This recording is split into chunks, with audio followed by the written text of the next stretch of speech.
Chapter 1. Qingyun. The majestic Qingyun Mountain stands tall, dominating the central plains. To the north lies the mighty Hongchuan River, while to the south rests the fortified town of Haiyang City, strategically positioned to control the world's vital routes. The Qingyun Mountain range stretches for hundreds of miles, its peaks rising and falling, with the highest reaching 7 summits, piercing the clouds that on ordinary days. Thick mists envelop the mountain's midsection, obscuring the true visage of its summit. The mountains are densely forested, adorned with cascading waterfalls and strange rock formations, teeming with rare birds and exotic beasts, creating a breathtakingly beautiful and rugged landscape renowned throughout the realm. However, what is even more famous is the cultivation sect residing upon this mountain, the Qingyun sect. The lineage of Qingyun boasts a rich history. Having been founded over a millennium ago, holding the esteemed position as the foremost righteous sect of its time, it is said that the sect's founding master was once a wandering fortune-teller, whose life was marked by hardship and unfulfilled aspirations. At the age of 49, while traveling the world, he passed through Qingyun Mountain and immediately recognized its exceptional spiritual energy, a convergence of the heavens and earth that commanded respect. Without hesitation, he ascended the mountain, braving the elements in search of hidden mysteries. Years later, deep within a concealed cave on Qingyun Mountain, he discovered an ancient, unnamed scroll containing profound and esoteric teachings, intricate yet immensely powerful in application. Embracing this fortuitous encounter, the fortune-teller devoted himself to the study of these teachings. After 2 decades of diligent practice, he achieved a modest level of success. Though he could not dominate the world, he became a formidable figure in his own right. Thus, he established the Qingyun sect atop Qingyun Mountain, adopting the name Qingyunzi. Given the sect's secretive practices closely aligned with Taoism, he donned the attire of a Taoist and was later venerated by disciples as Qingyun Jinren. In his lifetime, Qingyunzi took in 10 disciples, imparting his wisdom and cautioning them. All that I have learned in my life lies in the art of divination, particularly in the mastery of geomancy. This mountain is a rare spiritual sight, and as long as the Qingyun sect possesses it, it shall surely prosper. You must never abandon it. Remember this, remember it well. The 10 disciples nodded in agreement, their faith unwavering, and thus Qingyunzi departed from this world. Yet, unbeknownst to them, fate played a cruel hand over the subsequent century. Or perhaps it was the fortune-teller's lack of mastery that led to the decline of the Qingyun sect. Instead of flourishing, the sect witnessed a gradual deterioration. Among the 10 disciples, 2 perished young, for fell victim to rivalries within the martial world, leaving only 2 remaining, one crippled and the other missing, thus splitting the lineage into 2 branches. As time passed, a cataclysmic natural disaster struck the 100-mile radius surrounding Qingyun Mountain, causing unprecedented earthquakes and flash floods, resulting in countless casualties and the further decimation of the sect's lineage, the last remaining branch. Constrained by its lack of aptitude, could not comprehend the secret arts of the Qingyun sect. Its abilities were meager, and they attracted the covetous eyes of external enemies due to the ancient scroll, leading to numerous bloody confrontations. Had it not been for the formidable protective talismans left behind by Qingyunzi, the Qingyun sect might have been obliterated long ago. This dire situation persisted for over a century, with the Qingyun sect barely surviving, relying solely on the tenacity of its disciples who refused to forsake their master's legacy. They endured, even as they were bullied at their doorstep, out of the 7 peaks of Qingyun. Only the main peak, Tongtian Peak, remained unconquered, while the other 6 were occupied by hostile forces, including ruthless bandits who used the mountains as their stronghold, wreaking havoc and lawlessness. Many outsiders misjudged the situation, believing the Qingyun sect had utterly fallen from grace. Despite the disciples' numerous attempts to defend their honor, they found themselves powerless against the overwhelming circumstances. Finally, 500 years ago, a change occurred. Perhaps it was the long-awaited manifestation of Qingyunzi's divination skills that heralded a new dawn. During this time, from the 11th generation of the Qingyun sect, emerged a prodigious figure, Qingyun Taoist. Born into poverty with the surname Yi, he was a gifted scholar who, despite his brilliance, faced repeated failures in examinations. By a stroke of fortune, he became a closed-door disciple of the 10th generation leader, Wufangzi. Upon joining the sect, Qingye quickly mastered the sword techniques and Taoist arts imparted by Wufangzi, rising above his fellow disciples. Years later, Wufangzi found himself barely able to match Qingye's prowess. Astonished and delighted, he promptly retrieved the ancient scroll passed down by their founder and entrusted it to Qingye for independent study. Qingye retreated to the Huanyue cave on the back mountain of Tongtian Peak, where he remained in seclusion for 12 years. Legend has it that upon his emergence, it was the night of a full moon. That night, the cold moon hung high, illuminating the entire Qingyun Mountain and Tongtian Peak as if it were daytime. As the night deepened, a sudden tempest arose, accompanied by a dragon's roar echoing from the rear mountain, shaking the surrounding mountains and instilling fear in all who heard it. In an instant, a brilliant beam of light shot skyward, stirring the clouds and summoning thunder and wind, transforming the very essence of heaven and earth. Deep within the rear mountain, a tremendous sound resonated, and the Huanyue cave was flung open. Qingye emerged, his hair and beard turned white, radiating a celestial glow, wielding an ancient sword with an imposing presence, exuding an aura that seemed to look down upon all living beings. Subsequently, Qingye formally took on the monastic life, retaining his family name Yi while adopting the Qing from Qingyun, thus becoming known as Qingye. On that day, he bid farewell to his mentor Wufangzi and set forth, leaving the crowd in bewilderment. That a day and night later, Qingye returned, riding his sword, having vanquished all enemies from the 6 peaks of Qingyun Mountain. His formidable Taoist skills and ruthless methods quickly earned him a reputation throughout the realm, revitalizing the Qingyun sect. That a year later, Wufangzi passed the leadership to Qingye, retreating to a life of solitude, no longer involved in the sect's affairs. Under Qingye's stewardship, the sect flourished as he diligently recruited disciples, selecting those with exceptional gifts for rigorous training. Coupled with the secret arts gleaned from the ancient scroll, Qingye possessed powers that could defy comprehension, leaving few capable of contending with him. From that point on, the Qingyun sect ascended to prominence, becoming a pillar of righteousness within 50 years and a century later. It led all righteous sections. Qingye Taoist lived to a great age, having been meticulous in his selection of disciples, ultimately training only 7, thus establishing the 7 peaks among them to ensure the continuity of their legacy. Among these, the Longmen sect resided on the main peak of Tongtian, serving as the heart of the sect.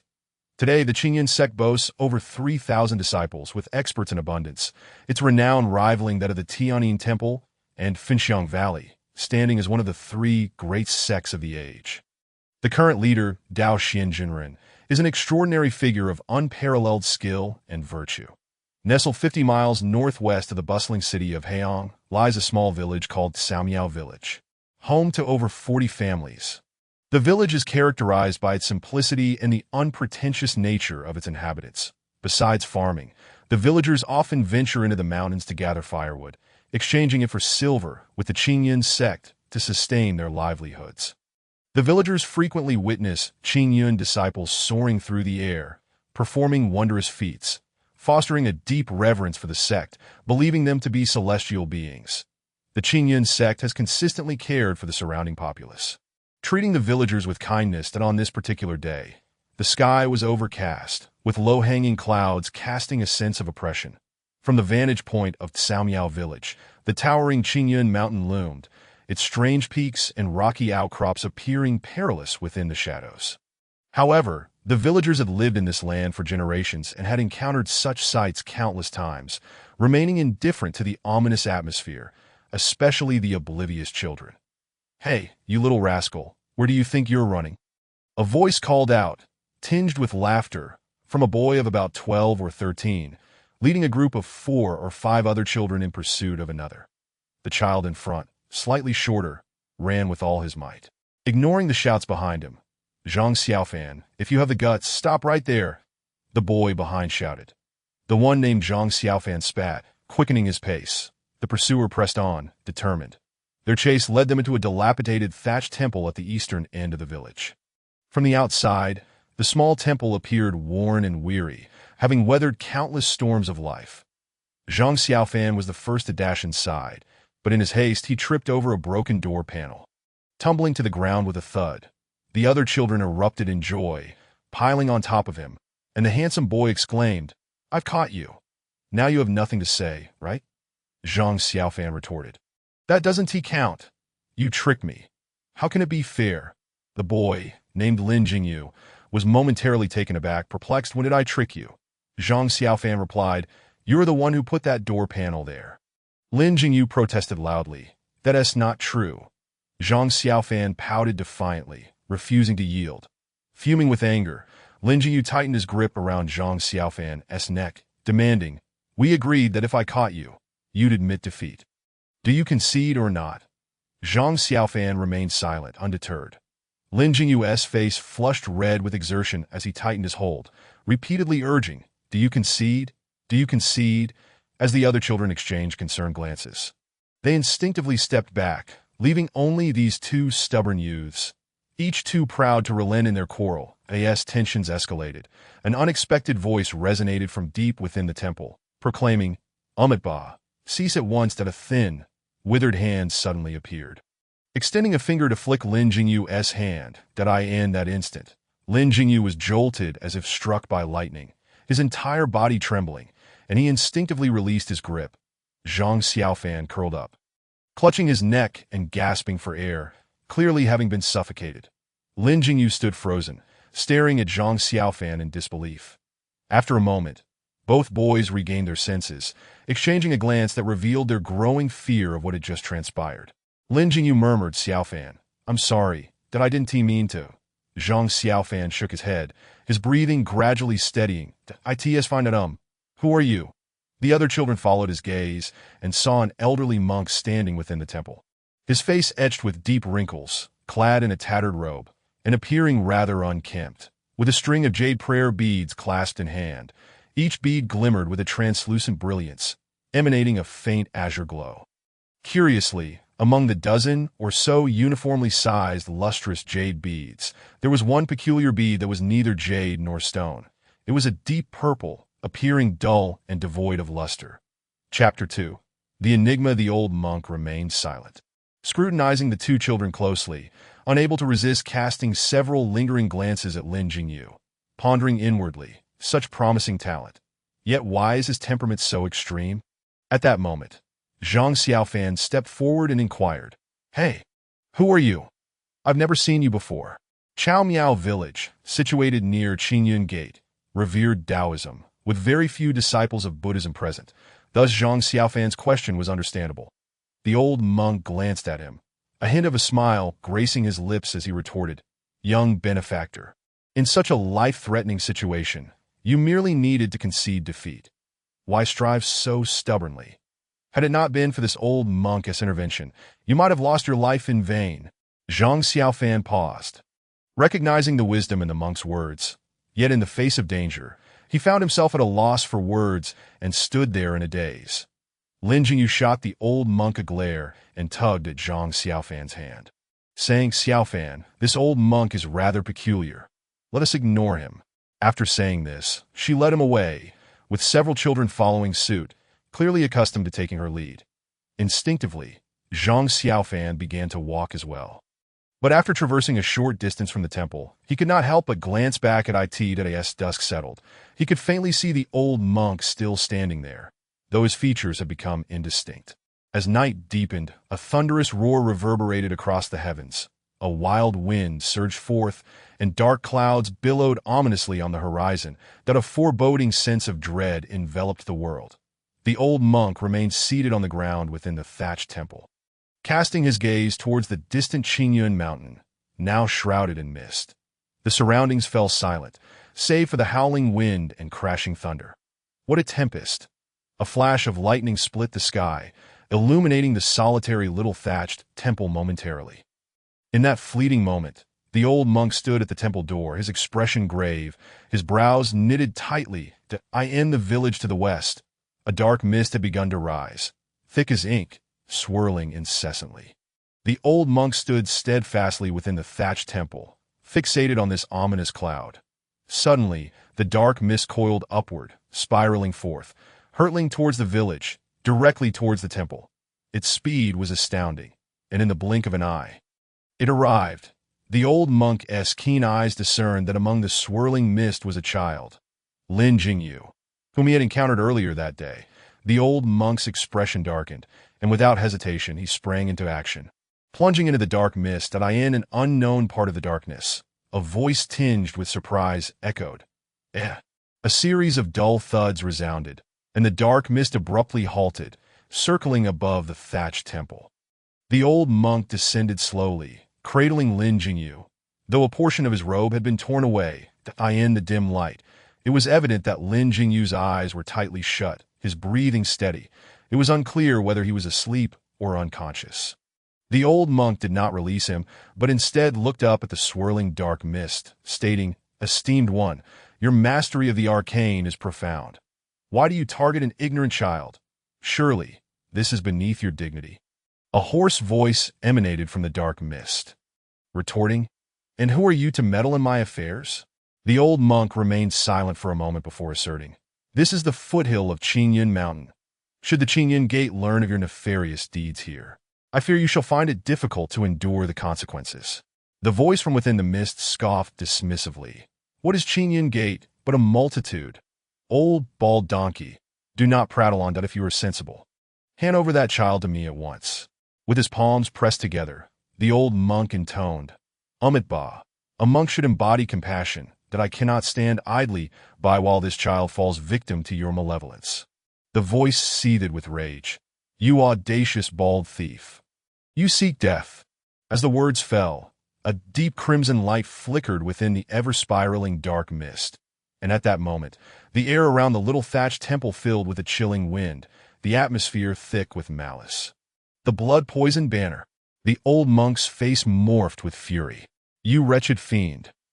You dare to practice such a vile and malignant art that brings ruin to the world. You shall not escape justice today." A cold laugh echoed from the hoarse voice, unaccompanied by any further words. A howl pierced the air, the crimson light intensified, and a two-zhong-long blood banner rose slowly from the depths of the mist. At this juncture, the wailing of spirits grew increasingly heartrending, as if countless vengeful spirits wept in the night, accompanied by the ominous cracking of bones that sent chills down one's spine. "Thieving bald one, prepare to die." The figure within the dark mist bellowed, and from the blood-red banner emerged a grotesque visage, a triangular face with 4 eyes and sharp fangs. Amidst the cacophony of cracking bones, the 4 eyes of the ghastly face suddenly opened wide, and with a roar, it materialized, surging forth from the banner, carrying a miasma of bloodlust toward the old monk. The old monk's expression hardened further, realizing that the potency of the blood-poisoned banner was directly proportional to the number of innocent lives it had claimed in its creation to achieve such formidable might. It likely required the lifeblood of over 300 souls. This fiend was indeed devoid of humanity. As the ghastly figure bore down upon him, the old monk did not relinquish Lin Jingyu. Instead, wielding the jade prayer beads in his left hand, tracing a circular motion in the air before forming the Buddhist lion seal with his right, his fingers curling as golden light began to emanate from his fingertips. In an instant, he summoned a golden Dharma wheel before him, its radiance clashing with the ghastly entity in midair. "Such trivial tricks, and you dare to—" the old monk began, but before he could finish, a sudden jolt coursed through his body as something bit into his wrist, sending a wave of numbness and tingling throughout him. His vision darkened, and the golden Dharma wheel wavered precariously at that moment. The ghastly figure underwent a bizarre transformation. 2 cracking sounds echoed as a blood-red third eye opened in the center of its forehead. A foul wind surged forth, amplifying its menacing presence. A chilling wail pierced the air, and the blood-red light surged, striking the golden Dharma wheel with devastating force, shattering it as it crashed into the old monk's chest. The old monk was sent hurtling backward, accompanied by the sickening sounds of cracking ribs, and Lin Jingyu tumbled to the ground. Moments later, his frail body slammed against the wall of the thatched temple with a resounding crash, sending dust swirling and causing a section of the wall to collapse. "Ha!" The figure within the dark mist erupted in maniacal laughter, reveling in triumph. The old monk shakily rose, a warm sensation coursing through his throat, and he could not suppress a cough, spraying a spurt of warm blood that stained his robes and even splattered onto the prayer beads in his grasp. In that instant, he felt stars dancing before his eyes, his entire being racked with pain, the numbing sensation creeping perilously close to his heart. But he steeled himself, casting a glance at the unconscious Lin Jingyu on the ground, only to notice a colorful centipede slowly emerging from his clothing, its size akin to that of a palm. Strangely, its tail was split into 7 prongs, resembling 7 distinct tails, each adorned in a vivid hue. Beautiful, yet ominous. The 7-tailed centipede, the old monk murmured, his tone tinged with anguish. As the dark mist thickened around him, blood oozed from the corners of his mouth as he struggled to remain standing. He gazed at the dark mist above, saying, "You placed this venomous creature upon the child, deliberately concealing your power until the opportune moment to strike me. You seek me out, do you not?" The voice from within the mist chuckled coldly. "Indeed. I have come specifically for you, bald donkey of the Puji sect. Were it not for that, your Buddhist cultivation would pose a challenge to me. Now, hand over the blood-devouring pearl, and I shall provide you with the antidote for the 7-tailed centipede, sparing your life." Puji let out a bitter laugh, saying, "How foolish of me to bear the character in my name, yet fail to foresee your greed for the blood-devouring pearl in your quest for the vile blood-poison banner." His expression hardened, resolutely stating, "To relinquish this most heinous artifact to you is nothing short of a delusion." Fury ignited within the figure of dark mist. "Then prepare to meet your demise." With a flash of crimson light, the blood-poisoned banner fluttered in the wind, the wails of spirits crescendoing, as the colossal, ghastly figure reappeared, spiraling in the air before charging once more at Puji. With a mighty roar, Puji's robes billowed without wind. His once frail form seeming to swell with newfound strength, he exerted pressure with his left hand, and with a sharp crack, the jade prayer bead shattered, the pristine beads no longer falling, but instead swirling continuously, each radiating azure light, hovering before Puji. Only the deep purple bead plummeted directly to the ground. With a swift motion, Puji caught the deep purple bead in his palm, concealing it within his robes. His hands forming the water bottle seal as he opened his eyes wide, a golden light enveloping him, chanting, "Om Mani Padme Hum," the 6-character great bright mantra. The tone of the figure in the dark mist grew noticeably grave. As Puji intoned the final syllable hum, in that instant, all the jade beads erupted with a brilliant luminescence. Simultaneously, the ghastly figure surged forth, its fetid aura bearing down. Yet upon contact with the azure light of the jade beads, it dissipated into nothingness, unable to approach, resulting in a stalemate in midair. Even so, Puji swayed unsteadily.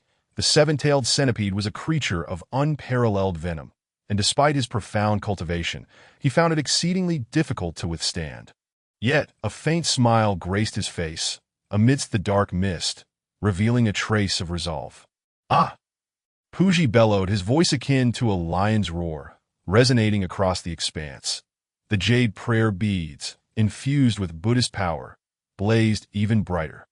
And suddenly, one bead shattered with a sharp pop, transforming in midair into the character Buddha, hurtling forward to strike the ghastly visage.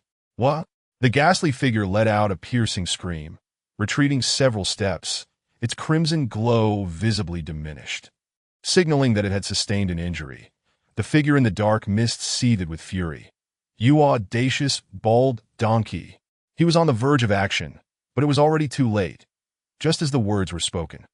In the blink of an eye, 7 or 8 prayer beads transformed into the sacred incantations of Buddhism, striking the malevolent spirit. The creature howled incessantly, retreating in fear.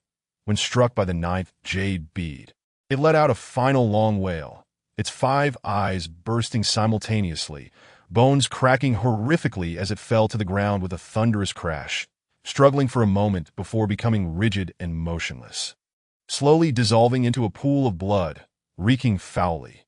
Meanwhile, Puji let out a gasp, spitting out a mouthful of blood, which had turned as dark as night. A piercing scream echoed from the entrance of the grass hut at this critical juncture in the duel between the 2 powerful figures.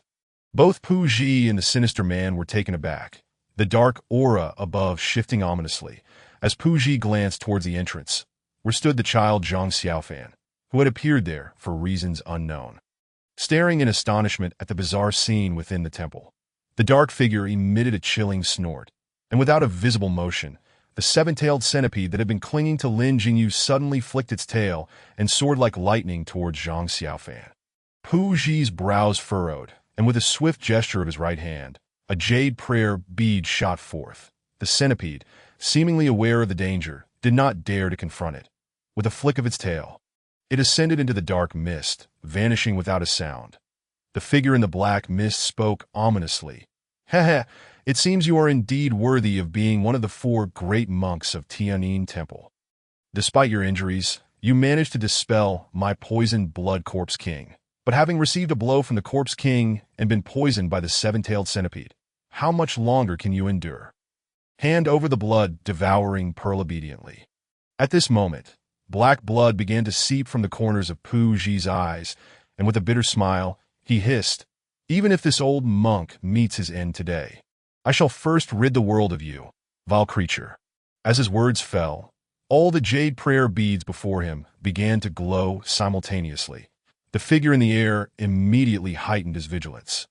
And with a sudden howl, a jade bead that had just struck the centipede surged forth from behind, controlled secretly by Pu Zhi. Launching a surprise attack from behind the dark mist, at a furious roar erupted from within the mist, clearly catching the figure off guard. With a series of explosive sounds, the azure light flashed, scattering the dark mist, which finally dispersed into nothingness. Of a tall, slender figure descended slowly from the air, tightly shrouded in a black robe, obscuring his features and age, save for a pair of eyes gleaming with malevolence. Behind him was a long sword bound to his back. That Pu Zhi fixed his gaze upon him and inquired, with such formidable skills, "Why do you not dare to reveal your face?" The black-clad man's eyes flashed with menace as he retorted fiercely, "Bald donkey, today you shall find no resting place for your remains." With that, he swiftly drew the long sword from his back with a swift motion, revealing a blade as clear as autumn waters, neither blindingly bright nor dull, with a faint ethereal glow adorning it. "What a magnificent sword!" Pu Zhi could not help but exclaim. The black-clad man let out a low grunt, forming a sword seal with his left hand, stepping into the 7 stars stance, moving swiftly for 7 steps, the long sword suddenly pointing skyward, reciting incantations. 9 heavens' mystical abode. Transform into divine thunder. Majestic heavenly might, be guided by this sword. At that moment, the clouds in the sky roiled violently, thunder rumbling ominously, and flickers of lightning danced along the edges of the dark clouds. The atmosphere thick with impending doom as the winds howled fiercely. The divine sword controlling thunder true technique. Pu Zhi's face turned ashen in an instant, followed by a wave of astonishment, a tinge of despair, and a hint of inexplicable fervor surged within him. "You are indeed a disciple of the Qingyun sect." Chapter 3.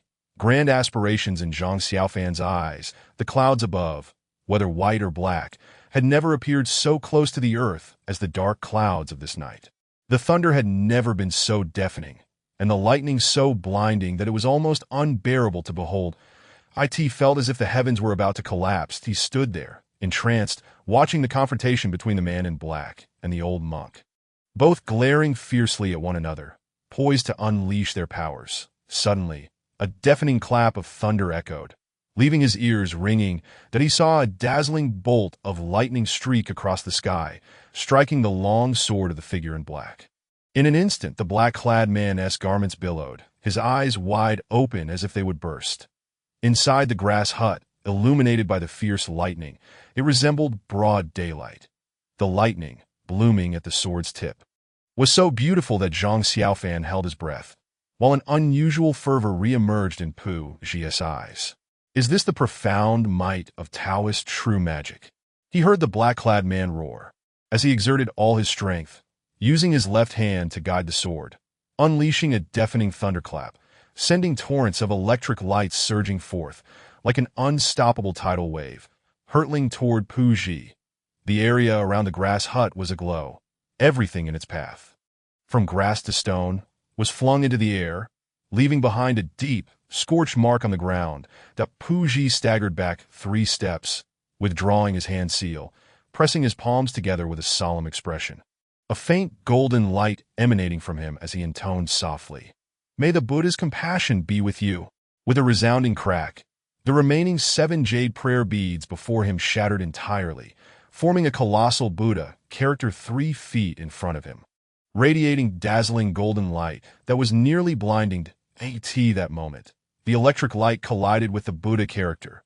Zhang Xiaofan suddenly felt his heart race violently, as if all the blood in his body surged backward in an instant. His limbs grew weak, rendering him breathless, as he sensed that in that fleeting moment, the wind ceased, the thunder hushed, and the entire world came to a standstill. Then, he involuntarily began to fly backward, before he could even register fear. He was enveloped in a brilliant white and golden light, dazzling beyond comparison, far surpassing the sun above. The entire grass hut shattered into pieces, propelled outward in all directions, including upward into the sky. With the 2 combatants at its center, his heart felt hollow. As a fierce wind whistled past his ears, he felt terrified, instinctively wanting to curl up, yet found himself powerless, adrift toward the unknown. That a thought flickered through his mind. Am I to perish? A wave of intense fear surged within him, cold sweat drenching his body as he trembled uncontrollably. In the next moment, he lost consciousness. Amidst the ruins of shattered walls, Pu Ji staggered forward, breathless, supporting both Zhang Xiaofan and Lin Jingyu under his arms. Finding a relatively unsoiled patch of ground, he gently laid the 2 children down, feeling an excruciating pain coursing through his body, as if he might split apart, unable to bear it any longer. He slumped down. Looking down at his chest, he saw through the charred remains of his monk's robe that a dark aura was gradually encroaching upon his heart, leaving only a small area untainted. With a bitter smile, he reached into his robe, though his hand trembled violently. After a long struggle, he finally retrieved a red pill, about the size of a fingertip, seemingly unremarkable. With a sigh, Pu Ji murmured, "I never expected to fall prey to the words of that ghostly man.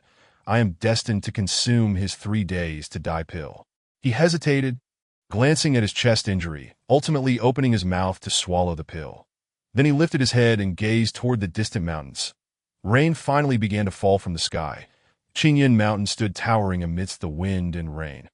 Massive, majestic, and shrouded in mystery. Taoist magic is truly wondrous, capable of harnessing the divine powers of the heavens, that if only I could corroborate this with the teachings of Buddhism, we might unravel the enigma of immortality. Alas, the cultivation of Dao Xian, the real master, far surpasses my own. Yet like my brother Pu Hong, he remains shackled by narrow-mindedness and his status. Sighing deeply, Pu Ji turned his gaze back to the 2 children. At that moment, the rain intensified, soaking them through. The grass hut had been reduced to ruins in a recent battle, leaving no shelter from the elements. Suddenly, he felt a tightening in his heart, worrying for the 2 children. He had just exerted his true essence, using the Tianyin Temple's great prajna technique, borrowing the Buddhist treasure, the jade prayer beads, to summon immense power to repel the formidable black-clad man, causing him to retreat in fear. However, now gravely injured and having suffered a blow from the Taoist technique, he was running on empty, with even his last thread of hope extinguished. Presently, he was merely prolonging his life for 3 days with a secret medicine bestowed by a remarkable figure from years past. Although the fiend is gravely injured, he has not suffered a fatal blow. Once I depart, he will undoubtedly return to kill and silence witnesses at that point. Not only the lives of these 2 children, but the entire village could be in peril. What can be done? Pu Ji's thoughts became a tangled mess, his breathing quickening, to the point where he was unaware that strange blood vessels were surfacing in his eyes. Though his cultivation was profound, he was shaken by the knowledge of his impending death. Additionally, he worried for the innocent lives at stake. Yet, the black-clad man seemed to hold a significant position within the Qingyun sect. If he rashly sought help from the mountain, it might yield more failure than success. What he regretted most, however, was that he would not be able to fulfill his lifelong ambition, as one of the 4 great monks of Tianyin Temple. Revered and honored throughout the realm, what mattered more to him was unlocking the mystery of life and death, to unravel the riddle of immortality. Yet, he realized more than 50 years ago that no matter how diligently he practiced the teachings of Buddhism. It merely enhanced his power but could not solve the enigma of eternal life. After decades of profound contemplation, he had indeed conceived an unprecedented approach that in the present world, Buddhism, Taoism, and demonic teachings flourished, each with its own mastery of techniques. The demonic sect was notorious for its cruelty and wickedness, shunned by all, while Taoist techniques were intricate and profound. Each discipline had its own strengths. If they could collaborate in their studies, they might break through the deadlock. Yet he had never anticipated that his brother Pu Hong, who had always been broad-minded, would vehemently oppose this notion, deeming it heretical and persistently advising against it. He felt a sense of unwillingness, having visited various esteemed Taoist sects multiple times, including Qingyun Mountain, yet each time was met with polite refusals from Dao Xian, the master of the Qingyun sect. Upon contemplating this, he let out a bitter smile, tinged with self-mockery, and mused to himself, "With only 3 days left to live, how foolish it is to yearn for immortality. Is this not merely the folly of an ordinary man?" Nevertheless, despite his attempts to release his burdens, he found it impossible to dismiss the sight of the 2 children still lying on the ground. The weight of concern settled heavily in his heart, and he found himself momentarily vexed, unable to devise a viable plan. Glancing around, he spotted a solitary pine tree in the distance, offering a modicum of shelter from the wind and rain, better than nothing at all. With a determined spirit, he lifted the 2 children, straining to make his way toward that refuge. After a laborious journey, he finally reached the tree and carefully set the children down. Puji, utterly exhausted, collapsed against the tree trunk, panting heavily. The sky loomed overhead like a dark ink blot, shrouding the earth beneath it. An unending expanse of ominous clouds pressed down, and fine strands of rain began to cascade from the heavens. Cold and relentless, each drop striking his face and chilling him to the bone, that he gazed upward for a long moment before slowly retracting his eyes to the 2 children before him, softly uttering, "Dear little benefactors, the old monk wishes to save you. But alas, my heart is willing, yet my strength is lacking. This predicament originated from my actions, and it has inadvertently caused you both great harm. What a grave sin that is. Ah, if only you 2 were disciples of the Qingyun sect on Qingyun Mountain, amidst the throngs of people, you might have been safer. But now, suddenly, Puji's entire being convulsed, and he murmured, 'Qingyun disciples, Qingyun disciples.' His thoughts spun rapidly, as if grasping at a fleeting idea, yet it slipped away in an instant. In mere moments, he found himself drenched in cold sweat. Then, for reasons unbeknownst to him, a strange fervor rekindled in his eyes. He burst into raucous laughter, tinged with a hint of madness. "Marvelous, marvelous! Though my days are numbered, if I can impart the Buddhist arts to one individual and guide him into the Qingyun sect to pursue the Taoist truths, would that not be a double triumph? I could save their lives while fulfilling my own aspirations. The Buddhist and Taoist traditions have been estranged since time immemorial, seldom intertwining. The Qingyun sect would never suspect that a young boy, raised at the foot of Qingyun Mountain, could possess the profound knowledge of the Buddhist teachings. As long as someone embodies the wisdom of both traditions, they could surely break free from the age-old conundrum of immortality. If that were to happen, what regret would I have in death?" With his mind resolute, he became exceedingly agitated, his cheeks flushed, bloodshot eyes inadvertently drawn toward Lin Jingyu, his hand instinctively reaching out. Yet midway, he hesitated, pondering. This matter bears immense significance. The sects of today harbor deep-seated prejudices, vehemently opposing the act of stealing teachings. Should this become known, the consequences would be fatal.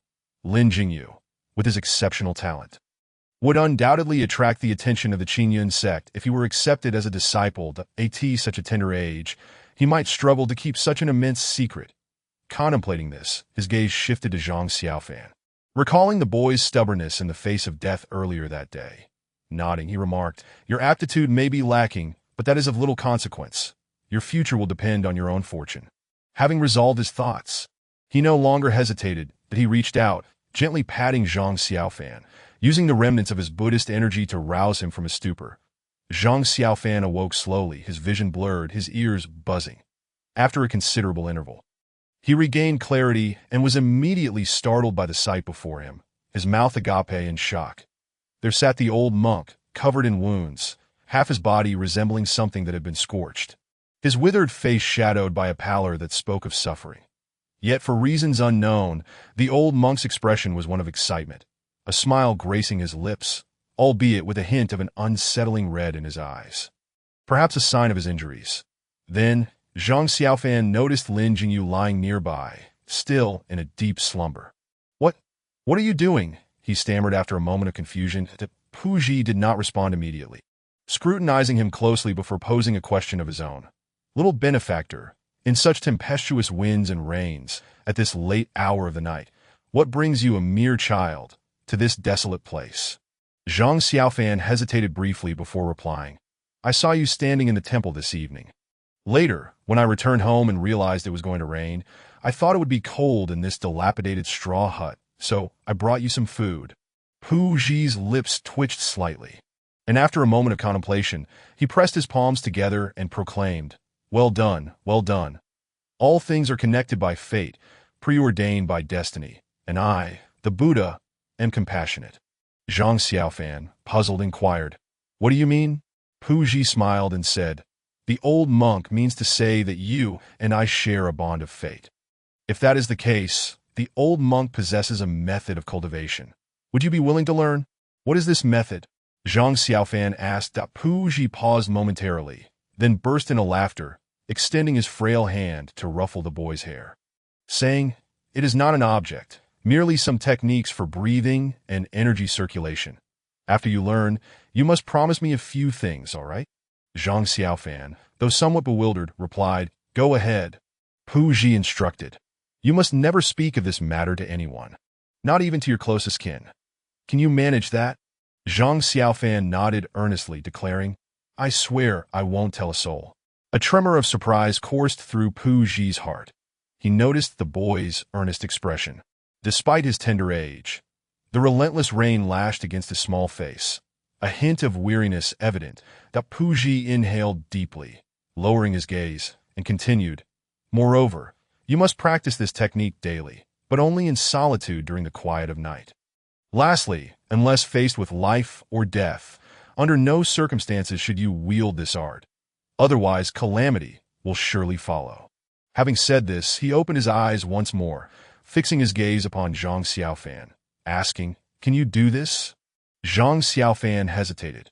Scratching his head, confusion etched on his face, but ultimately nodded resolutely. Pu Ji offered a faint smile, choosing not to elaborate further, and began to impart a set of mantras. This set of mantras, though not overly lengthy, around 1,000 characters, was intricate and profound. Zhang Xiaofan labored diligently, and after a full hour, he managed to memorize it all. Once Pu Ji was satisfied that he had fully committed it to memory, he sighed in relief, fatigue evident in his demeanor. Gazing at Zhang Xiaofan, a flicker of tenderness shone in his eyes as he said, "In all my years of practice, I have never entertained the thought of taking a disciple.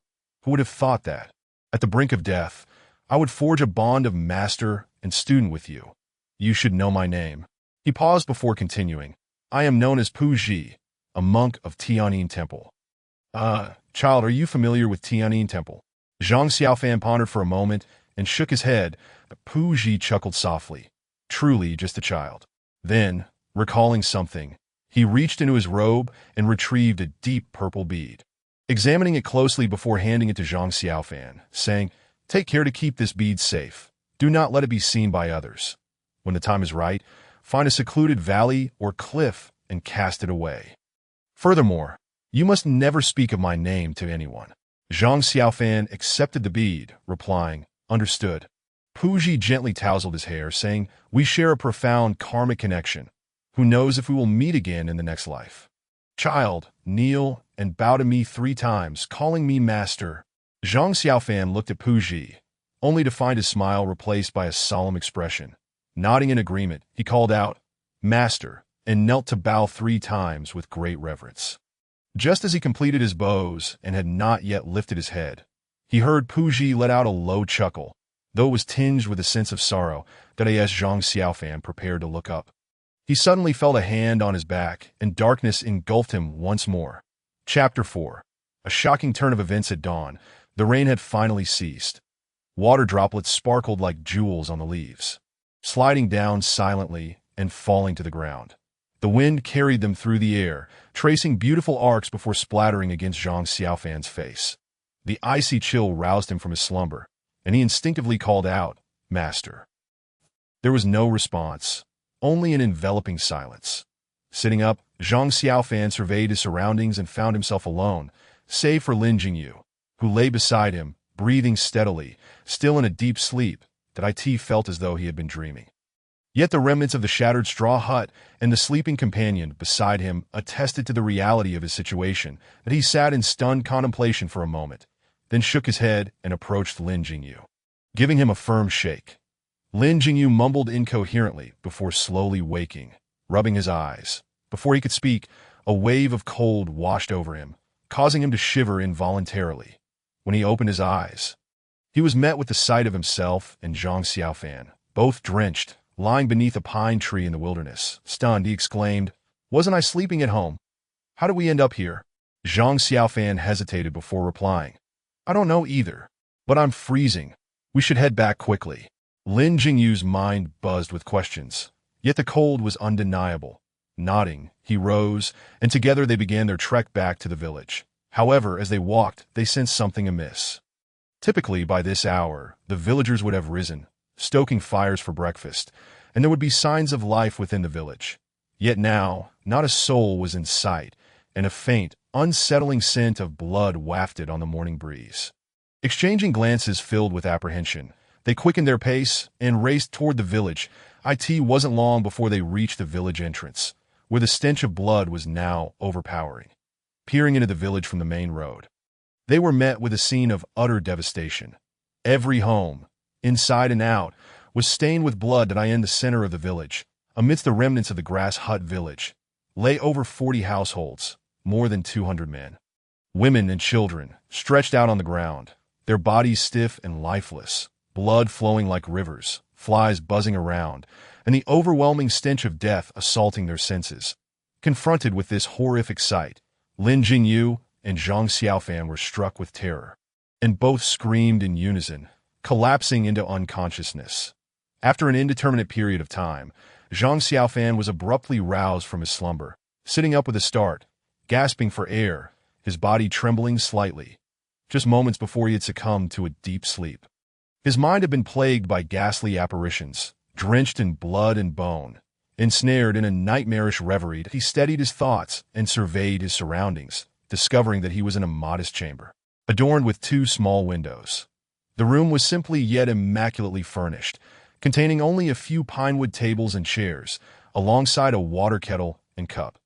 Dominating half the space was a large Kong bed, featuring 4 sleeping areas. Aside from the spot where he lay, the bedding beside him appeared somewhat disheveled, as if recently occupied. The other 2 sleeping areas, however, were neatly made, with the blankets meticulously arranged above the 4 beds. A banner hung on the wall, emblazoned with a single character, Dao. Zhang Xiaofan sat in a daze for a moment, and suddenly a thought flickered in his mind. Perhaps everything that transpired last night was merely a bad dream. Perhaps he had been sleeping here all along.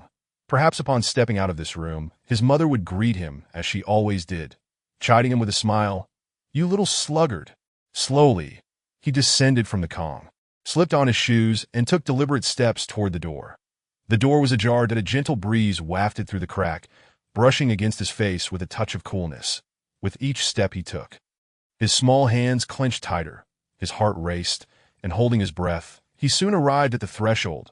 Placing his hand upon the door, in that instant, the wooden door felt as heavy as a mountain and as solid as iron. Gritting his teeth, he steeled himself and with a creak, pulled the door open. Bright light flooded in from outside, causing him to squint. The warm, gentle sunlight enveloped him, imparting a subtle warmth. Yet his heart sank as if it had plummeted into an icy abyss. Beyond the door lay a diminutive courtyard, adorned with a few cypress trees and patches of grass, interspersed with delicate flowers exuding a pleasant fragrance.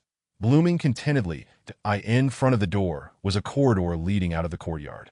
A few steps away from the door, a series of stone steps connected the yard to the corridor.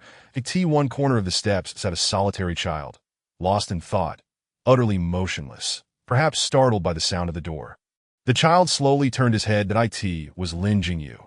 Zhang Xiaofan's mouth fell agape, a torrent of questions swirling in his mind, yet the words remained unspoken on his lips. He yearned to cry out. But a sense of suffocation gripped his heart, rendering him voiceless. Two streams of tears silently cascaded down his cheeks. The two children gazed at one another in profound silence. In the distance, an unknown melody of birdsong floated through the air. The sky a brilliant blue, dotted with fluffy white clouds. Zhang Xiaofan settled onto the steps opposite, his head bowed, fixated on the stone pathway of the courtyard.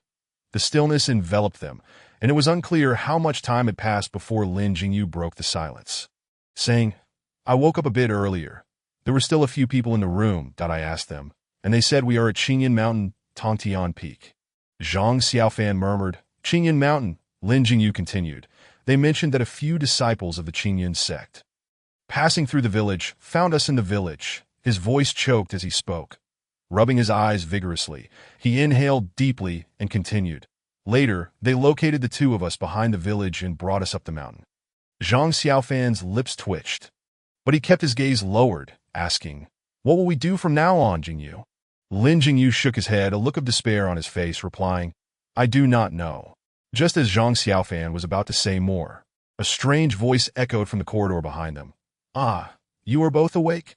They turned simultaneously to see a young Taoist priest standing there, clad in a blue robe, radiating an air of vitality. He approached them briskly, saying, "It just so happens that several masters wish to meet you and ask you some questions. Please follow me." Zhang Xiaofan and Lin Jingyu exchanged a glance and rose to their feet. Lin Jingyu said, "Yes, please lead us, elder brother." The young Taoist priest regarded Lin Jingyu with a nod, instructing, "Follow me." Following the Taoist, the two children exited the courtyard, revealing a longer, larger circular corridor, adorned with red pillars every 2 zhang.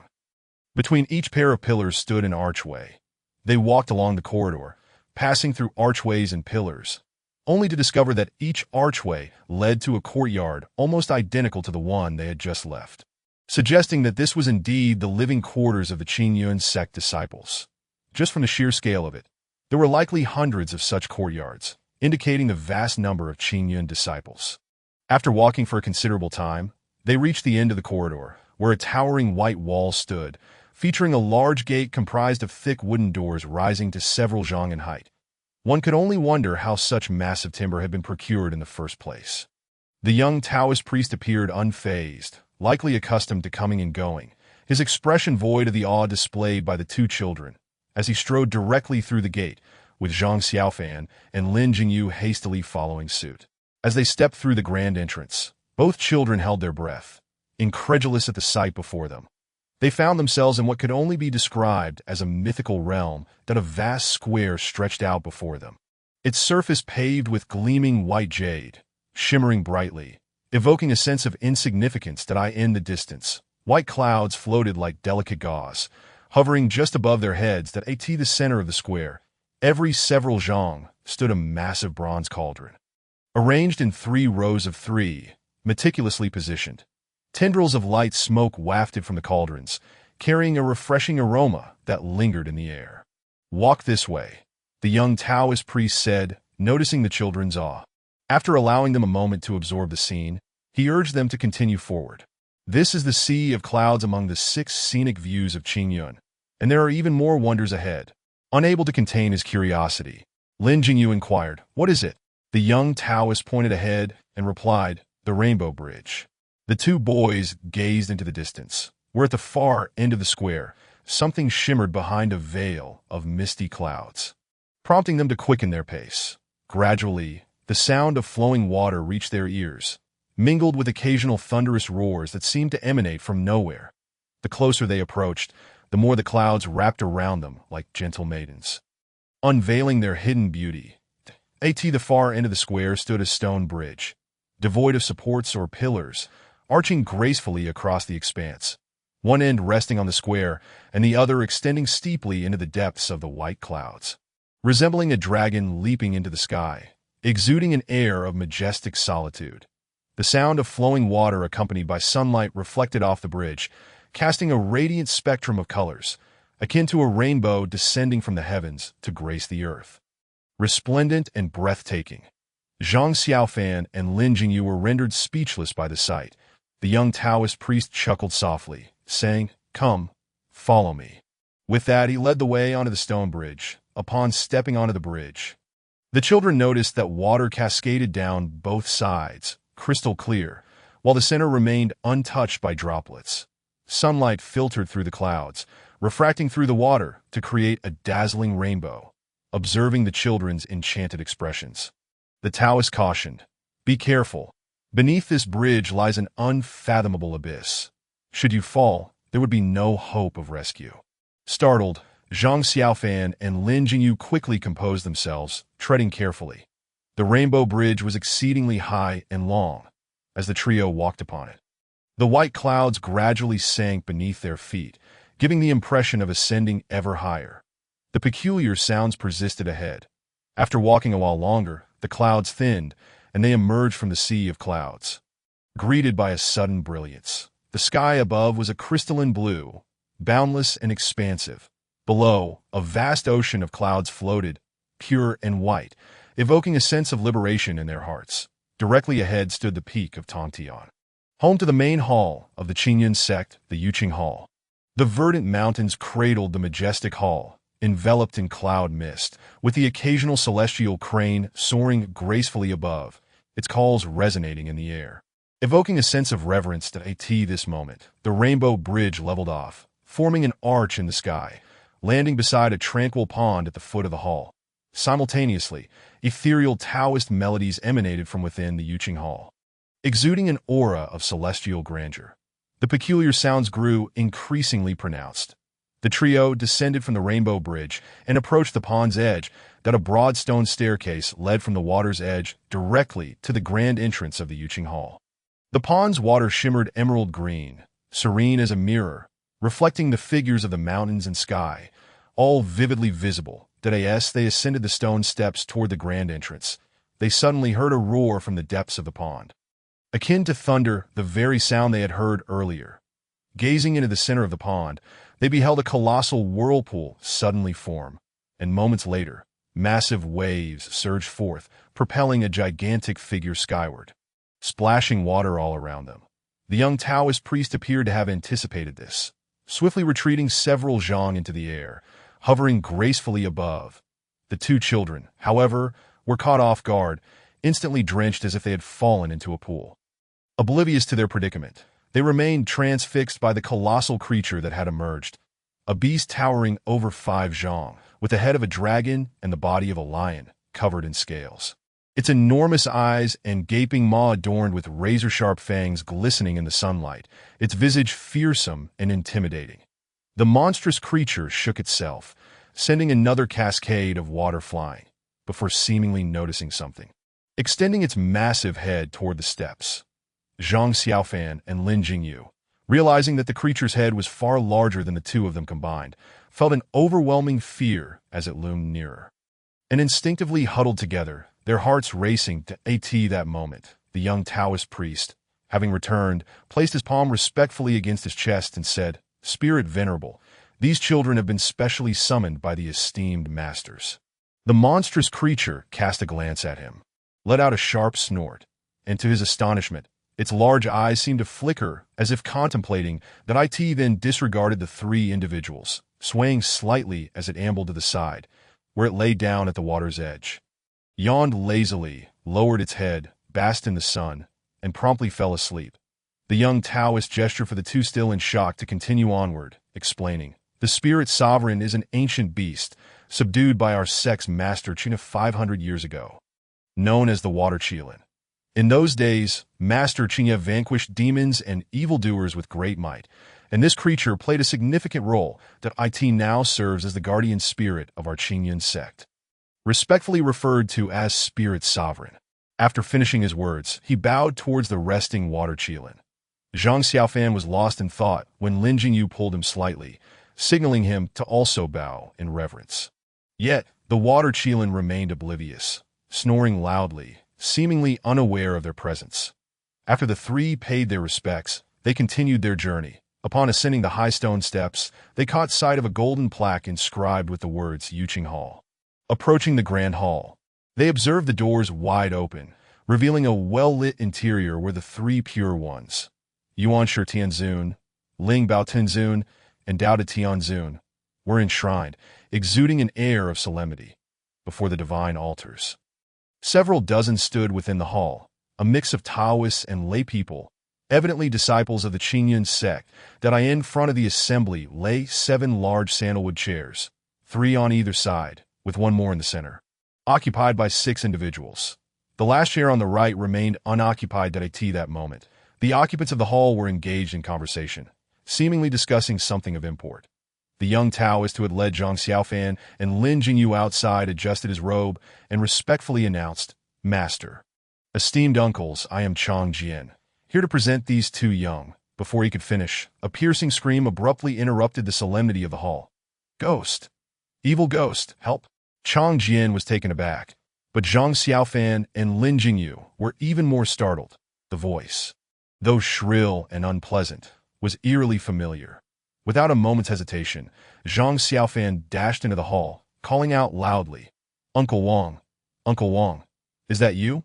His urgent tone carried a note of desperation and a hint of sobbing. Drawing sympathetic glances from those present from behind the crowd, in a corner of the hall, a middle-aged man dressed as a woodcutter huddled, clutching his head, trembling all over, his voice trembling as he repeated, "Ghost! Ghost!" Zhang Xiaofan and Lin Jingyu immediately recognized him as Wang, a kind-hearted woodcutter from Qingyun, known for his jovial disposition and generosity towards the local children, often bringing wild fruits from the mountains to share. Without a second thought, Zhang Xiaofan rushed to Wang's side, gripping his shoulders firmly, and exclaimed, "Uncle Wang, what on earth has happened? Why are the villagers all dead?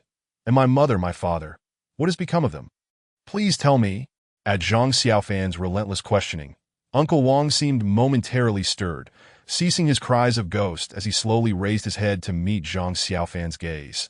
The assembly in the hall was instantly struck with a sense of dread, falling silent, and even those seated couldn't help but stand up to observe. However, Uncle Wang's eyes were red-rimmed, filled with fear and confusion that he scrutinized Zhang Xiaofan for a long while, yet remained speechless, his brow furrowed in deep thought. Just then, someone from the Qingyun sect could no longer contain himself and stepped forward, ready to speak, but was quietly restrained by a companion. Zhang Xiaofan, seeing Uncle Wang's lack of response, felt a surge of anxiety and called out, "Uncle Wang, what's wrong with you?"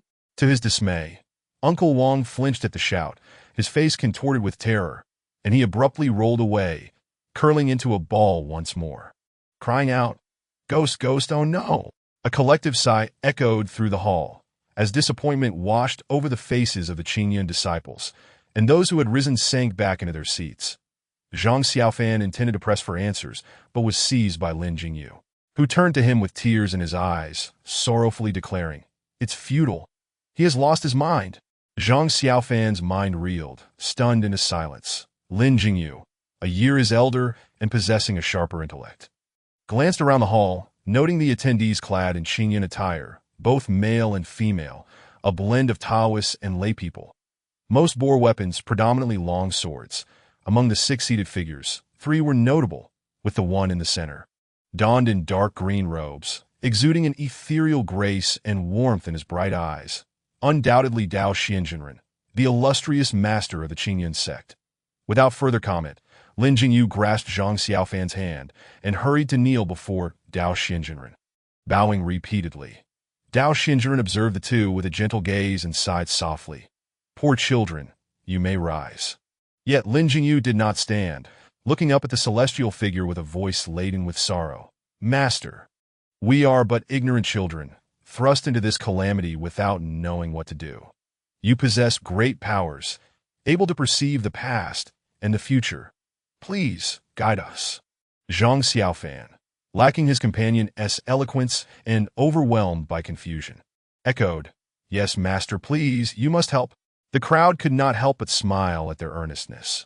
While Zhang Xiaofan spoke innocently, all eyes soon turned to Lin Jingyu, who, despite his youth and the recent tragedy, articulated his thoughts with clarity and composure. A remarkable calmness that exceeded that of an ordinary child, especially in contrast to Zhang Xiaofan, who saw Dao Xian as a divine being.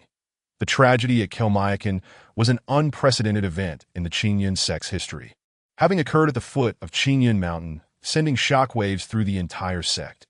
Upon receiving the report, Dao Xianjunren was filled with both anger and shock, immediately convening the other 6 sect leaders to discuss the matter. Excluding the head of the Little Bamboo Peak faction, Master Shuiwei, who was absent for reasons unknown, the remaining 5 leaders were present. Those capable of assuming such prestigious roles were, naturally, the elite of the Qingyun sect, and the elite of the Qingyun sect were among the foremost cultivators in the world. All present had piercing gazes, inwardly exclaiming, "What a remarkable gem!" Dao Xianjunren smiled slightly, saying, "As for the future, I cannot say, but since you dwell at the foot of Qingyun Mountain, our Qingyun sect will not turn a blind eye. However, I have several questions I wish to pose, and I hope you will answer them honestly." Lin Jingyu nodded earnestly. "Yes, I shall speak without reservation. Please, Master, ask your questions." Dao Xianjunren nodded. "How did you manage to escape this calamity?"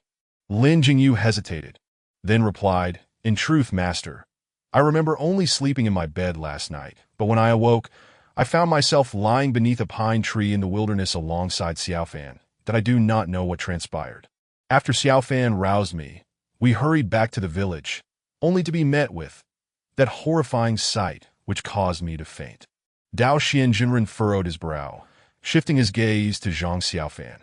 "You were the one who woke him. Then how did you find yourself there?" Zhang Xiaofan pondered briefly. "I am unsure how I ended up there. When I awoke, I saw Jingyu beside me and simply called out to wake him." Dao Xianjunren exchanged glances with the other leaders, all bearing expressions of confusion. If a powerful figure had intervened, why save only these 2 children? If not, then there was no explanation for their survival.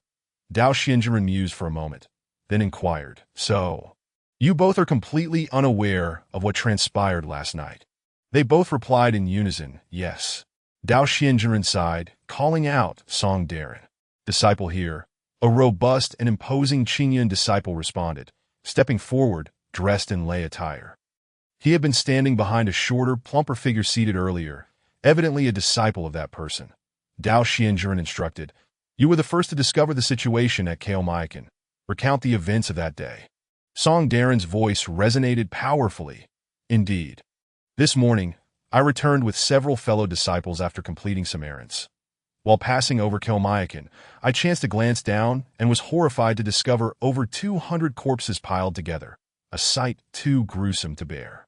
We quickly descended to investigate, ultimately finding only these 2 children alive. Seeing them unconscious, I sent one of my junior brothers to escort them back. Later, we found this individual. He gestured towards Uncle Wang huddled in the corner, only to find him dazed and disoriented, repeating only 'Ghost, ghost, evil ghost,' no matter how we questioned him." Lin Jingyu trembled slightly, asking in a quavering voice, "Brother, have you counted the number of victims?" Song Darren's eyes reflected sympathy as he replied, "I located a junior brother who frequently traded firewood with your village. Well acquainted with the villagers, after his confirmation and our tally, it was determined that of the 42 households in Qingyun, totaling 247 individuals, aside from the 3 of you, all perished." Despite having sensed the grim reality beforehand, hearing Song Darren's unequivocal words left Lin Jingyu and Zhang Xiaofan momentarily blinded, on the verge of fainting once more.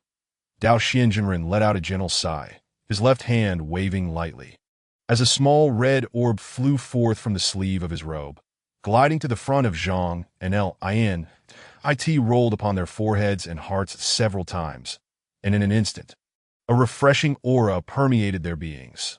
Strangely, the once taut nerves within their hearts seemed to loosen, and they felt an overwhelming fatigue, unable to resist the urge to recline upon the grand hall and succumb to slumber. Dao Xianjunren flicked his hand, prompting the standing disciples to bow in unison before retreating in an orderly fashion.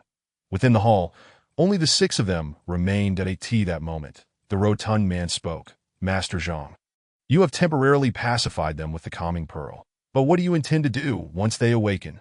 Dao Xianjunren pondered for a moment, turning to the first disciple seated on his left, inquiring, Zhang Xiaofan, what are your thoughts?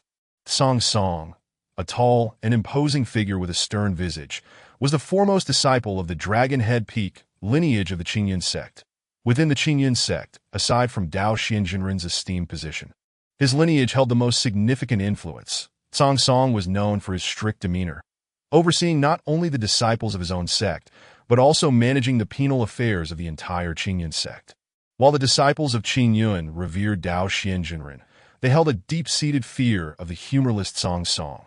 Zhang Xiaofan furrowed his thick brows and, after a moment's contemplation, remarked, "This matter is fraught with uncertainties, and it seems unlikely we will resolve it swiftly. However, the villagers of Caomiao are known for their simplicity. We cannot turn a blind eye to their orphans that I propose we take them both under our wing." Dao Xianjunren nodded in agreement, saying, "Indeed, I share the same sentiment. These two children are left in a state of desolation. We must care for them. Yet I have not taken on disciples for many years that I wonder which of my junior brothers might be willing to take them in." At that moment, the stout man, Tianbai, the head of the Dezhu Peak lineage, interjected, "Master Zhang, I believe it would be unwise for them to be taken in by the same individual.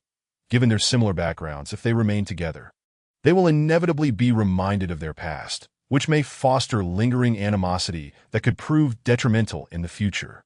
Dao Xianjunren considered this and replied, "You raise a valid point, Tian. These two young souls have endured significant upheaval. We must carefully alleviate the resentment within their hearts. It is indeed inappropriate for them to cohabit. Therefore, we will require 2 of our junior brothers to take them in." As he spoke, he surveyed the gathered disciples that he noted that the eyes of the other 5 lineage heads, led by Zhang Xiaofan, simultaneously fell upon Lin Jingyu, circling around him without leaving, while ignoring Zhang Xiaofan, who stood to the side, that I in the realm of cultivation. Innate talent holds paramount importance. It is often said that a genius can surpass a century of diligence in a single epiphany. The disciples of the Qingyun sect were acutely aware of this truth. During a time of dire straits, the sect had relied solely upon the astonishingly gifted Qingye patriarch, whose exceptional talent and profound understanding of ancient texts far surpassed those of his predecessors. He revitalized the once diminutive Qingyun sect, transforming it into a flourishing and vibrant entity, now a leader of righteousness in the world. While esteemed masters are indeed rare, disciples of exceptional talent are equally so. And Lin Jingyu's extraordinary aptitude and remarkable potential did not escape the notice of the lineage heads. After a moment of silence, Tianbai coughed lightly and said, "Haha, Master Zhang, you are aware that the Dezhu Peak lineage has always been sparse in numbers. I shall resolve this matter for you." Just as he was about to gesture towards Lin Jingyu, he was preempted by Shang Zhongliang, the head of the Qingyun Peak, who rose to stand in front of him and said to Dao Xianjunren, "Master Zhang, from the moment I laid eyes on this child today, I felt an inexplicable connection. It seems we are destined to be together. Why not allow him to join my lineage?" The Qingyun sect, with its rich history, maintained a facade of cordiality among the lineages. Yet beneath the surface, there existed an undercurrent of rivalry. With Lin Jingyu's exceptional talent on display, none could predict whether he might become the next Qingye patriarch, and admitting him into their ranks would merely increase their number of disciples while denying others the opportunity.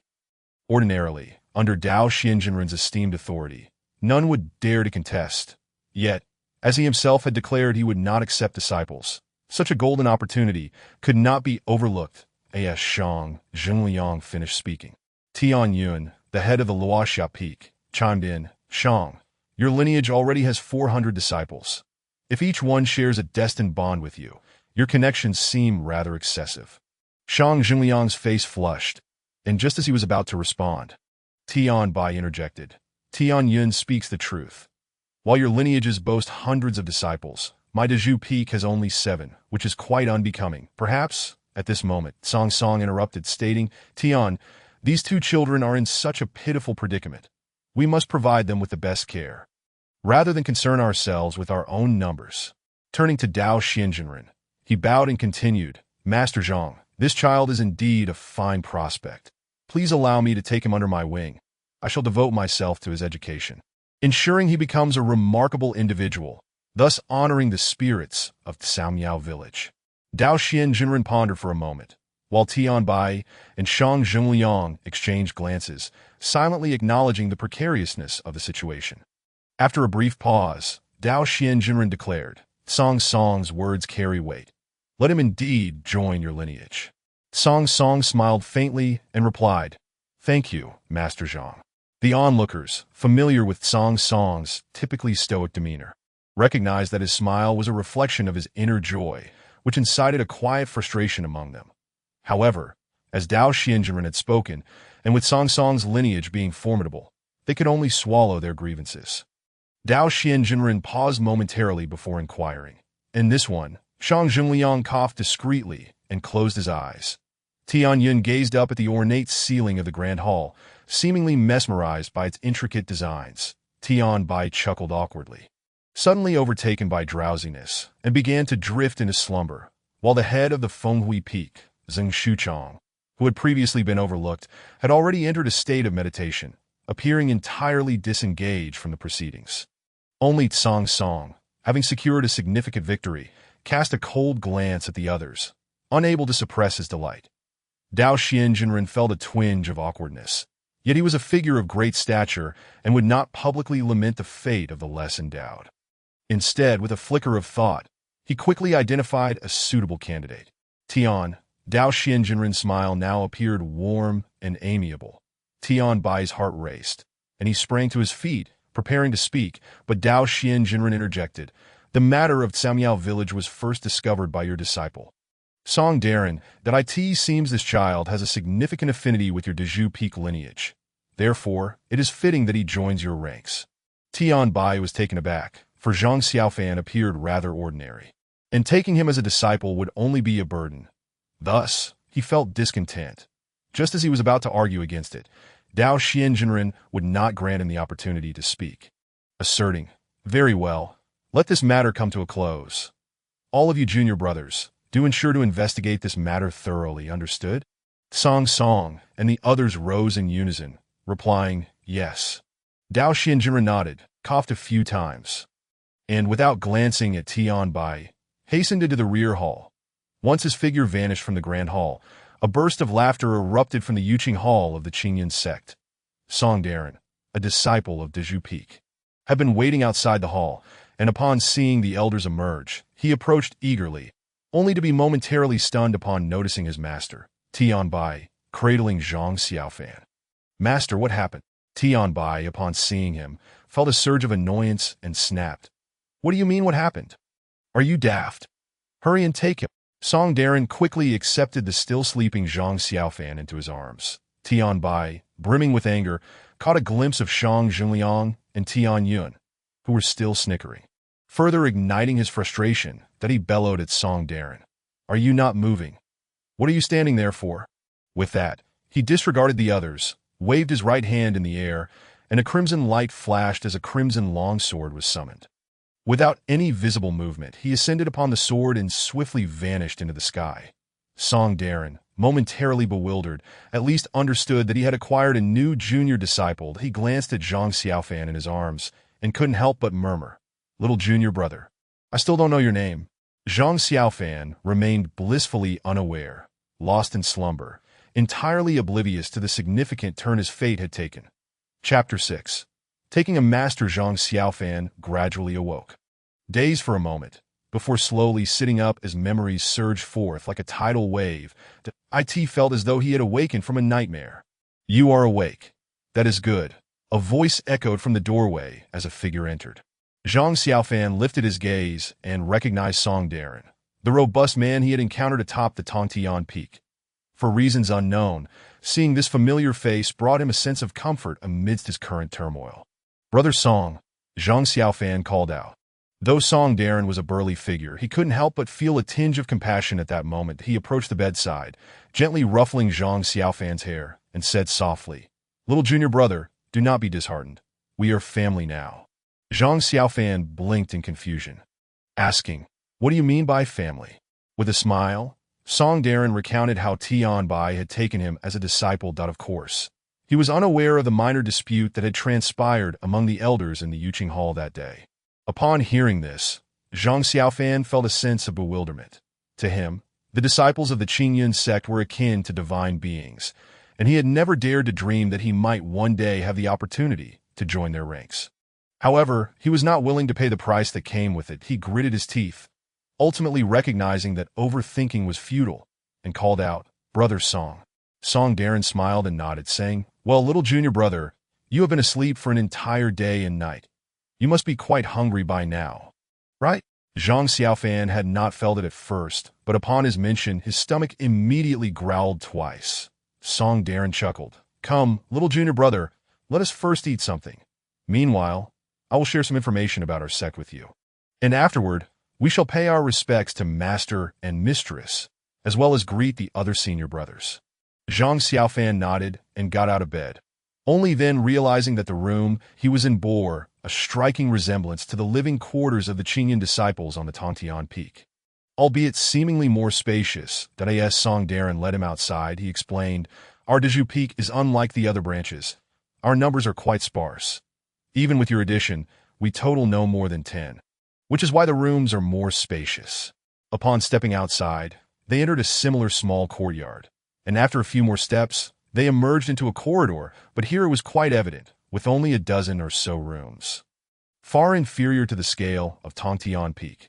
Following Song Darren toward the kitchen, Zhang Xiaofan learned that the lineage of Dezhu Peak had been passed down from the fourth disciple of the Qingye patriarch, Zheng Tong, to the present day under Tian Bai, spanning 6 generations, and had remained this way with a lack of vitality. Among the current elders, besides the head Tian Bai, there was only another uncle, Su Ru, who was Tian Bai's wife. They had a daughter, Tian Linger, who was 13 this year, 2 years older than Zhang Xiaofan, making him the true little junior brother here. Among Tian Bai's disciples, Song Darren was the eldest brother, followed in succession by Wu Dai, Zheng Dali, Hidaji, El Dashin, and Du Bishu. Zhang Xiaofan diligently memorized, "Oh, Dai senior brother, Dali senior brother, Daji senior brother, Dashin senior brother, Dashu senior brother." Song Darren laughed. "It's actually Du Bishu." Zhang Xiaofan paused for a moment, then realized and couldn't help but ask, "Why is this 6th senior brother different?" Song Darren replied, "Originally, he was indeed called Dashu, but why don't you say it a few times and listen?" Zhang Xiaofan mumbled, "Du Dashu, Du Dashu, Du Daxa." Understanding dawned upon him, and he couldn't help but laugh. Song Darren also chuckled. "Now you see that in truth, Master doesn't mind much, but Mistress is quite vexed. After calling him a few times, she said that Du Shitty was disrespectful and threatened to teach him a lesson, which frightened Du Shitty half to death, prompting him to hastily ask Master and Mistress to change his name. Hence, Mistress gave him the name Du Bishu. Repeat that name a few times. Zhang Xiaofan softi repiate Du Bishu. Du Bishu, Du will definitely lose, and burst into laughter.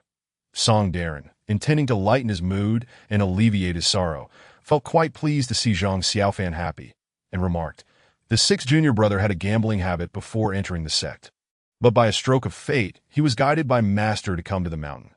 Though he no longer gambles with money, he still enjoys making bets for fun. Mistress's actions serve as a warning." Zhang Xiaofan, with the innocence of youth, smiled, and his grief began to dissipate. Observing the warmth of his eldest brother, his initial fears about the future gradually settled. After having a meal in the kitchen, Song Darren took Zhang Xiaofan to the main hall of Dezhu Peak, known as Shoujing Hall. At that moment, all the members of Dezhu Peak had gathered there.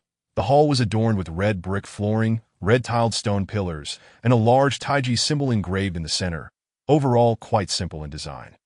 In front of the hall were 2 chairs occupied by 2 people, Tian Bai and a graceful and dignified woman, seemingly in her 30s, exuding elegance. Beside her stood a little girl with delicate features and bright, sparkling eyes, exuding charm and innocence. The other 5 male disciples stood in a row at the lower end, varying in height and build, all their gazes fixed intently on Zhang Xiaofan. Song Darren approached the front of the hall and respectfully announced, "Master, Mistress, I have brought the little junior brother." Tian Bai grunted in response, somewhat impatiently, while the beautiful woman, Su Ru, looked at Zhang Xiaofan with interest and said, "Darren, he has slept for a day and night. He must be starving. Please take him to eat something first." Her voice was gentle and melodious, prompting Zhang Xiaofan to glance at her again, noting the compassion in her gaze, which warmed his heart. Song Darren replied, "Mistress, I have already taken the little junior brother to the kitchen to eat." Su Ru nodded, glanced at Tian Bai, and fell silent. Tian Bai let out another cold grunt and said, "Let us begin." Confused, Zhang Xiaofan heard Song Darren whisper from behind, "Little junior brother, quickly kneel down and bow to your master." Zhang Xiaofan immediately knelt down and knocked his head on the ground before Tian Bai, thumping it repeatedly, the sound resounding throughout Shoujing Hall. "Ha!" It was the little girl, Tian Linger, who couldn't help but laugh that Su Ru smiled and said, "Good child, you only need to bow 9 times. Zhang Xiaofan exclaimed, "Oh," and stopped, raising his head to find his forehead reddened, which drew smiles from everyone. Tian Bai watched this unfold and felt that Zhang Xiaofan was quite dull. The thought of having to teach such a dimwit made his head seem to grow larger. "All right, that's enough." Tian Bai, in a foul mood, waved his hand, saying, "Darren, you take him first. There are some sect rules and entry-level teachings that you should impart to him." Song Darren responded, "Understood." After a moment's hesitation, he added, "However, Master, the little junior brother is still quite young. These entry-level lessons might be a bit challenging for him." Tian Bai rolled his eyes, saying, "Just do as instructed." With that, he stood up and turned to walk toward the back hall, while all the disciples bowed in unison, saying, "We respectfully send off our master." Once Tian Bai left, the atmosphere in Shoujing Hall lightened considerably. Before anyone could speak, the little girl, Tian Linger, had already darted in front of Zhang Xiaofan. Scrutinizing him closely, Zhang Xiaofan, captivated by her lovely face, felt his cheeks flush. Despite her young age, she was already a beauty that he had never seen such a beautiful girl his age back in Saomiao village, causing him to feel a bit shy. "Ah!" Tian Linger exclaimed as if discovering a treasure, pointing at Zhang Xiaofan and laughing loudly. "Mother, senior brother, look! He is blushing when he sees me." The hall erupted in laughter, making Zhang Xiaofan's face turn even redder. Su Ru approached, playfully chiding, "Linger, do not bully your junior brother."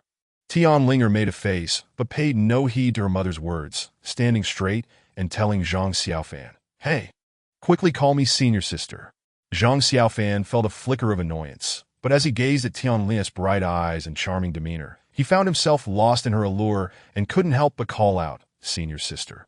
Being the youngest on Dazhu Peak, Tian Linger was thrilled to have a junior brother younger than herself, and she immediately took on an elder sisterly demeanor, saying, "Good, little junior brother, you must listen to your senior sister from now on." Zhang Xiaofan meekly replied, "Yes." Su Ru pulled her daughter back, saying, "No mischief." She then turned to Song Darren, saying, "Darren, the little junior brother is still young. The lessons might be a bit difficult for him, so please take good care of him." Song Darren replied respectfully, "Of course." Meanwhile, the other 5 disciples stood together, giggling and stealing glances, clearly reveling in the situation. Just then, Su Ru turned to look at the group of disciples in Shoujing Hall, suddenly letting out a hum. Her expression darkening, and an air of authority emanated from her. In an instant, the atmosphere among the disciples from Song Darren downwards shifted, laughter ceased, and all wore expressions of dread, as if calamity were imminent. Su Ru cleared her throat and said, "You lot." "Mistress," came a shout from Song Darren, beads of sweat on his forehead, calling out urgently. Su Ru frowned and asked, "What is it?" The other 5 disciples chimed in unison, "Eldest brother." "What are you planning?" Song Darren hurriedly explained, "Mistress, the little junior brother has just entered the sect, and I am tasked by Master to teach him the sect rules, regulations, and entry-level lessons. I will get right to it." Su Ru pondered for a moment and nodded, saying, "That makes sense. You may proceed." "What?" the remaining 5 disciples exclaimed in unison. Song Darren forced a laugh, said nothing more, and swiftly picked up Zhang Xiaofan, not allowing him a moment to inquire, and rushed outside while saying, "Little junior brother, let me find a quiet place to first teach you our sect rules." Tian Linger giggled and followed along, finding it amusing, while behind them someone shouted, "Eldest brother, how shameless! Coward!" Zhang Xiaofan listened in confusion, pondering why his eldest brother was being called a coward for teaching him the sect rules. As he was lost in thought, he suddenly heard Su Ru's sharp voice, clear and melodious, call out, "Enough!" Instantly, The hall fell silent, the atmosphere tensed as Su Ru, in an annoyed tone, continued, "You useless lot. The moment I mention testing your skills, you all turn into this pitiful state that in just a few years, it will be the Qingyun sect's decennial 7 branches martial arts gathering. Last time, you all nearly drove me and your master to the brink of madness. And even I was mocked by Sister Shueiyue when I returned to Shaozhu Peak, that if you embarrass yourselves like last time again, I won't even dare return to Shaozhu Peak. Enough talk, you 5.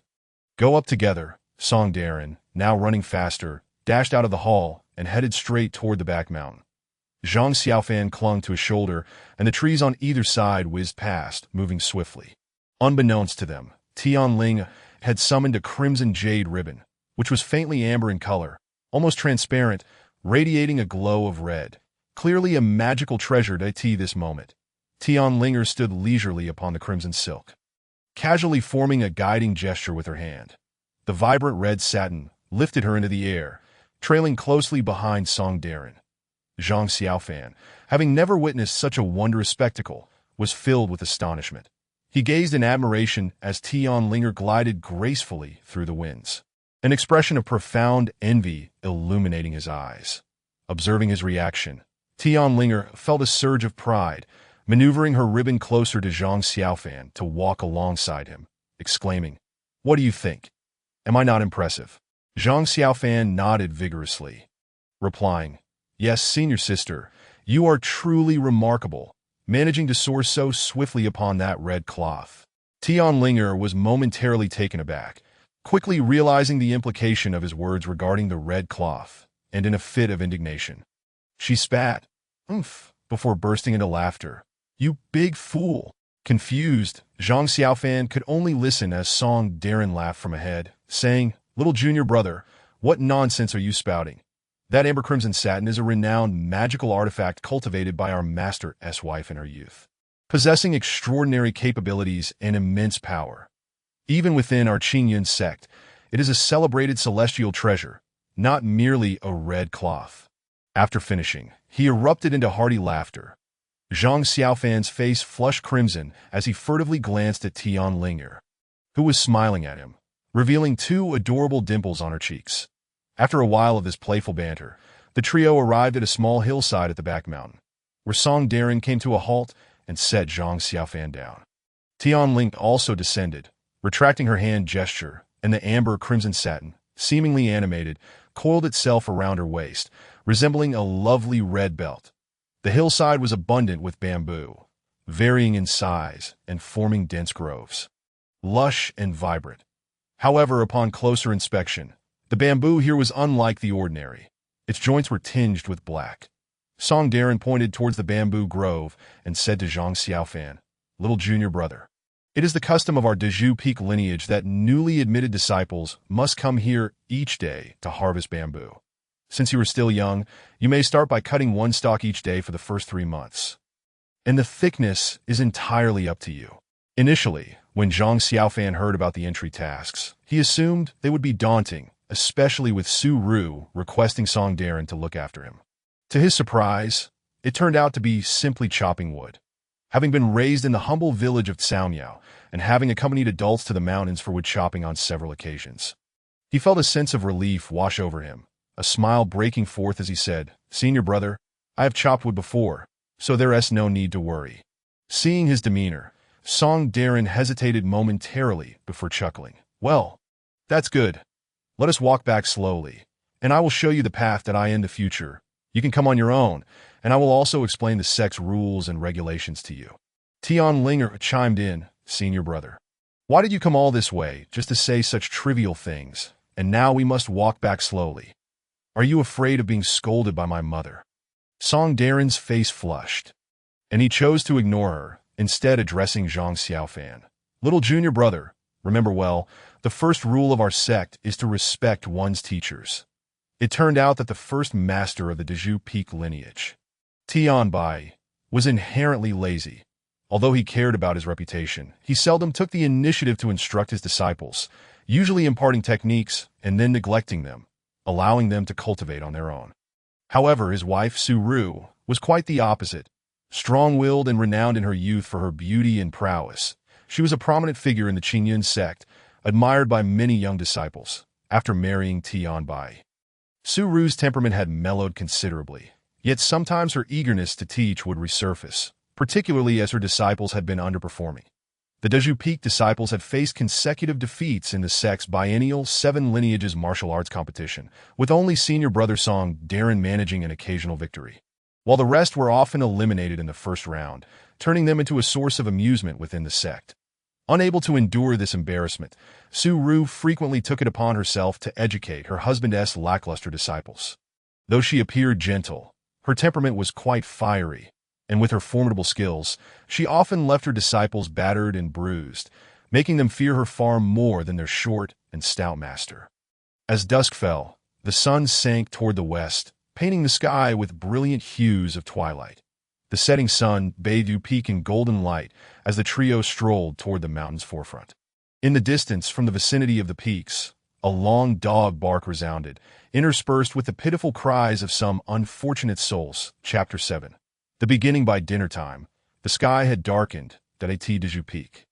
The back mountain was adorned with vast stretches of bamboo forest, while the dwellings were situated on the front peak, the most significant of which was the main hall, the Shoujing Hall, where Tianbai, his wife and daughter resided. In the rear chambers, adjacent to the Shoujing Hall, was a small courtyard where the disciples resided, but due to the limited number of disciples, the rooms outnumbered the inhabitants, allowing each person to have their own quarters.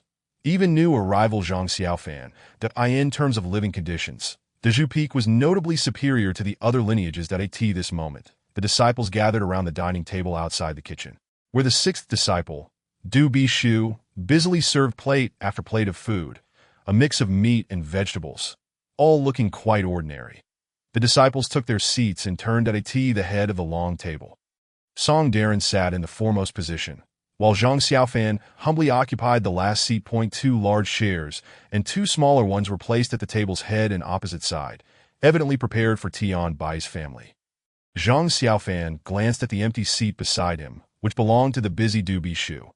After a while, Du Bishu finally finished serving the dishes, washed his hands, and returned to his seat, joining the others in waiting for their master. Du Bishu appeared relatively young, with a thin, sharp face and lively eyes that sparkled with intelligence. Once seated, he looked at Zhang Xiaofan and smiled. "Little junior brother, what is your name?" Zhang Xiaofan replied honestly, "Zhang Xiaofan." Du Bishu nodded, pointing to himself. "I am your 6th senior brother, Du Bishu." Zhang Xiaofan respectfully greeted, "6th senior brother." Du Bishu cleared his throat, patting Zhang Xiaofan's shoulder.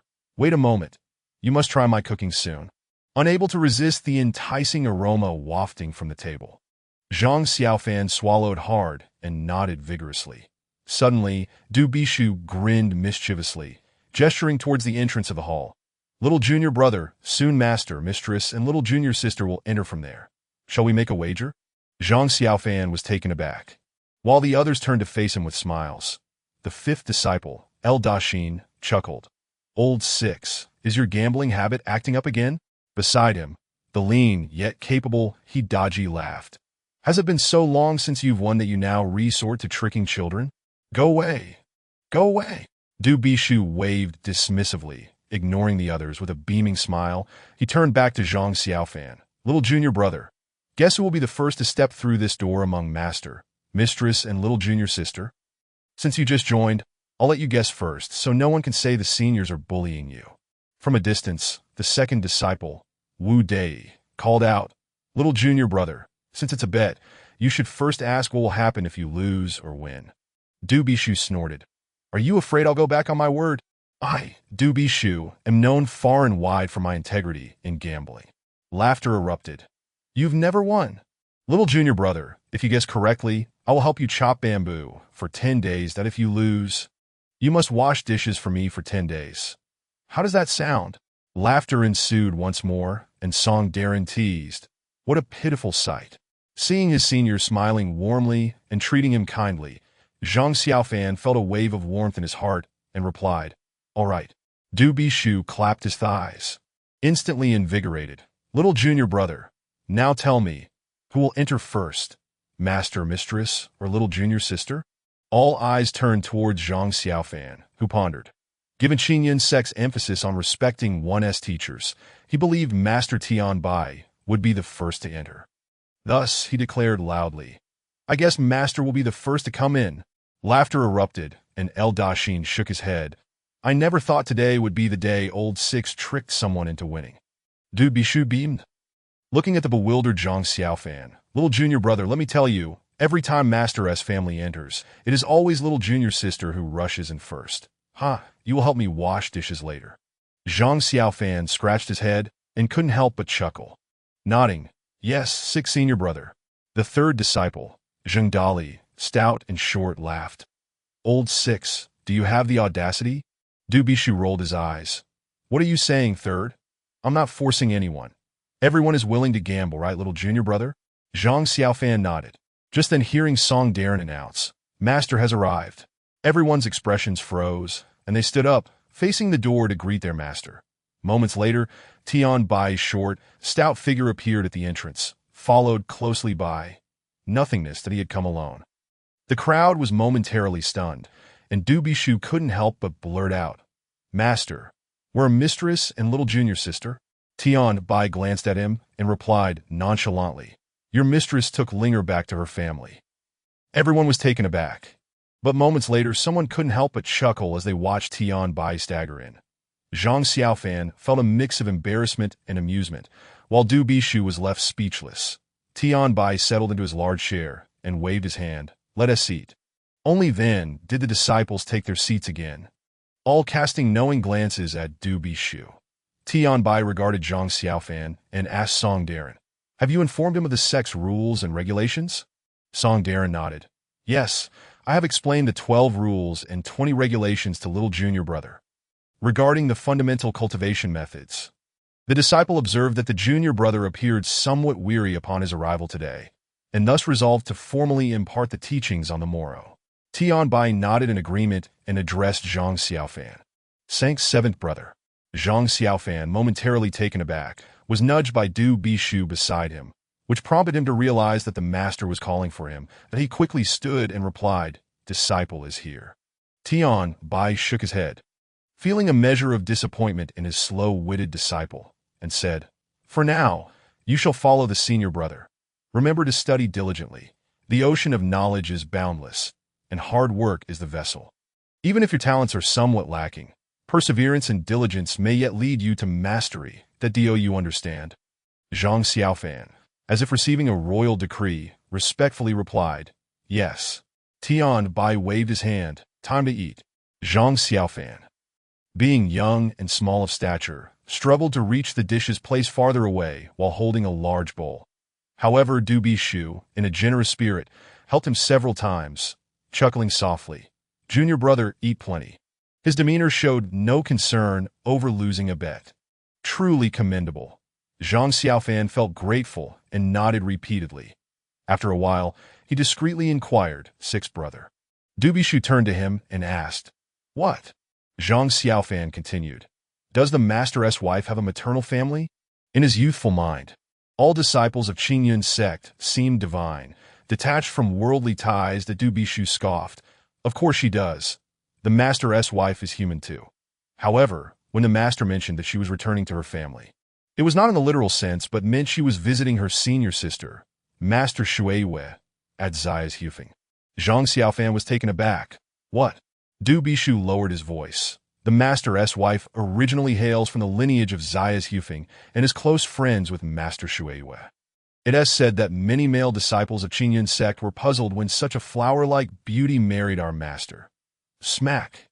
A chopstick struck Du Bishu's forehead with considerable force, leaving a red mark. Both were startled to see Tian Bai's face contorted with anger. Holding one less chopstick, that Du Bishu turned to Zhang Xiaofan and stuck out his tongue, both of them refraining from further conversation and focusing intently on their meals. At that moment, Song Darren addressed Tian Bai. "Master, why is it that only Master Shuiwei did not attend the gathering summoned by the sect leader?" Tian Bai snorted, picking up another pair of chopsticks. "Isn't it because that old Taoist nun pretended to be ill, sending someone to tell the sect leader that she had a headache and fever. The sect leader, too, foolishly believed it. Had she come today, even if I couldn't secure the best, it wouldn't have been a total loss. The fourth disciple, Hidaji, cleared his throat twice and quietly remarked, Master Shua's lineage never accepts male disciples. Tianbai rolled his eyes and shook his head. And your master's wife, upon hearing that Master Shui was unwell, immediately rushed over to see her, as if the sky were falling, truly. The disciples exchanged glances, their faces brightening with amusement. Song Darren hesitated before cautiously asking, Master, how long might the master's wife stay with Master Shui? Tianbai shot him a glare and retorted, How long? She'll go today and return tonight. Alas! The disciples sighed in unison, disappointment etched on their faces. Tianbai surveyed them, snorted, and asked Song Darren, Has the master's wife guided your training today? Before Song Darren could respond, the second disciple, Wu Dei, interjected, Master, don't ask him. The senior brother fled during the crucial moment, utterly shameless. Song Darren retorted angrily, Nonsense. I was fulfilling the master's orders to assist the junior brother. A chorus of hissing sounds erupted. The meal lasted for half an hour, and after the others departed, Zhang Xiaofan intended to stay behind and help Du Bishu with the dishes. However, Du Bishu laughed, Junior brother. Thank you, but I can manage here. You won the bet, so rest assured, I will help you cut bamboo tomorrow. Zhang Xiaofan felt a bit embarrassed, about to say something when Song Darren's voice interrupted. Sixth brother. Dante assist him.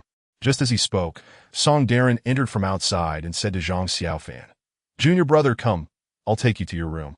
Zhang Xiaofan nodded, while Du Bishu interjected, Senior brother, what do you mean? Song Darren replied, The junior brother has just entered, and it's essential to establish a solid foundation. Now is not the time to slack off. Du Bishu scratched his head and said, That makes sense. How about this, junior brother, consider this a debt I owe you. If you need anything in the future, just ask me, all right? Zhang Xiaofan replied, Sixth brother, let us forget it. After all, Du Bishu's expression grew stern, and he declared with righteous indignation, What are you saying? Am I the kind of person who cannot discern right from wrong? If I promised you, I shall see it through. Otherwise, I would be ridiculed by all the senior brothers. Zhang Xiaofan nodded, though he still did not comprehend how this related to discerning right from wrong.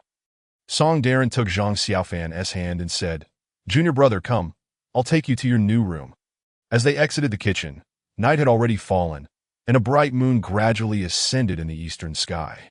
They passed by the entrance to the silent hall, and Zhang Xiaofan glanced inside, only to find the lights extinguished, shrouding everything in darkness, save for the moonlight casting an eerie glow in front of the hall.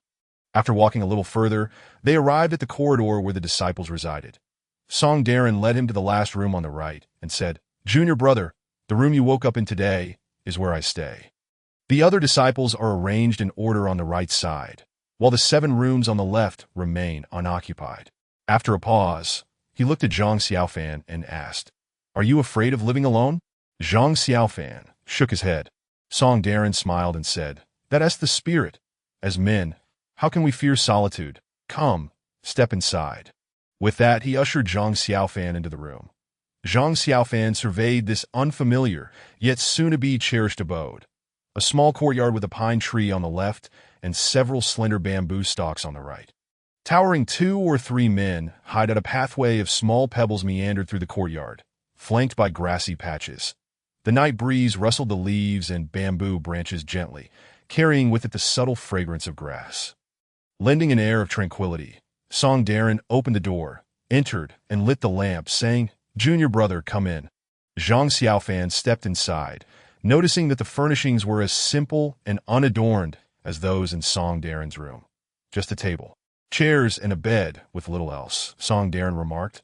I have tidied up a bit today. You can stay here for the time being. Living in the mountains is austere, and being young, you might feel lonely. But as cultivators, we must endure various trials. From now on, you must manage your daily affairs on your own. Zhang Xiaofan replied, Understood, senior brother. Song Darren nodded, glanced around, and added, If there is nothing else, I'll take my leave. You've had a long day. Rest early. Zhang Xiaofan acknowledged him and walked him to the door, suddenly recalling something that he asked. "Senior brother, why is it that it's already dark, yet none of the senior brothers have come out to move about?" Song Darren chuckled and explained. "You see, we have studied the Tao on Deju Peak for many years. Rarely do we venture out, and we are quite familiar with every nook and cranny of this place. Thus, we tend to be lazy. For instance, the fourth brother loves to read, the second brother enjoys humming tunes, and the more diligent third brother practices in his room. Generally, they do not come out." Zhang Xiaofan finally understood. Song Darren affectionately ruffled his hair, offered a few more words of caution, and turned to leave. Zhang Xiaofan returned to his room, closed the door, and felt as if the whole world had suddenly fallen silent, devoid of any sound. He quietly approached the table and sat there in a daze for a while, with nothing to occupy his mind. Eventually, he extinguished the lamp, removed his outer garment, and lay down on the bed, tossing and turning, unsure how long he fidgeted before he finally drifted into a fitful sleep. Ah! In the darkness, Zhang Xiaofan let out a low cry, tinged with fear, sitting up abruptly in bed, breathless. Just moments ago, he had dreamt of returning to Kelmi Aswang, reuniting with his parents, meeting childhood friends and other relatives, all in a joyful gathering. Yet in an instant, they transformed into corpses, blood flowing like rivers, an image of utter horror. Trembling all over, he awoke in fright. He sat on the bed for a while, his breathing gradually calming, and his eyes slowly adjusting to the darkness, that he noticed the window ajar, a faint beam of moonlight streaming in, casting a frost-like glow on the blue brick floor. Zhang Xiaofan felt no inclination to sleep. He got up, walked to the door, and with a creak, opened it to step outside. The surroundings were eerily silent, with the faint sound of insects chirping in the distance. One sound, then two, softly echoing. The moonlight bathed him in its silvery glow, but he looked up at the sky and saw the moon hanging high, bright and luminous, radiating a gentle and clear light. "I wonder how Jingyu is doing now. Is she also unable to sleep?" he murmured softly, sighing as he turned to re-enter the room. Suddenly, he felt a lightness in his chest as an object rolled out from his inner garment and fell to the ground. Zhang Xiaofan jumped in surprise, bent down to pick it up, and found it to be a deep purple, dull orb, a bead with a small hole in the center, which had once been strung on a jade rosary by Puji. In the tumult of recent events, he had long forgotten about it. Only now recalling Puji's instruction to discard the bead, that at this thought, a wave of bitterness washed over him. His parents had left him nothing, and though his bond with Puji was shallow, their fleeting time together felt as intimate as family, and this unsightly bead was the only remnant Puji had left him. Zhang Xiaofan raised his hand, lifting the pearl into the air, illuminated by the moonlight, which accentuated its silvery luster. To his astonishment, the pearl's hue lightened, transforming into a delicate lavender, appearing semi-transparent. Within it, he could discern a faint azure vortex swirling incessantly, as if imbued with sentience, yearning to break free. Yet, each time he approached the surface of the pearl, a small character would glow at that spot, repelling the azure energy. After gazing at it for a considerable time, Zhang Xiaofan found himself inexplicably fond of the pearl, and recalling that it was the only remnant left by Puji, he felt a deep reluctance to part with it. After pondering for a moment, he untied a red string from around his neck, a charm his parents had given him for longevity and safety. While most families would adorn themselves with gold medals or silver locks, his family, being impoverished, could only afford a simple red string as a substitute. That he deftly threaded the pearl onto the red string and secured it against his chest, where it felt cool yet oddly comforting.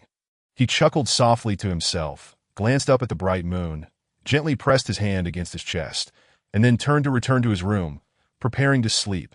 Thus, his first day at Qingyun Mountain Peak came to a close. Chapter 8. Passing on the art Zhang Xiaofan. A melodious shout rang out, yet it was deafening.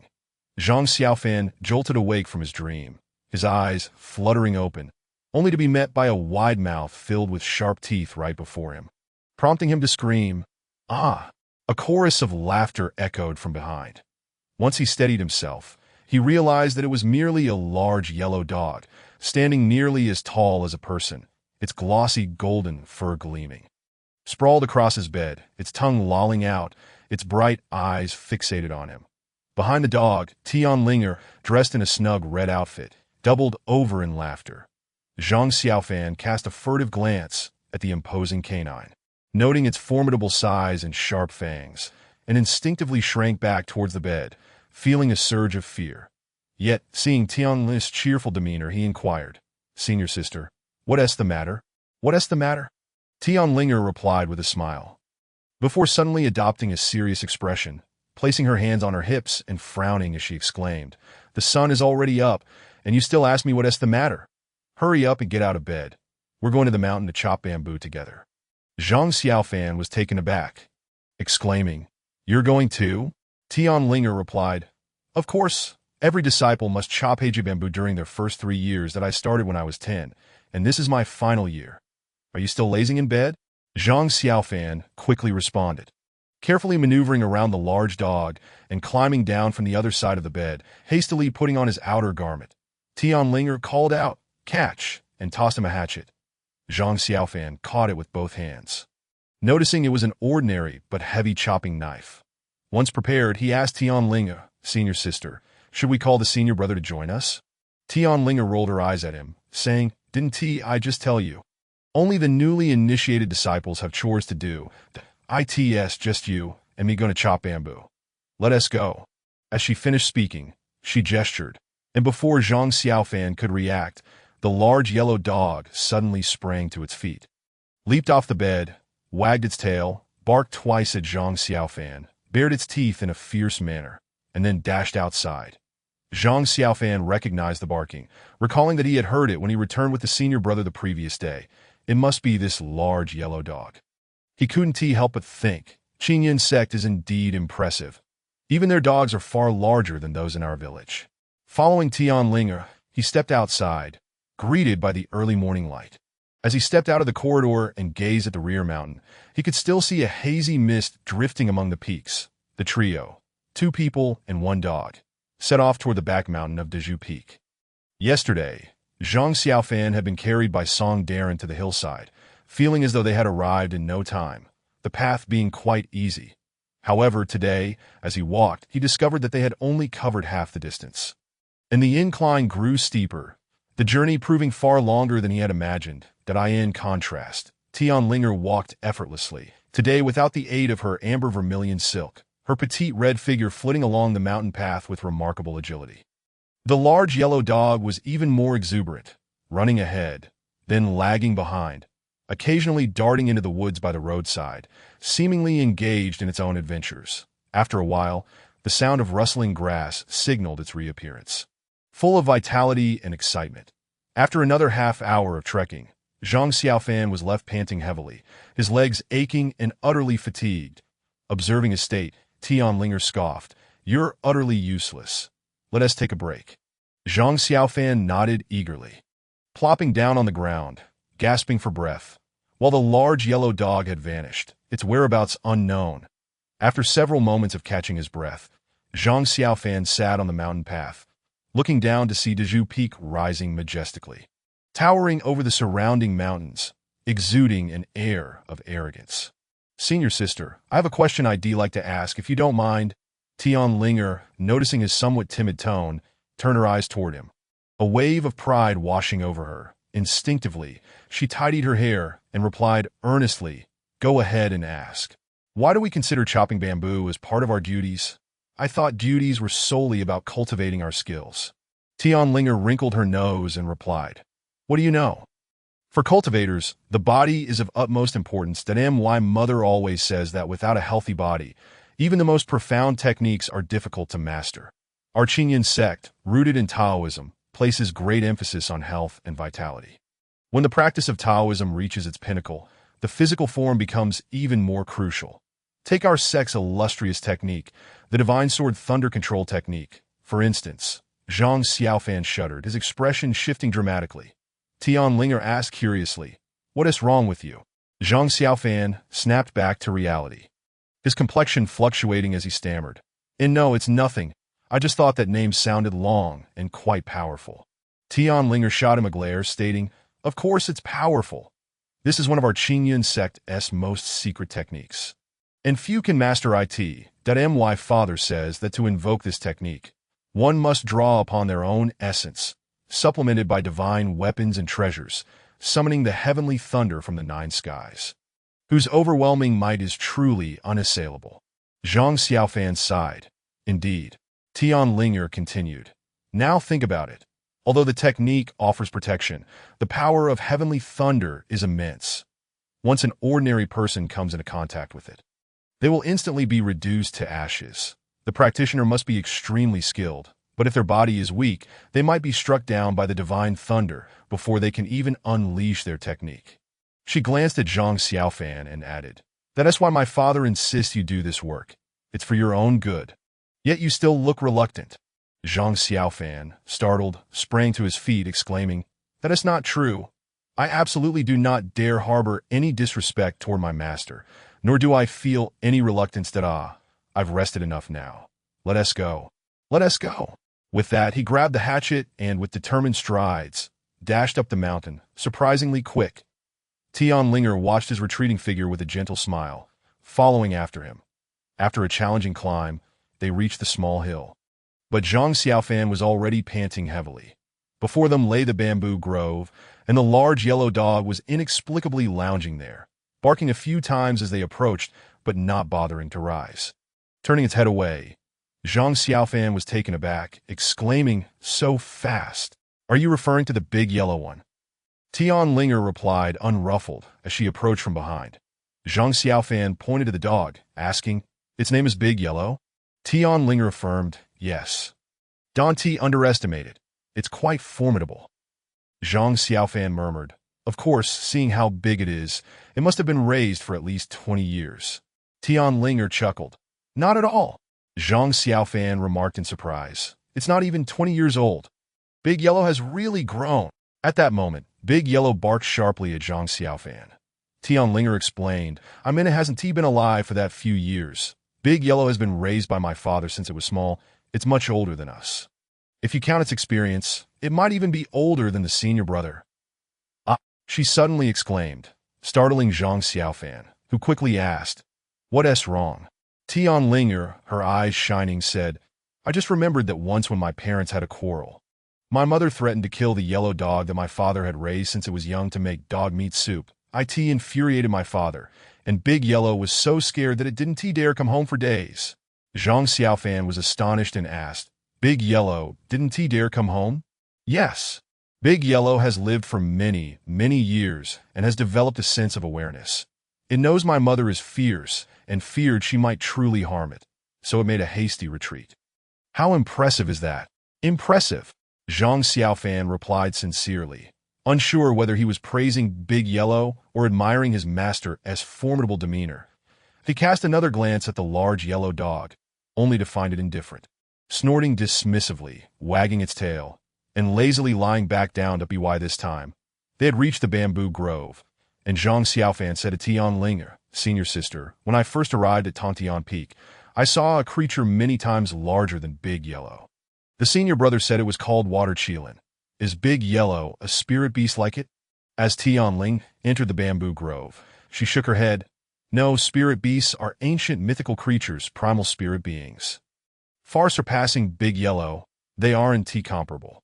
As they conversed, she guided Zhang Xiaofan through the forest, and after a while, they arrived at a place abundant with slender bamboo.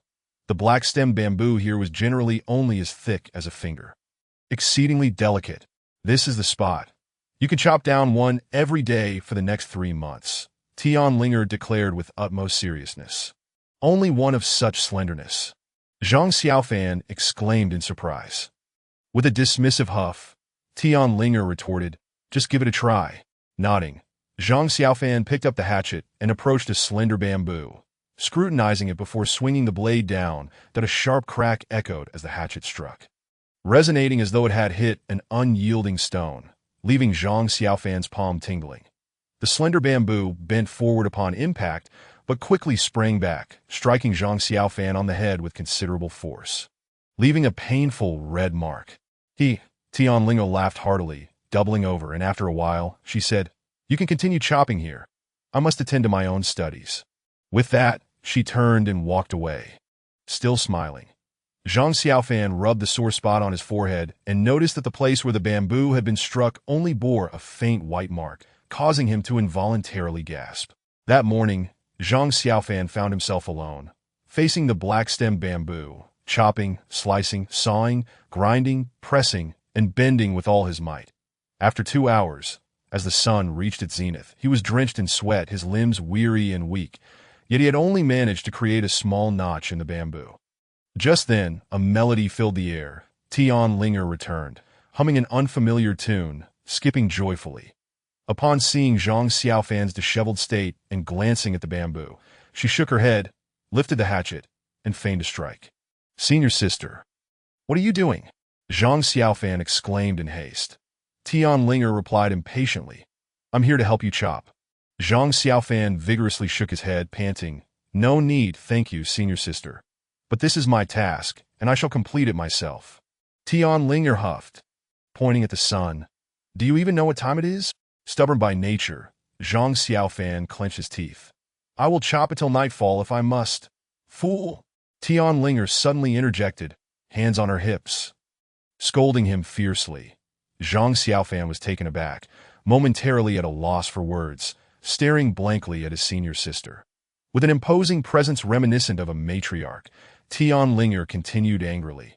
"Do you not consider the time, or think of others? If you chop until dark, do you expect me to accompany you? If you truly wish to prove a point, you should strive each day to complete your tasks within 2 hours, rather than rambling on about chopping until night." With that, she swung her hatchet decisively, and with sharp sounds, the bamboo fell, leaving Zhang Xiaofan wide-eyed in astonishment. Tian Linger glanced at him coolly and said, "You may go back now," before striding away into the woods. Zhang Xiaofan felt a mix of shame and guilt in his heart, silently resolving to apply himself wholeheartedly in the days to come and complete his tasks diligently. When he finally returned to the living quarters at Deju Peak, it was already noon. Tian Bai walked silently toward the back of the Shoujing Hall. Zhang Xiaofan paused momentarily, then trudged toward his room, only to find his senior brother, Song Darren, waiting at the corridor entrance. A faint smile curled at the corners of Song Darren's mouth as he asked, "So, how is it, little junior brother? Tired, I presume?" Zhang Xiaofan forced a smile and shook his head. "I'm fine."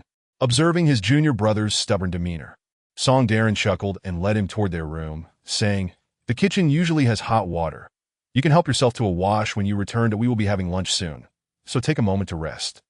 And I will come to get you afterward, that we still have tasks to complete after lunch." Zhang Xiaofan jumped in surprise. "We have tasks this afternoon?" Noticing Zhang Xiaofan's startled reaction, Song Darren paused briefly before realizing his mistake and chuckling. "Oh, I misspoke. This afternoon is reserved for the disciples to practice their Tao techniques. Starting today, I will teach you some foundational Tao principles."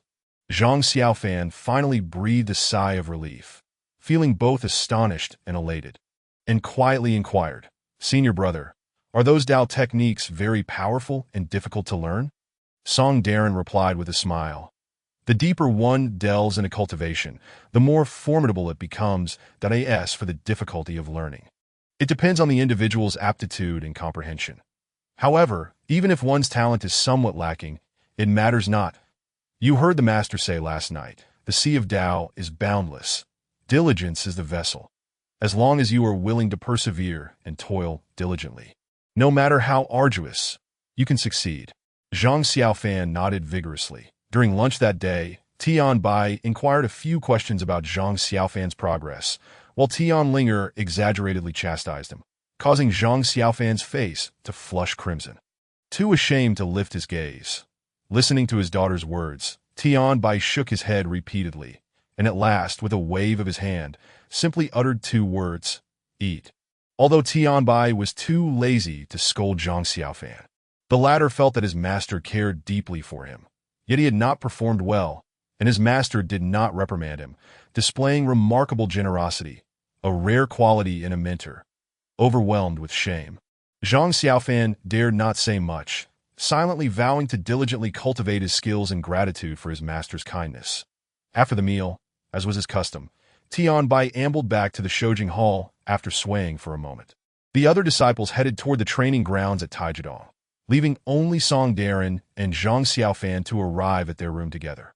"Little junior brother," Song Darren stated, "our sex Dao techniques place great emphasis on foundational skills. As you are just beginning, I will first teach you the basics. Once you have mastered them, you may practice independently, and if you have any questions, feel free to ask me, understood?" Zhang Xiaofan nodded repeatedly.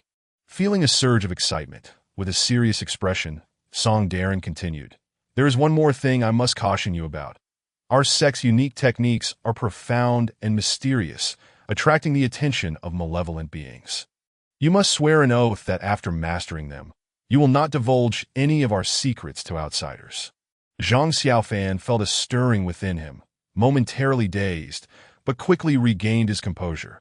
With a resolute expression on his youthful face, he affirmed, "Yes, with heaven as my witness, if I, Zhang Xiaofan, were to reveal the secrets of the Qingyun sect, may I be struck by heavenly lightning and have no place to rest in death." Song Darren nodded approvingly, inviting him to sit at the table where he began to teach him how to meditate and contemplate, outlining the human meridians and the flow of vital energy, before finally imparting the first layer of the Taiji Xinqing Dao cultivation method. The Taiji Xinqing Dao is the foundation of all the marvelous techniques of the Qingyun sect, derived from the insights of Qinji Yunzi from an ancient, unnamed scroll 2,000 years ago. Throughout the ages, it has been meticulously refined by generations of masters, culminating in today's unparalleled Dao techniques, capable of transcending the boundaries of nature and possessing unfathomable mystery. The Taiji Xinqing Dao consists of 3 realms, Yuqing, Shangqing, and Taiqing, disciple of the Qingyun sect, including many intelligent and talented individuals, often find it challenging to progress beyond the Yuqing realm in their lifetimes. Nevertheless, even the pinnacle of the Yuqing realm is exceedingly rare in the world. Currently, the Qingyun sect has over 3,000 members.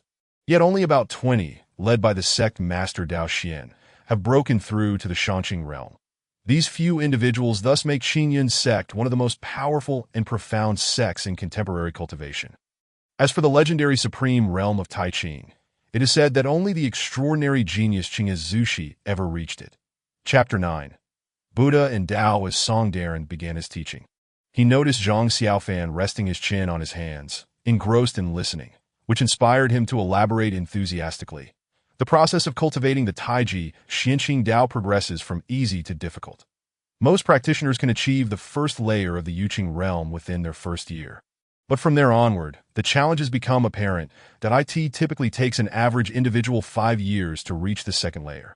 The third layer serves as a watershed moment. Those with slightly lesser talent may stagnate there for a lifetime, while those with better aptitude may take 30 or 40 years to progress. Zhang Xiaofan listened in awe, his mouth agape, and Song Darren, observing his expression, smiled faintly and continued. The core teachings of the Taiji Xinqing Dao are largely imparted by the third layer, with subsequent progress relying more on personal cultivation and individual aptitude. Experienced mentors may offer insights, but this is primarily based on their knowledge, aiding disciples in avoiding unnecessary detours, which often span decades. Of course, the so-called detours here are typically measured in years. Achieving the fourth layer of the Yuqing realm grants a practitioner the foundational skills necessary to begin learning other extraordinary techniques and to cultivate their own magical artifacts. The concept of magical artifacts and secret tools has a long-standing history. In mythological tales, deities possess their own divine instruments of unparalleled power that in the mortal realm. Cultivators wield these artifacts to harness the forces of nature, granting them immense power. Some can traverse the skies at incredible speeds, while others can shake the very earth and disrupt rivers. The materials for these magical artifacts are diverse and fantastical, but one constant remains. The quality of the material determines the power of the artifact post-cultivation. Should one attempt to wield the divine sword of thunder with ordinary iron, the sword would turn to ashes alongside its wielder before even striking an enemy, in the Qingyun sect. Due to the legendary Qingyi acquiring the ancient sword Juxian in the illusory moon cave, he became virtually unstoppable. This inspired many later generations to cultivate celestial swords.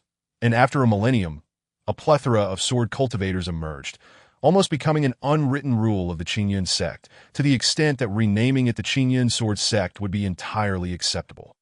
However, it is worth mentioning the head of Dezhu Peak, Tian Bai, that he himself practiced swordsmanship, and his protective magical artifact, Qiliang, is one of the renowned swords within the Qingyun sect.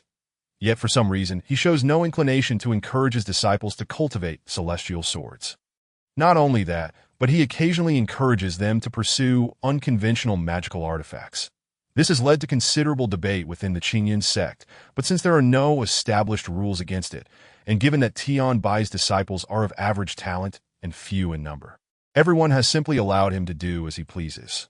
Among the disciples of the Dezhu Peak lineage, the eldest brother, Song Darren, has the deepest cultivation, having already reached the 5th level of the Jade Clarity realm in the cultivation of the Taiji Xinyan Dao. Following closely behind him is the 4th brother, He Daji, who has attained the 4th level. Although his time of entry is shorter than that of Wu Dei and Zheng Dali, he is the most intelligent among the disciples. Thus he has surpassed others in progress to AS for the 2nd brother Wu Dei, the 3rd brother Zheng Dali, the 5th brother Lv Daxin, and the 6th brother Du Bishu. They are all struggling at the 3rd level of the Jade Clarity realm. In contrast, the junior sister Tian Linger, blessed with exceptional wisdom and having received devoted teachings from her parents since childhood, commenced her bamboo cutting practice only at the age of 10. Yet, she has been studying the Taiji Xinyan Dao for several years and astonishingly reached the 4th level of the Jade Clarity realm by the age of 13. This allows her to wield magical artifacts, making her one of the renowned prodigies within the Qingyun sect, cherished by her parents and cared for by her elders. Daxiru even gifted her the famed amber vermilion silk as a protective talisman. "Your senior sister is truly remarkable," Zhang Xiaofan exclaimed. Unable to suppress his admiration, Song Darren smiled and replied, "Indeed, our junior sister is exceptionally clever and possesses a natural talent for the cultivation path.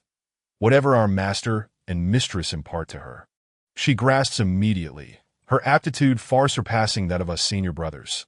Currently, she is merely at the initial stage of her cultivation, lacking in experience. Given time, her achievements will undoubtedly be boundless, far exceeding ours. The glory of the Dezhu Peak lineage rests upon her shoulders." Upon saying this, his eyes sparkled with hopeful affection for the charming and lovely junior sister. Subsequently, Song Darren shared with Zhang Xiaofan some important points to note during their cultivation journey. Before solemnly stating, "Junior brother, there is one final matter I must convey. The essence of our sect's practice lies in steady progress and grounded effort. Should one be overly ambitious, greedy for swift success, calamity may ensue. Whether one succeeds or fails is ultimately predestined and should not be forced. Those who pursue rapid gains through demonic or heretical means often find themselves facing divine retribution, which is both pitiable and tragic. You must exercise caution." Zhang Xiaofan felt a chill run down his spine and hurriedly replied, "Yes, eldest brother, I understand." Song Darren nodded, rising to his feet, and said, "Let us leave it at that for now. Only those disciples who have cultivated the Taiji Xinyan Dao to at least the 3rd level may enter the Taiji cave for further practice. Until then, you should focus on your studies in your own quarters. It is quite tranquil here, and our master and mistress rarely come. You must strive diligently." Zhang Xiaofan stood and said, "Thank you, eldest brother." Song Darren chuckled softly, patted his head, and turned to depart. After seeing off Song Darren, Zhang Xiaofan returned to his room, closed the door, and felt an indescribable excitement, such that he forgot the fatigue from his morning's bamboo cutting. Taking a deep breath, he calmed himself, slowly approached his bed, and sat in the posture taught by Song Darren. He closed his eyes and mentally recited the teachings of the 1st level of the Jade Clarity realm from the Taiji Xinyan Dao from start to finish. Just as he was about to begin his practice, a sudden realization struck him, and he opened his eyes wide, exclaiming, "This is not right." The 1st level of the Jade Clarity realm that Song Darren had imparted was the most rudimentary method of cultivation in the Taiji Xinyan Dao, revolving around 2 key concepts: cultivating qi. The practitioner, while seated in tranquility, should release their mind and suppress all distractions, drawing the spiritual energy of heaven and earth into their body to circulate through the great circulation, thereby resonating with the cosmos and gaining insights into the natural order that if one can circulate this spiritual energy through their body for 36 great circulations, their meridians will be firmly established, enabling them to cultivate higher realms. This method of cultivation has been refined over millennia within Taoism, devoid of any error or doubt. Yet at this moment, Zhang Xiaofan's thoughts were tumultuously swirling as he contemplated this Taoist truth. This confusion stemmed from what he had heard today, contrasting sharply with the instructions given to him by Master Puji, which were entirely opposite, the night before the tragic incident in Saomiao village. When Master Puji had imparted his teachings, he had clearly stated that during the process of refining qi, one must sever all ties with the external world and comprehend their true nature. Encapsulated in the words, all phenomena are empty and without essence, neither born nor destroyed, neither defiled nor pure, neither increasing nor decreasing. Therefore, in emptiness there is no form, no sensation, perception, action, or consciousness. No eyes, ears, nose, tongue, body, or mind. No forms. Sounds, smells, tastes, or touch. No realm of sight, down to the realm of consciousness. No ignorance, nor the end of ignorance. Down to no aging and death, nor the end of aging and death. No suffering. Accumulation, cessation, or path. No wisdom, nor attainment. From the Heart Sutra, such profound and esoteric concepts were far beyond Zhang Xiaofan's comprehension at that moment, yet he could discern the fundamental differences between the two methods of cultivation. His mind was in turmoil, leaving him at a loss for what to do. In truth, Zhang Xiaofan was unaware that while the Taiji Xinyan Dao is indeed the supreme mystical method of Taoism, the teachings imparted by Master Puji, filled with grand aspirations and lifelong hopes, were also the highest teachings of Buddhism, the great Brahman Prajna. These two great paths, with their starkly contrasting methods of cultivation, trace back to their distinct philosophical origins. Taoism, for instance, centers around the concept of Tao, as expressed. Tao produces one, one produces two, two produces three, three produces all things. All things carry the yin and embrace the yang, achieving harmony through the central energy. From the Tao Te Ching, Chapter 5, Taoism originates from Taoist thought, and the three realms of the Taiji Xinyan Dao are named after the three pure ones in Taoist mythology: Yuan Shi Tianzun, Ling Bao Tianzun, and Tao Te Tianzun, commonly referred to as the Three Cleans. Taoist cultivation emphasizes unity with the cosmos, harmonizing oneself with nature, and wielding the forces of nature to manifest great power. In contrast, Buddhism emphasizes acting without attachment and nurturing the mind. All phenomena do not depart from one's true nature. It further states, what a surprise that one's true nature is inherently pure. What a surprise that one's true nature is devoid of birth and death. What a surprise that one's true nature is naturally complete. What a surprise that one's true nature is without disturbance. What a surprise that one's true nature can give rise to all phenomena. From the Platform Sutra. First chapter, Buddhist cultivation focuses on understanding oneself and perceiving the five aggregates, capable of generating countless wisdoms with a single thought, which embodies this principle. The philosophies of Buddhism and Taoism are strikingly divergent, and naturally their methods of cultivation are also at odds. However, for millennia, both traditions have kept their secrets hidden from one another. At this moment, a mere disciple of Qingyun's sect, Zhang Xiaofan, found himself utterly perplexed by this matter. Which method is truly correct? Zhang Xiaofan leapt from his bed and paced restlessly within his room, feeling overwhelmed by confusion and tumultuous thoughts, yet he dared not consult anyone. Ultimately, he could only sit vacantly by the edge of his bed, letting out a long sigh, voice caught in his throat. He was not particularly clever, hailing from a farming family, and being quite young, he lacked the experience and decisiveness to grapple with such significant issues. After much contemplation, he found himself at a loss. In the end, Zhang Xiaofan resolved within himself, well, regardless, Master Puji never mentioned this situation, that I shall cultivate both methods simultaneously. With that, he ceased to dwell on it, feeling a wave of relief wash over him, and returned to bed to meditate, focusing on the practice of the Taiji Xinyan Dao. However, while he found it easy to think about, the actual practice proved to be an entirely different experience. The cultivation of the Taiji Xinyan Dao required him to open all the pores of his body, drawing the spiritual energy of heaven and earth into his body to circulate along his meridians, thus strengthening his vital energy and internal channels. Conversely, The great Brahmin Prajna demanded entering a state of cessation, closing off all thoughts and perceptions, perceiving oneself as a microcosm, and deeply understanding one's true nature. These two methods of practice were diametrically opposed, leading Zhang Xiaofan to experience great hardship. Over the next 3 months, aside from his unwavering daily routine of ascending the mountain to cut bamboo, he devoted himself earnestly to cultivating these two grand methods.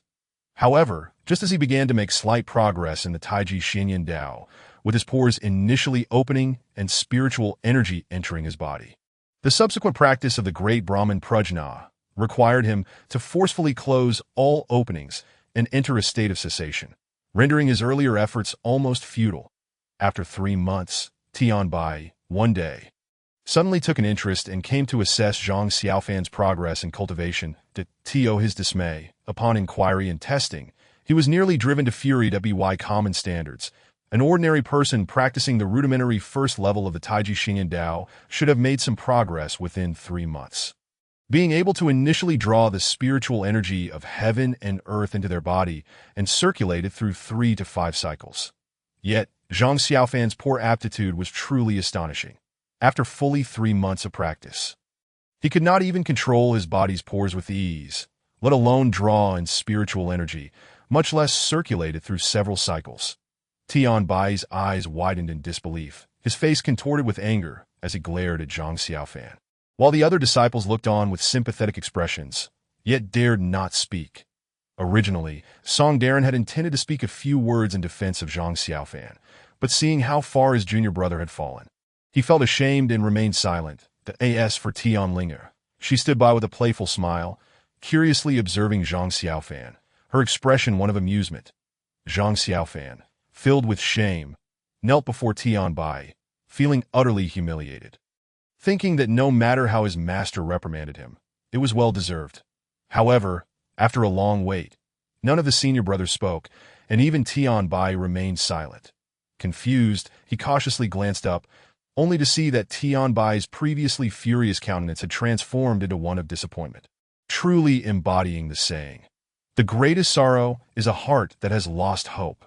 Tianbai brushed his sleeves and shook his head, moving his short, stout body, and surprisingly said nothing as he headed towards the back hall. The other disciples exchanged glances, bewildered. Song Darren, having spent the most time with Tianbai, sensed the master's thoughts and surmised that he was profoundly disappointed, perhaps even ready to give up on this junior brother. Throughout these 3 months, aside from his diligent cultivation, Zhang Xiaofan was also eager to help others and was genuine in nature, endearing himself to everyone that in the solitude of mountain life. Even the typically spoiled Tianlinger found herself with a companion close to her age. Although she often scolded him on the surface, inwardly, she held a measure of joy. Song Darren furrowed his brow and stepped forward to help Zhang Xiaofan to his feet, saying, "Junior brother, the master is merely momentarily upset. It is not of great consequence. As long as you continue to practice diligently, you will eventually earn his respect." Zhang Xiaofan felt a profound sense of shame, nodding repeatedly, and from that moment forth, he devoted himself even more diligently to his studies. Each morning, he ascended the mountain with Tianlinger to chop bamboo. Typically, disciples would master the art of severing black joint bamboo after 3 months of practicing the Taiji Xinqing Dao, yet it took Zhang Xiaofan a full 6 months before he managed to chop his first piece. Nevertheless, undeterred by the elements, he persevered daily, ultimately developing a robust physique, no longer panting like a worn-out beast upon reaching the summit. However, from that day onward, Tianbai ceased to take any notice of Zhang Xiaofan. Initially, Song Darren inquired about his progress several times, but as time passed and Zhang Xiaofan's advancement remained exasperatingly slow, even Song Darren lost heart and stopped asking. Zhang Xiaofan himself was unfazed, aware of his limited aptitude. Although he occasionally pondered whether the dual practices were to blame for his slow progress, every time he recalled the visage and voice of Master Puji, his heart would warm, prompting him to persist. The journey was fraught with difficulties, yet his stubborn and tenacious nature ultimately saw him through. He lived in seclusion, practicing the Taiji Xinqing Dao by day and the Dabin Prajna by night. Time slipped away, and before he realized it, 3 years had passed. During this period, Zhang Xiaofan set a dismal record for the Qingyun sect. He took 3 full years, 3 times longer than the average disciple, to complete the first layer of cultivation in the Yuqing realm of the Taiji Xianxing Dao, mastering the control of his body's orifices and allowing the celestial energies of the universe to flow through his body in 36 circulations. Yet unbeknownst to others, through his studies of the Dabin Prajna, he had also begun to gain a nascent understanding of inner energy control, laying a solid foundation. When Zhang Xiaofan timidly announced this during dinner one evening, the disciples of the Dezhu peak of Qingyun sect were left dumbfounded, akin to witnessing a millennium-old iron tree bloom. Laughter erupted, with Song Darren joyfully lifting the now considerably grown Zhang Xiaofan and tossing him into the air multiple times, reveling in his delight. Meanwhile, Tianbai, seated nearby, cast a cold glance at the commotion and scoffed, muttering under his breath, "Fool!" Over the course of these 3 years, Zhang Xiaofan matured into a 14-year-old youth.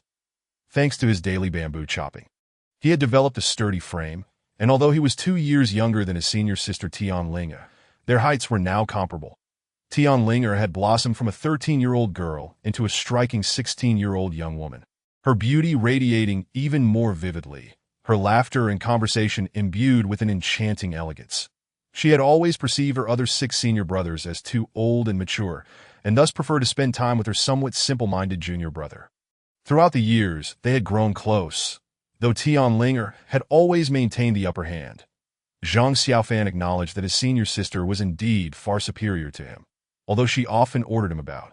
She was always the first to stand up for him when he was teased by the senior brothers, offering her support. The mountain abode was solitary yet serene. Zhang Xiaofan had inquired several times with Tianbai and Song Darren about the incident in Xiaomiao village. But to no avail. The matter remained shrouded in mystery that as time passed. His heart gradually learned to let go of the urgency surrounding it. One morning, as was his custom, Zhang Xiaofan took up his axe and ventured out alone towards the back mountain. Tianlinge had completed her bamboo chopping duties 2 years prior and no longer accompanied him. So for the past 2 years, Zhang Xiaofan had mostly ascended the mountain alone, though Tianlinge occasionally joined him for leisure. Today, noticing her absence, he thought little of it as he trekked up the mountain path. In just over a month, he too would conclude his bamboo chopping task. He had now reached a point where he could sever 2 pieces of black joint bamboo daily. Though he still lagged behind Tianlinge, who at the end of her training could chop over 10 pieces in a single day that a month prior, he had finally completed the first layer of the Yuqing realm in the Taiji Xianxing Dao. After which Song Darren imparted to him the secrets of the second layer. After practicing for a month, although it proved significantly more profound, he somehow felt it was easier than the first layer. For instance, the first layer required mastery over the control of all bodily orifices, which took him 3 arduous years to achieve, whereas the second layer demanded the transformation of energy into essence, requiring him to refine the celestial energies entering his body into vital essence within his meridians. According to his senior brother, this was over 10 times more challenging than the first layer. Yet Zhang Xiaofan found himself progressing surprisingly smoothly. The root of this ease seemed linked to his consistent practice of the Dabin Prajna over the past 3 years, which had cultivated his inner energy to a notable degree, allowing him to advance swiftly in refining essence. Nonetheless, self-doubt crept in. After all, others had practiced for a year while he had taken 3. Surely this time was merely an illusion. Thus, he remained indifferent, continuing his daily practices without interruption or inquiry from others. Chapter 10. The quiet valley. Upon reaching the mountain, Zhang Xiaofan found himself amidst the familiar bamboo grove, where verdant splendor enveloped him. The mountain breeze stirred the sea of bamboo, undulating like waves of the ocean, a breathtaking sight that instantly lifted his spirits. That he inhaled deeply the fresh mountain air, stretched his limbs, and entered the bamboo thicket with his axe. The place he ventured to now was different from where he had first arrived 3 years prior. He was now deep within the grove, where towering bamboo stood resolutely, their fibers exceptionally resilient. A gentle morning mist drifted through the trees like a diaphanous veil, and the green bamboo leaves were adorned with glistening dewdrops, exquisite and translucent. After a short walk, he found himself immersed in a sea of green. The black joint bamboo here soared high, its branches lush and reaching into the sky, with light filtering through the leaves, casting dappled shadows upon the ground. Zhang Xiaofan scanned his surroundings, selected a sturdy piece of black joint bamboo, measured it with his axe, and prepared to strike. With a muffled thud, he felt a sharp pain on his forehead, as if struck by an object. Looking down, he discovered a pine cone rolling on the ground. Surrounded by black joint bamboo and an abundance of bamboo shoots, there were certainly no pine cones to be found. After pondering for a moment, a smirk crept onto his lips as he called out, "Senior sister. Is that you?" His voice echoed through the bamboo grove. But after a long pause, there was no response. Zhang Xiaofan knew his senior sister had a penchant for mischief and was about to call out again when, suddenly, another sharp pain shot through his forehead, this time from another pine cone. Above him, he heard a series of high-pitched screeches. Gritting his teeth against the pain, he looked up to see a gray monkey perched atop a black joint bamboo stalk, clutching several pine cones in its hands, its tail dangling from a branch while it cackled gleefully, seemingly relishing the chaos. Zhang Xiaofan stood momentarily stunned. He had never encountered a monkey in the bamboo grove over the past 3 years.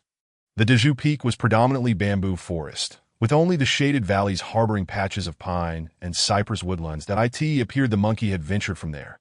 The Dezhu Peak, steep and formidable, though not as lofty as the Tongtian Peak, still pierced the clouds, its ascension fraught with peril. Most disciples of the Qingyun sect traversed the skies with ease. Zhang Xiaofan, being of limited cultivation, had heard from his senior brothers about the wild pines and cypresses in the deep valleys behind the Dezhu Peak, a place shrouded in mystery and seldom trodden by human feet.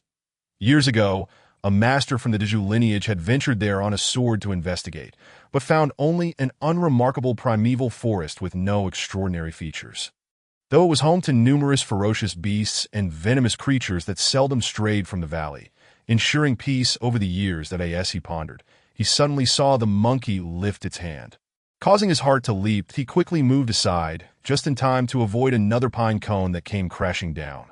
The gray monkey, noticing his evasive action, screeched in apparent anger, as if blaming Zhang Xiaofan for dodging. Zhang Xiaofan responded by making a face at the monkey, ignoring it as he walked away, thinking how rare it was to encounter such a creature that delighted in throwing things at people. After a few steps, he heard a rustling behind him. Before he could react, a thud resounded as another pine cone struck him on the back of the head with considerable force, causing his vision to darken momentarily. And he couldn't help but cry out. The monkey clapped its hands in delight, swinging back and forth on the branch, utterly amused.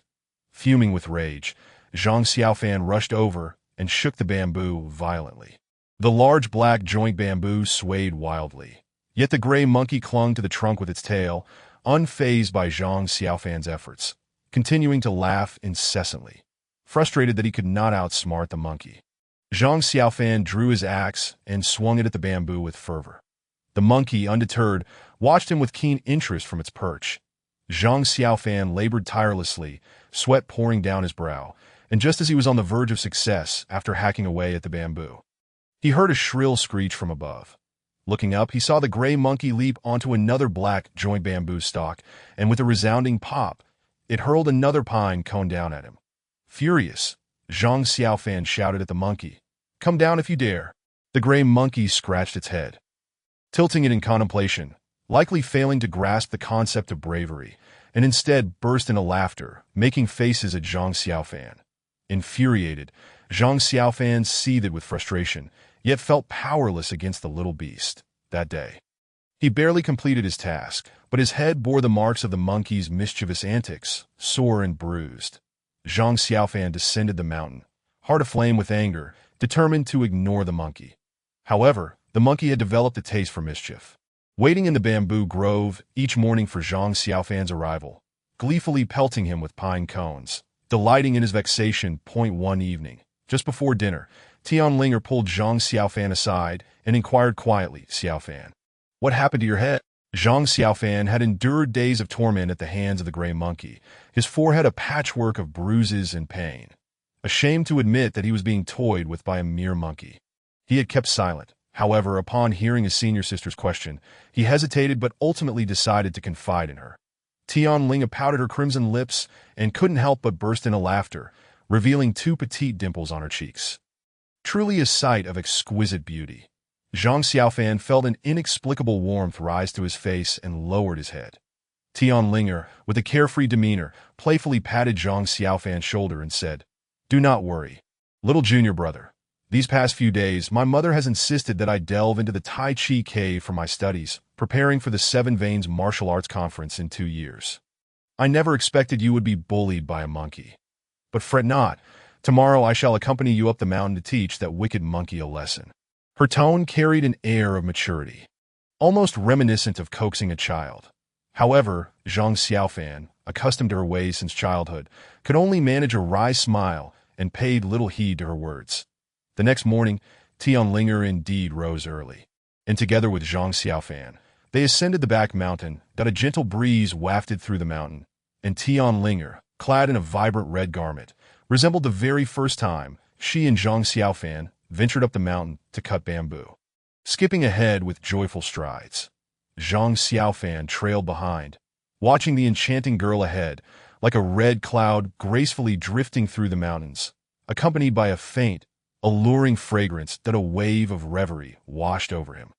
And he suddenly felt a desire for this moment to last forever. Just as he was lost in thought, Tianlinger had already ventured far ahead. Turning back, she called out, "Xiaofan, why are you so slow?"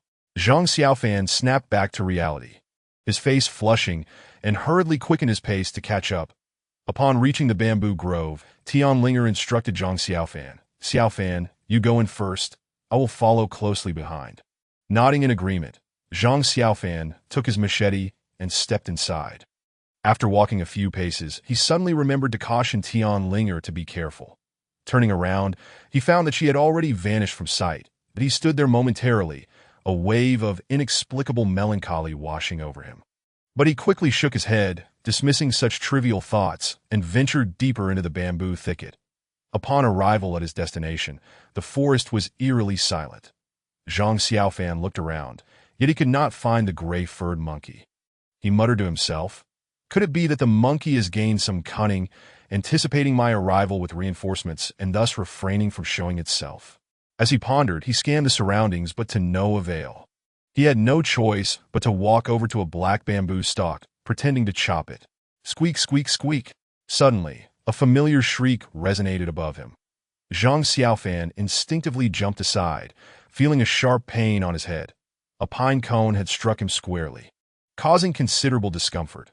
Looking up, he saw the gray monkey, as usual, hanging upside down from a bamboo branch, laughing incessantly. Elation surged within him as he leaped up, pointing at the monkey and laughing. "Ha, you finally came back." Although his voice was low, the monkey was startled, thinking, "This person usually erupts in rage when struck, but today he seems overjoyed. Has he developed a peculiar addiction to being hit, finding pleasure in the pain?"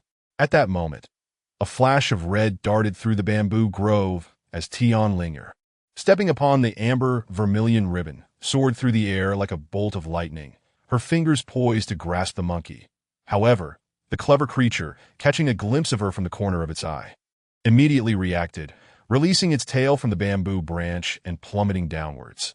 Tianling had anticipated the monkey's evasive maneuvers, but she did not foresee its sudden descent, leaving her momentarily stunned and grasping at empty air. Zhang Xiaofan, poised to spring into action, watched as the monkey effortlessly caught hold of a nearby bamboo, swiftly ascending and evading, clearly aware of the formidable red-clad girl above. With a competitive spirit ignited, Tianlinger shouted from midair, "Chase!" With a flick of her left hand, the amber vermilion ribbon shot forth, while Zhang Xiaofan dashed forward on the ground, pursuing with fervor. If they had been on open ground, Tianlinger would have easily captured the monkey with the speed of the amber vermilion ribbon, but in the dense forest, it proved to be quite cumbersome. The gray monkey, exceptionally clever, never fled in a straight line, weaving left and right, dodging through the trees. Tianling had to keep her eyes on the monkey while also avoiding the ever-present black bamboo, creating considerable difficulty for Zhang Xiaofan. He could only run on the ground, filled with anxiety, unable to offer much assistance. Thus, the three, 2 humans and 1 monkey, continued their relentless chase amidst the monkey's high-pitched squeals. Zhang Xiaofan, feeling increasingly fatigued, realized they had ventured quite far. Yet the verdant bamboo forest before him seemed infinite, layers upon layers stretching endlessly, as if there were no end in sight. His throat parched, he suddenly noticed a gray shadow darting ahead. Dropping straight down, elated, he surged forward, but at that moment, Tianlinger cried out urgently, "Be careful!" Before Zhang Xiaofan, a precipice loomed suddenly. He hastily pulled back, nearly teetering over the edge. Regaining his composure, he peered into the chasm below, where a deep valley lay shrouded in mist, obscuring his view. Closer to the edge, the valley walls were no longer adorned with black bamboo, but rather a variety of wild trees and shrubs, predominantly pines and cypresses. They had unknowingly chased the monkey to a remote valley at the back of the mountain. Zhang Xiaofan watched as the gray monkey descended, employing the same trick, grasping a branch to swing and dissipate its falling momentum. Escaping forward, just as he was growing anxious, he heard a whoosh through the air. Looking up, he saw Tianlinger, her red attire billowing, soaring towards him, extending a hand as delicate as jade, calling, "Come up!" Without a moment to think, Zhang Xiaofan reached out and grasped her hand. Tianling pulled him onto the amber vermilion ribbon, which momentarily dipped under their weight before returning to form. It was Zhang Xiaofan's first experience of such a sensation. Leaving him flustered, Tianlinger positioned him behind her and chastised, "Hold on to my waist quickly." Following her instruction, Zhang Xiaofan wrapped his arms around her waist, and with urgency, she commanded the ribbon to soar, their red figures streaking through the air as they plunged into the valley in pursuit of the gray monkey.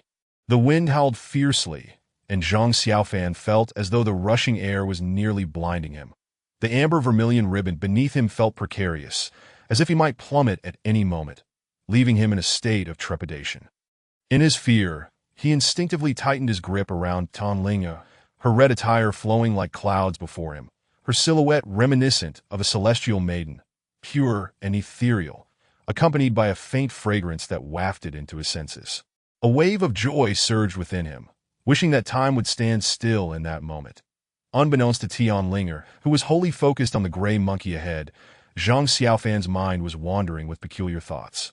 Having been doted upon by her parents and elder brothers, she was accustomed to praise and affection, and the thought of not being able to catch a mere monkey was utterly unacceptable. Thus, in the depths of the valley, amidst the shadows of trees, the gray shadow darted ahead, with the red figure in close pursuit, weaving and darting in a frantic chase. After what felt like half an hour, the gray monkey, an unusual creature, showed no signs of fatigue, continuing its swift escape. However, Tianlinger gradually grew accustomed to maneuvering through the forest, closing the gap between them. The gray monkey fled deeper into the valley, and Zhang Xiaofan, peering from behind Tianlinger, noticed that the trees ahead were thinning, allowing more light to filter through, revealing a clearing that seemed to be accompanied by the sound of water. At that moment, the monkey's shrieks grew increasingly frantic, seemingly perplexed that the two were still in relentless pursuit, with no retreat available, forcing it to sprint forward with all its might. Before long, the scene before them opened up dramatically, revealing a spacious clearing strewn with stones, at the center of which lay a shimmering emerald pool, its waters gently rippling and flowing westward. The gray monkey hesitated momentarily at the edge, but the sound of pursuit was upon it in an instant. With frantic cries, it was compelled to leap down and continue its flight. Yet inexplicably, its pace slowed, no longer resembling a desperate escape, but rather akin to a leisurely stroll, albeit still inching forward. Zhang Xiaofan observed this curious behavior with intrigue, while Tianlinger, preoccupied with avoiding obstacles and tracking the monkey, remained oblivious to the oddity. Just as the monkey was within reach, Zhang Xiaofan, filled with exuberance, shouted an admonition, propelling the ribbon into the clearing, aiming to capture the elusive creature. However, at that moment, a loud bang resonated in his mind, causing his body to sway involuntarily, as a wave of nausea surged from his core, threatening to overwhelm him, in an instant. Warmth radiated from his chest, enveloping his heart, dispelling the queasiness. Zhang Xiaofan instinctively glanced down at his chest, recognizing the source of the warmth to be the deep purple bead gifted to him by Pu Zhi. Simultaneously, he noticed that Tianlinger trembled violently, her body slackening as she collapsed. They were mid-air, And with her losing control, the amber vermilion ribbon came to an abrupt halt, sending them plummeting to the ground. Zhang Xiaofan rolled multiple times upon impact, wincing in pain, but he paid no heed to his own discomfort and rushed to Tianling's side, urgently calling, "Sister, sister, are you all right?" He saw her sprawled forward, motionless, her face pale, cold sweat beading on her forehead. She had lost consciousness. Alarmed, Zhang Xiaofan surmised that this was likely related to the strange sensation they had just experienced. Gritting his teeth and suppressing the nausea rising within him, he hoisted Tianlinger onto his back, simultaneously retrieving the abandoned amber vermilion ribbon, and made his way towards the exit. The distance of merely 2 or 3 zhang, ordinarily insignificant, became excruciatingly arduous under the relentless assault of nausea that beset him.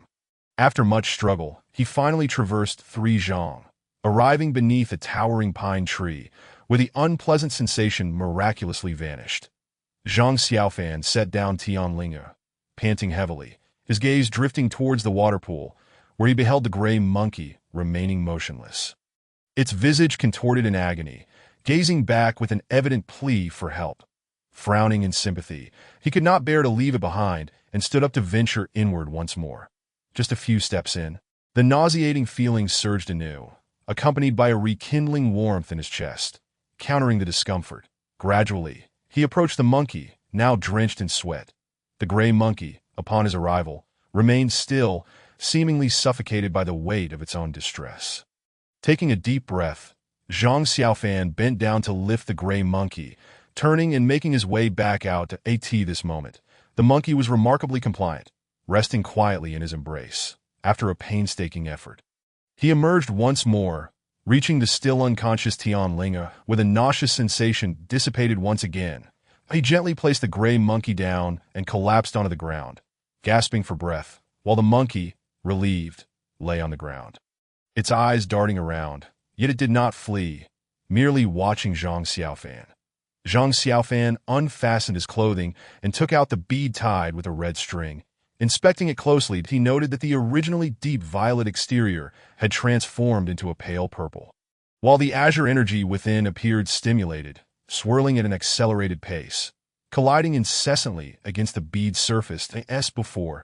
Each impact of the azure energy was met with the protective Buddhist mantra. The warmth that had earlier rescued Zhang Xiaofan emanated from this very mantra. However, he could clearly see that compared to 3 years prior when he first discovered it, the Buddhist characters had diminished in both size and luminosity. Chapter 11. The anomaly. Zhang Xiaofan scrutinized the bead for quite some time, his breathing gradually stabilizing. Aside from the noticeable reduction in color and brightness, he could discern nothing else amiss.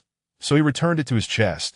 He glanced at Tianlinger beside him, noting that although she remained in a state of unconsciousness, her face had regained some color, indicating improvement. He picked up the amber vermilion ribbon, examining it closely.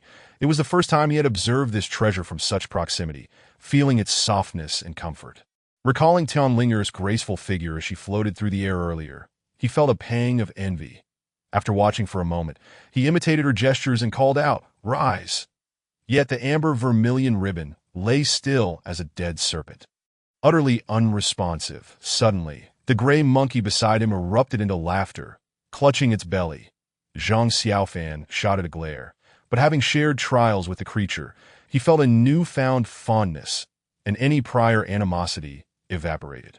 He stuck out his tongue at the monkey, making a face, then disregarded it, placing the amber vermilion ribbon beside Tianlinger while his gaze shifted to the small water pool in the clearing. The pool was modest in size, its source unseen, likely formed by an underground spring. The water gleamed a vibrant green, its depth indiscernible from his vantage point. To the west of the pool was a gap where the water flowed out, forming a meandering stream. In the center of the pool lay a pile of scattered stones of varying sizes and shapes, some protruding above the water's surface. Among the stones was a short black rod, jutting a foot above the water, while the rest remained submerged, its material indistinguishable. Zhang Xiaofan felt no particular concern, merely thinking it wise to leave this peculiar location. Yet despite Tianlinger's calmness, she remained unconscious and unresponsive to his calls. In stark contrast, the gray monkey was lively, scratching itself and restlessly grooming its FURT darted into the woods, returning with a few wild fruits, tossing two to Zhang Xiaofan before plopping down to savor its meal. Zhang Xiaofan bit into the wild fruit, surprised by its sweetness and juiciness, which ignited his appetite. Since ascending the mountain at dawn, pursuing his path until now, he had not consumed a drop of water and was ravenous. He devoured one fruit in a few bites, eager for another, but suddenly shook his head and gently set it down beside Tianling. After consuming the wild fruit, Zhang Xiaofan felt his hunger abate slightly, and his spirits lifted. He stood, stretching lazily, surveying the surroundings. The ancient trees loomed, and the stream babbled, creating a serene yet oddly eerie atmosphere. That moment, Zhang Xiaofan felt a surge of warmth in his chest, followed by a series of muffled cracking sounds, as if something were shattering. Startled, he hastily retrieved the bead from his chest, only to be taken aback by the sight. The bead radiated a brilliant azure light, and the inner azure energy surged violently, crashing against the bead's walls, while the protective mantra grew increasingly feeble and dim, on the verge of failing to contain it. Little did Zhang Xiaofan know that this seemingly innocuous bead was, in fact, a fearsome artifact of notoriety, the blood-eating pearl. Its origins shrouded in mystery. It possessed a chilling ability, feasting upon the life essence of living beings. Should any creature approach it within moments, it would be drained of vitality, leaving behind only a hollow shell, a truly terrifying object. Over 1,000 years ago, this pearl was acquired by the malevolent elder of the demonic sect, who, recognizing its powers, fashioned it into a formidable treasure, wreaking havoc upon righteous practitioners, claiming countless lives, and gaining notoriety, eventually becoming one of the 4 treasures of the demonic sect. After the elder's demise, the pearl vanished without a trace. 3 decades passed. The compassionate monk Puji stumbled upon this malevolent artifact in the western marshes, where the ground was littered with bones, devoid of life, a scene of utter devastation. Moved by compassion, Puji utilized the great Buddhist teachings to contain it, employing the secret methods of the Buddhist order to suppress its evil for 30 years, while simultaneously using the precious jade prayer beads to counteract the bloodthirsty essence, successfully binding the malevolent spirit within the pearl, hidden from the light of day. However, during the battle at Qingyun, Puji suffered grievous injuries at the hands of a mysterious figure cloaked in black. Though the assailant also retreated wounded, Puji understood that their core was unscathed and anticipated their intent to seize the blood-eating pearl. After consuming the 3-day death pill, he could only extend his life by 3 days. Should that individual return, the malevolent artifact would surely fall into their hands. After careful consideration, he took a gamble, entrusting the blood-eating pearl to Zhang Xiaofan, advising him never to reveal it to others and to cast it into a deep valley at the earliest opportunity, even if it risked harming some innocent beings, for that would be far better than allowing it to fall into the hands of that malevolent individual. Yet, Puji could not have foreseen that Zhang Xiaofan, recalling his kindness, would choose to keep this sinister artifact as a memento. With the absence of Puji's Buddhist oppression and the protective aura of the jade prayer beads, the malevolent energy within the blood-eating pearl gradually began to break free from its restraints. However, the Buddhist exorcism techniques were not to be trifled with. While the binding had lost its master, it remained steadfast in its duty, successfully containing the malevolent energy for 3 long years. Yet as time wore on, the restraints grew weaker, and today it teetered on the brink of breaking free, poised to wreak havoc upon the world. Zhang Xiaofan, unaware of the intricate history behind it, felt an impending sense of dread. He vividly recalled the multiple appearances of the mantra during the battle at Qingyun, and despite his youth, the memory was etched in his mind. Observing the dire state of the protective mantra upon the bead, anxiety gripped him. Resolute, he clenched his fist around the bead, channeling his rudimentary great prajna into it. Miraculously, the mantra on the blood-eating pearl flickered momentarily, yet before Zhang Xiaofan could rejoice, it dimmed once more, and an icy sensation surged through him, invading his body and rendering half of him numb. The gray monkey, noticing Zhang Xiaofan's expression of anguish, its face flushed with azure energy, squeaked anxiously. But Zhang Xiaofan could hardly focus on anything else. Feeling his vitality rush uncontrollably towards the bead in his right hand, the great prajna within him collapsing before the chilling energy. His entire body seized with spasms. Overwhelmed by agony, he staggered backward, only to be hit by a familiar wave of nausea, surging through his insides. Unintentionally, he had wandered back into the clearing, but this time there was no warmth to counteract the malaise. The gray monkey, in a state of panic, squeaked incessantly, yet it dared not step into the clearing again. Zhang Xiaofan, in utter disarray, felt waves of cold and heat coursing through him, gnawing at him like a swarm of ants, his stomach churning with the urge to vomit, yet nothing would come forth. It was a torment worse than death. His consciousness began to blur as he staggered forward, oblivious to the fact that he was veering further away from safety and closer to the bizarre water pool, feeling his strength gradually depleting. Trembling, he sank to the ground. At this moment, he found himself by the water's edge, summoning the last vestiges of his strength. He invoked the Tai Chi Xianqing Dao, barely drawing a trickle of spiritual energy from the heavens and earth into his body, transforming it into great prajna, which provided fleeting relief from his torment. Yet mere moments later, that respite faded away, and Zhang Xiaofan could no longer afford to dwell on anything else. He struggled to alleviate his suffering, seizing any moment of relief he could grasp. The chilling aura was overwhelmingly potent, accompanied by an inexplicable sense of nausea that felt as if it were turning his very insides upside down. Surging straight to his mind, before him, golden stars erupted chaotically. His breath became erratic, and suddenly a sweetness surged in his throat. With a gasp, he expelled a copious amount of fresh blood, teetering on the brink of unconsciousness. At that moment, a resounding roar emanated from his being. In an instant, it seemed as though the heavens themselves had darkened, the blood-devouring pearl radiating a brilliant azure light, transforming the entire orb into a cerulean hue. A fleeting glimmer of dull gold flashed by, shattering the Buddhist mantra of, and Zhang Xiaofan was enveloped entirely by the azure energy, reborn as a bloodthirsty demon. Yet, the bizarre occurrences were far from over. Almost simultaneously as the azure energy gained its freedom, a tremendous noise erupted from the center of the pond, causing winds to whip and clouds to churn, as fragments of stone shot outward with a cacophonous clamor. The emerald waters of the pond surged into tumultuous waves, swirling relentlessly around the center, forming a massive whirlpool. From the depths of this vortex, amidst the splashing water, a dark object gradually ascended, exuding a menacing aura, an obsidian short staff, roughly 2 feet in length. Neither metal nor iron, emanating a palpable sense of dread. Zhang Xiaofan cried out, stumbling backward, yet the blood-devouring pearl seemed to adhere to his palm, refusing to be shaken off. Within it, a faint crimson hue could be discerned, slowly siphoning from Zhang Xiaofan's very being into the pearl, that a piercing whistle pierced through the tumult of waves, as the obsidian staff shot forth with great speed, hurtling toward the flickering azure blood-devouring pearl. Moments later, a tremendous collision resounded as the two formidable objects collided. Boom! A shockwave radiated outward from Zhang Xiaofan's form, creating a vast crater in its wake.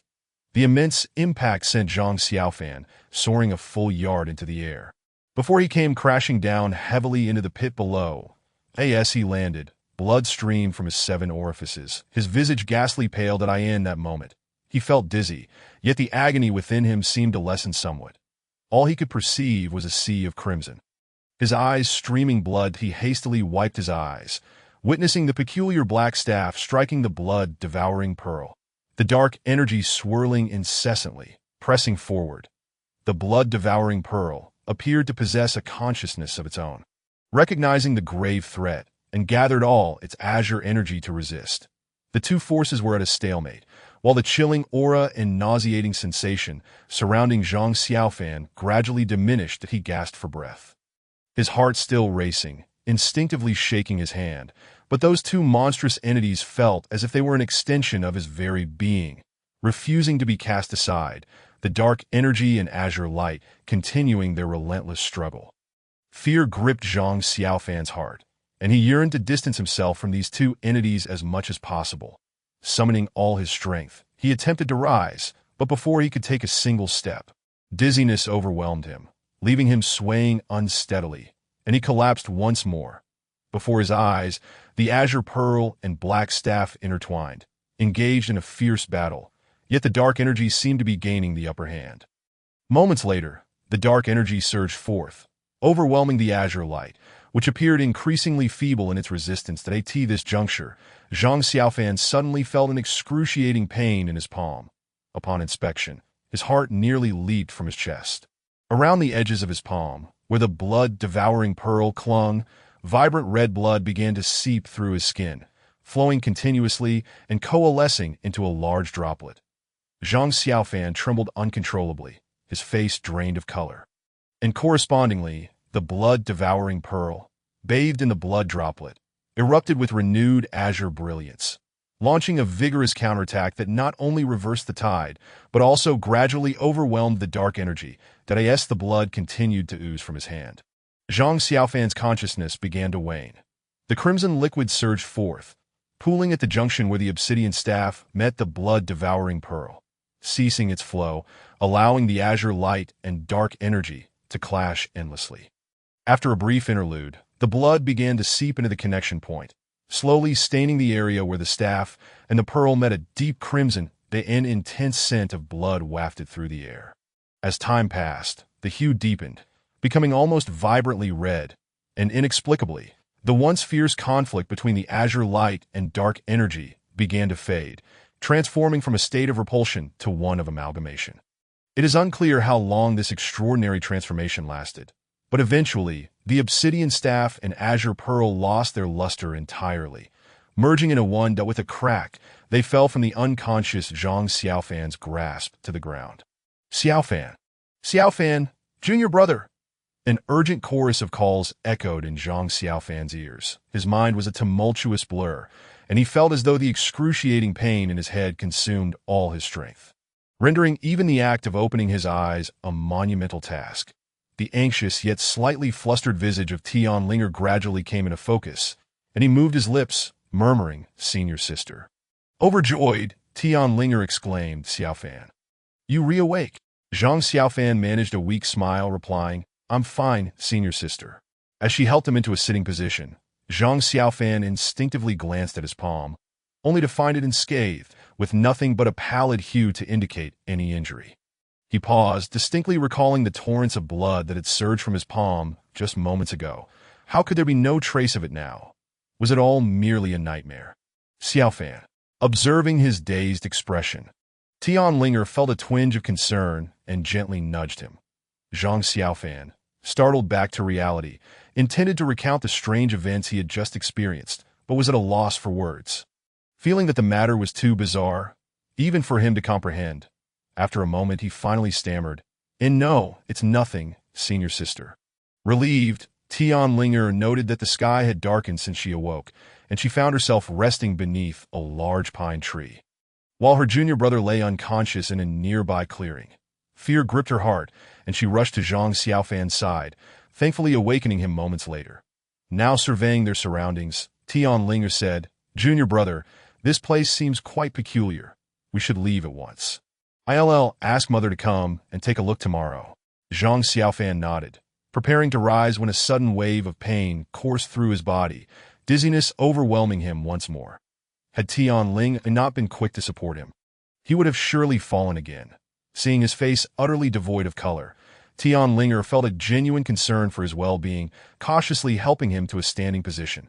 Zhang Xiaofan steadied himself and inspected his body, finding no visible wounds, and assured her, "Senior sister, I'm just a bit dizzy.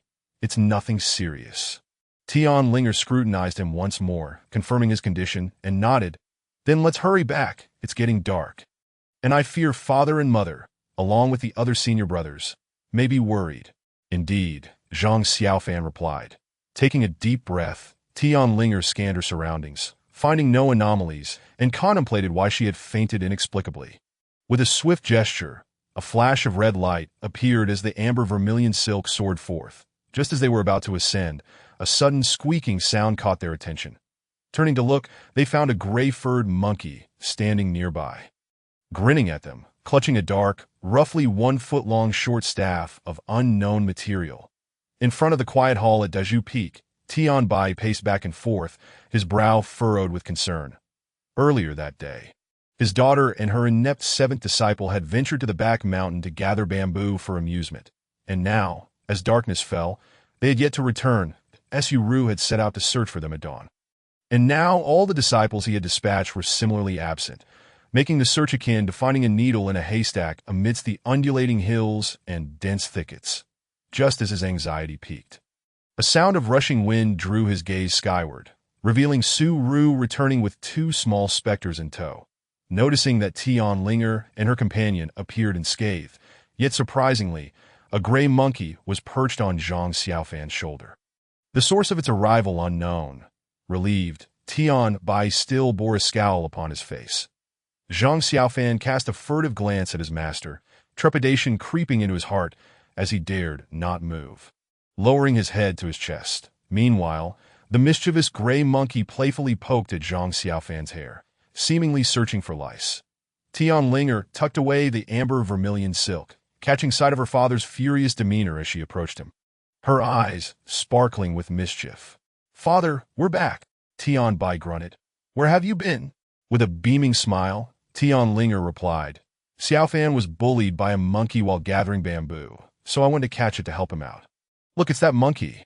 She pointed towards Zhang Xiaofan's shoulder, where the gray monkey, startled, let out a few squeaks and assumed an angry posture before returning its focus to Zhang Xiaofan's hair. Tian Linger made a face at it, recounting the chase they had engaged in, and continued, "Later, I suddenly felt nauseous and fainted without knowing why. When I woke up, I found Xiaofan lying on the ground, unconscious. Thankfully, neither of us was injured, and when we were about to return, I noticed that the monkey seemed quite fond of Xiaofan, so I brought it back with me."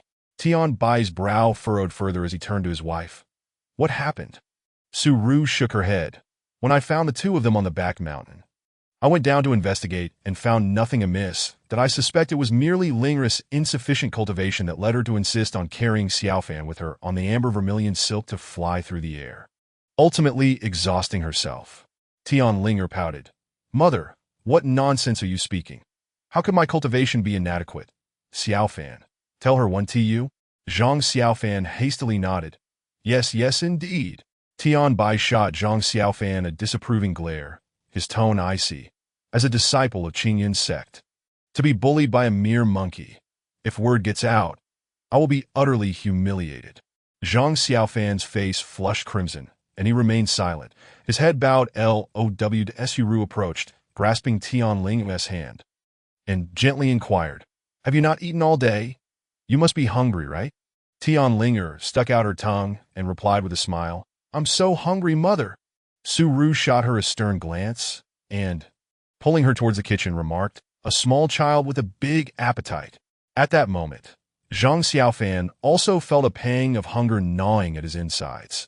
Yet in the presence of Tian Bai, he dared not make a move. Listening to Su Ru and Tian Linger as they moved farther away, he noticed his master remained silent. Stealing a glance, he found the hall completely deserted. Tian Bai had vanished without him noticing, likely deeming it a waste of breath even to scold his foolish disciple. Zhang Xiaofan stood there in a daze for a long while until his stomach rumbled audibly, prompting him to turn around. Though instinctively he was reluctant to head towards the kitchen, instead making his way to his own room. Upon entering, he securely closed the door, and the gray monkey perched on his shoulder began to look around. With a squeak, as if sensing they had returned home, it leaped down from his shoulder, bounding onto the bed, frolicking and tossing the pillow about in sheer delight. Zhang Xiaofan observed the monkey, a faint smile gracing his lips. Yet it was quickly overshadowed by the gnawing hunger that he sat down at the table and poured himself a cup of overnight cold water from the teapot, which had long lost its warmth. The coolness penetrated deeply into his heart. He sat there for a spell, then reached into his pocket to retrieve an unsightly short stick that ate that moment. The bead given to him by Puji was now firmly attached to the mysterious short stick, both having turned a dark blue color with a patch of dark red at the joint, resembling congealed blood, both unappealing and somewhat repulsive. After staring at it for a while, he suddenly let out a bitter laugh. Forcefully tossing the stick against the wall, Dai struck with a loud thud before falling into a corner of the room. The gray monkey jumped in surprise, looking up at Zhang Xiaofan, bewildered by his sudden outburst. Zhang Xiaofan sighed, kicked off his shoes, climbed into bed, and covered his head with the blanket to sleep. The monkey scratched its head in confusion. That night, Zhang Xiaofan tossed and turned, unable to bear the hunger. Until deep into the night when he finally drifted into a restless slumber. Chapter 12. The cook after returning from the valley. Another half-month passed, marking 3 full years since Zhang Xiaofan's entry into the Qingyun sect, coinciding with the conclusion of his bamboo-cutting endeavors. Yet, as he prepared to conclude, he felt a flush of embarrassment at the results he presented. Following that inexplicable journey to the valley, Zhang Xiaofan often felt dizzy and fatigued over the next 2 weeks. His body unusually susceptible to exhaustion. Quietly, he speculated that perhaps the significant blood loss he vaguely remembered during his delirium that day was to blame. However, he found no wounds upon inspecting himself, leaving him anxious and hesitant to consult his master, burying his concerns deep within. Though he remained silent, his body betrayed him. Though he had previously managed to cut down at least 2 large black bamboo stalks, now he would be breathless and drenched in cold sweat after only a few swings, failing to fell even a single stalk by day's end. This was hardly surprising. On that day in the valley, the blood-sucking pearl had nearly drained half of his vital essence, and had he not been robust by nature, he might have found himself bedridden. This condition persisted for a fortnight before Zhang Xiaofan finally sensed a slight improvement in his physical state, feeling a bit more spirited and strengthened. However, by then, his bamboo-cutting duties had drawn to a close that on the final day, under the watchful eyes of his senior brother Song Darren and others who had come to assess his performance. Zhang Xiaofan summoned all his strength and finally managed to cut through a black bamboo stalk just before the deadline. The onlookers exchanged glances, their expressions complex. Only Tian Linger approached him, patting his shoulder with a grin, saying, "Xiaofan, it's all right, having even a fraction of my sister's skills is commendable." Zhang Xiaofan could only manage a wry smile. That as evening approached, the inhabitants of Dezhu Peak gathered around the dining hall. Once Tian Bai and his wife took their seats, Song Darren promptly reported on Zhang Xiaofan's progress. Tian Bai scoffed quietly, not even deigning to glance at Zhang Xiaofan, while Su Ru smiled and remarked, "Ah, Xiaofan, you have been with us at Dezhu Peak for 3 years now." Zhang Xiaofan quickly responded, "Yes, mother." Su Ru sighed lightly, saying, "Alas, how time flies. It has been 3 whole years." Suddenly pausing, she raised her voice and addressed the other 6 disciples. "Do you all feel the same?" The disciples of Dezhu Peak straightened up in unison, exclaiming, "Yes." Su Ru huffed. "Now Xiaofan has grown up, yet you all have made no progress whatsoever in these 3 years. Are you trying to drive me and your master to our graves?" The others fell silent, their gazes turning towards Song Darren. Under the pressure from his junior brothers, Song Darren steeled himself and said, "Rest assured, mother, we will surely make you proud this time." Su Ru scoffed, her expression clearly one of disbelief. Just as she was about to speak, Tian Bai suddenly interjected, "Lao Lu." Duke Bishu jolted in surprise, looking up and asking, "Master, did you call for me?" Tian Bai replied nonchalantly, "I've noticed you have been dancing around the pots and pans in the kitchen during your leisure time these past few days. What is going on?" Du Bishu's face reddened, and he stammered, "Master, how did you see that?" Su Ru exclaimed, "Oh, Bishu, what is the matter?" After a moment's hesitation, Du Bishu lowered his voice and confessed, "I was wondering if I could make those things move." The others were immediately taken aback. Driving objects was a foundational skill in Qingyun sect's cultivation of magical artifacts, attainable only at the 4th level of the Taiji Xuanjun realm. Tian Bai nodded thoughtfully. Though his expression remained calm, a glimmer of joy flickered in his eyes as he asked, "And what happened?" Du Bishu replied quietly, It seemed to move a little." The room erupted in astonished exclamations, all brimming with excitement. The 5th disciple, El Dashin, sitting beside him, patted his shoulder, his face alight with smiles that Su Ru across the table was equally beaming, saying, "Good lad, who would have thought you'd actually show some promise?" "When did this happen?" Encouraged by the excitement of the others, Du Bishu relaxed, laughing. "Just recently, a few days ago, while I was practicing in my room, I suddenly noticed the water cup on the table moved under my mental force. and I wondered if I had broken through to the third level. At this point, he laughed sheepishly and added, but I wasn't too sure and kept testing it, not expecting to be caught by Master. Tian Bai smiled and explained, indeed, the difference between the fourth and third levels of the Yuqing realm is vast, but the initial cultivation might not exhibit any obvious signs. You are clever. Although you entered late, it seems you have surpassed expectations. Laughter erupted among the group. With congratulations flowing freely, in the midst of the merriment. Tian Linger interjected, Sixth senior brother, have you decided what magical artifact you wish to cultivate? Du Bishu paused for a moment before replying, not yet. I just confirmed from Master that I have reached the fourth level and haven't had the chance to think about it. Su Ru smiled reassuringly. No rush. Take your time to contemplate over the next few days. However, you know your Master's temperament. He has never pressured you to cultivate a celestial sword.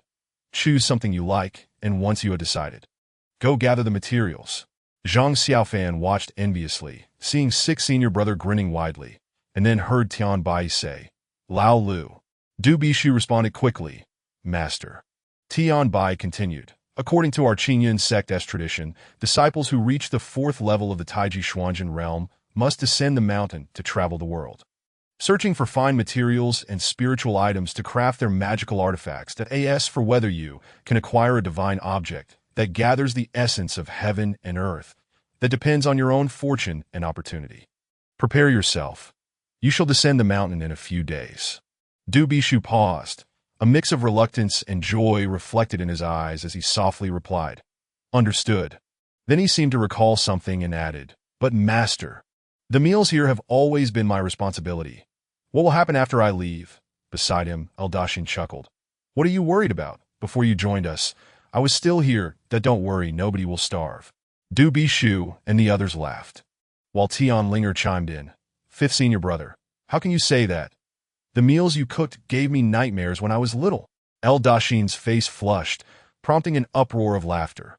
Once the laughter subsided, Tian Bai stated calmly, From now on, let the seventh disciple handle the kitchen duties. The crowd fell silent, and Eldashin exclaimed in surprise, Master, but he is still so young. Tian Bai glanced over at Zhang Xiaofan, who quickly stood up and assured, Master need not worry. I often assist sixth senior brother in the kitchen and have learned quite a bit. Tian Bai nodded, saying no more, and waved his hand. Time to eat. 3 days later, Du Bishu wrapped up his affairs in the kitchen, delegating all responsibilities before descending the mountain.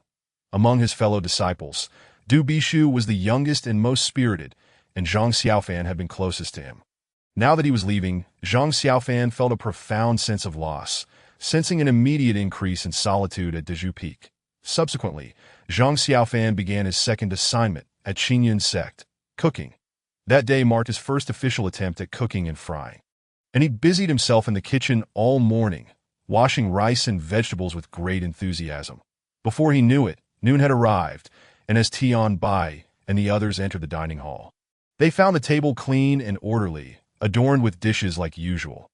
Zhang Xiaofan stood at the end of the table, nervously wringing his hands, the tension palpable as everyone took their seats. Tian Bai remained silent.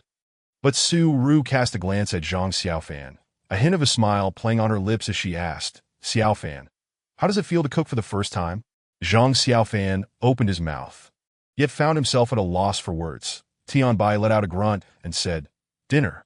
The disciples responded in unison, raising their chopsticks to pick up food and placing it into their mouths. In the dining hall, silence enveloped the room. Zhang Xiaofan felt an anxious thump in his throat, cold sweat beating on his forehead, as he murmured, Master, senior brother, I haven't done well. You all? Wow, this is truly delicious. Tian Linger suddenly exclaimed, unable to resist grabbing another slice of bamboo shoot and popping it into her mouth. Zhang Xiaofan was momentarily taken aback, and upon glancing around, he saw his fellow disciples beaming with delight, nodding enthusiastically, their chopsticks moving with the speed of the wind, showering praises. I never expected our junior brother to possess such skills. Impressive indeed. Yes, mumbling. Better than the fifth. No, even better than the combined efforts of the fifth and sixth. Ha! At that moment, even Tian Bai joined in, taking several more bites. nodding with a hint of a smile in his eyes. Observing this from the end of the table, Zhang Xiaofan felt a swell of contentment in his heart. From then on, he continued to work in the kitchen.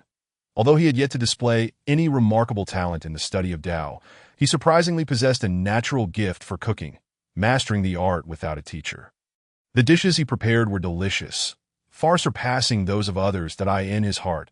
As long as Tian Bai offered a slight nod of approval at the dining table, it was already the greatest joy for him. Time flew by, and after half a year, the much-anticipated Seven Paths Martial Arts Assembly of the Qingyun sect was drawing near. Not only Su Ru, but even Tian Bai began to urge his disciples. Everyone was focused on their cultivation, and no one disturbed Zhang Xiaofan, as they held little hope for him anyway. Unfazed, Zhang Xiaofan busied himself in the kitchen daily, finding much joy amidst the clatter of pots and pans during his leisure moments.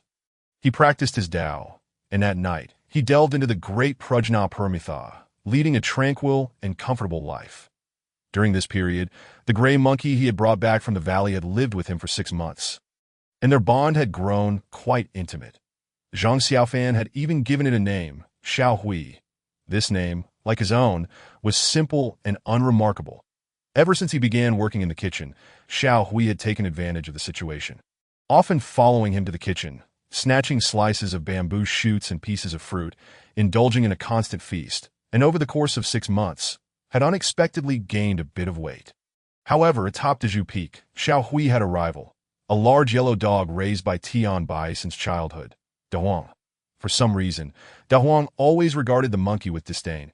Initially, upon seeing Xiao Hui, it would bark incessantly, causing Xiao Hui to scurry to higher ground for safety.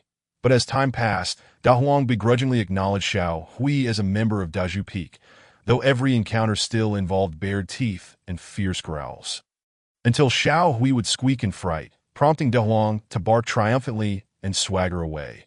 Tail wagging, as autumn faded into winter, the weather atop Dezhu Peak grew increasingly frigid, except for Tian Bai and his wife, whose cultivation had reached great heights and were no longer bothered by the ordinary chill.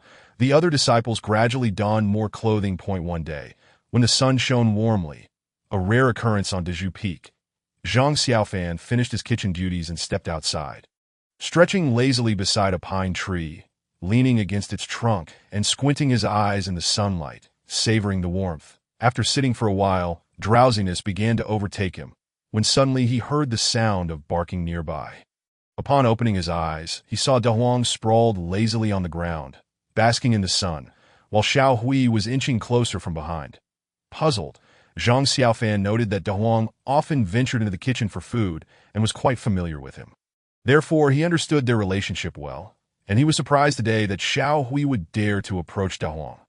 Instantly alert, he focused intently on the scene before him. Xiao Hui quickly drew near Dahuang, who, though unable to see behind him, caught a whiff of something unusual and turned his head, immediately barking loudly, exposing his sharp teeth. Xiao Hui shrank back, appearing somewhat frightened, but after a moment of hesitation, his eyes darting around, he raised his right hand and waved it in front of Dahuang.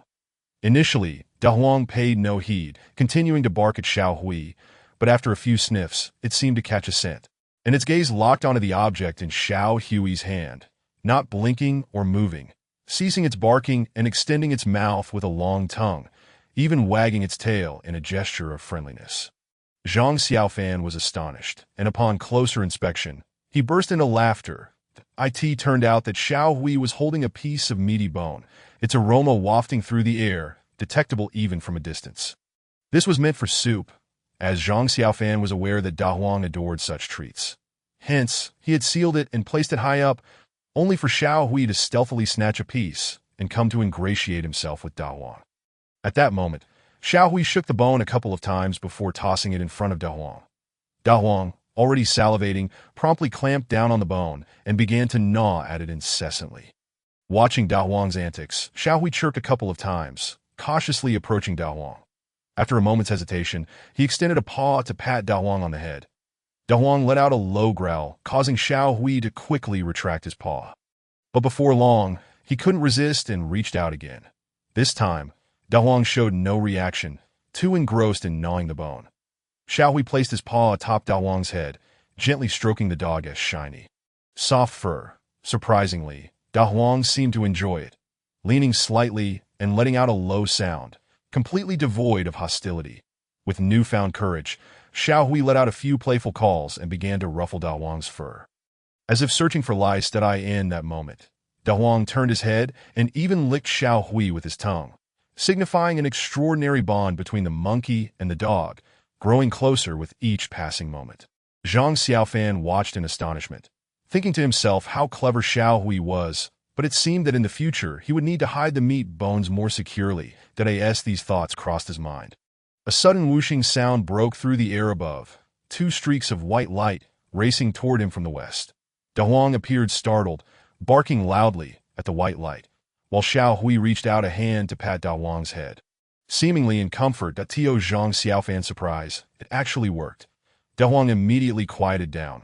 Zhang Xiaofan watched as the two white lights landed before the main hall, guarding Tranquility Hall, and after a brief flash of light, two figures emerged, one tall and elegant, dressed in flowing white robes, exuding an extraordinary charm, while the other was a youth, slightly shorter, with a handsome appearance, seemingly around 15 or 16 years of age. Yet, the youth's face was strikingly familiar.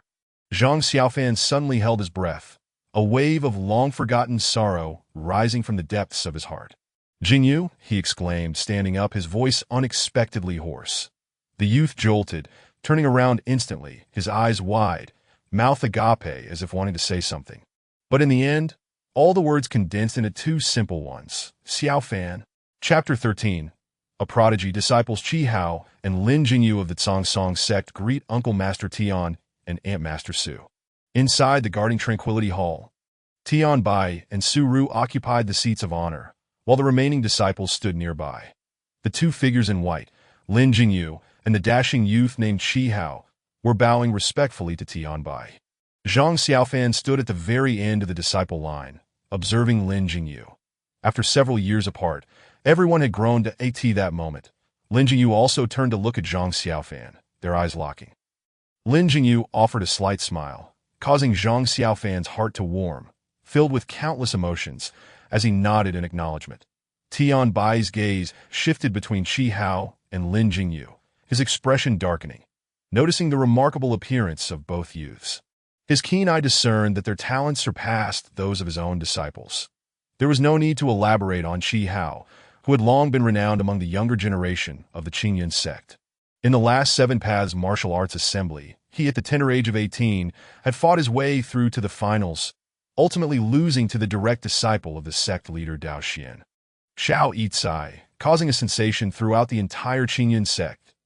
He was undoubtedly one of the most outstanding prodigies of recent years. For the young Lin Jingyu, Zhang Xiaofan could tell from his earlier display of swordsmanship that he had at least reached the 4th layer of the Tai Chi Xianqing Dao. A truly astonishing achievement considering he had only been practicing for 3.5 years. Thinking of this, Tian Bai instinctively glanced at Zhang Xiaofan, and upon comparison, his mood soured further. Coldly, he remarked, "What did your master send you both here for?" Qi Hao clasped his hands and replied, respectfully reporting to Uncle Master Tian. "My master, entrusted by the sect leader Dao Xian, has begun preparing for the upcoming 7 Paths Martial Arts Assembly in 2 years. Due to some changes, he specifically sent Lin Shidi and me to inform you." Tian Bai snorted, scrutinizing Lin Jingyu up and down, saying, "He has clearly tried to show off to me." Lin Jingyu's expression shifted, about to retort, but Qi Hao reached out to stop him, maintaining a calm demeanor, even offering a smile as he spoke amiably. "Uncle Master Tian is truly humorous. We all belong to the Qingyun sect, and you, Uncle Master Tian, are highly esteemed. My master has no intentions of being disrespectful." Tian Bai's expression remained grim, showing no sign of softening, while Su Ru beside him smiled gently, saying, "You need not take offense. Uncle Master Tian is merely jesting with you. By the way, you mentioned some changes. What is it about?" Qi Hao evidently held a profound respect for Su Ru. Turning to her, he spoke with deference. "Respected Su Shirshu, the situation is as follows. In previous years during the 7 Veins martial arts competition, each vein under the Qingyun sect would send forth 4 representatives, while the Changmen Tongtian Peak would contribute an additional 4, culminating in a total of 32 participants. They would draw lots for their duels, with the victors advancing through 5 rounds, ultimately designating the champion of the younger generation of the Qingyun sect, who would then receive the careful guidance of esteemed mentors. Su Ru smiled softly, her elegance radiating, and remarked, "Speaking of which, during the last grand examination, you were indeed a remarkable figure. If I recall correctly, you secured the 2nd place, did you not? Had it not been for that exceptional talent from Chongmen, Xiaoitsai, it might very well have been you who claimed the top honor of the Qingyun sect." Qi Hao's expression brightened with a charming smile as he replied, "You bestow too much praise upon me. Su Shishu did I in that grand examination. Brother Xiao from Chongmen exhibited extraordinary talent and profound cultivation, far surpassing my own capabilities, that I accepted my defeat wholeheartedly and have no words of contention. However, regarding the forthcoming 7 Veins martial arts competition in 2 years, my master and the sect leader have conferred and made some modifications to the rules, entrusting me with the responsibility of informing you both." Tianbai furrowed his brow and inquired, "What is the nature of these changes?" Qi Hao explained, "My master believes that the original intention of the 7 Veins martial arts competition is to discover and nurture talents among the disciples of each vein. As it stands, the Qingyun sect has nearly 3,000 disciples, with a significant influx of talented newcomers among the younger generation. Considering this, the opportunity arises only once every 10 years, and with each vein sending forth merely 4 representatives. It is undeniably insufficient. Therefore, my master has proposed that each vein send forth 9 disciples, with Chongmen contributing the most, adding 1 more, resulting in a total of 64. The competition would proceed, as usual, with lot drawings for duels over 6 rounds to determine the victors.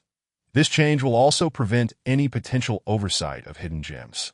Exchanging glances with Su Ru, Tianbai's countenance grew even grimmer.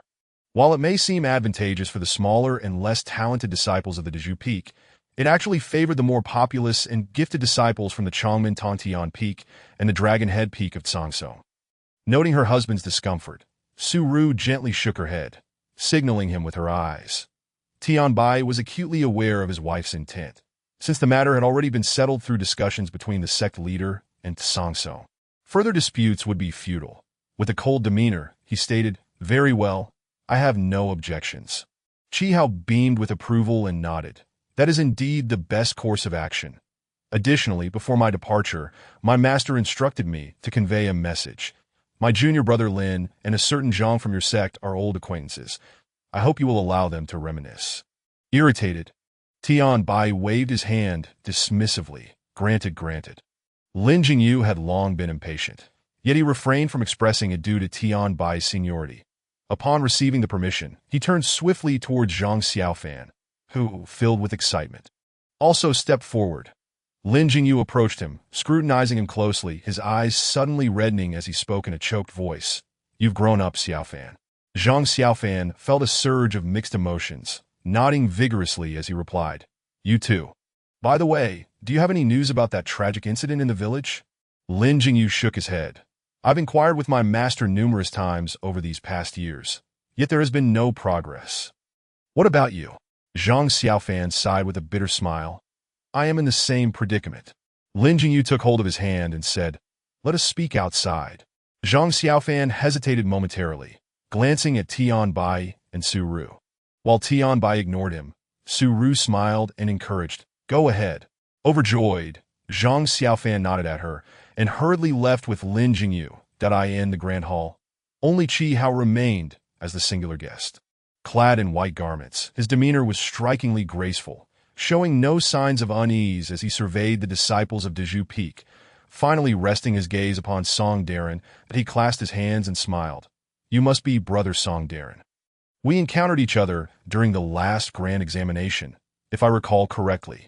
Song Darren quickly returned the greeting, saying, "Brother Qi has an impressive memory. You still remember me, the one who fell to your prowess."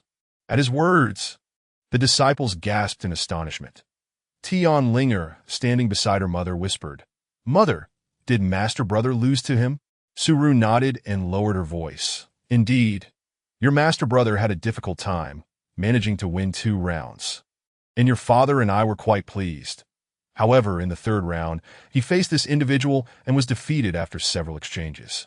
Tian Linger gasped. Then he must be quite formidable. Su Ru did not respond immediately, but turned to observe her husband.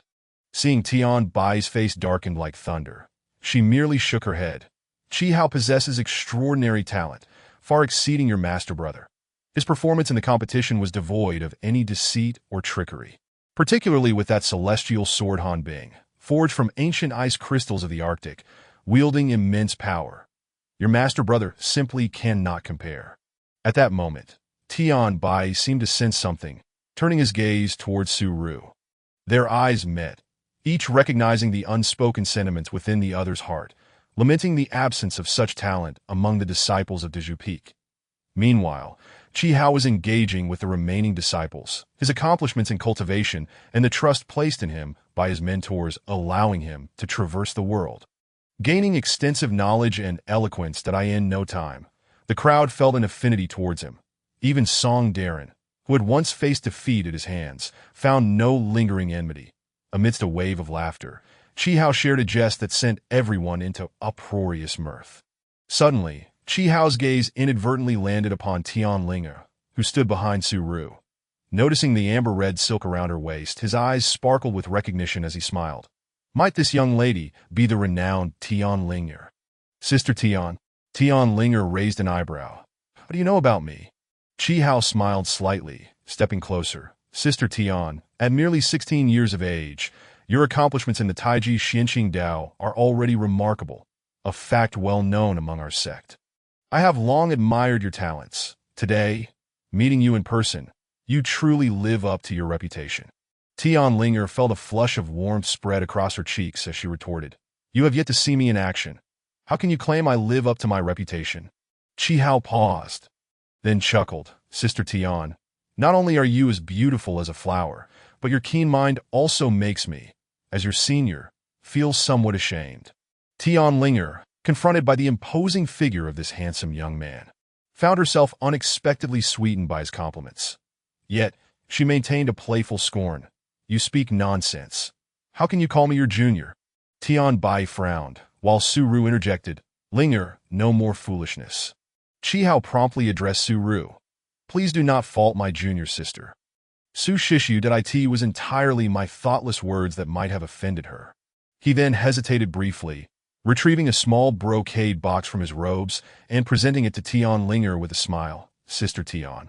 This cooling pearl within this box was fortuitously acquired during my travels a few years ago while vanquishing a band of sinister cultists. Although it may not be a rare treasure, it can alleviate heat and is said to possess benefits for a woman's complexion as well. I present it to you today as a token of my apology. Tian Linger was momentarily taken aback, scrutinizing Qi Hao closely. Noticing his handsome visage and earnest demeanor, she glanced at the brocade box in his hand. Feeling a slight blush creep upon her cheeks, before she could respond, Su Ru interjected. Qi Shitsi, this cooling pearl is indeed a valuable item. Linger cannot accept it. You should retract it at once. Qi Hao chuckled. Su Shu. You misunderstand. This cooling pearl holds little value for me. It is akin to a mere trifle. However, for Sister Tian, with her youth and beauty, it is perfectly suited. I hope she does not find it unworthy.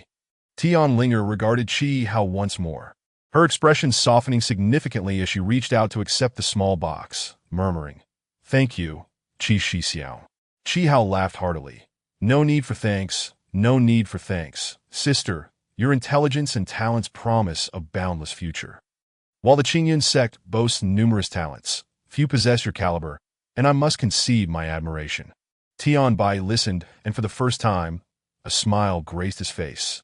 However, upon glancing at Tian Linger, his expression suddenly darkened once more. Simultaneously, Tian Linger revealed a trace of a smile. You flatter me, Xixiao. Qi Hao shook his head. Not at all, that I too was guided onto the path of cultivation by my master from a young age.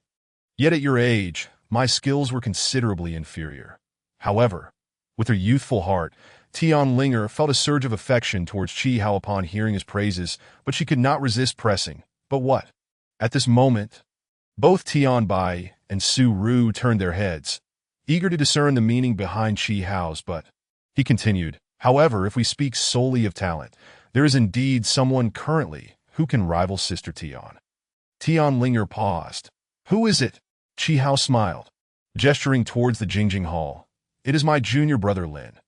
Ever since he was taken under my master's wing 3 years ago, his progress has been astonishing that I in the realm of cultivation. He is truly a prodigy. Unmatched among our disciples that I in just 3 years. He has broken through to the 4th layer of the Yuqing realm that I in my years of practice. I have yet to hear of such an individual. As he spoke, Qi Hao's face displayed a protective fondness. My master praises Lin as a rare talent of 1,000 years, almost comparable to the legendary master Qingye of yore. With a resounding crack, the crowd jumped in surprise. Turning towards the source of the sound to find Tian Bai, his face ashen, utterly distraught, having forcibly broken a piece off the sturdy sandalwood armrest beside him, Qi Hao was momentarily taken aback and whispered to Su Ru, Master Su. Did I say something wrong? Su Ru forced a smile, about to speak, when suddenly a loud shout echoed from outside the hall. Before the sound faded, a figure tumbled in from outside, crashing to the ground with a thud. And, not stopping there, rolled backward a few times, covered in dirt and looking utterly disheveled. Upon closer inspection, it was none other than Zhang Xiaofan. The faces of everyone from the Diju peak changed dramatically. Tianlinger, who was particularly close to Zhang Xiaofan, rushed forward to help him up, anxiously asking, Xiaofan, what happened to you? Zhang Xiaofan had taken quite a fall and felt a bit dizzy, yet he managed to say, It's nothing. I'm fine. Just then, Lin Jingyu also rushed in from outside, his face filled with concern, saying, Xiaofan, are you all right? I lost control for a moment. Upon hearing this, Tianlinger immediately understood that this person had bullied her junior, and her anger surged. Moreover, given that Qi Hao had just praised Lin Jingyu in front of her, implying that she was somehow inferior, she felt even more uncomfortable. Without further thought, she stood up and angrily said, How dare you bully someone? With a flourish of her hand, the amber-red ribbon was summoned, shimmering with brilliance, and with a whoosh, it shot towards Lin Jingyu. Both Su Ru and Qi Hao shouted in unison, Stop! However, the amber-red ribbon was as swift as lightning, and in an instant, it reached Lin Jingyu. Though surprised, Lin Jingyu remained composed. Noticing the dazzling colors before him, recognizing it as a magical treasure, he quickly retreated 3 steps, raised his left hand to the sky and his right hand to the ground, forming a sword gesture, and shouted, Rise! With a clang, the sound echoed throughout the silent hall as Lin Jingyu was enveloped in a green light, summoning a radiant blue celestial sword. The blade shimmered like clear autumn water, exuding auspicious energy, and in an instant, it not only countered the onslaught of the amber-red ribbon, but also cast a green hue upon the faces of everyone present in the hall. Both Tian Bai and Su Ru suddenly changed their expressions. Su Ru instinctively stood up, while Tian Bai fixed his gaze intently on the celestial sword. After a moment, he snorted coldly and remarked, Song Song is indeed generous. He has even bestowed the dragon-slaying sword upon him. Seeing that Lin Jingyu was unharmed, Qi Hao finally felt relieved and smiled, saying, My master once said that my junior possesses extraordinary talent and will surely achieve greatness in the future. Thus it is only fitting to cultivate him diligently. Tian Bai's expression darkened further. At this moment, the amber-red ribbon and the dragon-slaying sword were locked in a stalemate. Tianlinger widened her beautiful eyes, her arms lifting gracefully, her red garments swirling as she slowly rose into the air, crossing her arms at her chest. She formed a gesture and declared, Bind the gods. As her voice fell, the radiant light intensified, and the originally 3-foot-long amber-red ribbon suddenly retreated, flying before Tianlinger and halting. With a crisp sound, the light surged, expanding rapidly, filling the entire space above the silent hall, and immediately suppressing the blue glow of the dragon-slaying sword. Moments later, it transformed into countless ribbons, surging towards Lin Jingyu, encircling him tightly. Impenetrable to Su Ru stood up and shouted into the air, Lingyer, do not be reckless. However, in the brief moment she spoke, the myriad red ribbons had completely enveloped Lin Jingyu, obscuring not only him, but even Tianlinger's figure in the air, hidden beneath layers of red silk. Zhang Xiaofan could only stare in awe. utterly amazed, when he suddenly heard someone behind him exclaim, "The amber-red ribbon truly lives up to its name." Turning around, he saw Qi Hao gazing intently at the scene, murmuring incantations, seemingly unperturbed. That as it appeared that Tian Linger was poised for victory. Everyone suddenly heard a piercing crack as a gap unexpectedly appeared within the layers of red ribbons, revealing a hint of blue light. Tian Bai and Su Ru furrowed their brows simultaneously. With a resounding boom, like a furious dragon's roar, the gap widened 100-fold, and the blue light surged once more, breaking through the ribbons. Lin Jingyu became one with his sword, his body faintly taking on a dragon shape, shooting toward Tian Linger with unstoppable momentum. Everyone turned pale, yet Tian Linger, though surprised, remained calm, swiftly placing her hands in front of her chest and executing a Tai Chi diagram, drawing down layers of red ribbons back into position, forming numerous barriers. The sound of shattering filled the air as Lin Jingyu's dragon-slaying sword pierced through layer after layer of red ribbons. Although his momentum slightly waned, the relentless force did not diminish, and it seemed they were on the verge of determining a victor in life or death. With a clang, a chill swept through, and the dragon-slaying sword rebounded as if struck by a hidden force. Startling Lin Jingyu, that he looked up and saw, in an instant, an ice wall forming between him and Tian Linger, the cold air palpable. Despite the formidable might of the dragon-slaying sword, it could not breach this ice barrier. Meanwhile, Qi Hao, unbeknownst to the unfolding events, had surged forward, pulling Lin Jingyu back a full yard. That on the other side, Tian Linger appeared pale, as Su Ru had swiftly moved to embrace her, retreating to stand beside Tian Bai. In the silent hall, an eerie silence enveloped the space. Chapter 14. Divine Powers. Tian Bai rose, scrutinizing Lin Jingyu with an extremely grim expression, coldly remarking, "Impressive skills." Qi Hao quietly urged Lin Jingyu. Junior brother quickly apologized. Young and impulsive, Lin Jingyu merely cast a glance at Tian Linger and said nothing. Instead, he stepped closer to Zhang Xiaofan, saying, "Xiaofan, it was my fault earlier that I intended to test our respective skills, but I acted without restraint. I apologize." Zhang Xiaofan, genuinely worried for his friend, but could only reply, "It's nothing." The members of Dezhu Peak changed their expressions, and Tian Bai's anger surged further. Suddenly stepping forward, a flash of red fury crossed his face. Qi Hao's expression changed drastically. Unlike Lin Jingyu, he had been a Qingyun sect for quite some time and was acutely aware that although Dezhu Peak's strength paled in comparison to the other 6 peaks, their leader, Tian Bai, and his wife, Su Ru, possessed remarkable powers that commanded respect. The often haughty Sangsong Taoist had warned him before leaving. Tian Bai had a volatile temperament, but high cultivation, and his wife, Su Ru, was a renowned talent within Qingyun sect. Even the sect leader, Dao Xian, revered them. Thus, unless absolutely necessary, one should avoid provoking him. However, Lin Jingyu remained oblivious to this, and judging from his demeanor, he likely wouldn't care even if he were aware that at such a young age, his pride was palpable, likely nurtured by the doting of the Sangsong Taoist. Tian Bai, observing Lin Jingyu's expression, grew increasingly furious and was about to take action when, out of nowhere, Su Ru appeared beside her husband, gently grasping his hand, a faint smile gracing her lips as she softly admonished, "At your age, quarreling with juniors, what sort of behavior is that?" Tian Bai paused.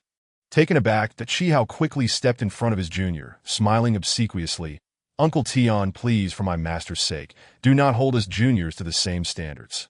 Zhang Xiaofan, seeing Lin Jingyu angering his master, felt anxious. To him, Lin Jingyu, also an orphan from Caomiao village, was like a brother.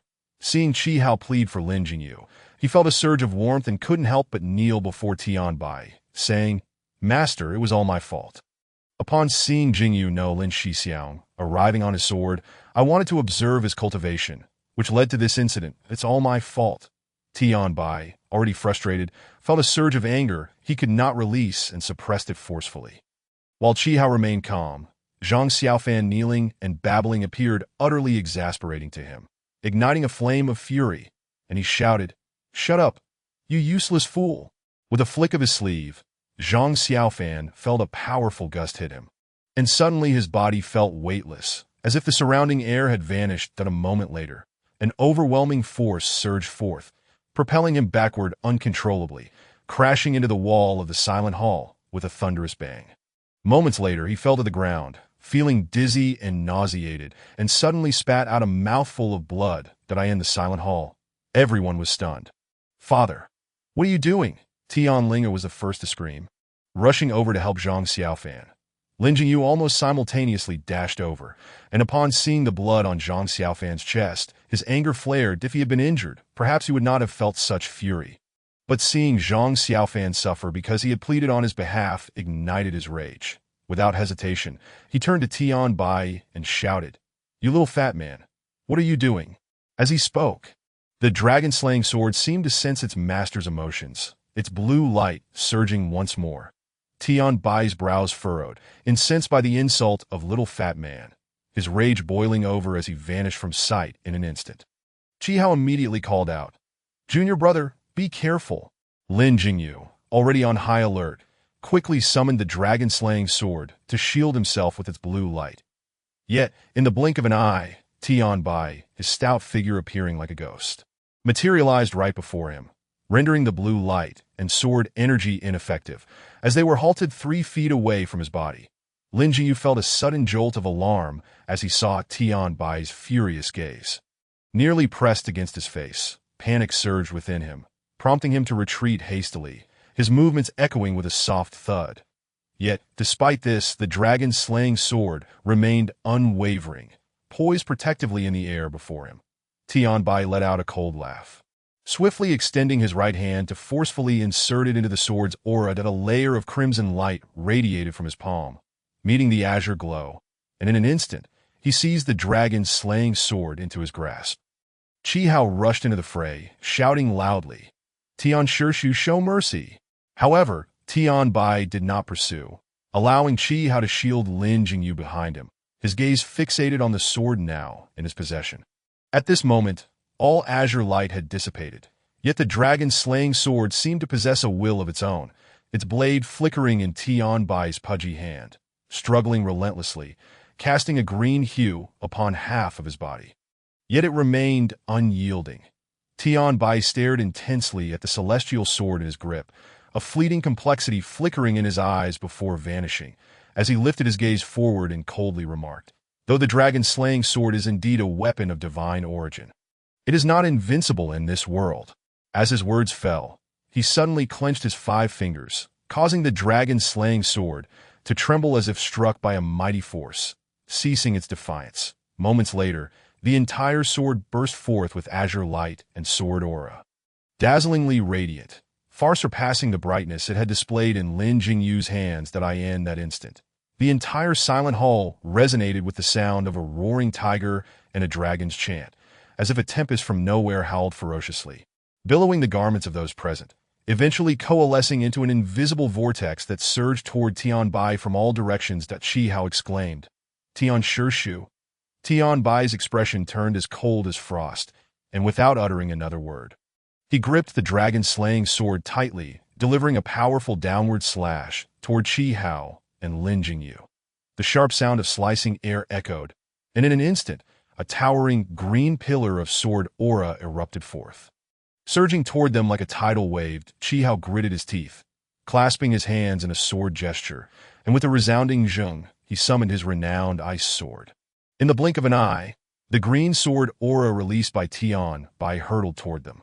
Qi Hao, shielding Lin Jingyu, staggered backwards several steps, his right hand weaving intricate sword gestures as the ice sword flashed with brilliant white light, a surge of cold energy enveloping them, and in moments he conjured 7 ice walls before them. The sounds of bang, bang reverberated as the green sword aura collided with the ice walls. Yet unlike the previous encounter where Lin Jingyu's sword met the ice, this time, the dragon-slaying sword barreled through with unstoppable force, shattering the ice walls into fragments, sending shards scattering, while the green aura surged forth, even more ferocious, akin to an enraged dragon roaring and clawing its way toward Qi Hao. Qi Hao's complexion paled, and with no avenue for retreat, he exerted all his strength, his 10 fingers moving in concert, the ice sword emanating countless rays of white light, forming a shield before him. With a thunderous boom, the green sword aura collided against the white light. Although it did not shatter immediately, it forcefully pushed the white glow backward, causing Qi Hao's eyes to widen as he summoned every ounce of strength, managing to barely hold the seemingly unstoppable green sword aura at bay. Just a foot from his body, that moment, he found himself dazzled by the flickering green light, the wind howling fiercely, as if he were confronting a fearsome beast, causing his heart to race. Before Qi Hao could regain his composure, the overwhelming pressure of the green aura bore down upon him in waves that he strained to maintain the integrity of the white light, yet his feet began to sink into the ground under the immense force, pushing him inexorably backward. Since the onset of the confrontation, Tianbai had remained stationary, yet the green aura unleashed by the dragon-slaying sword only grew stronger, forcing Qi Hao and Lin Jingyu back to the threshold of the Silent Hall, continuing to retreat even more fervently. Particularly once they reached the open ground outside, the green aura surged with even greater intensity, carving deep furrows into the earth as if struck by a colossal blade. A sight both alarming and awe-inspiring. This astonishing green sword aura erupted continuously from the Silent Hall, pushing Qi Hao and Lin Jingyu back a full 3 yards. At this point, the white light before Qi Hao had dwindled to less than half a foot from his body, and he himself was panting heavily, his complexion shifting from red to pale, his feet having sunk deep into the soil without him realizing. Moments later, Qi Hao finally cried out, unable to withstand the pressure any longer. And the white light dissipated. The ice sword shot upward uncontrollably. Qi Hao and Lin Jingyu turned ashen, witnessing the impending green sword aura rushing toward them, a true moment of life and death, when it suddenly halted in midair. Qi Hao's palms grew clammy with sweat, paralyzed with fear. After a brief moment, the green aura seemed to lose its control, gradually dispersing. With a sharp sound, the ice sword fell back down, embedding itself before the two of them. Qi Hao, his heart still racing, quickly called out toward the Silent Hall. "Thank you, Tian Shishu, for your mercy." Lin Jingyu, witnessing the seemingly unremarkable Tianbai wield such extraordinary power, felt a mix of shock and awe, momentarily rendered speechless. Suddenly, the sound of slicing air echoed once more, startling both of them as they beheld the green aura flicker, with the dragon-slaying sword soaring out from the Silent Hall, its azure glow flickering, landing precisely before them, embedded in the ground beside the ice sword, the two blades crossing and trembling in unison. "Go on!" Tianbai's voice, restored to calmness, echoed distantly from within the hall, the chill of indifference evident. Qi Hao promptly acknowledged, tugging at the still-gazing Lin Jingyu, and the two hastily sheathed their swords, not daring to linger, taking to the skies. Inside the Silent Hall, the disciples, witnessing Tianbai's wrath, dared not even breathe. Particularly Zhang Xiaofan, who felt the weight of the moment. Today marked his first encounter with the astonishing prowess of Tianbai, and he was filled with utmost admiration, his mind consumed with the image of Tianbai's spellcasting, forgetting momentarily the pain in his chest. However, in his moment of distraction, he inadvertently agitated his wound, a sharp pain shooting through him, causing him to involuntarily exclaim in distress upon hearing Zhang Xiaofan's cry. Tianbai glanced in his direction. Zhang Xiaofan gritted his teeth, enduring the pain as he lowered his head. Tianbai regarded him for a moment, furrowing his brow, yet chose not to speak further. He then turned his attention to the row of disciples standing nearby, observing them as they all lowered their heads, avoiding his gaze. With a deep sigh, Tianbai shook his head slightly, placing his hands behind his back as he walked toward the back hall. Su Ru, standing aside, watched her husband's retreating figure, gesturing to the others with a gentle demeanor. "It's all right now, you may leave."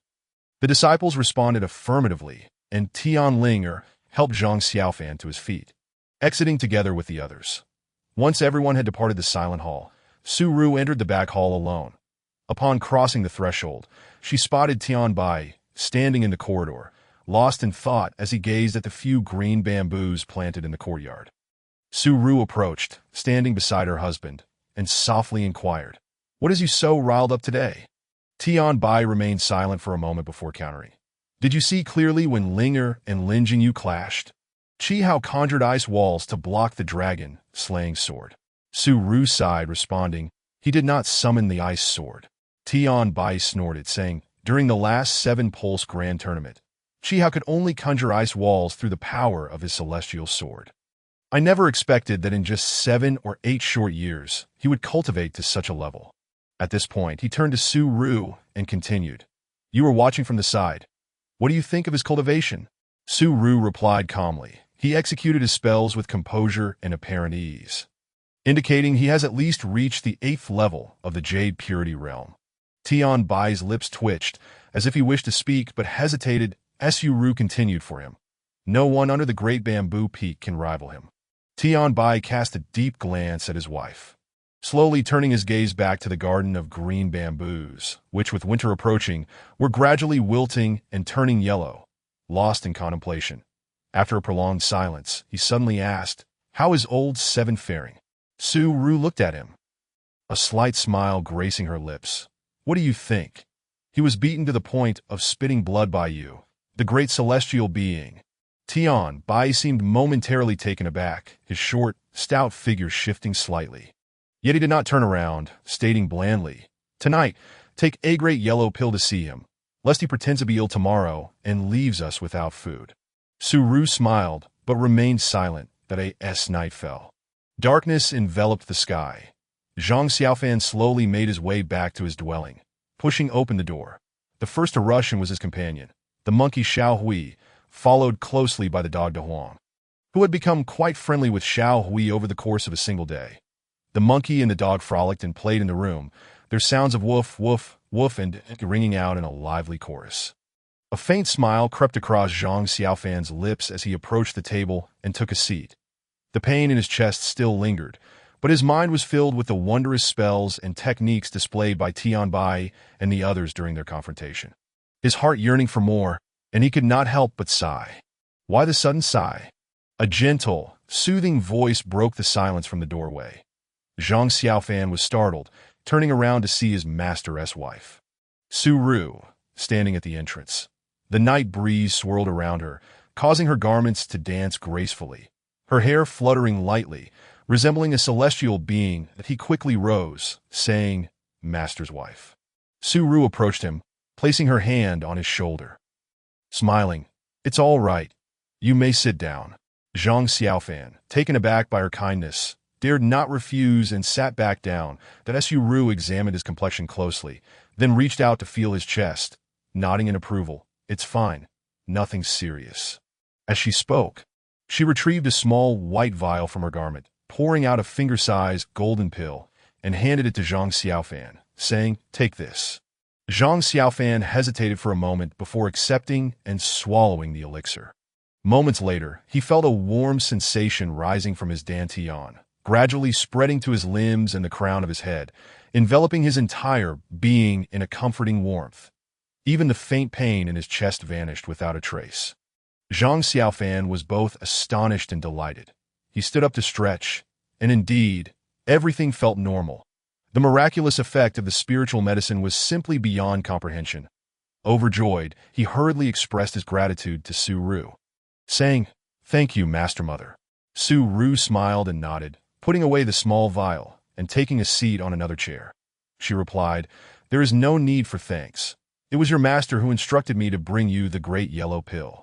Zhang Xiaofan was taken aback and asked, does master not blame me anymore? Su Ru glanced at him with a smile and said, he sent me to check on you. So naturally, he does not hold it against you. But I wonder if you harbor any resentment towards him? Zhang Xiaofan was startled and quickly replied, not at all, Master Mother. I would never dare. Su Ru raised her hand to stop him, speaking softly, Xiaofan, allow me to share a few words with you if you would. Suddenly, Zhang Xiaofan felt an inexplicable flutter in his heart and responded softly, yes. Master Mother, Su Ru continued, it is true that your master was in the wrong for striking you during the day, that I witnessed it clearly from the side. He regretted it immediately after. However, his temperament, a gentle layer of pity crossed her delicate features as she added, he has always been strong-willed and places great importance on faith that so, even though he feels remorse, he would never express it. Please do not harbor any resentment towards him. Zhang Xiaofan shook his head and said, Master Mother, I do not dare to blame Master. I only blame myself for being too foolish and provoking his anger. Su Ru regarded him with a sigh, saying, In truth, it is not entirely your fault. The path of cultivation is dependent on individual aptitude. While diligence can compensate for shortcomings, there remains a difference. Your master understands this well. His worries lie elsewhere. Zhang Xiaofan asked in surprise, What troubles him? Then, Su Ru smiled faintly, her brow furrowed with a hint of helplessness. Talents like Qi Hao and Lin Jingyu are rare and precious. Currently, the lineage of the Zhu Peak and Qingyun sect is dwindling. Although your master possesses great cultivation, he is often ridiculed by his fellow masters and uncles due to his disciples. His strong nature makes this difficult for him to bear, and he worries that after he ascends, the Zhu Peak lineage may never rise again, which would be a disservice to our ancestors. This heavy burden rests solely on his shoulders, and deep down, he is suffering. Zhang Xiaofan fell silent, contemplating her words. Su Ru quickly realized her oversight and chuckled wryly. What am I doing, speaking such things to a 14-year-old child? She stood, patting his shoulder gently, and said, You should rest early. Zhang Xiaofan responded, Yes, Master Mother, please take care. Su Ru nodded and departed. Zhang Xiaofan saw her off to the door, watching her silhouette fade before he returned to his room. However, as he stepped inside, his eyes brightened suddenly. There, by the table, illuminated by the flickering light, stood a woman in red. Her visage as lovely as a lotus and as vibrant as peach blossoms, gazing intently at him. Zhang Xiaofan stood dumbfounded, his heart racing, and softly called, Senior Sister. Chapter 15. Private transmission. The beautiful woman was naturally Tianling. Concerned for Zhang Xiaofan's injury, she had stealthily come to visit, but hid outside upon seeing her mother there. Only after Su Ru left did she reveal herself, observing Zhang Xiaofan seemingly in a daze. She playfully scolded, Why are you just standing there like a fool? Zhang Xiaofan snapped back to reality, his face flushing red. Just as he was about to find an excuse, he noticed that De Huang had run over and was affectionately nudging her leg with its head. Tianling bent down, stroking De Huang's head, while the dog licked her jade-like hand with its tongue. Suddenly, the chattering of the monkey Xiao Hui broke the moment, as it tugged De Huang's tail from behind, seemingly trying to pull the dog away from Tianling. Noticing Tianling's surprised gaze, Xiao Hui looked up and bared its teeth at her in a feigned display of ferocity. However, Tianling was not angered. Instead, she made a face at the monkey.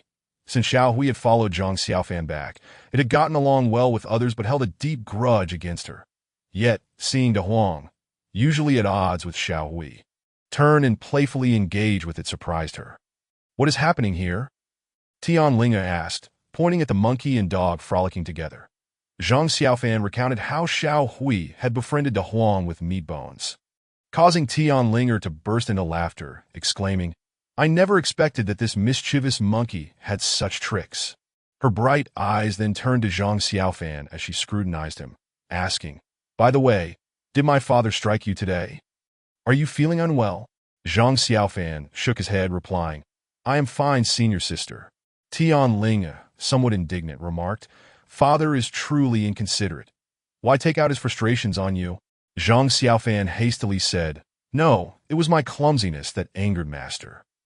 Tianling shot him a glare, causing Zhang Xiaofan to fall silent, only managing a nervous laugh. She huffed, It really has nothing to do with you, it's just that my father's discomfort stemmed from seeing those two with such talent. Which made him. Realizing she was implying that her junior brother was lacking, she quickly changed the subject, asking, What did my mother come for earlier? Zhang Xiaofan replied earnestly, Master Mother came to visit me and even bestowed upon me a great yellow pill. It worked wonders. I felt completely well after taking it. The great yellow pill. Tianling exclaimed in surprise.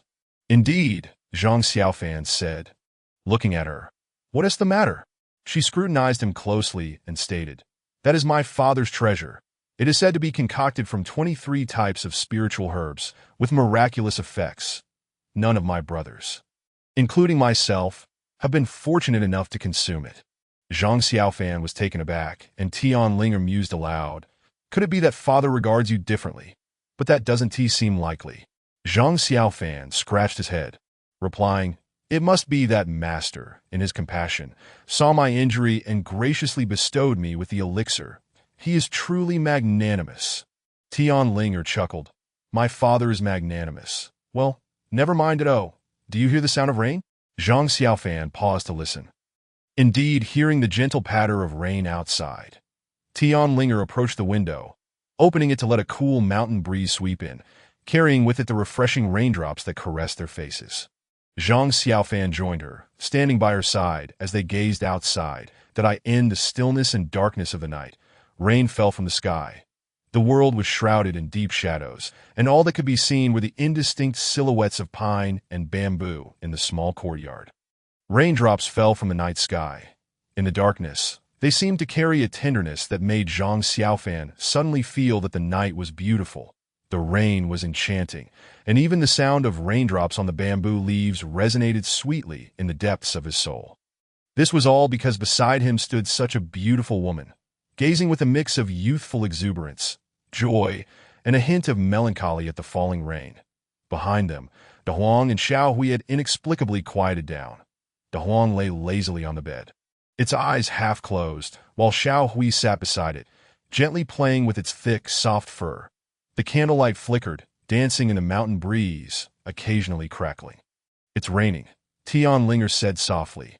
Zhang Xiaofan replied, "Yes." After a moment of quiet contemplation, Tianlinger slowly turned back to the table and said softly, "Xiaofan, please close the window. It's getting a bit chilly." Zhang Xiaofan nodded, shutting the window, only to turn back and see Tianlinger seemingly lost in thought at the table. She took out a small box from her bosom and opened it under the light, examining its contents closely.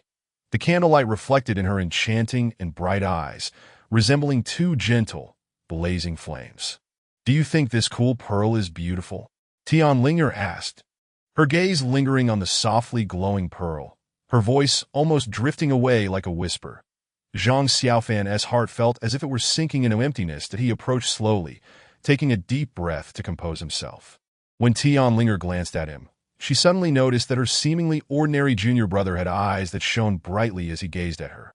With a soft snap, she gently closed the box and asked Xiaofan, "What is wrong?"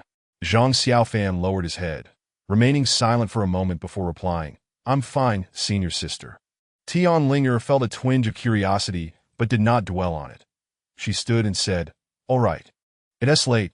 I should be heading back." Zhang Xiaofan rose to see her off. After she had taken a few steps, she suddenly halted, turning back with a smile that radiated beauty, striking Zhang Xiaofan's heart. "Look at my forgetfulness. I almost forgot why I came tonight." With that, she produced a thin sheet of paper from her bosom, densely covered in tiny writing, and handed it to Zhang Xiaofan. He glanced at it a few times, his expression shifting dramatically as he exclaimed, "The Taiji Xinqing Dao formula." "Senior sister, this." Tianlinger shot him a look, scolding, "Why are you shouting so loudly?" Zhang Xiaofan hurriedly lowered his voice and said, "Sister, this is the technique from the 3rd level." Tianlinger huffed and replied, "Of course. I intend to pass it on to you." Zhang Xiaofan was taken aback, exclaiming, "What?" Tianlinger continued, "I know that my father has always looked down on you, and today his anger towards you is utterly baffling. He cannot even teach his disciples well, and yet dares to reprimand you, that I cannot stand by and watch this. Take this technique and practice it in secret. When you have achieved something noteworthy, show it to my father, so that you need not suffer such humiliation again." Zhang Xiaofan furrowed his brow and said, "But sister, what if master and mistress find out? Wouldn't they scold you?" Tianlinger replied impatiently, "You just said they would scold me. At most. They might berate me a few times and confine me for a while. So what? I will not allow you to be bullied."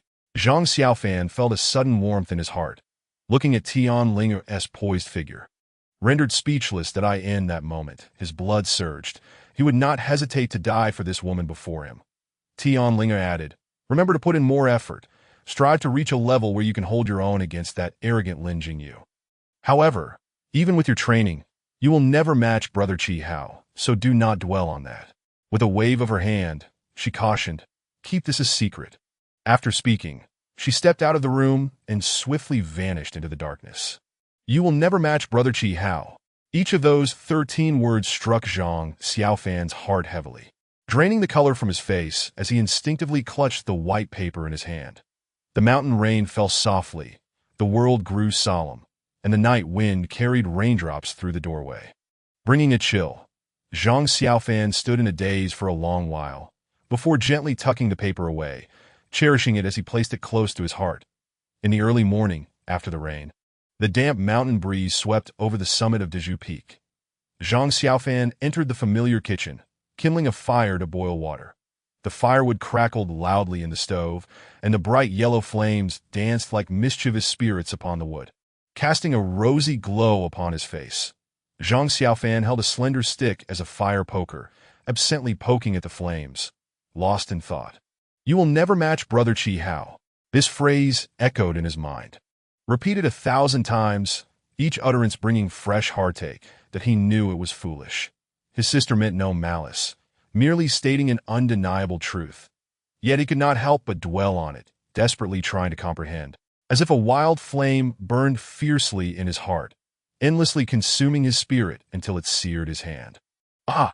Zhang Xiaofan exclaimed, leaping back, realizing that he had burned his hand on the firewood while lost in thought. He blew gently on the injured area, rushing to the water tub to soak his hand in the cool water, a wave of icy relief washing over him. Zhang Xiaofan chuckled softly, realizing that what he needed most at that moment was simply a fire poker. Woo! Woo woo! Several cries echoed from the doorway. Zhang Xiaofan recognized them as the barks of De Huang, though he couldn't fathom why the usual woof woof woof had transformed into woo woo woo. Stepping outside, he couldn't help but laugh. De Huang was wrestling with Xiao Hui, each gripping a black stick, tugging fiercely on either end, their playful dispute resulting in De Huang's muddled barking. Zhang Xiaofan approached, grasping the stick and shooing away Xiao Hui and De Huang to Tio his surprise. They were reluctant to part, barking and squeaking incessantly. Zhang Xiaofan waved his hand threateningly, saying, "Go on, stop causing a ruckus here, or you won't get fed at noon." De Huang and Xiao Hui exchanged glances. One growled while the other made a silly face. Then Xiao Hui leaped onto De Huang's back, and the latter strutted away, exuding a sense of disdain. Zhang Xiaofan chuckled and scolded the two creatures, turning back to the kitchen, only to realize that the stick he had just grabbed was the peculiar black stick he had encountered during his journey to the Ghost Valley 6 months prior. It seemed that Xiao Hui had mischievously dug it out from a corner to play with De Huang. Sighing, Zhang Xiaofan suddenly had a thought and quickly returned to the stove, using the black stick as a fire poker. To his surprise, it was quite effective, and remarkably, the stick was made of some material that neither burned nor conducted heat. After hours of use, it remained cool to the touch. Zhang Xiaofan nodded repeatedly, thinking this would be perfect for his needs. How the late Elder Heixin would react if he knew that the blood-devouring pearl, the coveted treasure of the demonic sect he had labored over for a lifetime, was now reduced to a mere fire poker. Perhaps he would rise from his grave in fury. 18 noon that day, the disciples of Dezhu Peak gathered in the dining hall. Tian Bai entered last, taking his seat and scanning the room. When his gaze fell upon Zhang Xiaofan, he hesitated, and Zhang Xiaofan lowered his head, prompting Tian Bai to shift his gaze away. You all witnessed yesterday's events, did you not? Tian Bai spoke indifferently. The room fell silent, save for Song Darren, who forced a smile and said, "Yes, Master displayed great prowess, punishing those two." Enough nonsense. Tian Bai's sudden roar resonated throughout the hall, silencing everyone immediately. He continued angrily. What you should have seen yesterday was the profound cultivation of the disciples from other sections, not to mention Qi Hao. Even that little brat who has only been here for 3 years surpassed most of you, coming to Dezhu Peak to wreak havoc. Do you understand? Silence filled the room, and only Zhang Xiaofan raised his head suddenly. Tian Bai coldly declared, "The 7-sex martial arts competition is fast approaching. You incompetent fools will all enter seclusion from today onward. Unless you emerge with some semblance of skill, I will flay your skin." The disciples wore expressions of despair, yet none dared to utter a word. Tian Linger cautiously asked, "Father, what about me?" "You too," Tian Bai replied decisively. Tian Linger pouted, about to protest, but was subtly restrained by her mother. She glanced at Su Ru, and the words that had been on her lips were swallowed back. Tian Bai's voice echoed in the quiet hall. From now on, apart from Lao Chi, who is responsible for meals, all of you will remain indoors for the next year and a half, practicing in seclusion. Do you understand? Thus, time passed swiftly, and amidst the tranquil atmosphere of Dezhu Peak, an unprecedented tension lingered. All the disciples focused intently on their cultivation, save for a leisurely yellow dog, a mischievous gray monkey, and a bored cook. Chapter 16. Exorcising objects. Woof, woof, woof. Squeak, squeak, squeak. The barking of dogs intertwined with the screeching of monkeys. Shattering the tranquility atop Dezhu Peak, Zhang Xiaofan, brandishing the black fire poker, burst from the kitchen, furious. You wretched dog! You cursed monkey! If you have the guts, don't run. The monkey, Xiao Hui, swiftly leaped onto De Huang's back, who, having readied himself, took off running. Zhang Xiaofan was unable to catch up, watching helplessly as Xiao Hui made faces, placing a delectable meat bone into De Huang's mouth that De Huang's face lit up with delight. Had he not been clenching the bone with his teeth, he might have laughed his own teeth out. Ha ha! Zhang Xiaofan, feeling utterly defeated, returned to the kitchen. Since he took charge at the age of 14, his culinary skills had impressed everyone, while De Huang, with his wise old dog demeanor, couldn't help but drool over the delicious meals Zhang Xiaofan prepared, especially the fragrant meat bones he used for soups, which were the stuff of De Huang's dreams. However, Zhang Xiaofan cooked for humans. Despite De Huang's advanced age, having been raised by Tian Bai, he was deprived of the proper treatment and could only drool in envy. After befriending Xiao Hui, these playful scenes became a regular occurrence atop Dezhu Peak, lasting for 2 years, that no matter how well Zhang Xiaofan hid the meat bones. With De Huang's keen nose and Xiao Hui's agility, these battles for the bones often ended in Zhang Xiaofan's defeat. 2 years flew by, in reality just a year and a half, and Zhang Xiaofan had grown into a 16-year-old youth. Now half a head taller than his sister, Tian Linger. During this time, due to Tian Bai's strict orders, all disciples on Dezhu Peak retreated into seclusion, leaving only Zhang Xiaofan, the cook, to enjoy relative leisure. Over these 2 years, unnoticed, Zhang Xiaofan had been diligently practicing alone, to his own astonishment. Following the technique imparted by his senior brother Song Darren, he seemingly completed the second level of the Yuqing realm, refining qi, in just a year. Although he harbored doubts, he ultimately refrained from asking Tian Bai for Song Darren and Tian Linga. They were deeply engrossed in their own seclusion, with no time to spare for him, his closest friend. Du Bishu had also gone down the mountain, leaving him to keep this matter to himself. However, a significant dilemma loomed before him. Tian Ling had secretly given him the technique for the 3rd level. He understood well that this was a grave violation of the sect's rules. Yet whenever night fell and he stood alone in the courtyard gazing at the starry sky, the words echoed in his mind. You will never match Brother Chi Hao. After several nights of introspection and turmoil, he finally resolved to begin practicing the technique for the 3rd level in the realm of Taiji Shuangguang. The 1st to 3rd levels of the Yuqing realm form the foundation of all techniques. With increasing difficulty, unlike the previous 2 levels, guiding qi and refining qi, the technique of the 3rd level, Yuan Qi, emphasizes the cultivation of the primordial energy of Taiji. The ancient text states, the essence of Tai Chi. Encompassing the 3 as one, the extreme lies in the center. The origin signifies the beginning, manifesting through the 12 zodiac signs. This is the harmonious union of yin and yang, the vital energy residing in Z, the source from which all creation springs. Source: Book of Han, treatise on music and calendars. Disciples of the Qingyun sect, upon reaching this profound state of understanding, invariably encounter a significant watershed, revealing the stark disparity in their innate talents. Those of exceptional aptitude advance with remarkable vigor, often breaking through with the force of a tidal wave, thereby establishing a solid foundation for their cultivation of the immortal path. In contrast, those with lesser gifts frequently find themselves stagnating, with many squandering their lives in idleness. Zhang Xiaofan has been at the sect for 5 years, and naturally, he has heard countless tales of this nature during conversations with his senior brothers. It is abundantly clear that they have categorized him among the lesser talents. That he retraced his steps to the kitchen, approached the stove, filled a pot with water, and resumed adding firewood, preparing to boil some water. The bright yellow flames flared back to life as Zhang Xiaofan grasped his pitiful black fire stick, which had served him for 2 years, poking at the wood in the stove. Once the flames were stable, his gaze gradually fell upon the fire stick in his hand. However, this was not a moment of revelation. Rather, it was a mundane occurrence. He found himself lost in thought. The fire stick, entirely black save for a round bead atop it, measured about a foot in length. Its only peculiar feature was the faintly visible, blood-like veins beneath its dark surface, particularly pronounced where the stick met the bead, sometimes evoking the unsettling impression that these two elements had been fused together with human blood.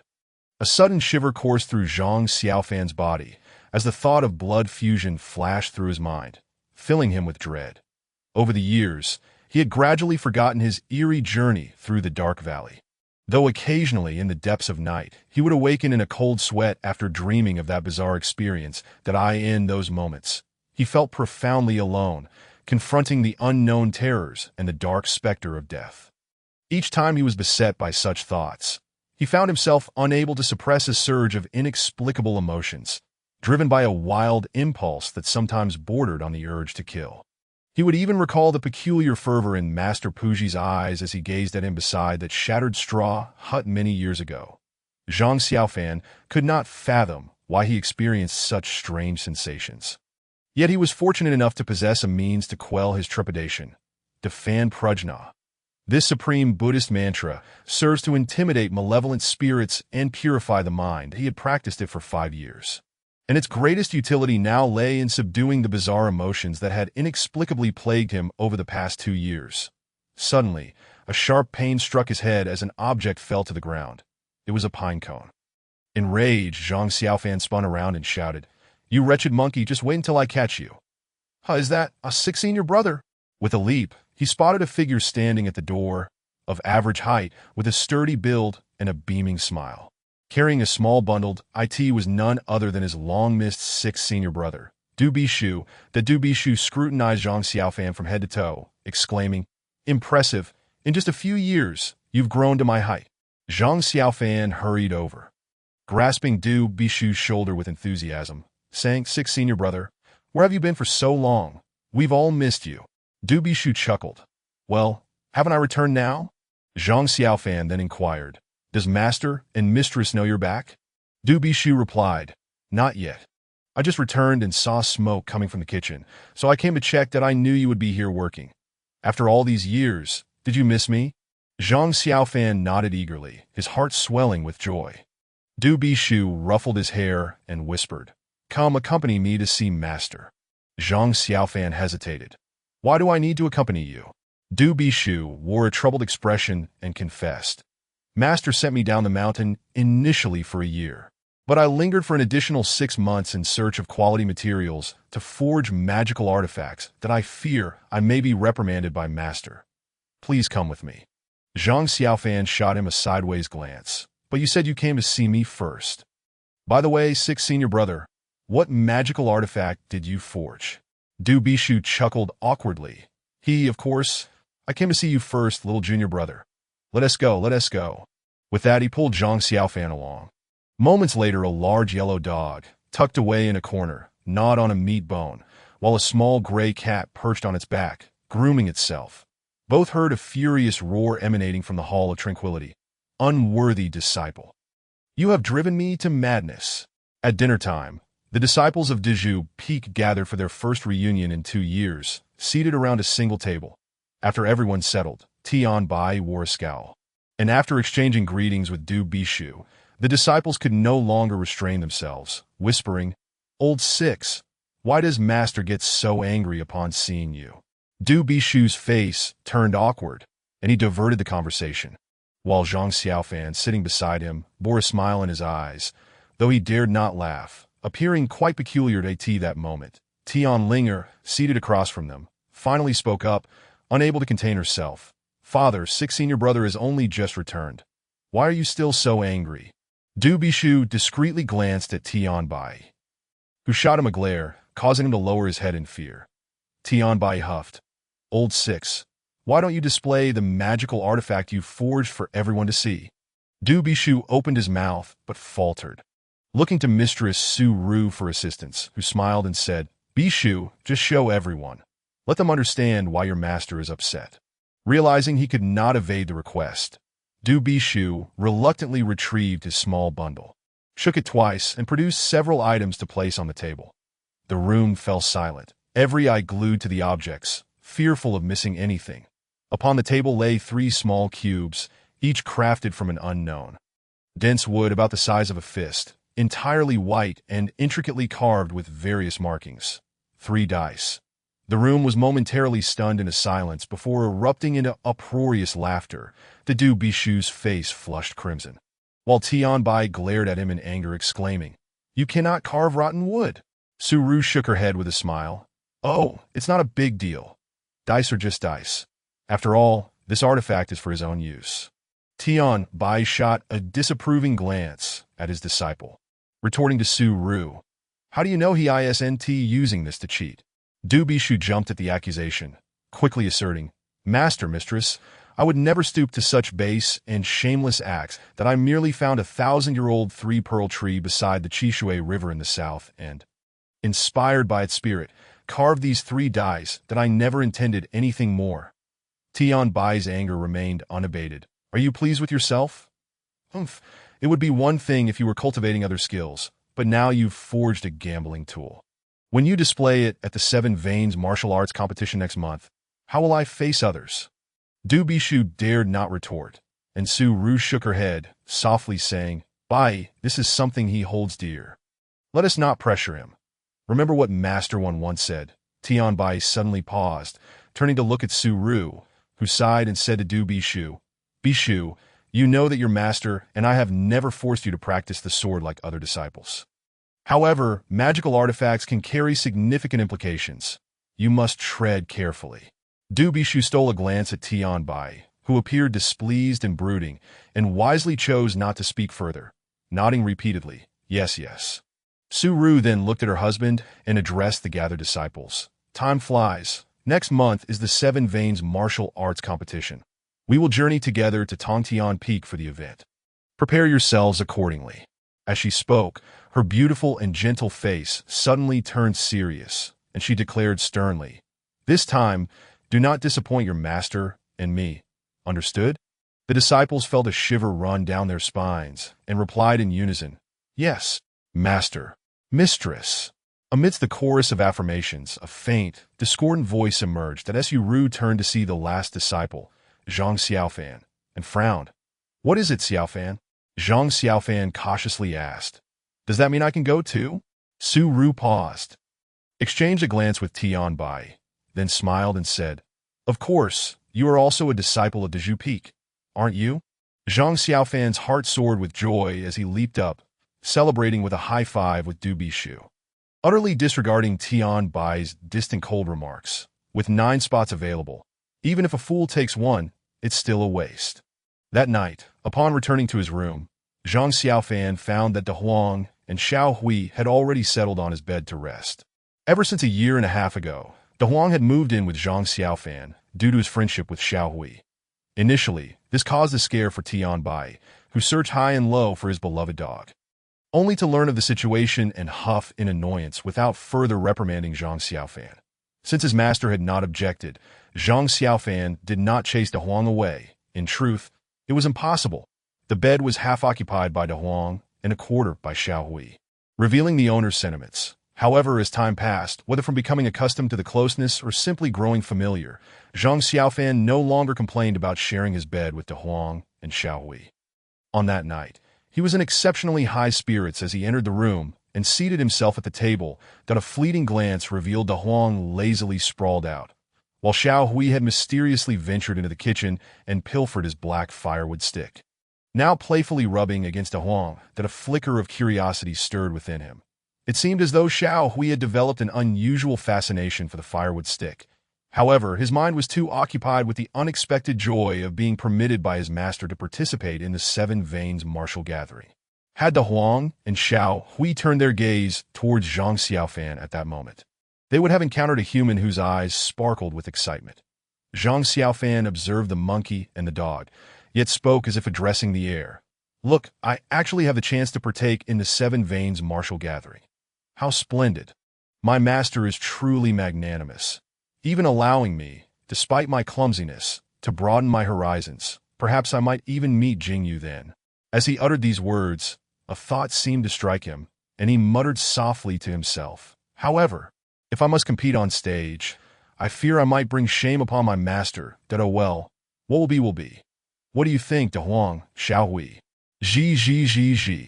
Zhang Xiaofan looked up to see Xiao Hui engrossed into Huang's fur, meticulously searching for lice, responding with only a few chirps to his query. De Huang, even more indifferent, had drooped his ears and cast not a glance in his direction. You lazy dog! Zhang Xiaofan exclaimed, a surge of indignation welling up within him, when suddenly darkness obscured his vision as Xiao Hui unexpectedly hurled the firewood stick at him. Startled, he swiftly dodged, and the stick struck the table, bouncing twice before clattering to the floor. Zhi. Wong. This time, the sounds from the dog and the monkey harmonized into a symphony, prompting Zhang Xiaofan to make a face at the two creatures before sulking down. Strangely, his mind drifted back to 2 years prior, when Qihao had displayed his remarkable prowess atop the great bamboo peak. The ice solidifies into walls, Zhang Xiaofan murmured softly. While he had been untroubled during times of no cultivation, the depth of his training in recent days had made him acutely aware of the arduous and daunting path to reach Qihao's realm. He recalled that night, when Tianling had sat by the lamp in this very room, her gentle yet fervent eyes captivating him. In that moment, his heart felt as though it had been pricked by a sharp needle. The firewood stick lay quietly on the ground, accompanied by the playful banter of the monkey and the dog. Suddenly, Zhang Xiaofan felt a peculiar kinship with the stick, as though it too bore a semblance of loneliness when it lay abandoned on the floor. Alas, he sighed, attempting to envision himself attaining such a lofty state. Then, in a manner entirely relaxed and nonchalant, he executed the summoning gesture that disciples of the Qingyun sect had performed countless times. He waved his hand toward the firewood stick on the ground. In that fleeting instant, it felt as if eternity had crystallized. Zhang Xiaofan, remarkably composed, even devoid of sorrow, prepared himself to embrace the notion of failure, only to witness the firewood stick twitch ever so slightly. Just a gentle movement, as if it had awakened from a long slumber. Chapter 17. The gathering that morning, the atmosphere atop the great bamboo peak of the Qingyun sect was vibrant with excitement, particularly among the disciples, each wearing smiles, though tinged with a hint of nervousness, largely overshadowed by their exhilaration. That moment, Tianlinger was especially joyful, taking advantage of Tian Bai and his wife making final preparations to pester the most experienced Song Darren with incessant questions. Senior brother, are there really so many fellow disciples attending the Seven Veins martial gathering? With a beaming smile, Song Darren replied, evidently in high spirits. Indeed, the Seven Veins martial gathering is the grandest event of our Qingyun sect. Every faction considers it of utmost importance. Moreover, those chosen to represent their respective factions are all exceptional individuals, so the spectacle will be nothing short of magnificent. At that moment, the fourth disciple, Hidaji, overhearing, approached and winked at Tianlinger, saying with a grin, "Little junior sister, you are unaware that senior brother has yet to reveal everything." Tianlinger gasped, ignoring Song Darren's astonished expression, and pressed, "What do you mean, fourth senior brother?" Hidaji smiled and continued, "At the martial arts contest site, hundreds of fellow disciples will be watching that if one were to win a duel, the victor would stand on stage amidst thunderous applause, a moment of triumph that cannot be surpassed if some beautiful new junior sisters from other factions were to be captivated by senior brother's charm. Cheering and screaming. Wouldn't that be a delightful experience?" Upon hearing this, Song Darren suddenly flushed. Tianlinger, observing, found it quite strange and asked, "Senior brother, why are you blushing all of a sudden?" Song Darren shook his head vigorously, denying, No, I am not blushing." Hidaji cleared his throat, and it seemed that other senior and junior brothers had gathered around at some point. Youngsters like Du Bishu and Zhang Xiaofan were somewhat oblivious. Yet Wu Dei and Zheng Dali wore smiles, saying, second senior brother and third senior brother are here as well. My memory seems to be failing me, But wasn't it during the last grand contest that senior brother won 2 consecutive matches and reached the 3rd round, where a young and beautiful junior sister caught his eye? What was her name again? Wu Dei quickly interjected. I can't quite recall either, but I believe she was a stunning junior sister from the Little Bamboo Peak. But the name, Zhang Dali, beaming, chimed in, the name eludes us, but we all remember the one who applauded the loudest and exchanged glances with senior brother on that day. Wow! At this revelation, the crowd erupted in astonishment, with Tianlinger leading the charge and questioning, Senior brother, who is this junior sister that treated you so well? Song Darren, visibly embarrassed, shot a glare at Idaji, awkwardly laughing. No, that's not the case. Don't listen to your 4th senior brother's nonsense. Junior sister Wenmin from the Little Bamboo Peak only cheered for us a few times out of respect for the master. The crowd fell silent. Hidaji immediately responded, Senior brother, that's curious. How is it that my 2nd and 3rd senior brothers, and I don't know her name, yet you can name her immediately? Speaking of which, junior sister Wenmin. Laughter erupted among the group, and Song Darren, realizing he'd misspoken, understood that Hidaji, the shrewdest person in the Great Bamboo Peak, had outdone him. Choosing to remain silent, he huffed, trying to save face, and awkwardly remarked, Boring. I shall go check on Master and see if the Master is ready. Tianlinger was about to press further when she noticed Song Darren slipping away faster than the wind. Disappearing in the blink of an eye, she grabbed Hidaji, her sparkling eyes brimming with excitement, and asked, 4th senior brother, tell me, what does junior sister Wenmin look like? Hidaji replied with a smile, Little junior sister. You often visit Master Shueiyue at the Little Bamboo Peak. How could you have never met junior sister Wenmin? She is one of Master Shueiyue's most favored disciples. Tianlinger shook her head. Whenever I go to the Little Bamboo Peak with my mother, we go straight to see Master Shueiyue, and I rarely get to know my fellow junior sisters. Please do tell. Hidaji chuckled. Don't rush, don't rush. Today we are attending the 7 Veins martial gathering at the Changmin Tongtian Peak. So you will likely see her. Tianlinger responded with an "oh," her eyes sparkling as if she realized something, and remarked, No wonder I noticed seeing your brother looking so radiant this morning. It turns out he has ulterior motives. The group burst into laughter, and Tianlinger joined in, her earlier nerves about the 7 Veins martial gathering dissipating into thin air.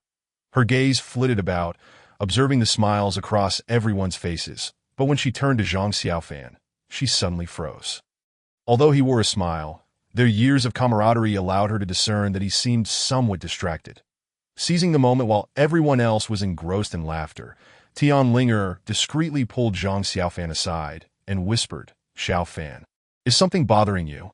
Zhang Xiaofan hesitated for a moment, his lips twitching, his right hand instinctively brushing his chest before he finally replied, I am fine, senior sister.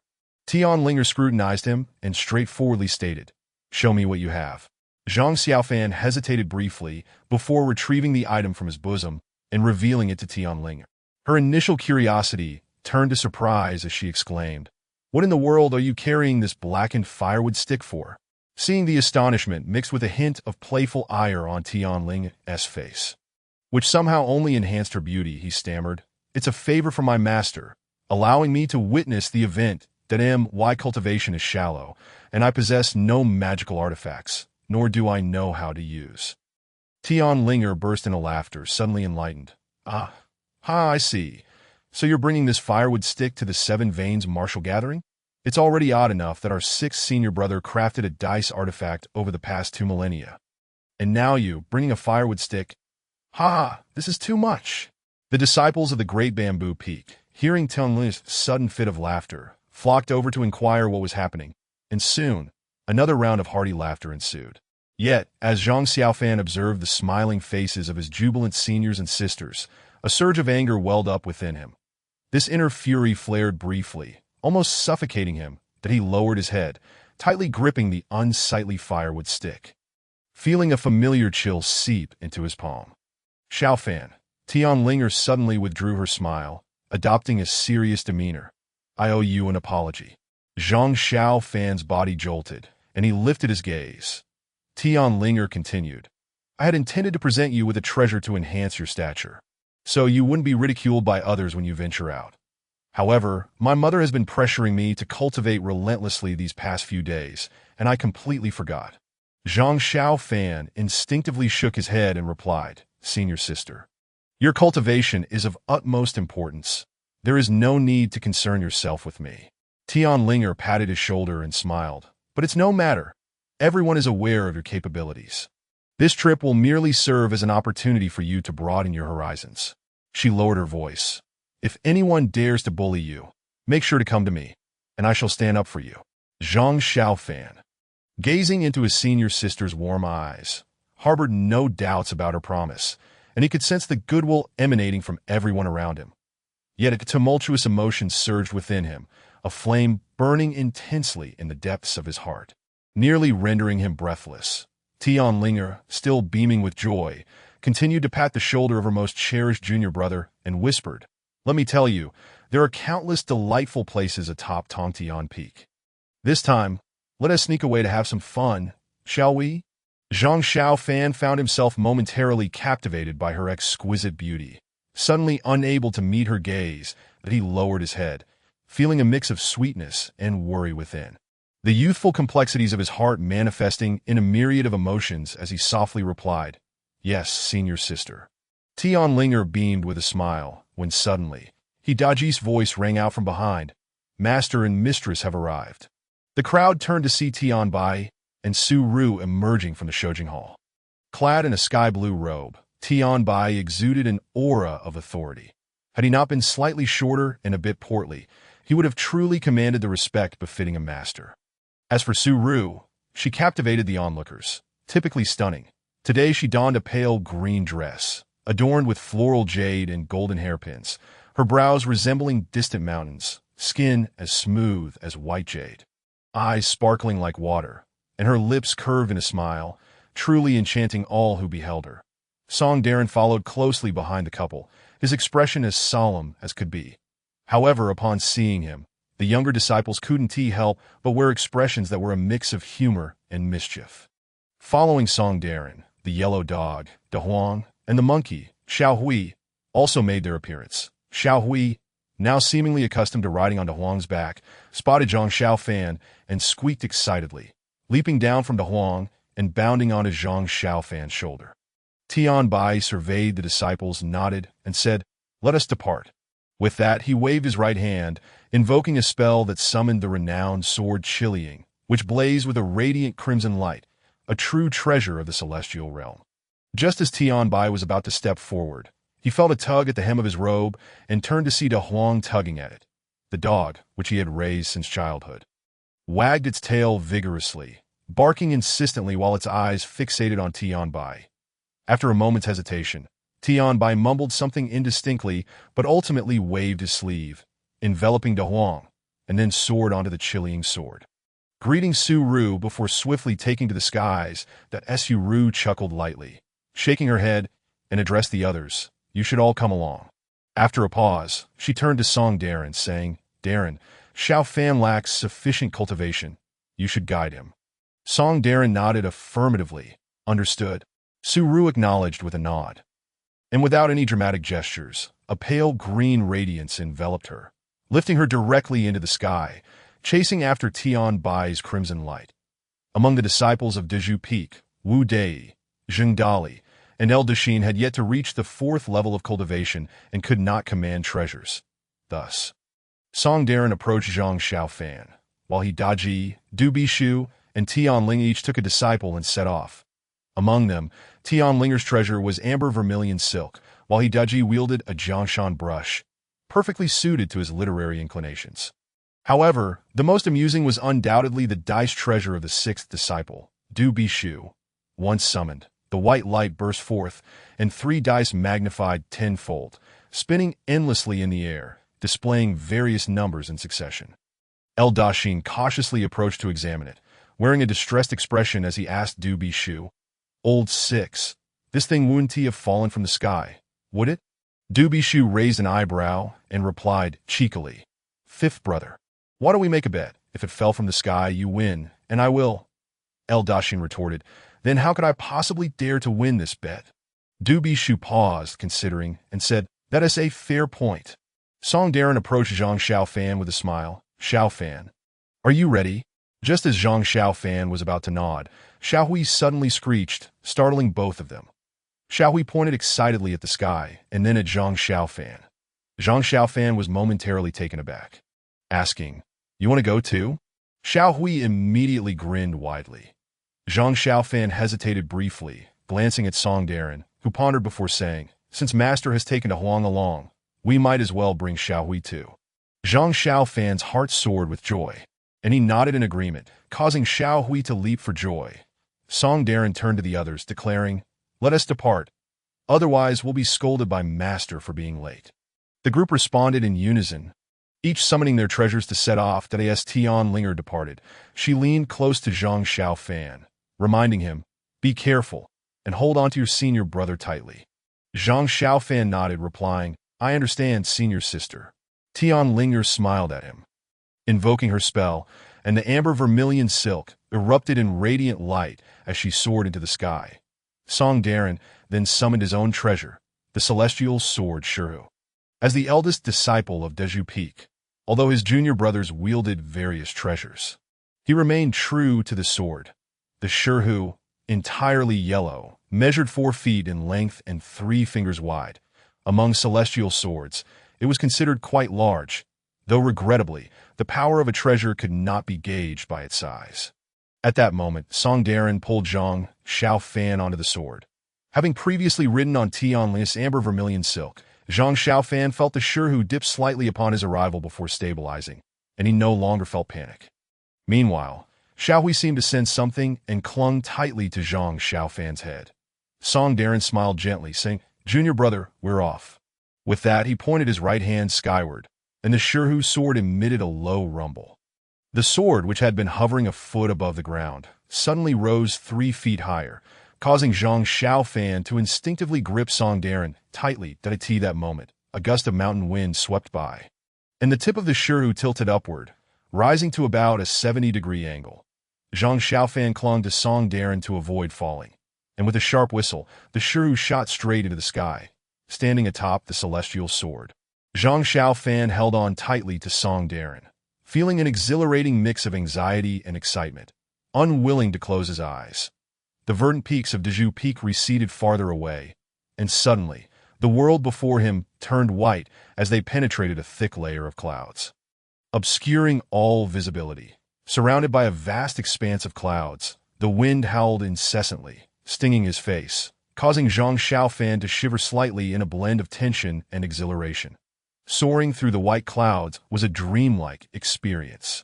As they traversed the seemingly endless cloud sea, just as Zhang Xiaofan was beginning to calm his racing heart, the Shihu sword, with a sharp whistling sound, burst forth from the clouds. Before them lay an infinite blue sky, akin to an inverted ocean, its clarity and purity breathtaking, vast and magnificent. Upon emerging from the cloud cover, the white clouds below seemed to splash like water, dispersing in their wake as if reluctant to part. Akin to gentle waves upon a river, floating momentarily before gradually descending back into the cloud sea. The sky was as clear as a polished mirror, and the Shihu soared higher until it reached about 300 feet above the vast cloud sea below. At which point Song Darren leveled the sword and began heading directly toward Tongten Peak. In the distance, a majestic mountain towered into the clouds, soaring into the heavens with an imposing presence. There, amidst the ethereal white clouds, faint bell sounds reverberated through the vast expanse. Tongten Peak truly seemed to reach the azure heavens. Zhang Xiaofan held his breath, gazing into the distance, beneath the boundless sky. Countless hues of light danced around the magnificent peak. The closer they drew to Tongtian Peak, the more concentrated the lights became. Zhang Xiaofan recognized that these were the treasures wielded by the disciples of the Qingyun sect, each colored according to the 5 elements, creating a vibrant and dazzling spectacle. The sight of these radiant lights cascading like colorful raindrops toward the mountain was a breathtaking spectacle. Soon, they too, along with the Shihu, merged into this kaleidoscopic torrent. With the sound of rushing winds, Song Darren guided Zhang Xiaofan down onto a vast plaza. Upon landing, Xiaohui eagerly jumped off Zhang Xiaofan's shoulder, bounding around the plaza in sheer delight. Zhang Xiaofan paid him no mind, taking in the surroundings. The plaza was adorned with white jade railings, enveloped in an ethereal aura, and at its center stood 9 grand bronze cauldrons arranged in threes. What astonished him most was the ethereal mist rising from the plaza, giving the sensation of walking amidst the clouds, bestowing a sense of immortality. Zhang Xiaofan's eyes widened as he recognized this place. It was none other than the Cloud Sea, one of the so-called 6 landscapes of Qingyun he had visited upon first ascending Qingyun Mountain. After 5 years, it remained unchanged, still as beautiful and ethereal as ever, though today it was far more bustling than it had been 5 years prior. In the square, a vibrant scene unfolds, bustling with energy. The disciples of the Qingyun sect, gathered here for the 7 Veins martial arts competition, appear to have temporarily paused in their activities. From a distance, the throngs of people are a sight to behold. Numbering at least 1,000, that most of those standing in the square don the attire of the Qingyun sect, comprising both the scholarly and the mundane, men and women alike, with a significant presence of the younger generation, brimming with vigor. This is a testament to the Qingyun sect's diligent efforts over the years in nurturing and cultivating young talent, though it remains a mystery just how many exceptional individuals they have gathered and trained. Despite the crowd, the square retains an air of spaciousness. Song Darren surveyed the surroundings, when suddenly a clear voice rang out from afar, calling, "Senior brother, we are over here." Upon turning, Song Darren and Zhang Xiaofan recognized the familiar faces of the Dezhu Peak disciples, with the voice undoubtedly belonging to Tian Linger, who stood beside a massive bronze cauldron in the center of the square, waving enthusiastically at them. Acknowledging her call, Song Darren made his way over with Zhang Xiaofan. As they approached, Zhang Xiaofan took in the scene, observing other disciples from various sects huddled in groups, animatedly discussing their excitement for the forthcoming martial arts trials. Upon reaching them, Hidaji, standing behind Tian Linger, was the first to greet. "Senior brother, was the journey here smooth?" With a smile, Song Darren replied, "This isn't my first visit. What could possibly go wrong?" Tian Linger then turned to Zhang Xiaofan, asking with a grin, "Xiaofan, how was the scenery along the way?" Reminiscing about the breathtaking views above the azure skies, Zhang Xiaofan responded sincerely, "It was absolutely stunning." Tian Linger chuckled, playfully patting his shoulder. "In the future, you must strive harder. Once you refine your magical artifacts and master the art of flight, you can soar into the sky every day to your heart's content." Zhang Xiaofan remained silent, but nodded vigorously with a smile. Looking around, Song Darren inquired of Hidaji, "Fourth junior brother, where are Master and Mistress?" Hidaji replied, "We accompanied Master and Mistress here, but the welcoming Longmen disciples led them to the Yuqing Temple above," stating that the elder leaders of the 7 Veins wished to convene and discuss the details of the martial trials. "Master instructed us to wait here." Nodding in understanding, Song Darren gestured for his fellow disciples to gather closer. Lowering his voice, "I can't help but notice many unfamiliar faces among the other sections since you arrived here earlier. Do you have any news?" Hidaji shook his head. "I have noticed the same. It seems many new disciples have joined our sects over the years." Wu Dei, the second disciple, observed their surroundings and remarked, "Indeed, there are quite a few newcomers. However, I suspect that most of those competing on stage tomorrow will still be the seasoned brothers, given their experience in cultivation." Song Darren suddenly sighed. "Second junior brother, it may not be as straightforward as that. Do you remember the young disciple Lin Jingyu, who sent word from Longzhou Peak 2 years ago?" Wu Dei was momentarily taken aback, then fell silent. The group exchanged glances, each lost in thought, while Zhang Xiaofan felt a surge of complex emotions, joyful yet envious, tinged with a hint of jealousy. "What is that fellow anyway?" a voice interjected coldly. The group turned in surprise to see it was Tian Ling, her cheeks slightly flushed, eyes wide with disdain. "If he doesn't participate in this competition, fine, but if he dares to show up, he better run into me. Then we shall see who prevails." The Dezhu Peak disciples exchanged glances. And Du Bishu, known for his quick wit, chuckled, "Little junior sister speaks wisely that if fate were to align like that, why not place a bet on who wins and who loses?" "Away with you," retorted Lu Daxin, standing beside him, giving him a shove. Song Darren chuckled, about to say something when he heard a soft cough from behind, followed by a gentle voice. "Senior brother Song, it's been a while." Suddenly struck as if by a thunderbolt, Song Darren paused, the sound reverberating in his ears like celestial music. Moments later, he snapped back to reality and turned swiftly to see 5 or 6 female disciples standing behind him, clad in the attire of the Xiaozhu Peak.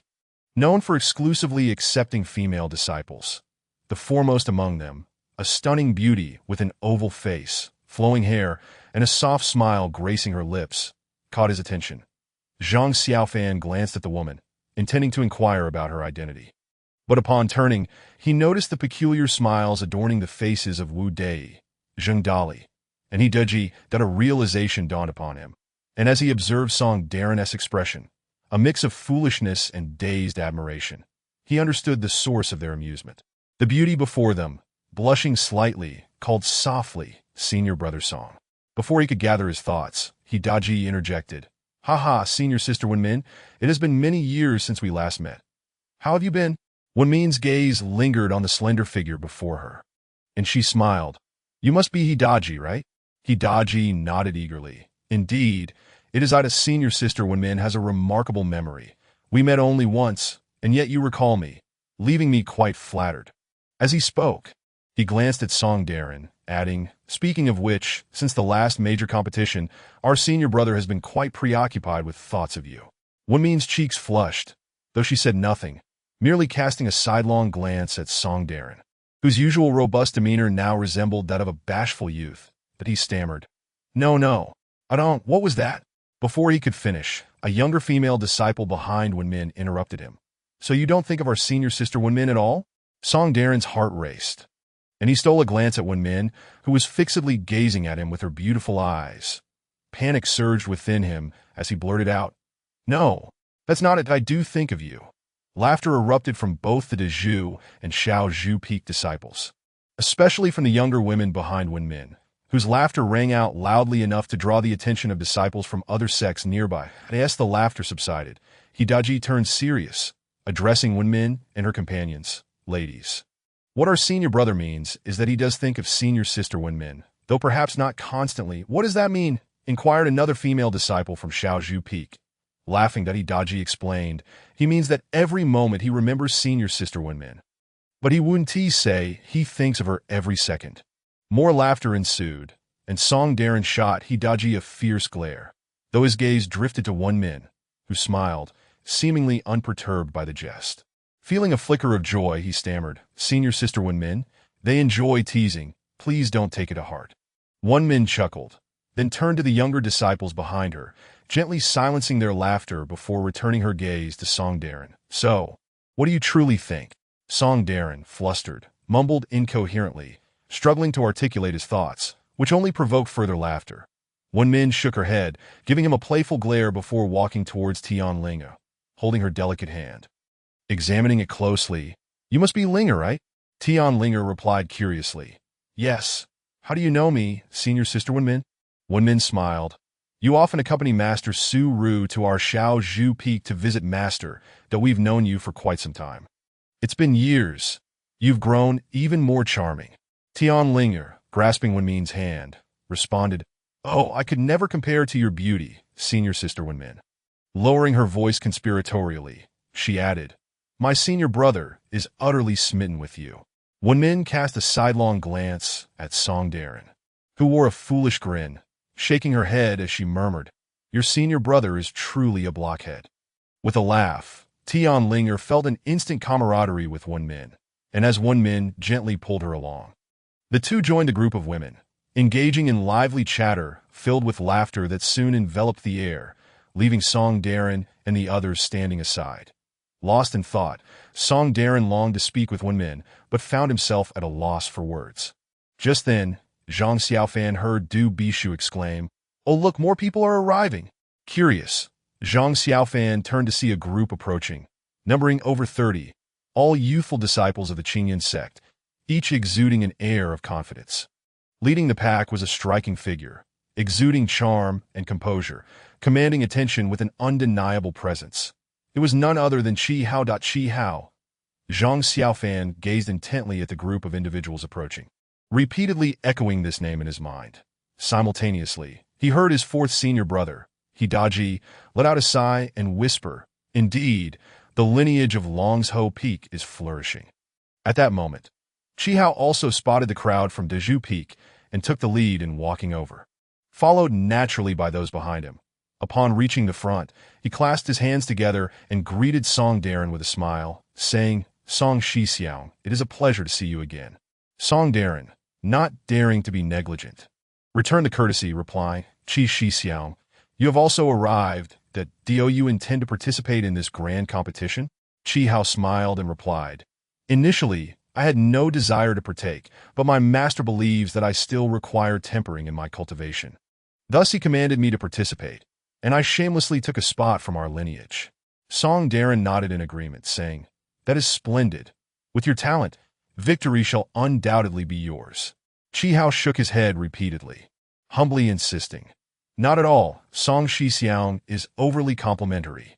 While the two exchanged pleasantries, Zhang Xiaofan's eyes widened as he searched behind Chi Hao, and sure enough, he soon spotted Lin Jingyu, who was also scanning the crowd, evidently in search of something. Their gazes met, and joy surged within them as they stepped forward to clasp each other's hands, seemingly with 1,000 words to share. Yet at that moment, none could be uttered. After a lengthy pause, Lin Jingyu finally asked, "Xiaofan, are you participating in this grand competition?" Zhang Xiaofan nodded and replied with a smile, "Yes, my master has been exceedingly kind, granting me permission to join. What about you?" Lin Jingyu responded, "I shall also participate." What is so commendable about your short-statured master? 2 years ago, when I visited you, he treated you in that manner." Zhang Xiaofan quickly interjected, No, my master is not like that on ordinary days. He was merely upset that day." Lin Jingyu, cherishing this rare reunion with an old friend, was reluctant to let such topics dampen their spirits. Thus, he shifted the conversation, laughing, "You rascal. After 2 years, you've grown quite tall." Zhang Xiaofan playfully punched him, laughingly scolding, "What? Only you can grow up while I am not allowed to." Lin Jingyu burst into laughter, and the two engaged in carefree banter, this time without any elders around, expressing themselves freely without restraint. Amid their conversation, Zhang Xiaofan inadvertently glanced back, only to find that Chi Hao had, at some point, noticed Tianling and Wenmin along with a group of women standing aside, and was now approaching them to greet them. A sudden pang of pain struck Zhang Xiaofan's heart, causing his expression to change. Lin Jingyu noticed and asked in surprise, "What is it, Xiaofan?" Zhang Xiaofan shook his head, forcing a smile. "It's nothing." Yet despite his words, his peripheral gaze remained fixed on Chi Hao that moment. Chi Hao had reached Tianlinger and Wenmin, first smiling and greeting Tianlinger, saying, "Tian Shimi, do you remember me?"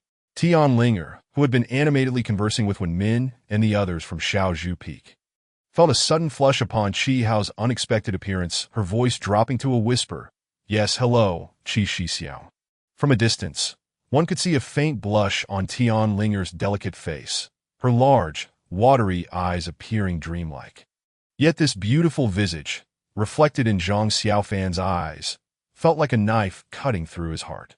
"Xiaofan, what is wrong? Why has your complexion suddenly turned so pale?" Lin Jingyu inquired, concerned. "Are you unwell?" "I'm fine, truly," Zhang Xiaofan whispered. Meanwhile, Wenmin, ever perceptive, observed Tianlinger's demeanor and surmised the situation. She then turned to Chi Hao, saying, "Qi Shixiang, why do you only acknowledge Tian Shimi? Have you forgotten about the other sisters from Shaozhu Peak?" Upon hearing this, the women behind her began to tease, and Chi Hao hastily replied, "Sister Wen, how could I dare to neglect the esteemed sisters of Shaozhu Peak?" Wenmin chuckled lightly, refraining from further teasing, and remarked, "Qi Shixiang, as you participate in the 7 lineages martial arts competition once more, I presume you are determined to claim victory?"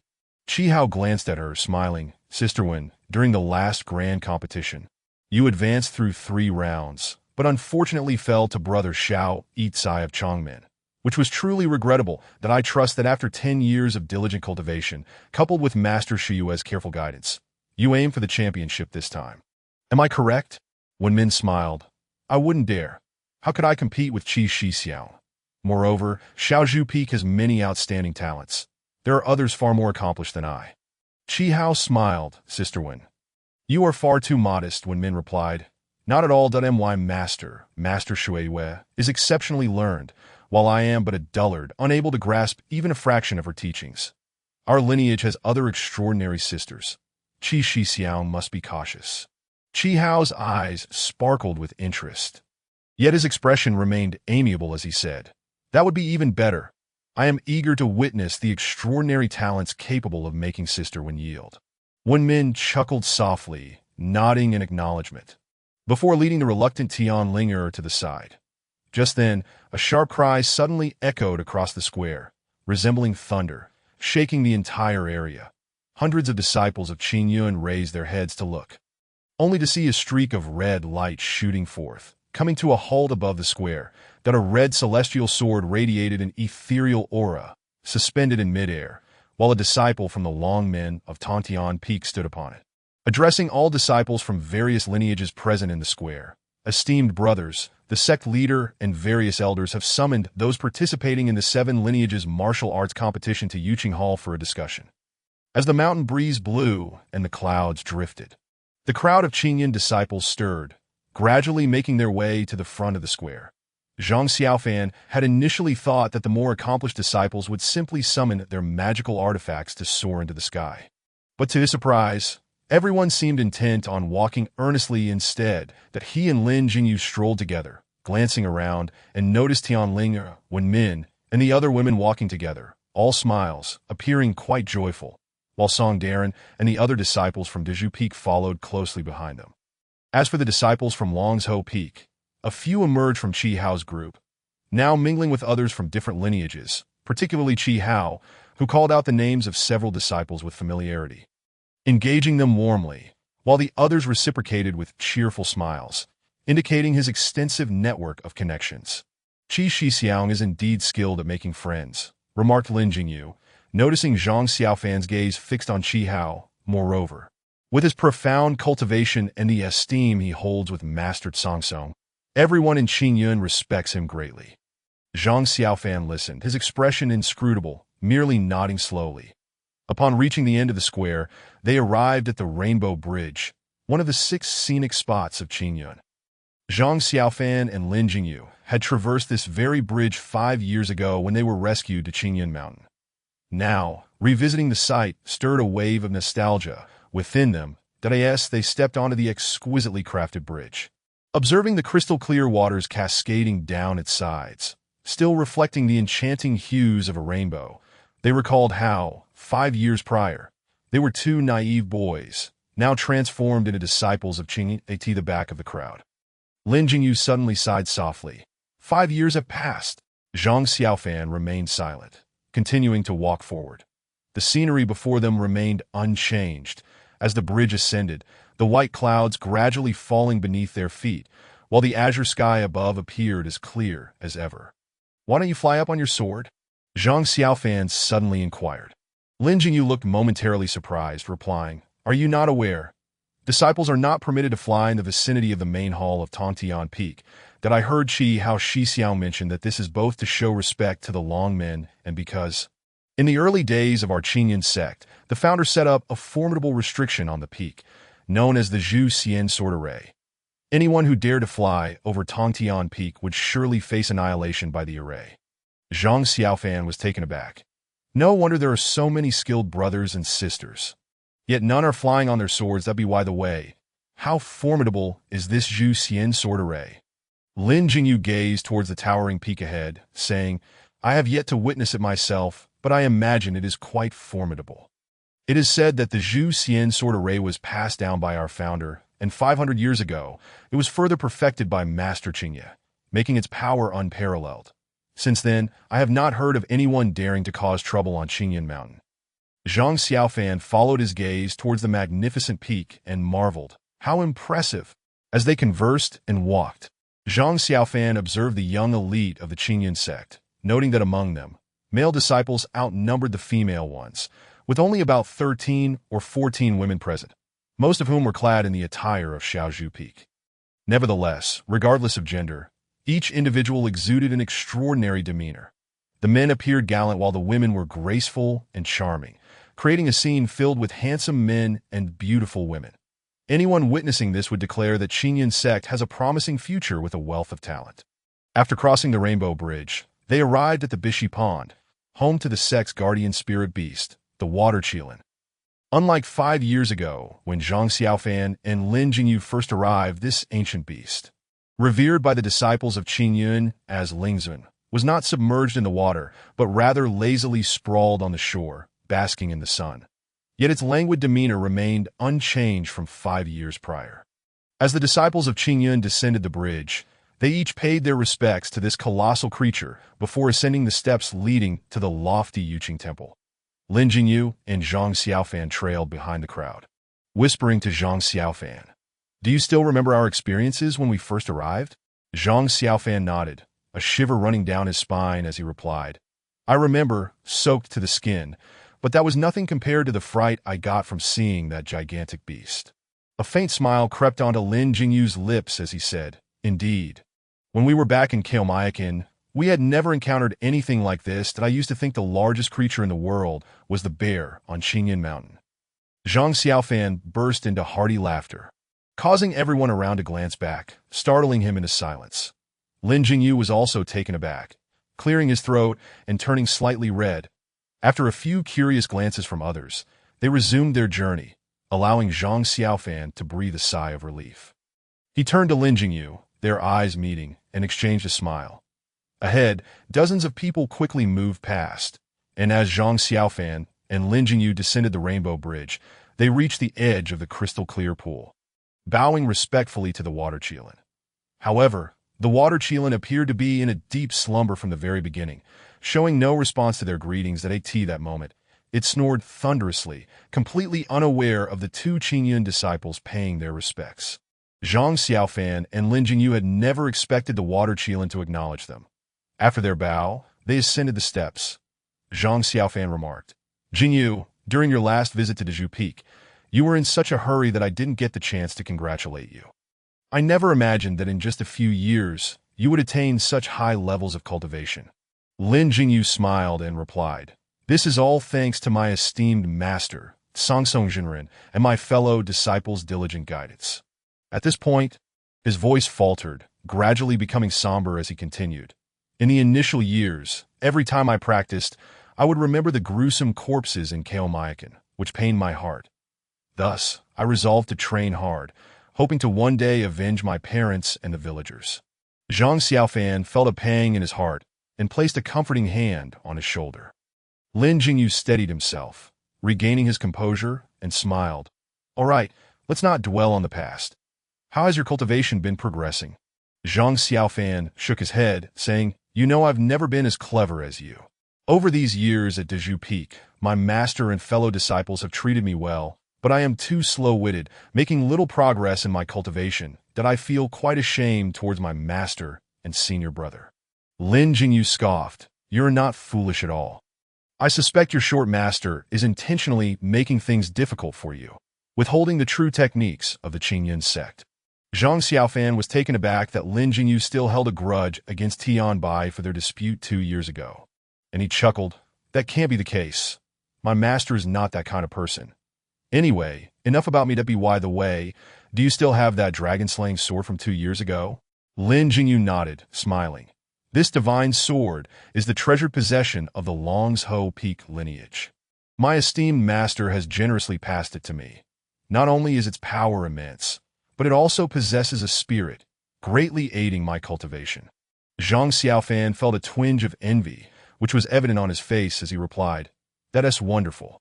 Lin Jingyu then inquired, "And you, Xiaofan, do you possess any magical artifacts?" Zhang Xiaofan hesitated for a moment, instinctively reaching into his robe to touch the dark firewood stick. A chill coursed through his palm, barely perceptible. "No," he murmured, "my cultivation isn't sufficient to wield magical artifacts yet." Lin Jingyu didn't seem to mind, as if he had anticipated this, and comforted him. "It's all right, Xiaofan, that as long as you work hard, you will surely succeed. Besides, we are still young. Consider this an opportunity to broaden your horizons." Zhang Xiaofan's lips twitched slightly as he regarded his old friend's kind face, listening to his gentle words, yet feeling no sense of consolation. Broaden my horizons? Everyone assumed he was merely here to gain some experience, and at that thought, a surge of inexplicable anger welled up within him, like a fire burning deep inside, only to dissipate moments later that he lowered his gaze, remaining silent, not even harboring resentment towards his friend, for he realized he too shared that very notion.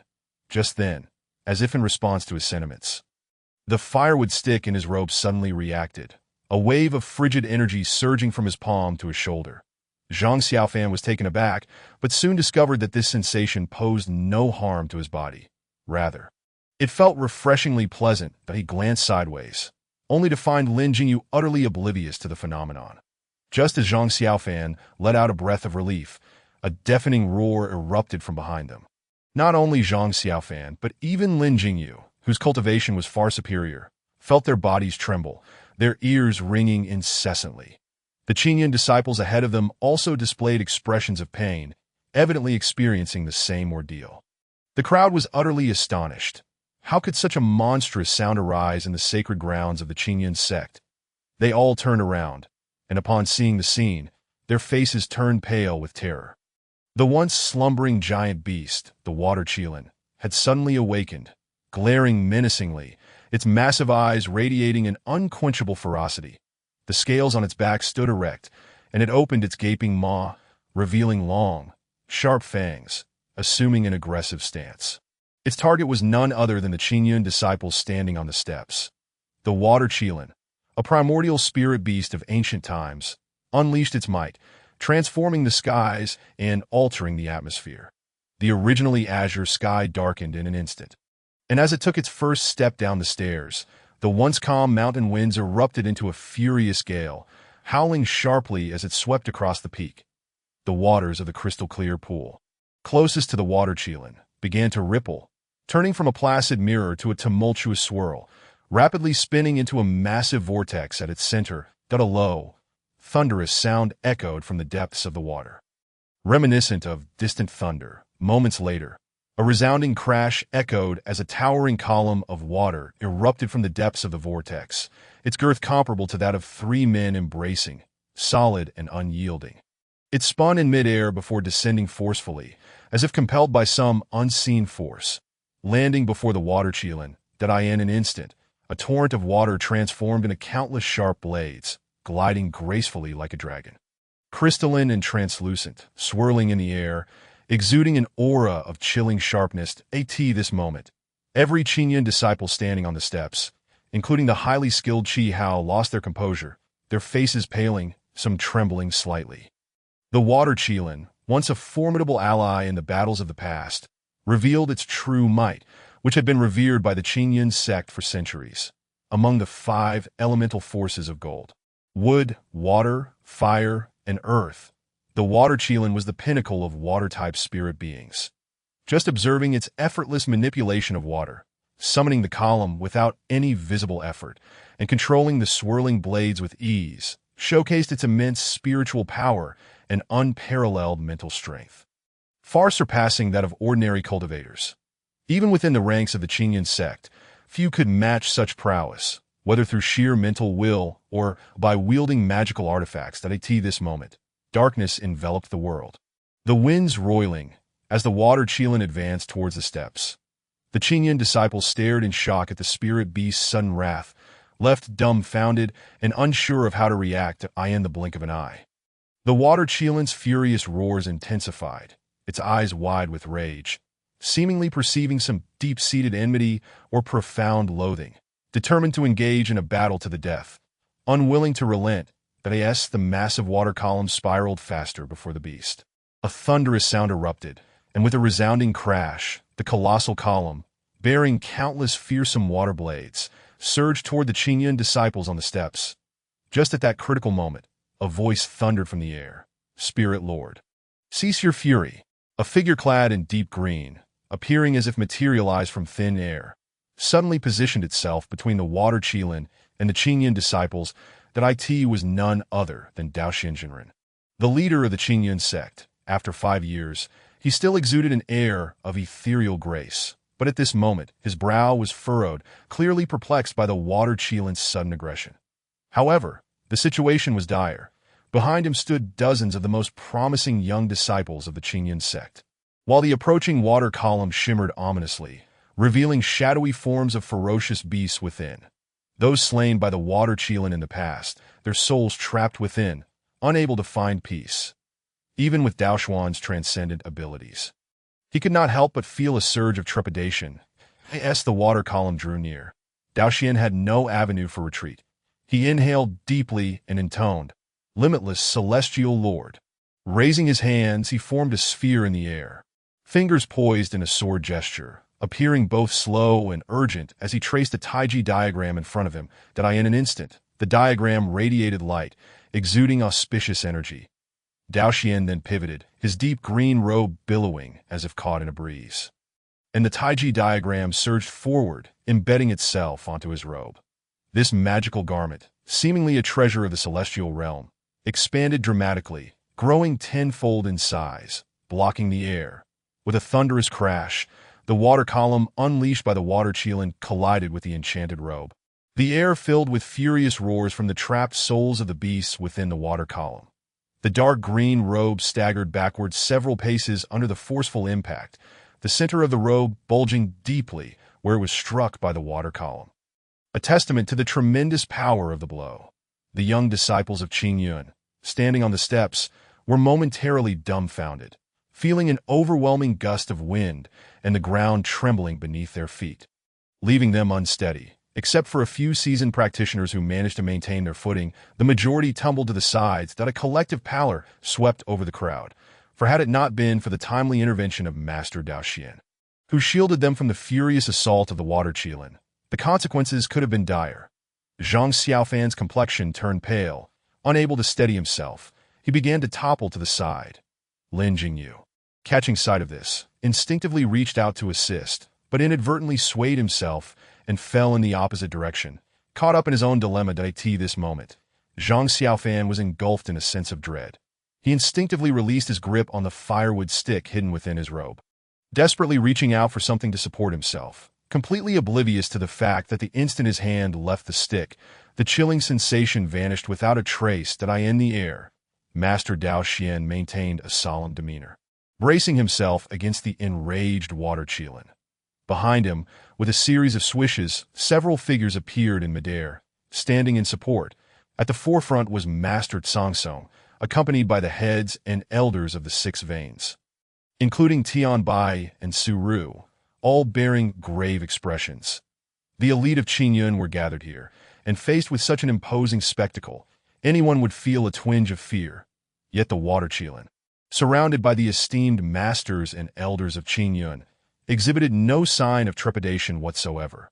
Moments later, under the scrutiny of the crowd, the water Qilin's previously fiery eyes suddenly softened, revealing a perplexed expression, as if in deep confusion.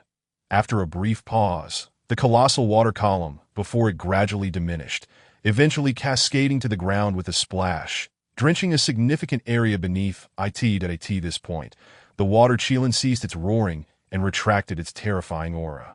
Yet its massive form remained ominously planted in place. Unperturbed by the elders hovering above, it focused intently on the young disciples on the steps, its gaze sweeping back and forth, occasionally sniffing the air, yet seemingly failing to detect any distinct scent. After a prolonged moment of this odd behavior, the water Qilin finally resigned itself, shaking its enormous head before sauntering over to a clear area. Reclining with its head resting on its legs, narrowing its eyes, and shortly thereafter, the sound of snoring could be heard. The disciples of Qingyun exchanged glances, utterly dumbfounded. Master Tsongtsong was the first to regain his wits, quietly moving to stand beside Master Daoxian, whispering, "Master, it would be unwise to let the disciples linger here any longer." Master Daoxian, coming to his senses, glanced at Tsongtsong and nodded, saying, "You take the disciples up first. I will investigate what is amiss with Ling Zun." With that, he turned and soared towards the water Qilin. Tsongtsong then turned back, addressing the assembly with a resounding voice. "Just now, Ling Zun was merely playing a jest with everyone. There is no need for alarm. Now, all disciples participating in the grand trial, please proceed to the Yuqing Hall in an orderly manner." The disciples responded in unison, restoring order as they ascended. However, in their hearts, They replayed the harrowing impact of the water Qilin strike, and it was uncertain how many would truly believe Master Song's claim of a jest. Following behind the crowd, Zhang Xiaofan and Lin Jingyu entered the magnificent and spacious Yuqing Hall, standing within this grand hall. As his gaze swept over the towering statues of the three pure ones, Zhang Xiaofan suddenly found memories from 5 years ago flashing vividly in his mind. Jingyu, Zhang Xiaofan suddenly spoke in a hushed tone. "What is it?" Lin Jingyu turned to look at him. With a grave tone, Zhang Xiaofan said, "I just recalled something. Have you seen Uncle Wang in these past years?" Lin Jingyu's expression darkened momentarily before he shook his head, saying, "No, today is my first time returning to Tongtian Peak. I had inquired with senior brother Qi how about Uncle Wang's situation. He mentioned that Uncle has remained in a state of madness, wandering about Tongtian Peak and often muttering incomprehensible phrases. However, with the care of the Longmen disciples, he should be all right." After a moment of silence, Zhang Xiaofan responded, "Once this trial is over, I wish to visit him. Would you come along?" Lin Jingyu nodded. "Yes. I too wish to see him." At that moment, within the hall, a sudden flash of green caught their attention as Master Dao Xian entered swiftly from outside, drawing the gaze of all the elders of Qingyun upon him. Master Song stepped forward to inquire, "Master, regarding Ling Zun." Master Dao Xian raised a hand to halt him, signaling with a glance, and Master Song immediately understood, falling silent. Subsequently, Master Dao Xian turned casually to address the dozens of young disciples standing in the hall. "I trust everyone is present." "Splendid. Splendid." The disciples collectively bowed, greeting him with, "We pay our respects to Master." With a slight smile, Master Dao Xian returned to his seat and exchanged a glance with Master Song, who then stepped forward. Addressing the assembly with a resonant voice, "Esteemed disciples, you are the cream of the crop of the younger generation of Qingyun. Our lineage has endured for a millennium since its founding, truly representing the orthodox path of Taoism and the leaders of righteousness. However, the ancients have said, excellence is achieved through diligence. Idleness leads to decay. It is also said, rowing against the current, one must advance or be swept backward. Our ancestors established the grand event of the Seven Veins martial arts competition to admonish future generations and nurture young disciples. Today marks the 50th iteration of this esteemed tradition." A collective gasp of astonishment arose among the disciples of Qingyun. Master Song, satisfied with their reaction, continued, "To this day, under the leadership of Master Dao Xian, Qingyun has flourished beyond compare, with countless outstanding individuals emerging from the younger generation. Therefore, after discussions with the heads of the various veins, Master Dao Xian has decided to increase the number of participants in this grand trial to 64, to prevent any deserving talents from being overlooked." Upon hearing this, Zhang Xiaofan couldn't help but glance at Tianbai, who sat beneath Master Dao Xian, his expression impassive yet betraying a hint of impatience in his eyes. While the younger generation was often oblivious, Tianbai, as the head of his vein, understood the implications of increasing the number of competitors. Outwardly, it appeared to be a decision made collectively with the other heads. Yet it was clear that Master Dao Xian and Master Song held the final say. Master Song went on, "With the increased number of participants, there will be some adjustments to the drawing of lots. Please observe." As he spoke, he gestured toward an empty area on the right side of the hall, where a square box made of rosewood was placed, with a small opening at the top just large enough for an arm to reach in. Inside the rosewood box are a total of 63 wax balls, each containing a slip of paper inscribed with a number from 1 to 63. The disciples erupted into a flurry of murmurs, but Master Song paid them no heed, continuing, "Once the drawing is complete, the matches will proceed according to the numbers drawn. 1 against 64, 2 against 63, 3 against 62, and so forth, with the winners advancing in subsequent rounds until the final showdown. Do you all understand?" After a moment of silence among the disciples of Qingyun, one voice suddenly rang out. "Excuse me, Master Song, if there are 64 participants, why are there only 63 wax balls?" Master Song appeared to have anticipated this question. Clearing his throat, he replied, "The original rule for this competition was that each of the 7 veins would send 9 disciples, with the Longmen contributing an additional 1. However, Due to one vein sending only 8 disciples, we are left with a shortfall of 1, resulting in only 63 participants. Instantly, all eyes turned to Tianbai. The head of Dezhu Peak, that a flicker of anger crossed his face. Yet he remained seated, utterly still. The murmurs among the Qingyun disciples arose, once more, buzzing with discussion. Once the noise had somewhat settled, Master Zhang continued, "However, this is not a major issue. Among the 63 wax balls, should any disciple draw number 1, they will be exceptionally fortunate, as there is no opponent for number 64. Thus they will receive a bye in the first round." Upon hearing this, yet another wave of astonishment rippled through the disciples of Qingyun. Nevertheless, being a prestigious sect with a strict code of conduct, despite the seemingly comical nature of this arrangement, no one opposed it. Master Dao Xian then stood, surveying the room, and with his authority as the leader, silence fell over the assembly. Nodding, he declared, "In that case, let us proceed with the drawing." In the grand hall, all eyes turned to the rosewood box. Moments later, the disciples of Longmen emerged first, 10 in total, and approached the box in succession to draw their wax balls, followed by the disciples of Longzhou Peak. Lin Jingyu exchanged a brief greeting with Zhang Xiaofan before stepping forward. While Zhang Xiaofan's gaze shifted to the 7 heads and the various elders seated at the high table. Among them, he recognized Master Dao Xian, Master Zhang, Master Tianyuan, as well as the heads of the other veins he had encountered 5 years prior. However, the lone female Taoist seated at the farthest end on the right was a stranger to him. Yet given the context, she was most likely the renowned Master Shueiyue of Shaozhou Peak. Zhang Xiaofan had often heard his senior speak of this esteemed master, known for being the sole female disciple-collecting vein within Qingyun, and her own mastery was reputedly profound, making her a prominent figure within the sect. Furthermore, disciples from Shaozhou Peak had consistently showcased remarkable performances in the previous iterations of the 7 Veins martial arts competition. Zhang Xiaofan could not help but steal several glances at Master Shueiyue. She appeared to be in her 30s, resembling his master, Su Ru, with an oval face, delicate eyebrows, and a refined nose. Her almond-shaped eyes sparkled with vitality, and she donned a moon-white Taoist robe that accentuated her graceful demeanor.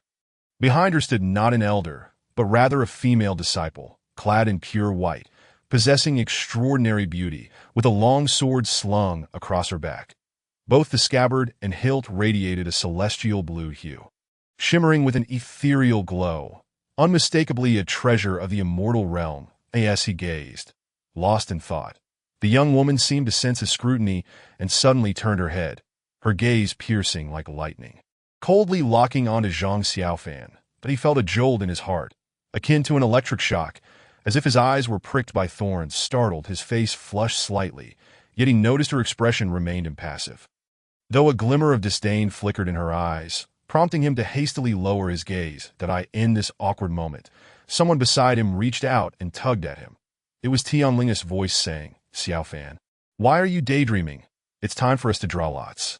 Zhang Xiaofan quickly replied, Yes, and no longer daring to glance at Master Shueiyue, turned to follow Tianlinger toward the Zeton boxed at this moment.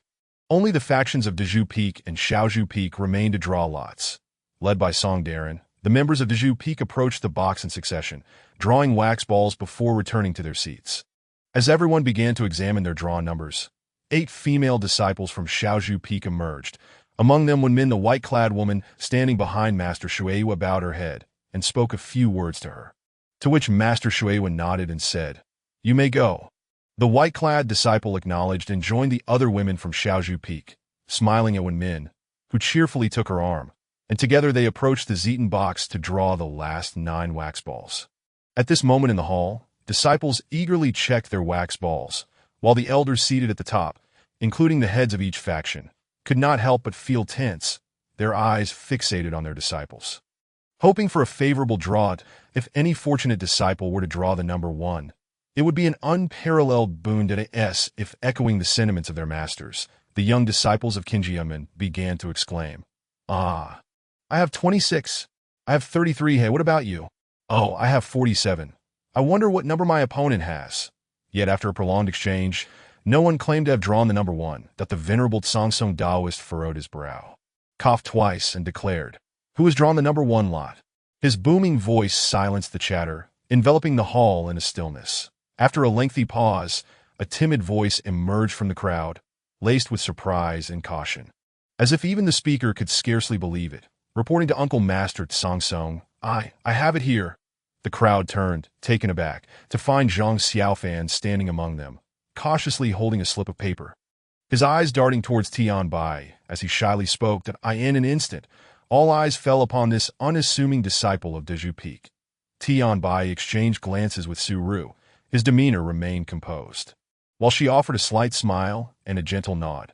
After their initial surprise, the members of Dezhu Peak quickly surrounded Zhang Xiaofan. Beaming with smiles, that Lu Daxin clapped Zhang Xiaofan's shoulder heartily. Laughing, "You rascal! I didn't expect you to have such good fortune." Zhang Xiaofan scratched his head, his astonishment transforming into delight. Beside him, Du Bishu suddenly slapped his forehead in regret, saying, "Had I known earlier, I would have bet on who would draw that number one. It would have been a sure win." "Oh, stop it!" Tian Linger retorted, then turned to Zhang Xiaofan, saying, "Xiaofan, since you'll be of no use in the second round, why not give that lot to me?" Zhang Xiaofan, taken aback by his senior sister's request, paused and said, "Oh," before handing over the slip bearing the number one. Song Darren's expression shifted slightly as he glanced around and whispered, "Little junior sister, don't be foolish." Tian Linger chuckled, her beauty radiant as peach blossoms, her cheeks tinged with a faint blush as she playfully flicked Zhang Xiaofan's forehead with her delicate fingers, saying, "Silly boy, I was just teasing you." Zhang Xiaofan blinked and laughed in return. At that moment, the elders, including Song Daoist, furrowed their brows and proclaimed, "Well then, since the drawing of lots is complete, all disciples are to report their names according to their lot numbers to me shortly. We will post the results on the red list, and you will know who your opponents are. Now I invite our sect leader, Master Dao Xian, to speak." The previously boisterous disciples fell silent upon hearing that Master Dao Xian was to address them. Rising from his seat, Master Dao Xian walked slowly before the assembly, casting a sweeping glance over the disciples before saying, "Esteemed disciples, you are the elite of the younger generation within Qingyun Mountain, distinguished by your exceptional talent and aptitude. It is highly likely that in the future, the positions of heads and elders of our various factions, even that of the sect leader, may be filled by the outstanding among you." A ripple of excitement coursed through the assembly, with many faces reflecting longing and enthusiasm. Master Dao Xian smiled warmly, continuing, "However, to reach such heights and occupy the esteemed positions behind me, you must all endeavor with even greater diligence." In unison, the disciples affirmed, "Yes." Master Dao Xian stroked his long beard, nodding, and stated earnestly, "Since the founding of our sect by the esteemed ancestor Qingyunzi, we have always upheld the righteous path. Today, we stand as the leaders of the righteous way in the world of cultivation. In this era, where the righteous flourish and evil retreats, the world enjoys peace.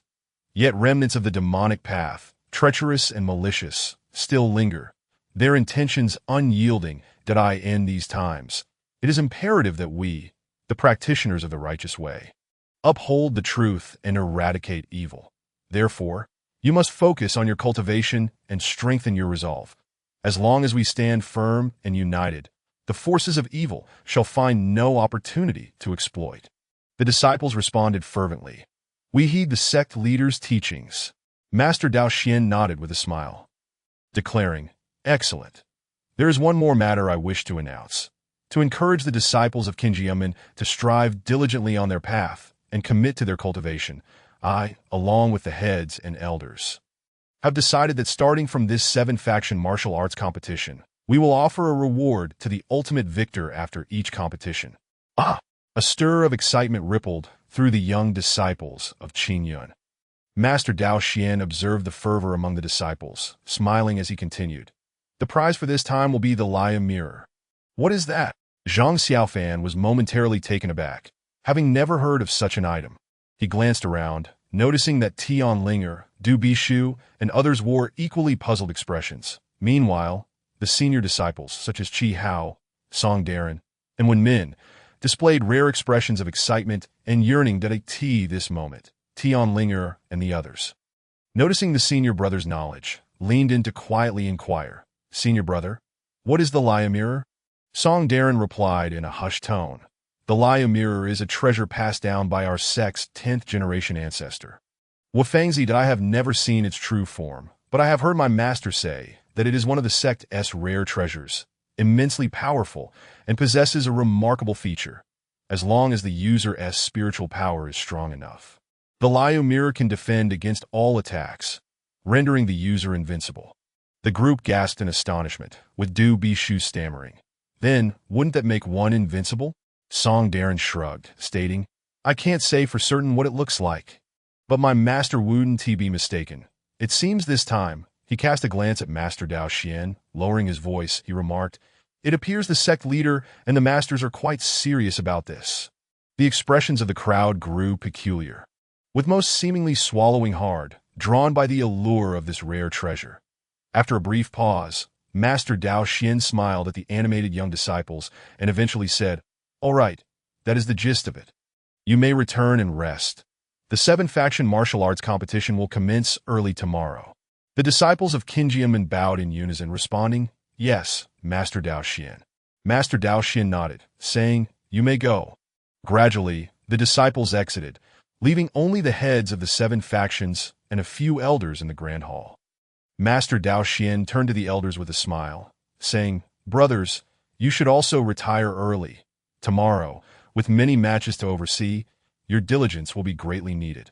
Among the elders, some were silver-haired and wrinkled, while others appeared remarkably youthful, having mastered the art of maintaining their appearance. Upon hearing Master Dao Xian's words, they did not linger, departing one by one until only the 7 heads of Qingyunmen remained in Yuqing Hall.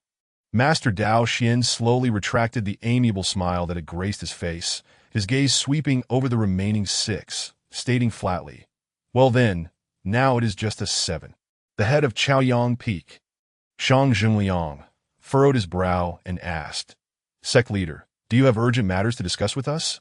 Master Dao Xian nodded, his expression serious, and slowly stated, I have just visited the spirit sovereign. The moment those words were spoken, the expressions of everyone changed dramatically. As they descended the steps, the disciples proceeded with trepidation past the azure waters of the pond. However, this time the water Qilin lay peacefully asleep, undisturbed and silent.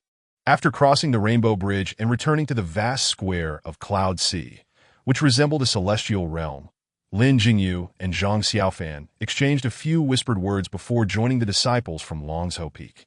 As Zhang Xiaofan watched Lin Jingyu walk away, he turned back to the group from Deju Peak, listening to Song Darren as he shared some important notes and accommodation arrangements. Suddenly, a thought struck Zhang Xiaofan, and he exclaimed, Oh no, this is bad. Everyone was taken aback, and Tian Linger, standing beside him, asked in surprise, Xiaofan, what is it? Zhang Xiaofan glanced around anxiously and replied, I was so engrossed in talking to Jingyu that I completely forgot about Xiaohui. Now, I have no idea where it has gone. It dawned on the group that they, too, had overlooked the whereabouts of the little gray monkey. They promptly began searching in all directions, but as they looked, the white clouds drifted lazily by, and the disciples from various peaks gradually dispersed, with no sign of the elusive Xiaohui. Zhang Xiaofan's heart raced, ever since he had brought Xiaohui back from that secluded valley 2 years ago. The bond between them had grown deep, especially with the addition of the large dog, De Huang. With the towering Tongtian Peak looming above, he feared that if Xiaohui had wandered off in search of wild fruits, it would be impossible to locate it. Just then, he heard Tian Linger exclaim, Oh! Turning to look, he saw her beaming, pointing ahead with a smile. Look! To their astonishment, they burst into laughter as they beheld Xiaohui comfortably perched on the back of the large yellow dog raised by Tian Bai, chattering excitedly and waving its little monkey paw, while the dog, with its mouth full of a bone it had somehow acquired, trotted towards them. Moments later, De Huang arrived, carrying Xiaohui, who promptly leaped onto Zhang Xiaofan's shoulder. Zhang Xiaofan hurriedly patted its little head, pretending to scold. Where have you been?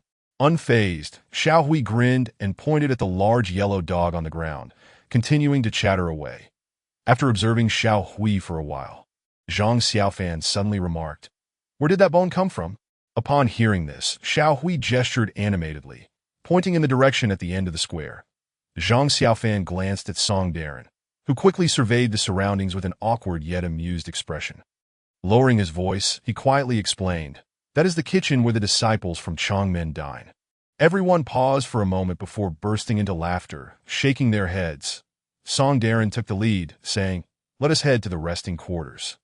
By the way, little junior sister, since you are a girl, we have arranged for you to stay with the other junior sisters from Shaozhu Peak.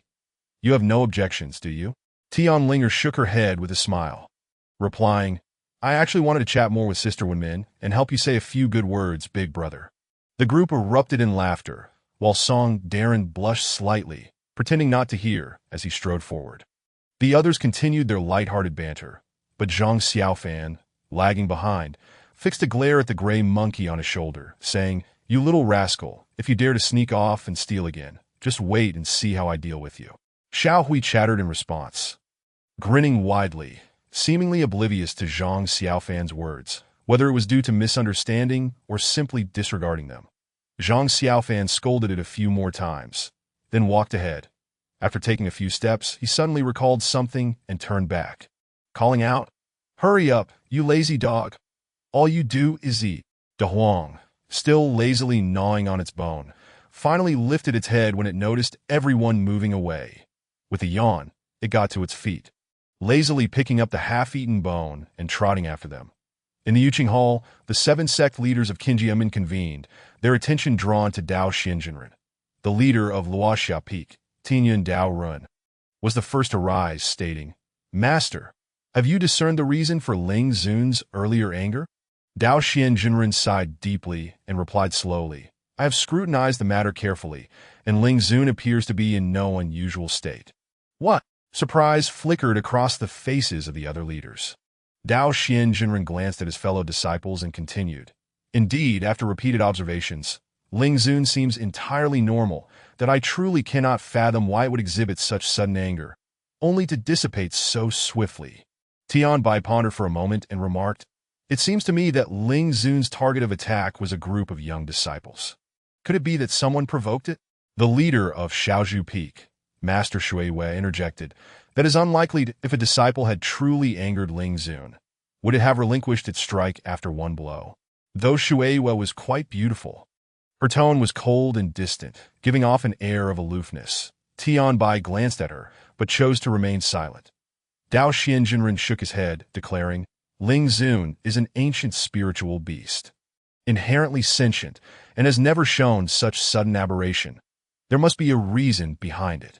Zheng Shuchong, the leader of Feng Wiping, who appeared the oldest among the 7, spoke up, "Could it be that Master already has a conclusion in mind?"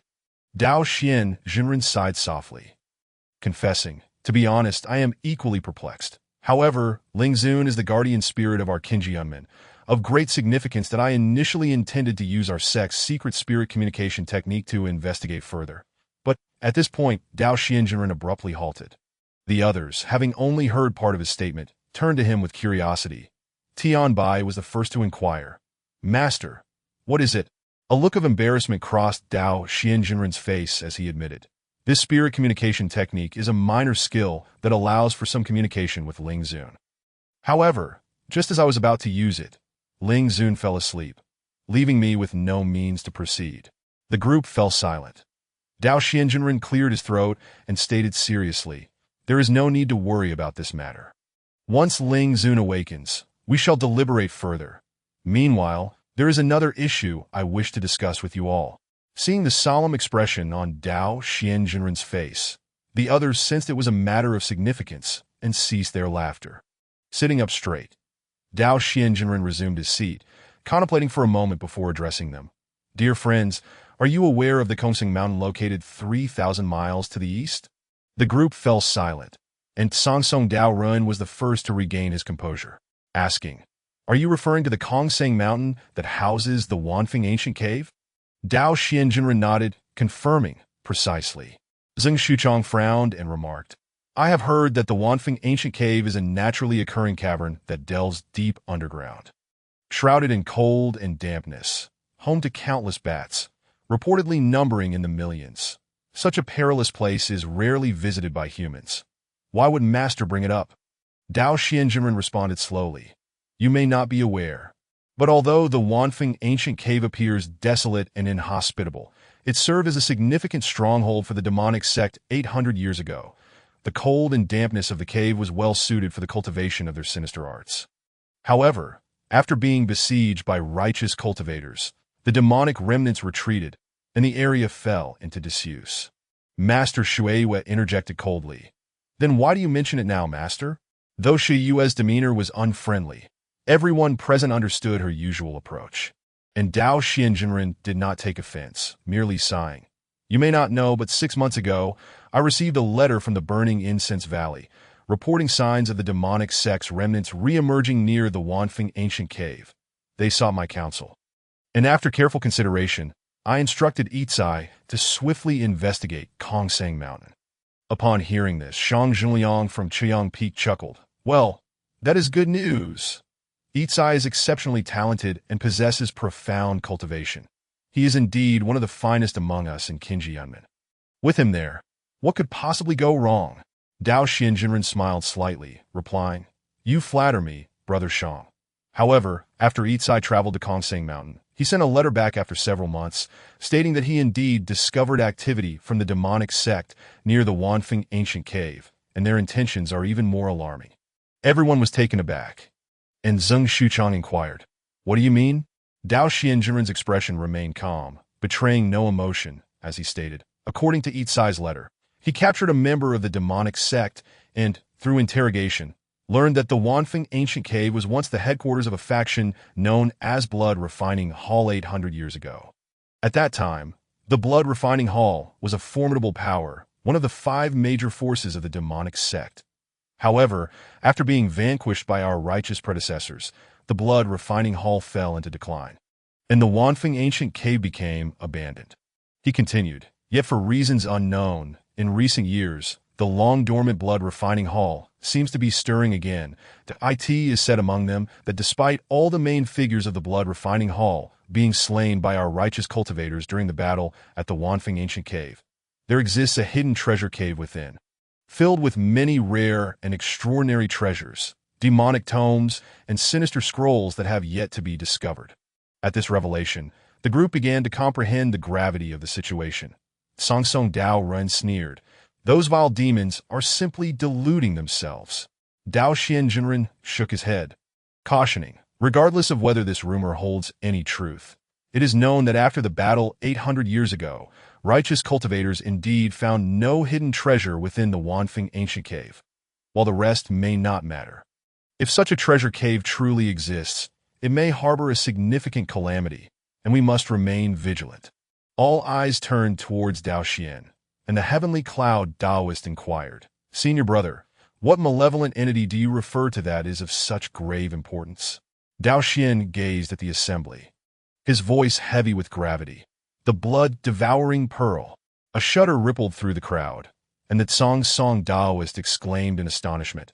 Wasn't this cursed object thought to have perished along with the black-hearted elder? Dao Xian shook his head. Not at all. Although the black-hearted elder has met his demise, the blood-devouring pearl may still exist in this world. Such a dire and wicked artifact cannot be wielded by the unworthy. It is conceivable that practitioners of the demonic sect, should they lack sufficient cultivation, might hoard it away. The black-hearted elder hailed from the blood-refining hall of the demonic sect, so I surmise that the blood-devouring pearl is likely concealed within this hidden cavern. Upon hearing Dao Xian's words, the assembly fell into a contemplative silence. After a moment, the cold and aloof Master Shueiyu broke the stillness. What is your intention, Master? Dao Xian replied. Upon receiving the missive from Yikai, I promptly informed the Fragrant Incense Valley and the Heavenly Sound Temple. Soon, these 2 major sects responded, indicating they too would dispatch their most adept disciples to Qingyun Mountain to thwart the malevolent practitioners of the demonic sect and uphold righteousness. Tianbu, he furrowed his brows. So, Master, what do you imply? A smile crept across Dao Xian's face. This presents a rare opportunity for invaluable experience. Although our Qingyun sect boasts many talented youths, most have yet to venture out into the world. In these years of peace, they have never confronted the demons of the evil sect. Seizing this chance during the 7 sects martial meet, I planned to send the top 4 young disciples to Qingyun Mountain, both to impede the wicked actions of the demonic sect and to gain experience and broaden their horizons. His smile faded, his expression turning serious as he continued.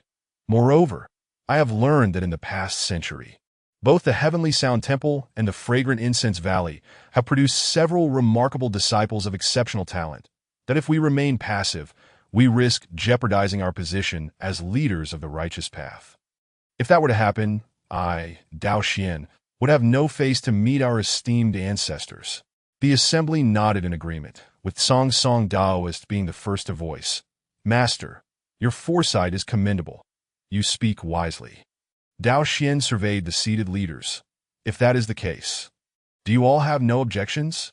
Everyone nodded in affirmation. Dao Xian declared, very well, it is settled. Accommodations have been arranged for all of you in the Yuqing Hall. Please proceed to rest. With that, he clapped his hands thrice, and several young acolytes promptly entered from outside. Guide the esteemed leaders to their quarters, he instructed.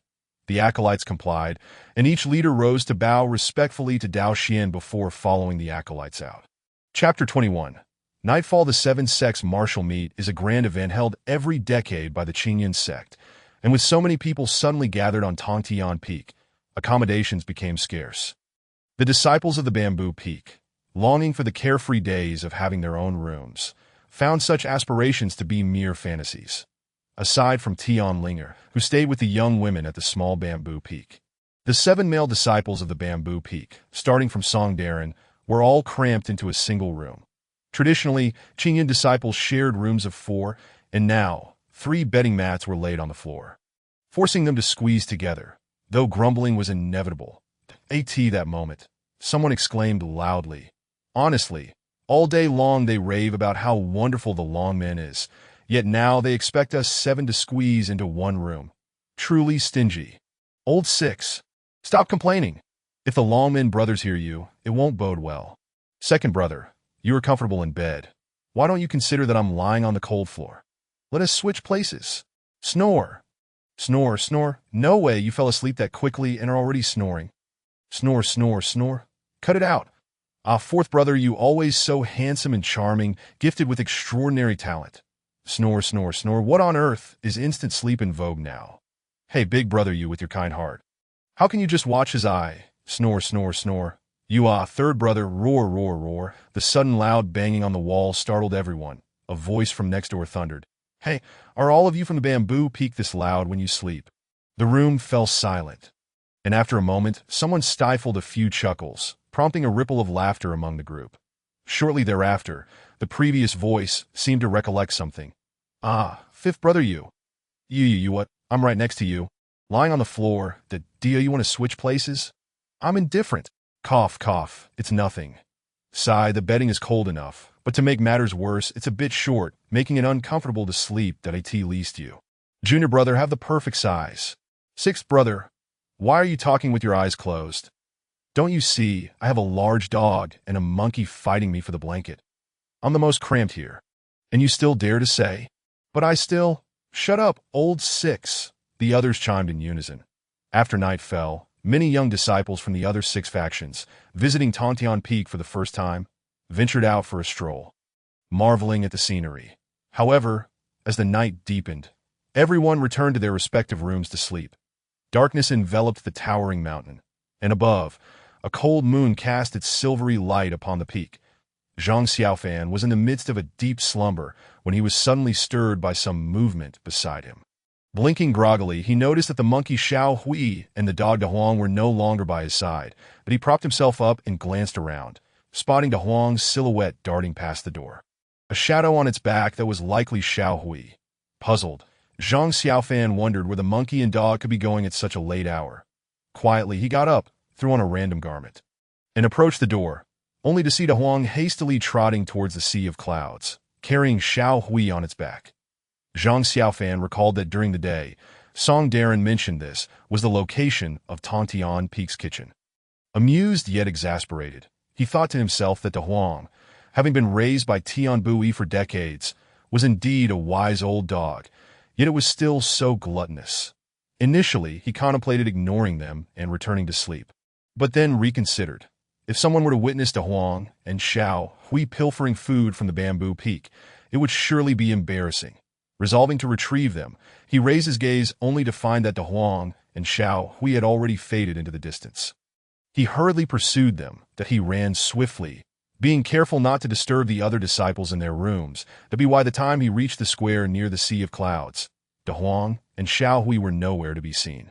Only the cool moonlight illuminating the gently floating cloud mist, ethereal and breathtaking. After taking in the view for a moment, he lost interest and turned to pursue the direction of the kitchen. Just then, his heart skipped a beat that in the depths of the cloud sea. On the opposite side of the kitchen, a slender silhouette emerged amidst the mist, walking forward. The direction she was headed seemed to be towards the Rainbow Bridge. Zhang Xiaofan's gaze fixated on the figure. Despite the distance, he recognized it instantly as his senior sister, Tianling. Or why was she out alone at such a late hour? And where was she headed? Stunned, he stood frozen, his mind racing with a multitude of thoughts, his heart in turmoil. As if he had an inkling of the truth yet was unwilling to accept it, he turned his gaze towards the direction where De Huang and Xiao Hui had gone, steeling himself to follow. However, after taking a few steps, his pace slowed, and he eventually came to a halt. The moonlight flowed like water, illuminating the figure of this youth, who appeared particularly solitary atop the vast cloud sea. After a moment's contemplation, Zhang Xiaofan turned around, gritting his teeth, and dashed towards the Rainbow Bridge. The moonlight quietly illuminated his hurried form. In just a short while, Tianlinger's figure had vanished into the cloud sea. But Zhang Xiaofan paid no heed to anything else, relentlessly pursuing the direction of the Rainbow Bridge. Soon, he reached the bridge, where the mountain breeze rustled, creating gentle ripples in the water on either side, reflecting the moon above, cold yet beautiful. Yet, Zhang Xiaofan was oblivious, only focused on running. Run, run, run. After crossing the Rainbow Bridge, he still saw no sign of anyone. It wasn't until he reached the end of the bridge that a sense of bewilderment washed over him. The cool moonlight illuminated the jade waters at the bridge's end, revealing a beautiful figure standing by the pond. Gazing entranced at the shimmering surface, that a sudden wave of fear gripped Zhang Xiaofan's heart, an inexplicable worry enveloping him. He quickly scanned his surroundings and noticed a small grove of trees near the right side of the pond. Close to the Rainbow Bridge, stealthily, he made his way there, concealing himself among the shadows of the trees, stealing glances at Tianling. And in that moment, it felt as if time had frozen beneath the moonlight. By the clear waters, a young woman wore an expression tinged with both sorrow and hope, her brow gently lowered, her eyes shimmering with a faint glow, as if she were dreaming of something. Appearing so incredibly beautiful, the gentle mountain breeze caressed the water's surface, passing by her side, holding its breath, falling silent, and softly rustling her garments and hair, accentuating her snow-like complexion. That a surge of indescribable tenderness welled up within Zhang Xiaofan. It felt as though this woman was the one he yearned to protect for a lifetime, and he would face 1,000 trials and tribulations for her, without a hint of hesitation or regret. In that moment, he wished for eternity. Suddenly, a call echoed from the Rainbow Bridge, and Tianlinger turned around in an instant, her eyes brimming with joy, her lips curling into a sincere smile. "Senior Brother Qi, you have arrived." At that moment, Zhang Xiaofan felt as if his heart had shattered, yet he sensed no pain. His heart felt utterly hollow, reverberating only with the words, "Senior Brother Qi, Senior Brother Qi, Senior Brother Qi." He turned his head with great difficulty, only to see a figure descending swiftly from the Rainbow Bridge. His refined brows and starry eyes marked him as exceptionally handsome, with an extraordinary demeanor. Who else could it be but Qi Hao? Qi Hao hastened to Tianling's side, softly saying, "I apologize. My fellow disciples are young and mischievous, and only just fell asleep. Which is why I am late, that I hope you haven't kept you waiting for too long." Although Tianlinger felt a flicker of annoyance, it vanished upon seeing Qi Hao's figure. She shook her head and smiled. "It's all right. I haven't been here long myself." After a brief pause, she glanced at the nearby pond and inquired, "But why meet here? I am still somewhat frightened by Ling Zun's sudden anger during the day." Qi Hao chuckled. "There's nothing to worry about. That I have heard from my master that Ling Zun is as usual. He merely played a prank on us young disciples. Moreover, with the commotion during the day, it's even more tranquil here at night. Wouldn't you agree?" A blush crept onto Tianling's face as she lowered her head, saying, "I wonder if it's appropriate for us to meet in such secrecy?" Qi Hao gazed at her gentle and exquisite visage, softly replying, "Ling, ever since our first encounter on Dezhu Peak 2 years ago, you have lingered in my thoughts, and I have found it impossible to quell my longing. Many a sleepless night has been spent with your image occupying my mind, day and night wishing for the chance to meet you again." Instinctively, Tianling bit her lip, her cheeks reddening further, yet there was no hint of anger. Instead, a sweetness blossomed within her heart. Qi Hao continued, "Linger, Suddenly, Tianling looked up and said, "Senior brother Qi, you can simply call me Ling." At that moment, she lowered her head again and murmured, "That is how my father and mother call me." Qi Hao was overjoyed, as if he could scarcely believe his ears. After a moment of hesitation, he asked, "Really, Ling?" Tianling glanced at him, reached into her bosom, and slowly produced a small brocade box, with her gaze cast downward. She seemed to muster her courage before whispering, "This cooling pearl has been with me for the past 2 years." Having spoken these words, she dared not look at Qi Hao again, yet after a considerable time had passed without a sound from him, curiosity stirred within her. Stealthily, she raised her eyes to see Qi Hao's expression brimming with joy, a radiant smile illuminating his face, exuding an indescribable happiness.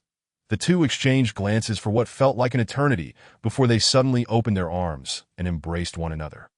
The moonlight, cold and serene, enveloped them, casting a unique tenderness upon their figures, while also illuminating the surrounding woods, leaving the dark corners untouched.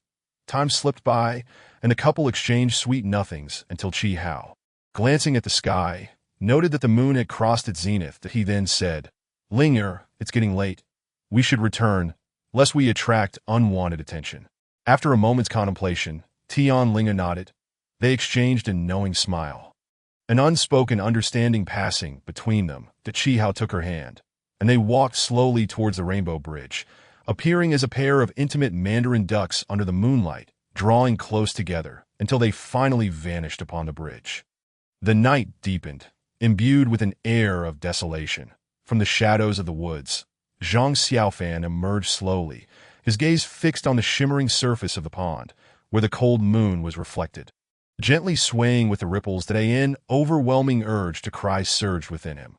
Yet he ultimately stifled his tears, feeling an inexplicable pain raging within his heart like a wild beast, leaving it scarred in every corner. At this moment, he clenched his teeth, remaining silent. That it was as if he had returned to 5 years prior, a time when he had lost everything, save for Lin Jingyu by his side. The world had transformed entirely. And tonight, in this moment, he was utterly alone, facing it all by himself. That a sudden low rumble echoed, akin to the snort of a wild beast, jolting Zhang Xiaofan from his tumultuous thoughts. He turned to look, and a cold sweat broke out across his body. There, behind him, stood the Blue Cloud Sect's guardian spirit beast, revered as Ling Zun, the colossal water qilin, now silently looming close, lowering its head so that its enormous eyes seemed nearly pressed against him. He was bewildered by how such a massive creature could approach so stealthily. Zhang Xiaofan's heart raced, nearly leaping from his chest as he beheld the qilin's mountain-like form towering before him, its gaping maw revealing long, sharp fangs gleaming in the moonlight, causing him to retreat in fright, stumbling over a large rock and falling to the ground. When he had emerged, his attire had been carelessly thrown on, and now, as he swayed unsteadily, a clattering sound echoed as an object fell to the ground, the noise rippling across the water's surface. Both Zhang Xiaofan and the water qilin looked down to see a dark, charred fire stick lying quietly between them. In the qilin's enormous eyes were reflected Zhang Xiaofan's pale face and the unsightly stick. Zhang Xiaofan felt his throat dry, cold sweat pouring down him as he desperately urged himself, "Run! Run, quick run!" Yet before the water qilin, no matter how fervently he willed it, his feet felt as though they were not his own, remaining immobile. The qilin's behavior was peculiar. It regarded Zhang Xiaofan for a moment before its attention fixated on the black stick. It scrutinized the stick closely, tilting its massive head back and forth, yet failing to discern anything unusual.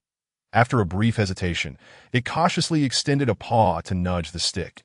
Zhang Xiaofan watched in stunned silence, although fear clung to him. Curiosity bubbled forth as he pondered if this Ling Zun had perhaps grown senile after thousands of years, or if it was simply akin to the large yellow dog on Dezhu Peak, retaining a childlike fascination.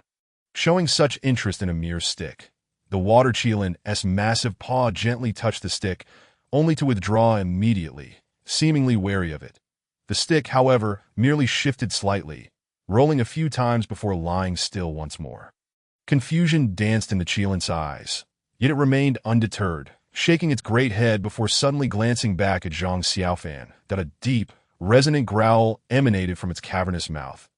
Zhang Xiaofan's heart seized, his muscles tensing as he held his breath.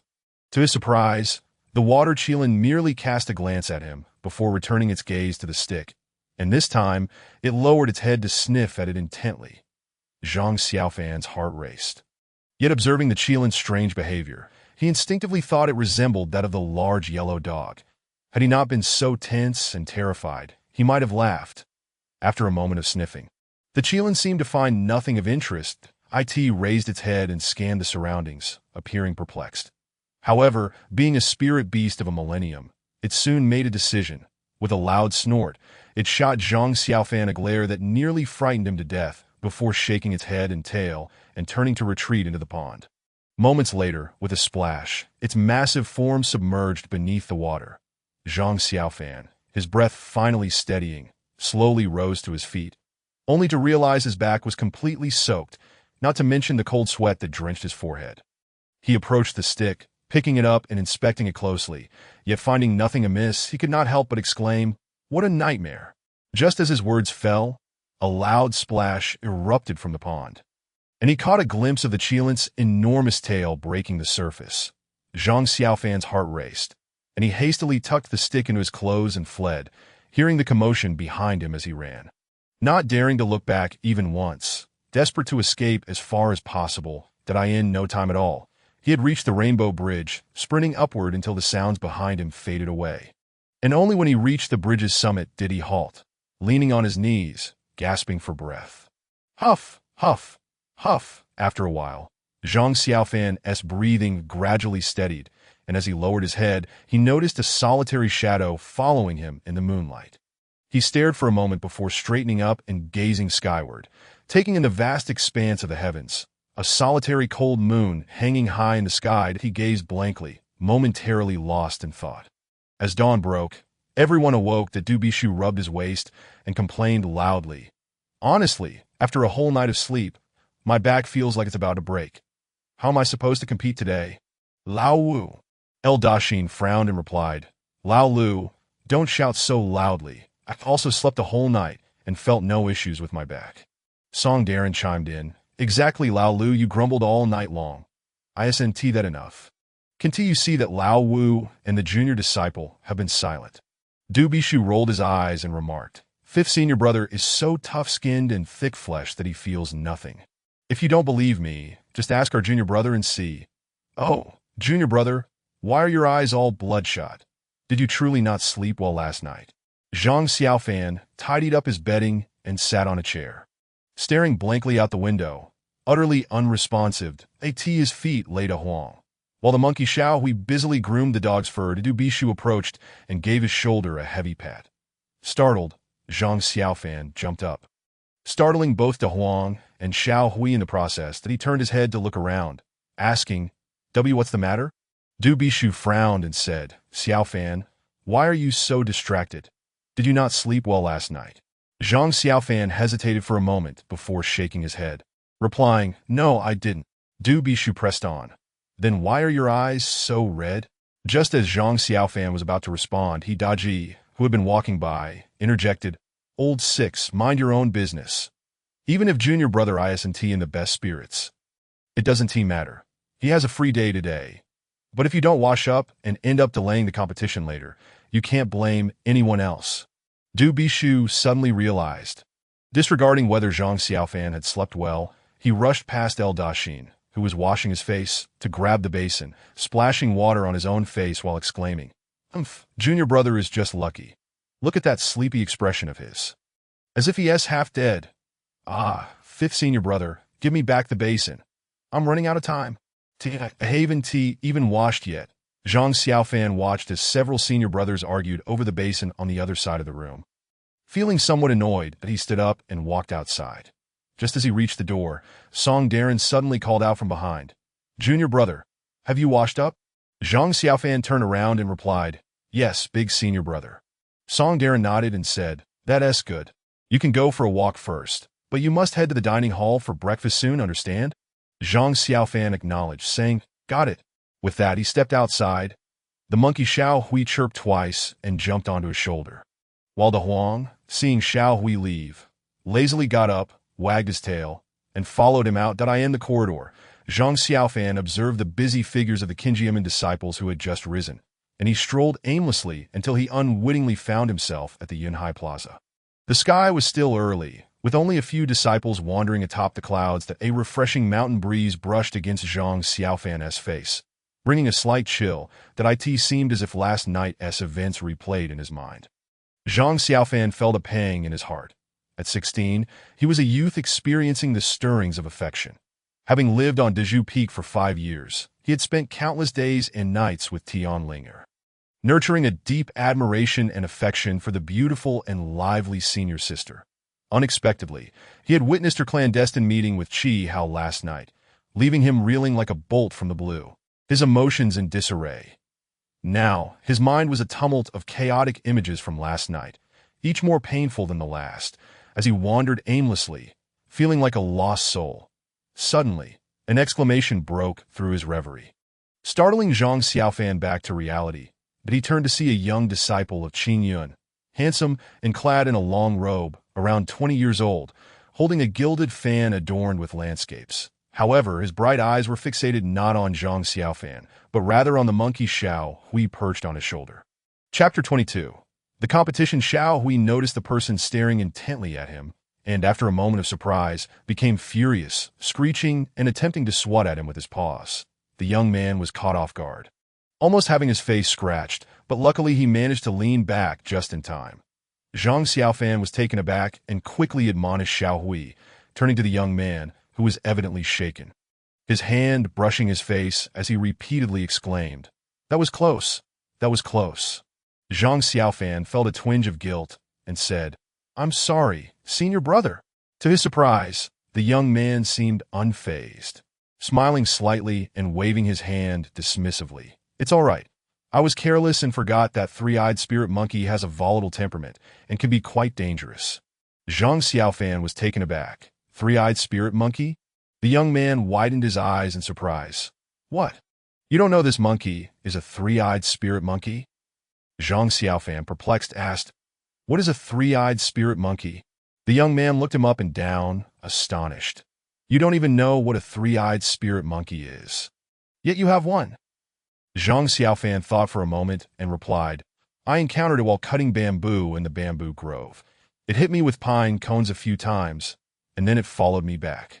The young disciple of Qingyun looked as if his jaw might drop, murmuring, "It followed you back after being hit by a few pine cones. It followed you back after being hit by a few pine cones." Noting his odd demeanor, Zhang Xiaofan shook his head and turned to leave. But surprisingly, the young man followed him with a beaming smile, softly saying, "Junior brother, oh no, senior brother you." This was the first time Zhang Xiaofan had been addressed as senior brother, and noticing the young man seemed a few years older than him, he quickly replied, "I'm not worthy of that title. Please just tell me what you need." The young man paused, his smile broadening. Junior brother is truly approachable. Let me introduce myself first. My surname is Zeng, with the courtesy name Shu, and I am a disciple of Fenghui Peak. May I ask your name, junior brother? Zhang Xiaofan replied, "I am Zhang Xiaofan, a disciple of Dezhu Peak, and you are, uncle?" The young man was taken aback. Then his face turned slightly red as he awkwardly laughed. "I didn't mean to take advantage. My Shushu refers to book and not uncle.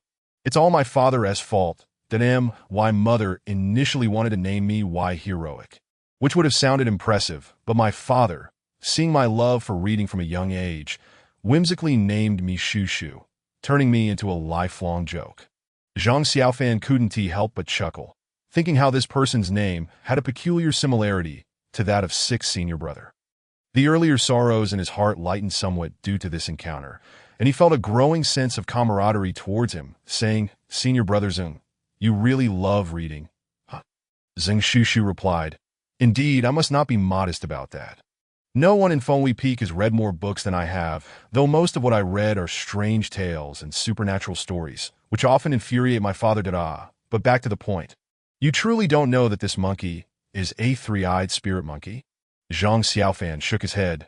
"No, I thought it was just an ordinary monkey." At this moment, as if understanding his words, Xiao Hui suddenly screeched, tugging at Zhang Xiaofan's hair, causing him to exclaim, "Ouch, you little rascal!" Zhang Xiaofan looked on with envy. "Ah, how clever!" Zhang Xiaofan, enduring the pain, retorted, "This mischievous monkey loves to hit people. How can you call it clever?" Zhang Xiaofan replied, "Don't be fooled by its ordinary appearance. Its intelligence makes it a rare spirit creature. Look closely at the space between its eyes. Is there not a small, vertical mark on its forehead?" Zhang Xiaofan turned to inspect, and indeed found a faint vertical mark beneath its gray fur. Barely noticeable unless one looked closely, that he couldn't help but admire Zhang Xiaofan, exclaiming, "You notice such a small mark? That's impressive." Zhang Xiaofan replied earnestly, "Do not underestimate it. I once read in records of gods and demons that the three-eyed spirit monkey is a mystical beast. In its youth, it appears like an ordinary monkey, but upon maturity, the third eye opens on its forehead, greatly enhancing its intelligence. Not only can it comprehend the 5 elements of celestial arts, but it can also see things thousands of miles away. The ancient phrase thousand-mile eye refers to this very three-eyed spirit monkey." Zhang Xiaofan set Xiao Hui down to examine him closely, unable to believe that the monkey he had lived with for 2 years possessed such an extraordinary lineage. However, the more he looked, the more he saw an ordinary, slightly chubby monkey, heavy in his hands, as if it had gained several pounds overnight at Qingyun Peak. Xiao Hui was puzzled, wondering why everyone seemed to be staring at him today, and began screeching incessantly in anger. Zhang Xiaofan made a face at him and casually tossed him on a Da Huang's back that Da Huang jumped in surprise, only relaxing when he realized it was Xiao Hui. Xiao Hui danced around in protest, screeching several times before settling down against Da Huang. But soon his attention was drawn back to Da Huang's fur, and he began to fiddle with it once more. Zhang Xiaofan looked enviously at Xiao Hui, then turned to Zhang Xiaofan and asked, "Junior brother Zhang, are you also here to participate in the 7 Peaks competition at Qingyun Peak?" Zhang Xiaofan nodded and replied, "What about you, senior brother Zhang?" Zhang Xiaofan smiled. "I am as well. That I drew number 33 yesterday. I wonder what number you got. Let us hope we're not opponents today." Zhang Xiaofan chuckled. "I'm number 1. Zhang Xiaofan was taken aback.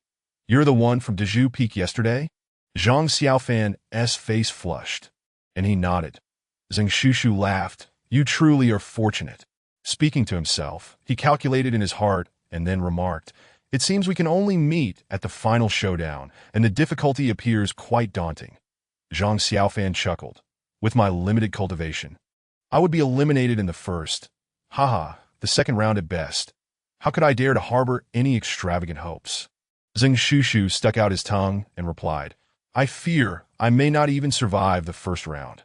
The two exchanged glances and burst into laughter. They continued their conversation for a while, until a voice echoed from a distance. "Xiaofan, it's time to eat." Zhang Xiaofan responded from afar, shared a few words with Zhang Xiaofan, and then hurried over, with Da Huang following closely behind, carrying Xiao Hui on his back. Upon reaching Song Darren, the two moved forward, and Song Darren inquired, "Who were you speaking with just now?" Zhang Xiaofan replied, "Oh, I just made the acquaintance of a senior brother from Fenghui. He said his name is Zhang Xiaofan." Song Darren appeared taken aback and exclaimed, "Zhang Xiaofan?" Zhang Xiaofan, surprised, asked, "What is it, senior brother?" Song Darren turned to glance back and said, "That person is the only son of Master Zhang Xiuchang of Fenghui. It is said that he possesses extraordinary talent, is well-informed, and has profound cultivation. He is one of the hot favorites in this competition." Zhang Xiaofan was taken aback and found himself momentarily speechless. After breakfast, the disciples of Qingyun Mountain gathered in the Yunhai Square. A glance revealed a vast sea of people, bustling with energy, a testament to the thriving state of Qingyun Mountain, the enormous square. During the mealtime, 8 large platforms had already been erected, constructed from thick timbers. Spaced several dozen feet apart, arranged in the positions of the 8 trigrams to at this moment, the crowd below was a sea of humanity. Beneath the largest Qin platform, a towering red notice board had been erected, its golden letters inscribed with the names and numbers of the participating disciples, with Zhang Xiaofan's name glaringly at the top, while the opponent column remained empty. Zhang Xiaofan felt a flush creep up his face as he furtively glanced at his fellow senior brothers, who all maintained smiles without comment, except for 6th senior brother Du Bishu, who grumbled, "It's unfair, it's unfair." Silence. Came a sharp admonition from nearby, startling everyone. They turned to see Tianbai and Su Ru approaching with Tianlinger. The disciples of Dezhu Peak promptly bowed and greeted. "Master, mistress." Tianbai nodded without saying much, but Su Ru remarked, "The competition will start shortly. You all must strive to perform well. Understood?" "Yes," came the unified reply. Su Ru turned her gaze to Zhang Xiaofan, who, however, was captivated by Tianlinger beside her. Today, she seemed more radiant than ever, her eyes sparkling with joy, clearly in high spirits. Zhang Xiaofan felt as though pricked by a needle, unable to help but lower his head. "Xiaofan," Su Ru called out, noticing something strange in his demeanor. Zhang Xiaofan quickly lifted his head and replied, "Yes, mistress." Su Ru scrutinized him and asked, "Are you all right?" Zhang Xiaofan shook his head vigorously. "I'm fine, mistress." Su Ru observed him once more and said, "Xiaofan, you are quite fortunate today. You have a bye. However, do make sure to carefully observe your senior brothers and sisters compete. Such an opportunity is exceedingly rare and will greatly benefit you." "Understood?" Zhang Xiaofan nodded. "Yes, mistress." Su Ru looked toward Tianbai, who nodded in return, then turned and walked toward the platform, with the others trailing behind, gradually blending into the crowd. Dong. A clear, resonant bell echoed, reverberating through the ethereal clouds of the Yunhai, instantly capturing everyone's attention and silencing the previously bustling square. At the center of the massive platform, the figures of Dao Xianjinren and Song Daoren emerged. Dao Xianjinren stepped forward, surveying the multitude of disciples below, and proclaimed loudly, "The competition begins." As he spoke, he waved his sleeve, and the bell rang once more, dong, dong, dong, dong, resounding through the heavens. Zhang Xiaofan felt a rush of exhilaration as he discreetly glanced at Tianlinger, who wore a bright smile, her expression filled with eager anticipation. Once he caught sight of her, he could hardly tear his gaze away, thereby missing much of what Dao Xianjinren had said. After Song Daoren spoke a few words, another clear and melodious bell rang, jolting him back to reality, and he realized that the competition had already commenced, with 63 participants and 8 platforms. They were naturally divided into 4 groups. Among the first batch of 16, only Tianlinger from Dezhu Peak was competing. On the westernly platform, the disciples from Dezhu Peak naturally flocked to support her. Tianlinger's opponent was a disciple from Qingyun Peak, surnamed Shun, named Tiando, who had just leapt onto the platform with a rather elegant demeanor, prompting a chorus of cheers from below. Zhang Xiaofan glanced over and saw that the Li platform was surrounded by a crowd of nearly 100 people, the majority of whom were disciples from Qingyun Peak, including their leader, Shang Zhengliang, who was watching from below, a faint smile gracing his face, clearly valuing Shin Tiando highly. As Tianbai and the others approached the platform, the Dezhu Peak disciples found themselves engulfed by the Qingyun Peak crowd, surrounded by disciples clad in Qingyun Peak attire. Tianbai paid it no mind and exchanged a glance with Shang Zhengliang, their eyes meeting as if sparks had flown, yet both merely smiled faintly, maintaining an air of nonchalance. At this moment, disciples had already brought chairs for the 2 leaders and the elder Su Ru, prompting Tianbai and Su Ru to take their seats. Tianlinger stepped forward and said, "Father, mother, I'm going up now." Tianbai glanced at his daughter and replied, "Go ahead." Su Ru's face softened with maternal affection as she cautioned, "Be careful in everything." Tianlinger looked toward the platform, beamed a smile, and without a hint of nervousness declared, "Just wait for my good news." With that she turned, her smile unwavering, and with a gesture of her left hand, commanded, "Rise." As her words fell, a burst of radiant light shimmered, and the amber vermilion ribbon at her waist was summoned, lifting her slender form into the air like a celestial being, soaring toward the platform. This display far surpassed Shen Tiando's monkey-like leap onto the stage. And with Tianling's unparalleled beauty, the male disciples in the crowd, including those from Chaoyang Peak, erupted in thunderous applause, even drawing attention from those further away.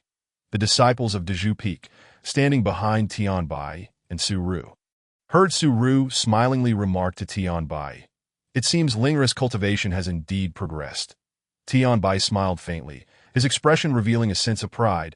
Though he said nothing at this point, Tianling had already flown onto the platform, standing a yard away from Shen Tiando, and respectfully said, "Please, senior brother Shen, enlighten me." Shen Tiando, seeing Tianlinger ascend with her treasure and the radiant aura surrounding it, recognized it as the renowned amber vermilion ribbon of Elder Su Ru, who had likely warned him to be cautious. Thus, he did not dare to be negligent, and with a respectful bow, replied, "Please be gentle, junior sister Tian." He then took a step back, drew a 3-foot-long sword glowing with a gray-brown light, and positioned it before him. Su Ru furrowed her brow and quietly remarked to Tianbai, "This sword, like Ling's ember vermilion ribbon, is also an earth element treasure. It seems we will have to see whose cultivation is deeper." Tianbai smiled slightly and said, "Among the earth element treasures of Qingyun, what can compare to your amber vermilion ribbon? In my opinion, that sword pales in comparison to your amber vermilion ribbon by a wide margin." Su Ru spat softly in jest, her eyes sparkling with mirth, always with the nonsense. Just then, the bell rang on the platform, signaling the official start of the match between Tianlinger and Shen Tiando. Young and brimming with enthusiasm, Tianlinger wasted no time.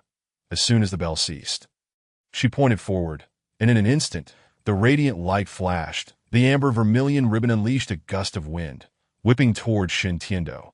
Unprepared for Tianling's immediate strike, Shen Tiando quickly retreated 2 steps, and with a forceful thrust of his hands, the sword before him blazed with brilliance, meeting her attack head-on. The clash of light and dark energies resonated in the center of the platform, and with a bang, both Tianlinger and Shen Tiando staggered but quickly regained their footing, while their treasures remained locked in a standoff in midair. Below, Tianbai frowned, and Su Ru remarked in surprise, Shen Tiando's cultivation is quite impressive."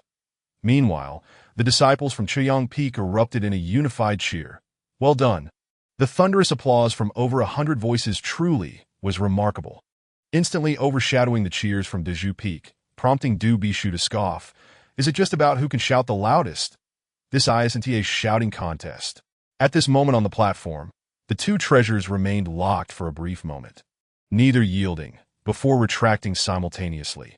Shen Tiando stepped onto the 7-star stance, his expression grave, murmuring incantations, before suddenly unleashing a powerful shout. Swift, his gray-brown sword shot upwards like lightning, aiming directly at Tianlingu from above. Before it could land, Tianling's dress billowed, and the surrounding winds surged. Yet, Tianlinger remained unperturbed, showing no signs of retreat. She grasped the amber vermilion ribbon that had returned to her hands and pulled it overhead. Instantly, like the light of dawn, the amber vermilion ribbon expanded several times, weaving a barrier of radiant light above her. In a flash, as Shen Tiando's sword struck the barrier with a resounding clang, the red light trembled violently, but remained unscathed. Su Ru finally breathed a sigh of relief and quietly remarked to Tianbai, "That child Linger is being quite audacious." Tianbai grunted in response and shook his head. When Shen Tiando's gray-brown, celestial sword struck without effect and arched upwards, Tianling showed no signs of hesitation. The amber-red ribbon shimmered with brilliance. It instantly enlarged tenfold. With a delicate cry, Tianlinger transformed the originally soft ribbon into a long, formidable rod, which now lay straight across the air, one end firmly grasped in her hand. The audience below erupted into a clamor of astonishment, their gasps resounding. Without delay, Tianlinger twirled her right hand, and the transformed rod sliced through the air with a whoosh, crashing down heavily toward Shen Tiando's head. His expression turned grave. In an instant, his celestial sword had returned to his grasp. Clenching his teeth, he tightened his grip on the sword in his right hand while extending his left. Just as the enormous rod was about to strike him, that a sudden silence fell over the crowd. And then a thunderous crash resounded as the wooden platform beneath him shattered, and several massive boulders erupted from the ground, shielding him from the impending blow.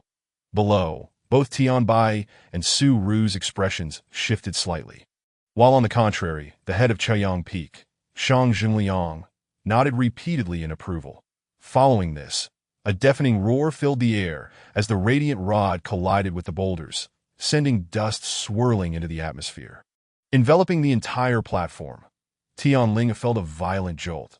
The opposing rock manipulation technique was surprisingly indomitable, causing the amber-red ribbon to recoil back.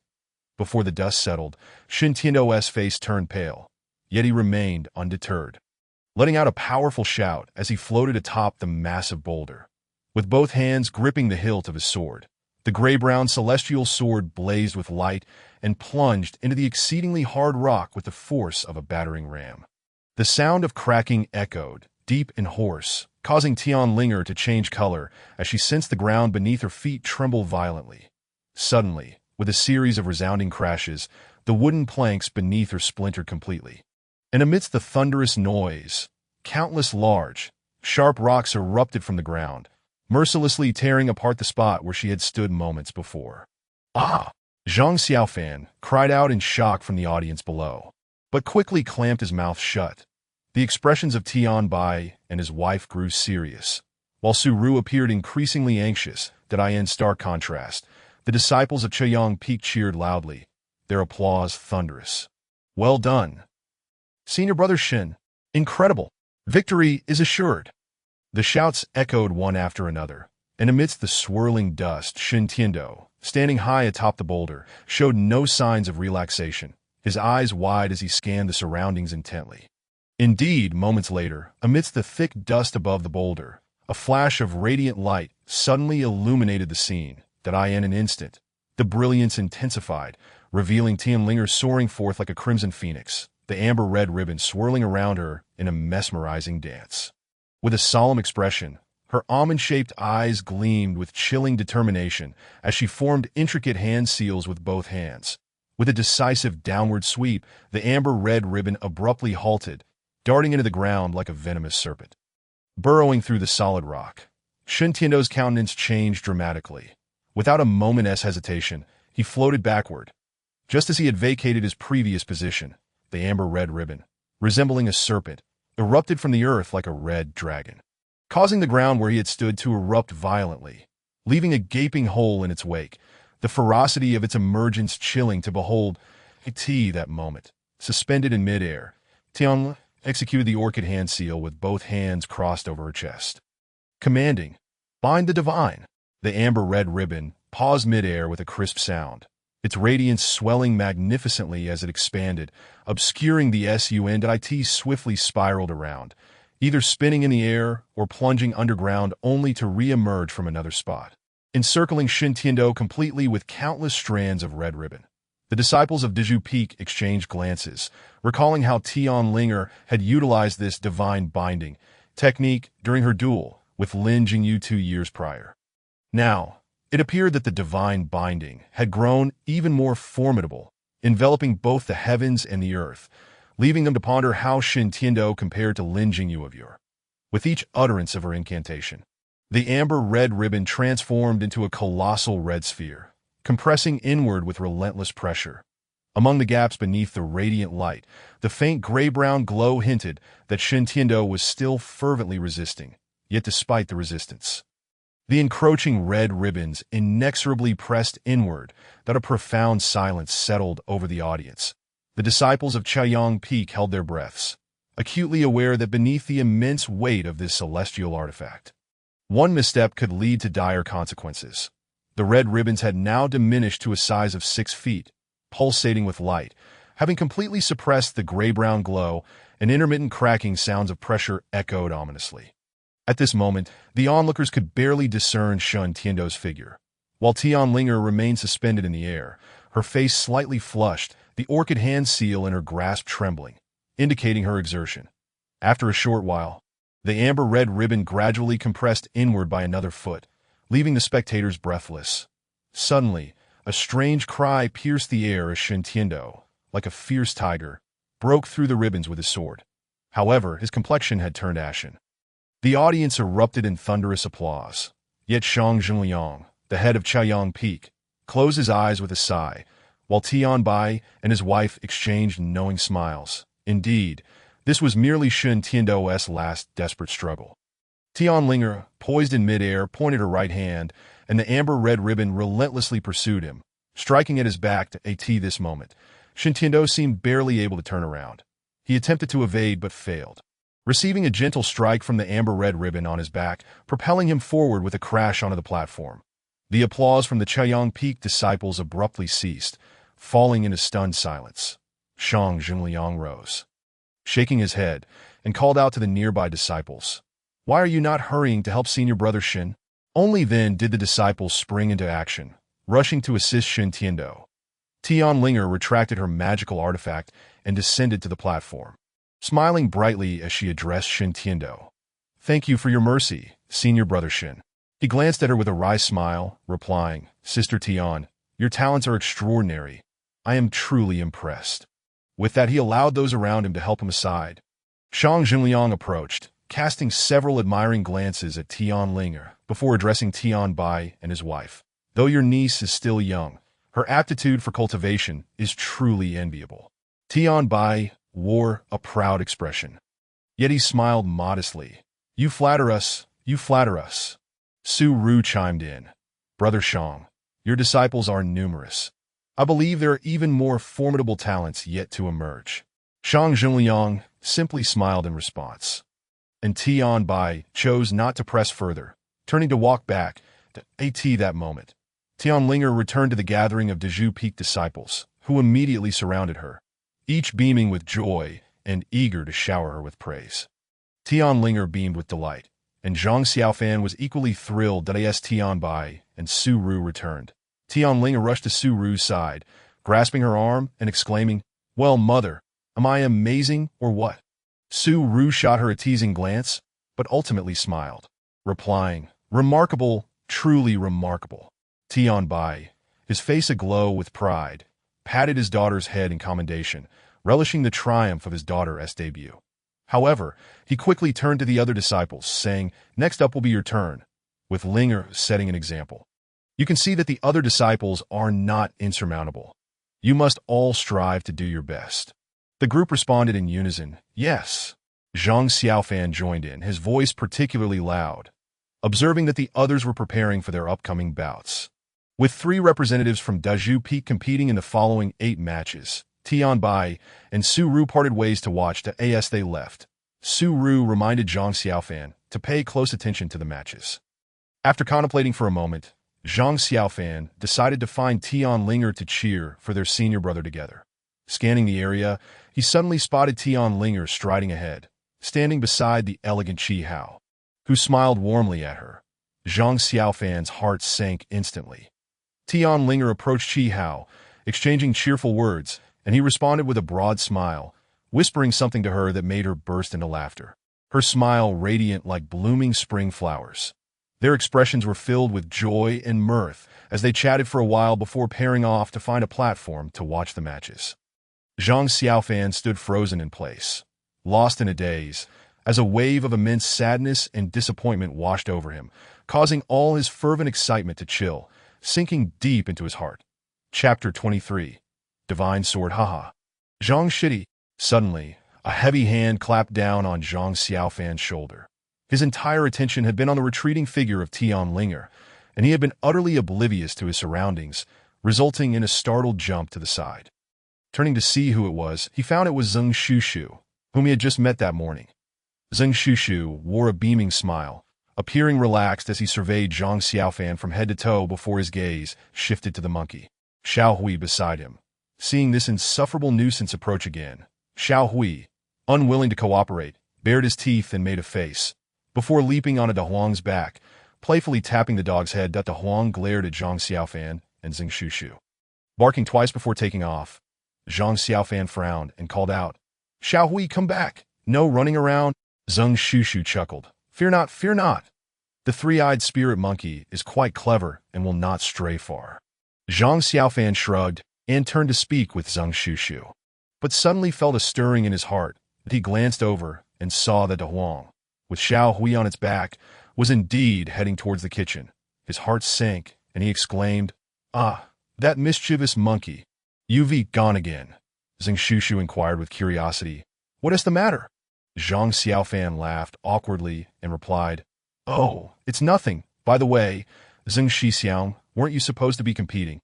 How do you have the time to come find me?" Zhang Shushu grinned. "Oh, I've already finished my matches with nothing else to do. I thought I'd come by and say hello." Zhang Xiaofan was taken aback, asking, "What? You've finished already? How did it go?" Zhang Shushu snapped his fan shut and rubbed it against his dark hair, saying, I accidentally won a match." Seeing his nonchalant demeanor, which bore no resemblance to someone who had just participated in a grand contest, Zhang Xiaofan cautiously asked, "Zhang Shixiang, could it be that your cultivation is quite advanced?" Zhang Shushu quickly waved his hand. "Oh, Zhang Shidi, what are you saying? My meager cultivation hardly suffices for such occasions. If it weren't for my father constantly pushing me to practice, I would much prefer to spend my days tending to flowers, feeding birds, and reading. What a carefree life that would be." But speaking of which, he placed a hand on Zhang Xiaofan's shoulder and led him forward, lowering his voice. "I never expected that at this Seven Veins martial arts competition, there would be someone even less skilled than I." Zhang Xiaofan wryly smiled. "There are many who are worse than you." Zhang Shushu shrugged indifferently. "So what? I wouldn't dare to dream of winning in the end anyway. However, I am quite intrigued by your three-eyed spirit monkey. Zhang Shidi, why not let me have it?" Upon seeing the cunning look on his face, Zhang Xiaofan immediately retorted, "Zhang Shixiang, do not harbor any ill intentions towards Xiao Hui." Zhang Shushu paused, his eyes darting. "Then let me trade something for it. You have no idea, I have collected many fascinating and rare creatures on Fenghui Peak, like three-legged rabbits, black and white peacocks, shell-less turtles, and even snakes with wings." Zhang Xiaofan could not help but ask, "Are there truly so many strange creatures?" Zhang Shushu beamed with pride. "What do you mean? I have put in considerable effort to gather these treasures and have endured my father's scolding on numerous occasions. But I genuinely fancy your three-eyed spirit monkey. So, what do you desire? I shall fetch it for you in exchange." Zhang Xiaofan shook his head. "No, I cherish Xiao Hui simply because we have a bond. Besides, those black and white rabbits and shell-less peacocks you mentioned." Zhang Shushu quickly corrected him.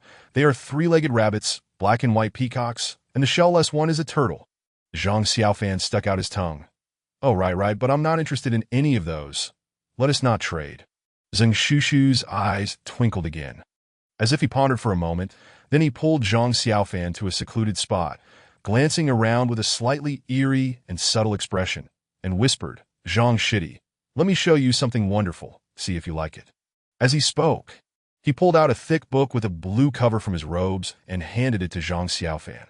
Upon receiving it, Zhang Xiaofan noticed that the book bore no title and appeared quite ancient. Observing Zhang Shushu's demeanor, which seemed calm on the surface but was punctuated by his vigilant eyes darting around, it was clear he was anxious about the book being discovered by others. This book likely contained either an unparalleled technique or a rare manuscript of great value. Zhang Xiaofan shook his head. "Zhang Shixiang, I cannot accept such a precious book, and with my poor aptitude, it would serve no purpose. Please keep it." Zhang Shushu glared at him, speaking in a hushed tone. "You can't dismiss it without even looking. Just take a peek, and you won't say that again. Come on." Zhang Xiaofan, intrigued by his odd demeanor, opened the cover and glanced inside. In an instant, he was taken aback, his face turning crimson. The thick book contained not only a plethora of text, but also many illustrations depicting naked men and women entwined in embrace. Indeed, it was a book of springtime illustrations.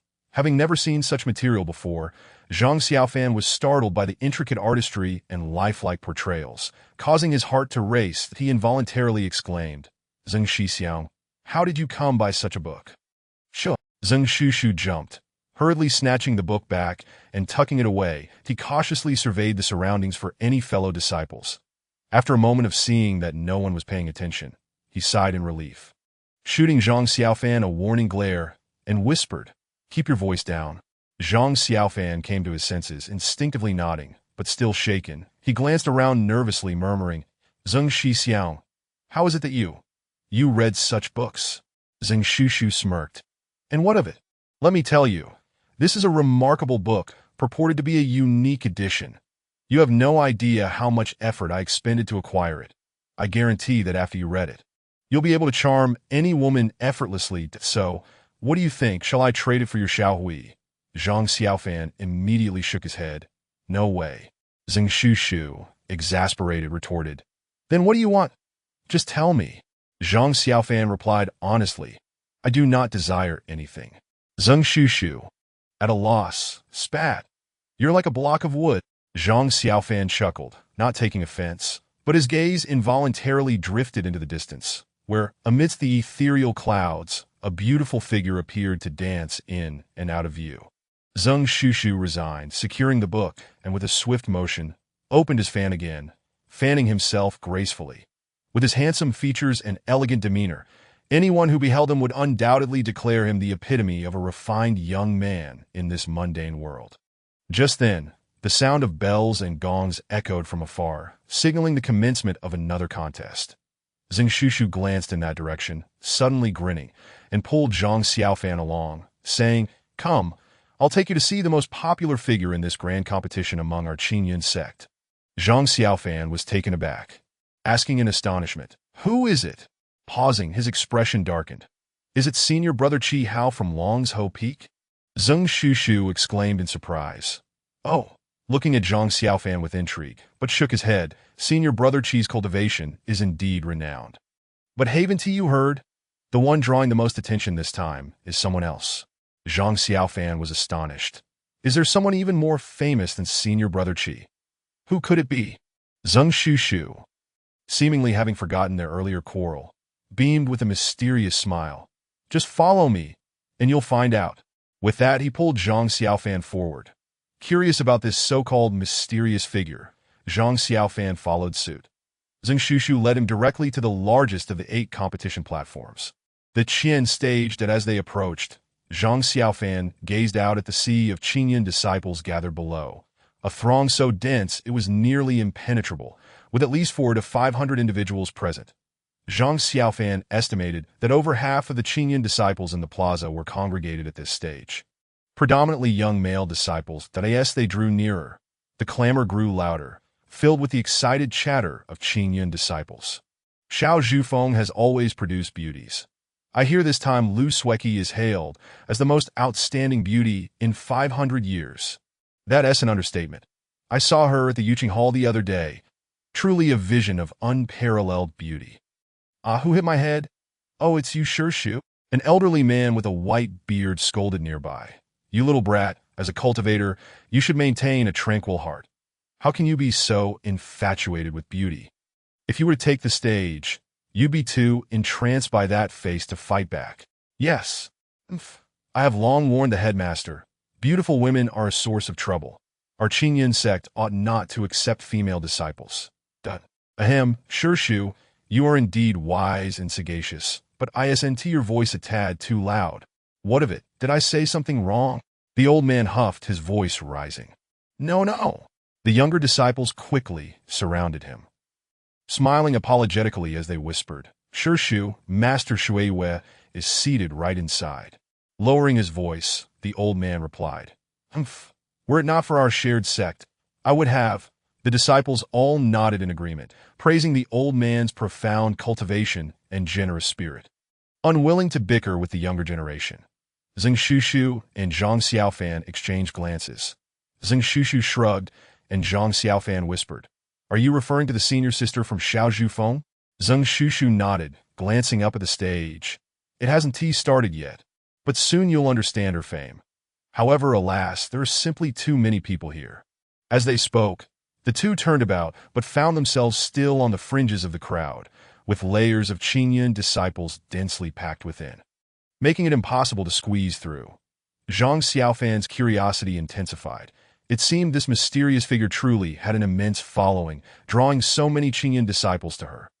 Zhang Xiaofan was visibly anxious, exclaiming, Oh no, there are no good spots left. If I had known, I should have come here early to queue last night. Zhang Xiaofan was taken aback. Before he could utter a word, Zhang Xiaofan's eyes suddenly brightened as he spotted dozens of disciples from Feng Huifeng ahead. Without a second thought, he grabbed Zhang Xiaofan and dashed towards them. Upon recognizing Zhang Xiaofan, the Feng Huifeng disciples greeted him with smiles, one tall man chuckling. Hee, you're late, aren't you? Zhang Xiaofan laughed heartily, not bothering to say much, and squeezed in with Zhang Xiaofan. The Feng Huifeng disciples clearly held Zhang Xiaofan in high regard, parting to make way for him, and Zhang Xiaofan benefited from this, slipping in alongside him.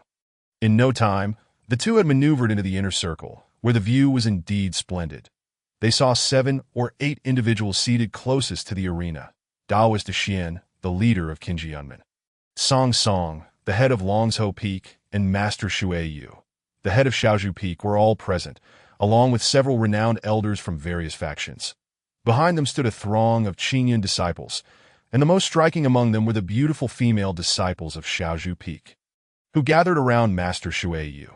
Among them was Wen Min, whom Zhang Xiaofan recognized, but closest to Master Shui Yu was the fair-skinned beauty from yesterday's lottery at Yuqing Hall. She remained as frosty as ever, her beauty captivating countless gazes. Do you see her? That's the one. Zhang Xiaofan nudged Zhang Xiaofan with his elbow, signaling him to look at the woman in white. Zhang Xiaofan stole a few more glances at her and whispered, Is she really the popular one you mentioned? Zhang Xiaofan appeared enraptured, replying, Not necessarily popular, but I've heard that Lu Sueki hasn't been in the sect long, and her cultivation is hard to gauge. However, everyone agrees that when it comes to beauty, she is unrivaled. Zhang Xiaofan frowned slightly, remarking, Zhang Xixiang, you're about to drool. Zhang Xiaofan immediately coughed. Cough, cough, do I?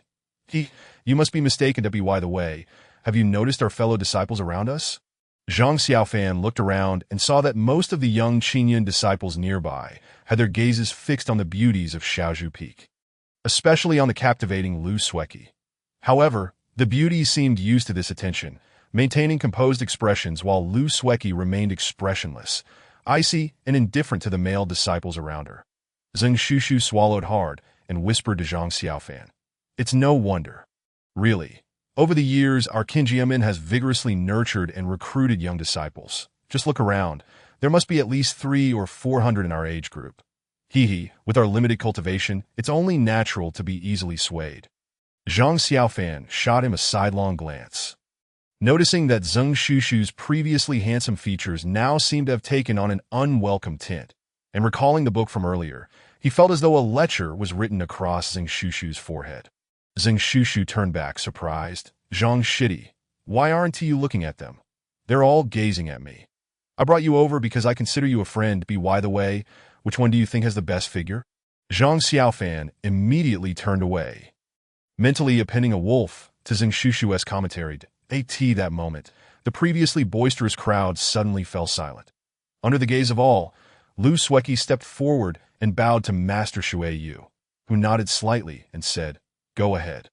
Lu Sueki responded affirmatively, adjusting her robe, her right hand gently grasping the incantation, her beautiful eyes casting a glance at the arena. The faint mist at her feet began to swirl rapidly from all directions, quickly forming a white cloud beneath her.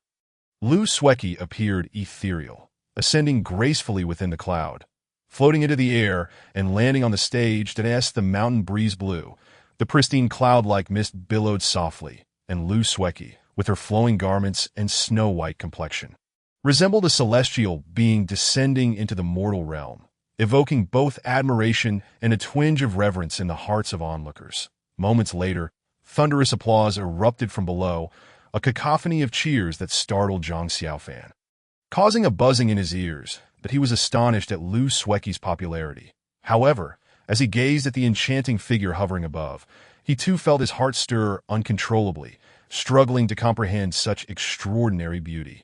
Even Master Shui Yu, who had maintained a cold demeanor, now wore a hint of a smile. After a brief moment, an unremarkable young disciple, with a square face and bushy eyebrows, who had somehow made his way to the stage unnoticed, stepped forward, excitement evident on his face. Upon reaching the platform, he addressed Lu Sueki. Junior Sister Lu, I am Feng Chao, a disciple of Longzhou Peak. It is a great fortune to spar with you today. A chorus of jeers erupted from the crowd. Lu Sueki remained impassive, her tone icy as she replied, Senior Brother Fong, I am Lu Sueki, a seventh-generation disciple of Shaozhu Peak, here to seek your guidance. Zhang Xiaofan watched Lu Sueki, who floated like a celestial being, and felt a sudden pang in his heart.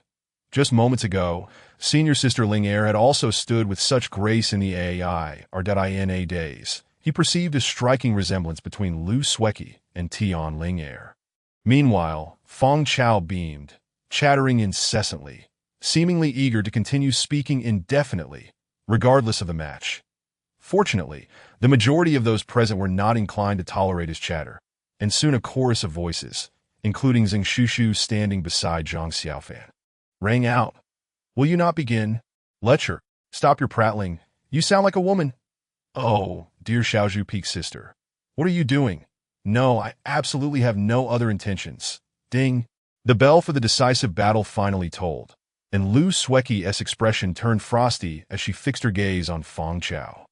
Under the weight of her icy stare, Fong Chao felt an involuntary chill run down his spine. Though Lu Sueki's cold demeanor did not diminish her unparalleled beauty, he dared not jest any longer. Quickly suppressing his smile, centering his thoughts as he invoked a silver-white celestial sword. Zhang Xiaofan furrowed his brow, recalling Qi Hao's sword, Han Bing. He heard Zhang Xiaofan beside him suddenly grunt, whispering, the disciples of Longsho Peak. Inspired by Qi Hao, all seemed fond of practicing such celestial swords. Zhang Xiaofan's gaze flickered as he scanned the crowd, but no sign of Qi Hao was to be found, let alone the figure he yearned to see yet dreaded at the same time. Where had they gone? Lowering his head, a wave of sorrow washed over him. Suddenly, Zhang Xiaofan tugged at his arm, cheerfully exclaiming, Xiaofan, look, it's starting! Zhang Xiaofan raised his eyes to the stage, where Fong Chao had summoned his celestial sword, sending a chill through the arena. Yet, Zhang Xiaofan instinctively sensed that, compared to Qi Hao's battle with Tian Bai, Fong Chao still had some way to go in mastering the Han Bing technique that, in contrast, Lu Sueki remained expressionless. Hovering on her cloud, watching Fong Chao gather energy to condense ice beneath her, seemingly with no intention of launching an attack. Behind her, a celestial sword sheathed in sky blue rested, though it could not merge with its owner like most cultivated swords. It commanded respect from everyone present, from Fong Chao to the multitude of Qingyun disciples below. In the realm of cultivation, spiritual treasures often meld with their owners after prolonged training, making them convenient to summon. However, some extraordinary treasures, due to their inherent spiritual essence being too strong for the human body to bear, could not achieve this and had to be carried by the owner. Such treasures were often celestial heirlooms, wielding immense power that grew more formidable with the owner's deepening cultivation. The legendary Qingyun Mountain treasure, the ancient sword Zhu Xian, belonged to this category. At this moment, on the stage, a thin layer of ice had formed within 3 feet of Fong Chao, and disciples like Zhang Xiaofan and Zhang Xiaofan felt the chill wash over them. Yet Lu Sueki, suspended in midair, appeared unfazed, her cold gaze fixed on Fong Chao, while Fong Chao performed his solo act amidst the watchful eyes of the crowd. The chill emanating from his sword seemed to pale in comparison to the icy glare that Lu Sueki cast upon him, penetrating to the core and leaving him feeling utterly at a loss. Fong Chao, feeling a twinge of anxiety, pointed his sword at Lu Sueki. The silver-white celestial sword shot upward towards her as he shouted, Junior Sister Lu, be careful. Laughter erupted from the crowd, as Fong Chao appeared overly concerned about harming Lu Sueki. Master Tsang Song, seated below, wore a displeased expression, letting out a heavy snort. This snort, laced with disdain, reached the ears of a nearby disciple, who promptly retorted, What's wrong, Brother Tsang Song? You seem somewhat dissatisfied. Tsang Song did not turn his head, replying coolly, Indeed, it appears that the disciples under Master Shui Yu are all exceptionally lovely. Master Shui Yu's expression changed, as during this competition, Tsang Song chose to compliment the beauty of her disciples rather than praise their cultivation, clearly implying sarcasm. Master Shui Yu, a person of considerable stature, raised her brows and retorted, I had no idea that among the disciples of Qingyun Mountain there would be such a multitude of debauched rascals and lecherous individuals. The venerable Taoist Zhang Xiaofan, filled with righteous indignation, was about to retort when the esteemed Taoist Dao Xian, seated among them, raised his hand with a gentle smile and interjected, "Enough, enough. You are both the leaders of your respective sects. Do you not fear the embarrassment of quarreling before so many disciples? Let us focus on the contest. Let us focus on the contest." Both leaders huffed heavily and turned away at that moment. Feng Chao's silvery, celestial sword had already darted to the cloud beneath Lu Sueki's feet. Lu Sueki's expression remained impassive, devoid of any emotion, and without any discernible movement, the cloud beneath her retreated. Yet, Feng Chao's celestial sword was even swifter, catching up in the blink of an eye, provoking gasps and sighs from the audience below. In this critical moment, Lu Sueki deftly flipped her hand, and the treasured sword behind her was suddenly in her grasp. Her jade-like visage, frosty as the winter-esque chill, showed no intention of drawing her sword. Instead, she merely raised the sheath before her in defense. Clang! The clear, crisp sound resonated across the vast square, a melodious echo.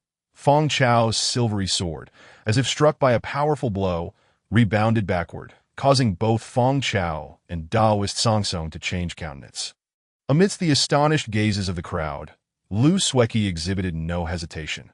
With a flick of her right hand, she cast the sky-blue sword, sheath included, into the air. Simultaneously, her fingers curled and extended, tightly gripping a spell. The sky-blue celestial sword immediately burst forth with radiant light, its azure glow enveloping the enormous arena, exuding an unmistakable celestial aura, clearly not an ordinary item. Feng Chao, sensing the urgency, did not dare to slacken his efforts, as the dazzling blue light engulfed him. He was both astonished and infuriated by Lu Sueki's blatant disregard for him that he hastened to channel his celestial sword, conjuring 3 formidable ice walls before him, exuding waves of chilling AI in midair. Lu Sueki's eyes sparkled like stars, her dark hair and robes billowing in the gusting winds, her elegance unparalleled, captivating all hearts. She appeared to chant incantations softly, her icy demeanor betraying no emotion. As she invoked her spell, the onlookers beheld the sword suspended in the air, emanating a brilliant blue light, suddenly erupting with a thunderous roar akin to a ferocious beast's cry, shaking the very surroundings. In an instant, the blue light surged forth, the sword breaking free as if it had burst through the heavens, a wild dragon emerging from the abyss, compelling the clouds within a 10-zhang radius to dissipate completely, leaving no trace behind. Amidst the myriad of blue lights, at the deepest part where the hue resembled that of the sky, the celestial sword surged forward with unparalleled ferocity, hurtling towards Feng Chao. His expression turned grave, beads of sweat trickling down his forehead, clearly astonished by the formidable power of Lu Sueki's azure sword that in the blink of an eye, the sword was upon him. Crack, crack, crack, before the astonished eyes of the hundreds of Qingyun disciples. Feng Chao's 3 ice walls crumbled like tofu, shattered by the onslaught of the blue sword. Feng Chao was taken aback. Despite his prowess, he could have summoned more ice walls for defense. Yet he had deemed 3 sufficient. Unbeknownst to him, Lu Sueki's cultivation was unexpectedly profound, and the blue sword was extraordinarily powerful, closing in upon him in mere moments that in this life-and-death moment, Feng Chao barely steadied his mind. His silvery sword shimmering as he raised it defensively, conjuring a white light shield. Before he could blink, the blue sword collided violently with the white shield. Boom! The resounding blast echoed like thunder from the heavens. A tremendous and unseen shockwave emanating from the 2 swords, swiftly radiating outward. All the Qingyun disciples present felt a powerful gust of wind buffet them, their bodies involuntarily recoiling, expanding the circle of spectators by a significant margin. Faces turned pale as they were awestruck by the unprecedented power of the celestial artifact. After a moment of stunned silence, all gazes returned to the arena, where Lu Sueki had mysteriously descended to the ground. The sword and sheath returning to her hand. The blue and white lights gradually faded, leaving Feng Chao's face ashen. Feng Chao slowly raised his head, pointing at Lu Sueki, his voice inexplicably hoarse as he rasped, "You." The crowd was bewildered, uncertain of what had transpired. Suddenly, an anomaly occurred. The silvery sword that had been poised before Fang Chao emitted muffled sounds, followed by a sudden fissure that rapidly expanded. Moments later, the sword let out a mournful cry, snapping in two and clattering to the ground, that a profound silence enveloped the arena, as all held their breath. That Toa cultivator, a well-honed celestial sword, signified everything. None among the spectators in the cloud sea were unaware of its import. Ah! On the stage, Fang Chao coughed up a mouthful of blood, clutching his chest, his face contorted in agony, unable to sustain himself any longer, collapsing to the ground unconscious. Chapter 24. Unexpected developments. Immediately, several disciples from the Longzhou Peak rushed onto the stage, assisting Fang Chao while glowering at Lu Sueki, their faces contorted with anger, as if they wished to devour the beautiful woman whole. Below, Taoist Sangsong furrowed his brow, casting a glance at Master Shueiyue. His tone icy as he remarked, "Junior Sister Shueiyue, is it true that your disciple is so ruthless? Winning was not enough. She had to rely on her artifact to ruin another celestial sword. What logic is this?" Master Shueiyue remained indifferent, replying coolly, "Sueki's cultivation is still shallow. She cannot control a divine object like Tianya, and it is hardly a significant matter." Taoist Sangsong's anger flared, ready to erupt, when suddenly a hand landed on his shoulder. It was Taoist Dao Xian, who had approached unbeknownst to him, patting his shoulder gently. Sangsong glanced at him and finally managed to suppress his rage, snorting heavily before striding away. Taoist Dao Xian watched Sangsong's imposing figure depart, shaking his head with a wry smile. Turning to speak, he noticed Master Shueiyue had also taken her leave. This moment, Lu Sueki had already descended from the stage and approached Shueiyue, who regarded her with a slight smile and nodded in acknowledgement. That Lu Sueki said nothing, merely offering a slight bow before following Shueiyue as they departed gracefully. Zhang Xiaofan stood nearby, having just returned to his senses from the heart-stopping duel. Observing the duo of master and disciple as they walked away, and he suddenly recognized how strikingly similar they appeared, both as cold as ice, as if carved from the same mold. Lost in thought, he was abruptly brought back by Zhang Xiaofan's side beside him. "I never expected a divine object like Tianya to resurface." Zhang Xiaofan, bewildered, inquired, "What is Tianya?" At this time, the onlooking disciples of Qingyun gradually dispersed, and Zhang Xiaofan greeted his fellow disciples from Fenghui Peak before walking away alongside Zhang Xiaofan, explaining, "Tianya is the celestial sword you just saw Lu Sueki wielding, that I once read about it in 10 Uncommon Treasures. It is said to have first appeared in the hands of a wandering immortal named Qixin 800 years ago. This artifact is believed to be forged from celestial iron that fell to the mortal realm, discovered by Qixin on the Arctic ice plains, and cultivated into existence. There was a significant battle between the righteous and demonic factions back then, where this Qixin gained renown among the righteous, wielding the Tianya sword to battle the nefarious black-hearted elder of the demonic sect for an entire day and night. That in the end, both were gravely wounded. But Qixin succeeded in severely injuring the black-hearted elder, thus eliminating a formidable threat to the righteous path. That it is said that only the Tianya sword could counter the demonic artifact known as the Bloodthirsty Pearl. From that point on, Tianya became renowned across the world, a coveted treasure among cultivators. However, it is rumored that after Qixin's passing, Tianya disappeared without a trace. That I never expected it to have fallen into the hands of the Shaozhou Peak." Upon hearing this, Zhang Xiaofan shook his head and remarked, "Junior brother Xiaofan, with Lu Sueki possessing such a divine object, it seems our hopes for this grand competition are dashed." Yet, Zhang Xiaofan felt no sense of despair. After all, he had never harbored any illusions of making a significant impact. Observing Zhang Xiaofan's disappointed expression, he was puzzled and asked, "Oh, senior brother Zhang, did you not mention that you were not particularly interested in this grand competition? Why do you seem so disheartened?" Zhang Xiaofan's face flushed slightly as he replied, "But if one could truly stand on the stage until the end, that would be quite impressive, do you not think?" Zhang Xiaofan chuckled silently. Zhang Xiaofan, noticing his odd expression, felt a bit embarrassed and playfully punched him, laughing. "What are you laughing at?" Before he could finish, he too burst into laughter. The two of them, still chuckling, made their way towards another arena to witness another contest. That on that day, apart from Zhang Xiaofan, among the 7 disciples from Dezhu Peak who fought, for emerged victorious, while 3 were defeated. Song Darren, Tianling Hidaji, and Du Bishu all advanced to the next round. Coupled with Zhang Xiaofan's fortunate performance, 5 out of the 8 disciples from Dezhu Peak progressed, marking an exceptionally rare achievement in centuries, leaving Tianbai beaming with delight.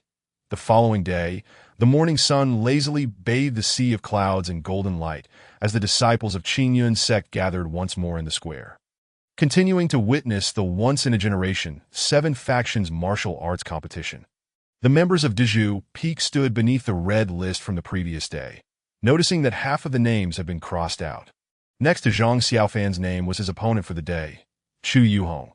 Awaking that morning, Zhang Xiaofan felt an inexplicable sense of anxiety, though he understood he was mostly there to observe. His heart raced uncontrollably, his mouth dry and parched, leaving him with no appetite for breakfast that moment. He quietly asked his elder brother, Song Darren, who stood beside him, "Elder brother, who is this Chu Yuhong? Is he formidable?" Song Darren frowned and shook his head, replying, "I am not sure. I have not heard of him before. It says on the list that he is a disciple of Qingyun Peak, but I do not know the extent of his abilities." As he spoke, Song Darren cast a glance at Zhang Xiaofan, noting his evident tension, and smiled, saying, "Junior brother, do not be anxious. It is of no consequence. I was equally nervous during my first major competition, but once on the stage, everything will be fine." Zhang Xiaofan replied hesitantly, "Yes." At that moment, Du Bishu approached with a mischievous grin, saying, "Hey brothers, how about we place a bet to see how our junior brother fares this time?" "Sounds good. I bet junior brother will lose." "Me too. Count me in." "Oh, and I'll double my wager. I'll take a share as well." Song Darren, incensed, pointed at the crowd and exclaimed, "What are you all doing? Junior brother is about to compete, and you still choose to discourage him?" Zhang Xiaofan, filled with gratitude, called out, "Elder brother." Song Darren interjected, "Number 6. Du Bishu stuck out his tongue and said, "Elder brother, I was just joking. Please don't tell master." Song Darren retorted, "Well, since you've already discouraged him, I'll wager 5 shares on your earlier bet."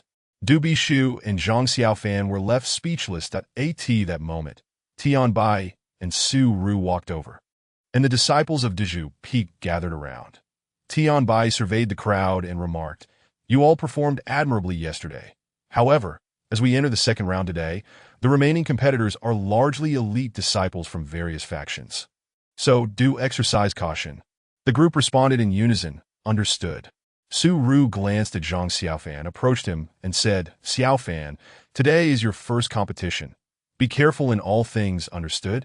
A wave of warmth washed over Zhang Xiaofan as he softly replied, "Yes, mistress." Su Ru nodded, seemingly about to say more, when suddenly the bells chimed, signaling the official start of the competition. Tianbai exchanged a look with Su Ru, nodded, and said, "You all know where the competition will take place, as clearly indicated on that red notice board. After the competition begins, both I and your mistress will be watching from below, so do not bring us shame." The crowd responded in unison, and after a brief exchange of words between Tianbai and Su Ru, they walked away. Tianlinger, who had come with them, looked around and approached Zhang Xiaofan. His heart raced as she neared. When she stood before him, Tianlinger gazed intently at Zhang Xiaofan and suddenly burst into laughter. Turning to the others with a smile, "Look how nervous Xiaofan is. He is sweating profusely." Laughter erupted among the crowd, and Song Darren chuckled. "I tried to comfort our junior brother earlier, but it seems it took you, junior sister, to truly help him."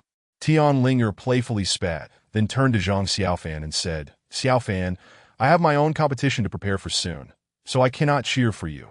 You must strive hard. And above all, be careful."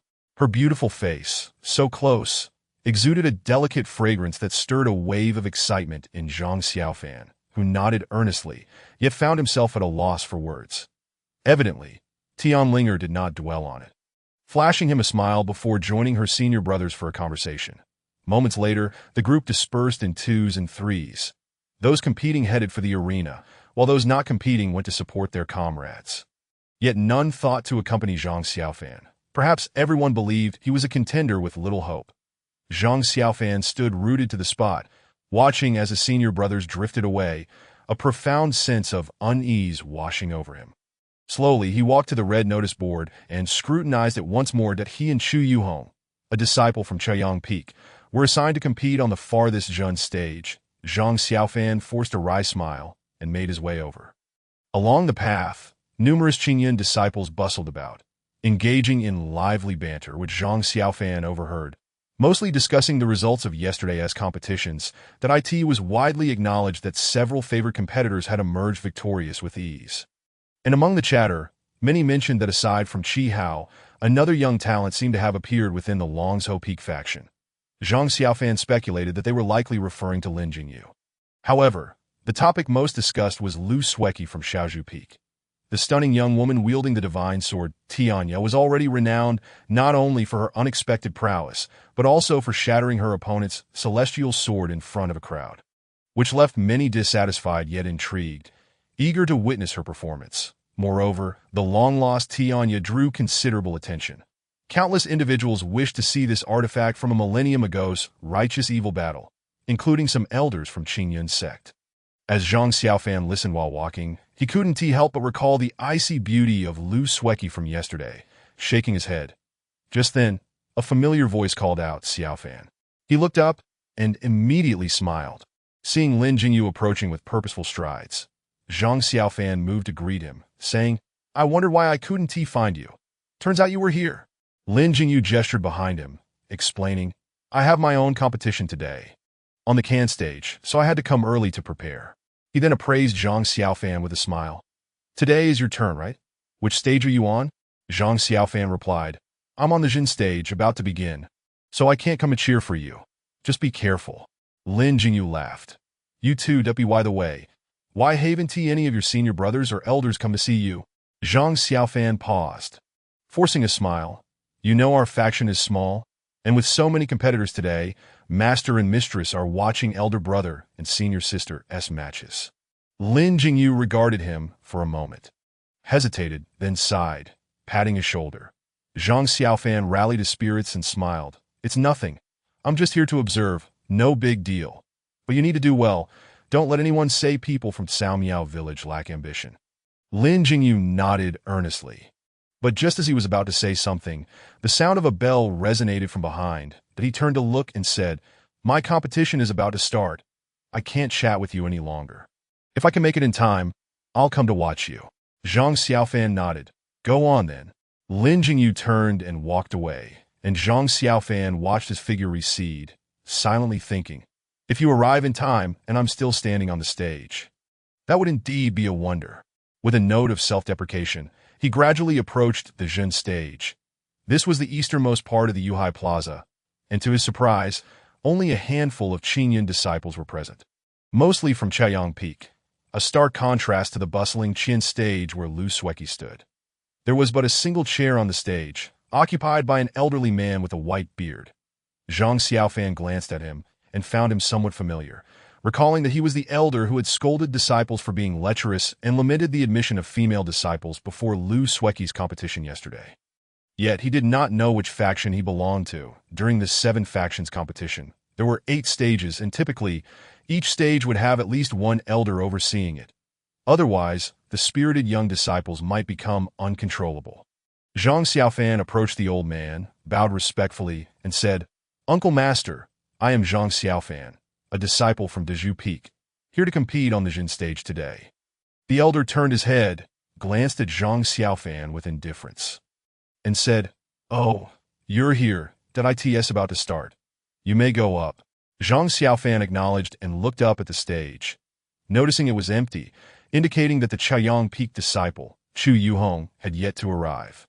After a moment of hesitation, he ultimately decided to heed the elder's words and ascended the stage. Meanwhile, murmurs erupted among the Chaoyang Peak disciples beneath the stage, clearly discussing him to that moment. The morning sun had risen, and the first rays of sunlight from Tongtian Peak gently fell upon him, offering a touch of warmth. Standing on the stage, Zhang Xiaofan gazed toward the eastern horizon, where the sun was slowly ascending, its red hue casting a soft, non-blinding light that illuminated the distant clouds. That a wave of emotion surged within Zhang Xiaofan. 5 years ago, he was an innocent rural boy who never dreamed he would stand on Tongtian Peak to witness a sunrise. No, it wasn't that he hadn't dreamed of it. Rather, he had no inkling that such a breathtaking sunrise existed in this world. He reached into his robe, feeling the cold firewood stick. A month prior, amidst the oblivion of everyone around him, Zhang Xiaofan was astonished to discover that he could barely manipulate this dark stick. In that moment, he could hardly trust his own eyes. However, after countless repetitions in the stillness of night, as he exerted his will, the firewood stick indeed began to move. Manipulating objects, a term well known within the Qingyun sect as cultivation practices, represented the fourth realm of the Taiji Shuqing Dao, the pinnacle of which every novice disciple yearned for in the depths of their hearts through years of toil, hoping to earn a smile from their master. Yet, was this even possible? Zhang Xiaofan desperately suppressed his thoughts. Never sharing this matter with anyone, simultaneously, he attempted to use his will to move other objects, like pots and pans in the kitchen, but to no avail, further dampening his confidence that he was utterly perplexed. Unable to fathom why such an odd situation had arisen, in the stillness of the night. As he dreamed awake, he sat up and gazed at the peculiar firewood stick that seemed destined to entangle him, feeling a chilling aura gently meandering through his body. Suddenly, the crisp sound of a chime reverberated, startling Zhang Xiaofan awake. Turning his head, he saw the same dozen or so disciples from Qingyun Peak below, with the old man sporting a white beard still dozing off in his seat. Yet at the opposite end of the stage, a young man in his 20s had appeared, smiling at him. Zhang Xiaofan's face flushed, and he quickly bowed, saying, "I am Zhang Xiaofan, a disciple of Dezhu Peak, here to seek guidance from Senior Brother Chu." Chu Yuhong smiled and replied, "Oh, there is no need for such humility. Talent emerges in every generation. And although Zhang Shidi is young, facing the grand trial ahead, he stands on stage with such composure, devoid of any anxiety or fear, far surpassing my own demeanor in my youth, that I'm truly impressed."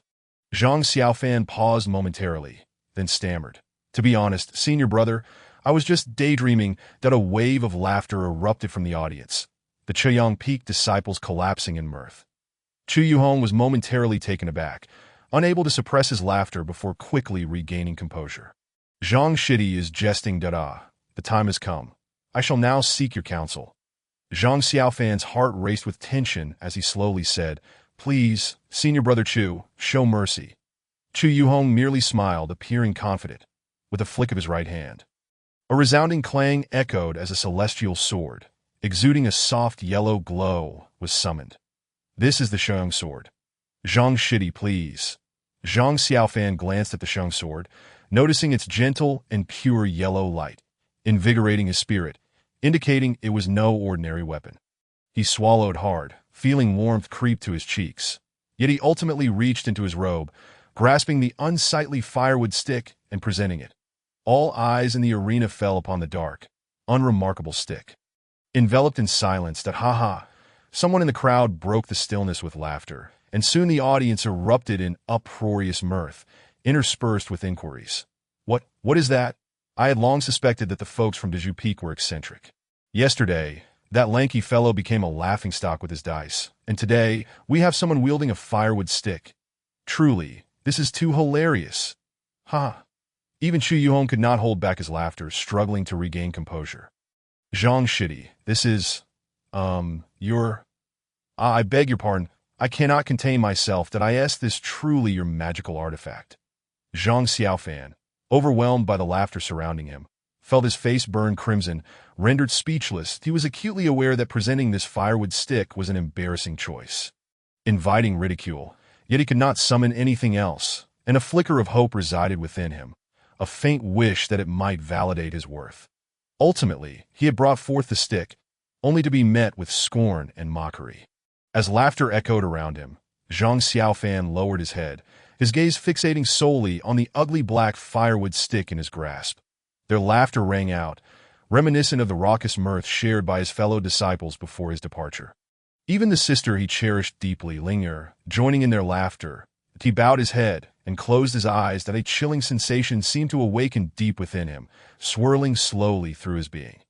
What does one feel when engulfed in solitude? Is it the confrontation with a world steeped in indifference, or the facing of relentless mockery? Is one's blood cold or boiling? Suddenly, he lifted his head, gazing ahead. That moment, sunlight bathed his face, obscuring his expression from view. The Xiaoyang sword in Chu Yuhong's hand radiated with a brilliance akin to the dawn, shining resplendently amidst the cheers and laughter below. With a decisive incantation, the sword surged forth, blazing like the sun, bearing down upon him with unyielding force. A wave of heat washed over him, yet within Zhang Xiaofan's heart, there was an icy chill. For reasons unknown, as he beheld the oncoming brilliance, he was transported back to a fateful morning long past. He and Lin Jingyu had endured a harrowing night in the wilderness, only to return to Tsamiao village and discover a scene of carnage that in that moment, he lost all semblance of happiness, feeling as though he were buried beneath a sea of blood, desperately struggling to find his loved ones, ultimately finding himself powerless against the despair that consumed him. The heat bore down upon his skin, yet his mind wandered to that tranquil night by the azure waters, where a beautiful woman stood at the water's edge, embraced tightly by her beloved. The 16-year-old let out a soft groan, the inexplicable anguish surging within him, so intense that he forgot the searing light approaching him, causing him to bite his lip and let crimson blood trickle down onto the blackened, blood-red streaked firewood stick. He was engulfed by the sun-like radiance. The crowd erupted in cheers, the disciples of Qingyun Peak beaming with delight, save for a single voice of astonishment that pierced through the cacophony. Zhang Xiaofan, appearing suddenly, disregarded the hostile glare surrounding him, lamenting for his newly made friend, wishing he could intervene under the rules of the grand trial, for the sight of Zhang Xiaofan's indignation was enough to spur him towards the stage. Even the dozing old man seemed momentarily roused by Zhang Xiaofan's presence, casting a glance in his direction. On the stage, the brilliant golden light intermingled with the rising sun, dazzling and resplendent. Chu Yuhong felt a swell of pride, believing he had reached heights of cultivation previously unattainable. Triumphing over this unremarkable opponent, he envisioned a glorious advance, even contemplating the possibility of clinching victory in the end. After all, beyond today, only 4 more victories were required. Reflecting on this, a smile crept upon his lips, and the radiance of the Xiaoyang sword intensified as he observed the youth contorting in agony under the searing light, even biting his lip. Suddenly, his heart skipped a beat, as if struck by a hammer within his chest. That moment, while the crowd could not discern Zhang Xiaofan's expression, Chu Yuhong, standing opposite him, distinctly saw the boy lift his head and open his eyes. Those eyes, blood-red and filled with a savage fury. An unseen, chilling force rapidly spread forth, as Chu Yuhong witnessed the firewood sticks seemingly come to life, emanating darkened energy, the orb atop glowing fiercely, casting an eerie illumination upon Zhang Xiaofan, transforming him into an entirely different being. This transformation unfolded within the brilliance of the Xiaoyang sword's glow, unseen by anyone but Chu Yuhong. Panic gripped him, and before he could react, the icy aura entwined him beneath the radiance of the Xiaoyang sword, making him feel as though the world was spinning, nausea overwhelming him. Moments later, the orb atop the firewood stick emitted a faint azure light that enveloped him. Below, Zhang Xiaofan watched anxiously, observing Zhang Xiaofan ensconced in the radiant light, his mind conjuring an image of Zhang Xiaofan as a roasted monkey, though logically he should have thought of a pig, yet for some reason, a monkey came to mind that he could hardly bear to watch. While the disciples of Qingyun Peak reveled in applause and cheers, overjoyed. Just then, the crowd heard Chu Yuhong's thunderous shout as the Xiaoyang sword ascended skyward, its brilliance dissipating to reveal Zhang Xiaofan's figure. Yet Chu Yuhong appeared gravely wounded, stumbling backward repeatedly. Moments later, to the astonished gazes of the onlookers, blood streamed from all 7 orifices of his face, trembling as he extended his right hand to point at Zhang Xiaofan, seemingly trying to articulate something. Yet unable to utter a sound, he swayed unsteadily before collapsing to the ground with a thud, unconscious and unresponsive.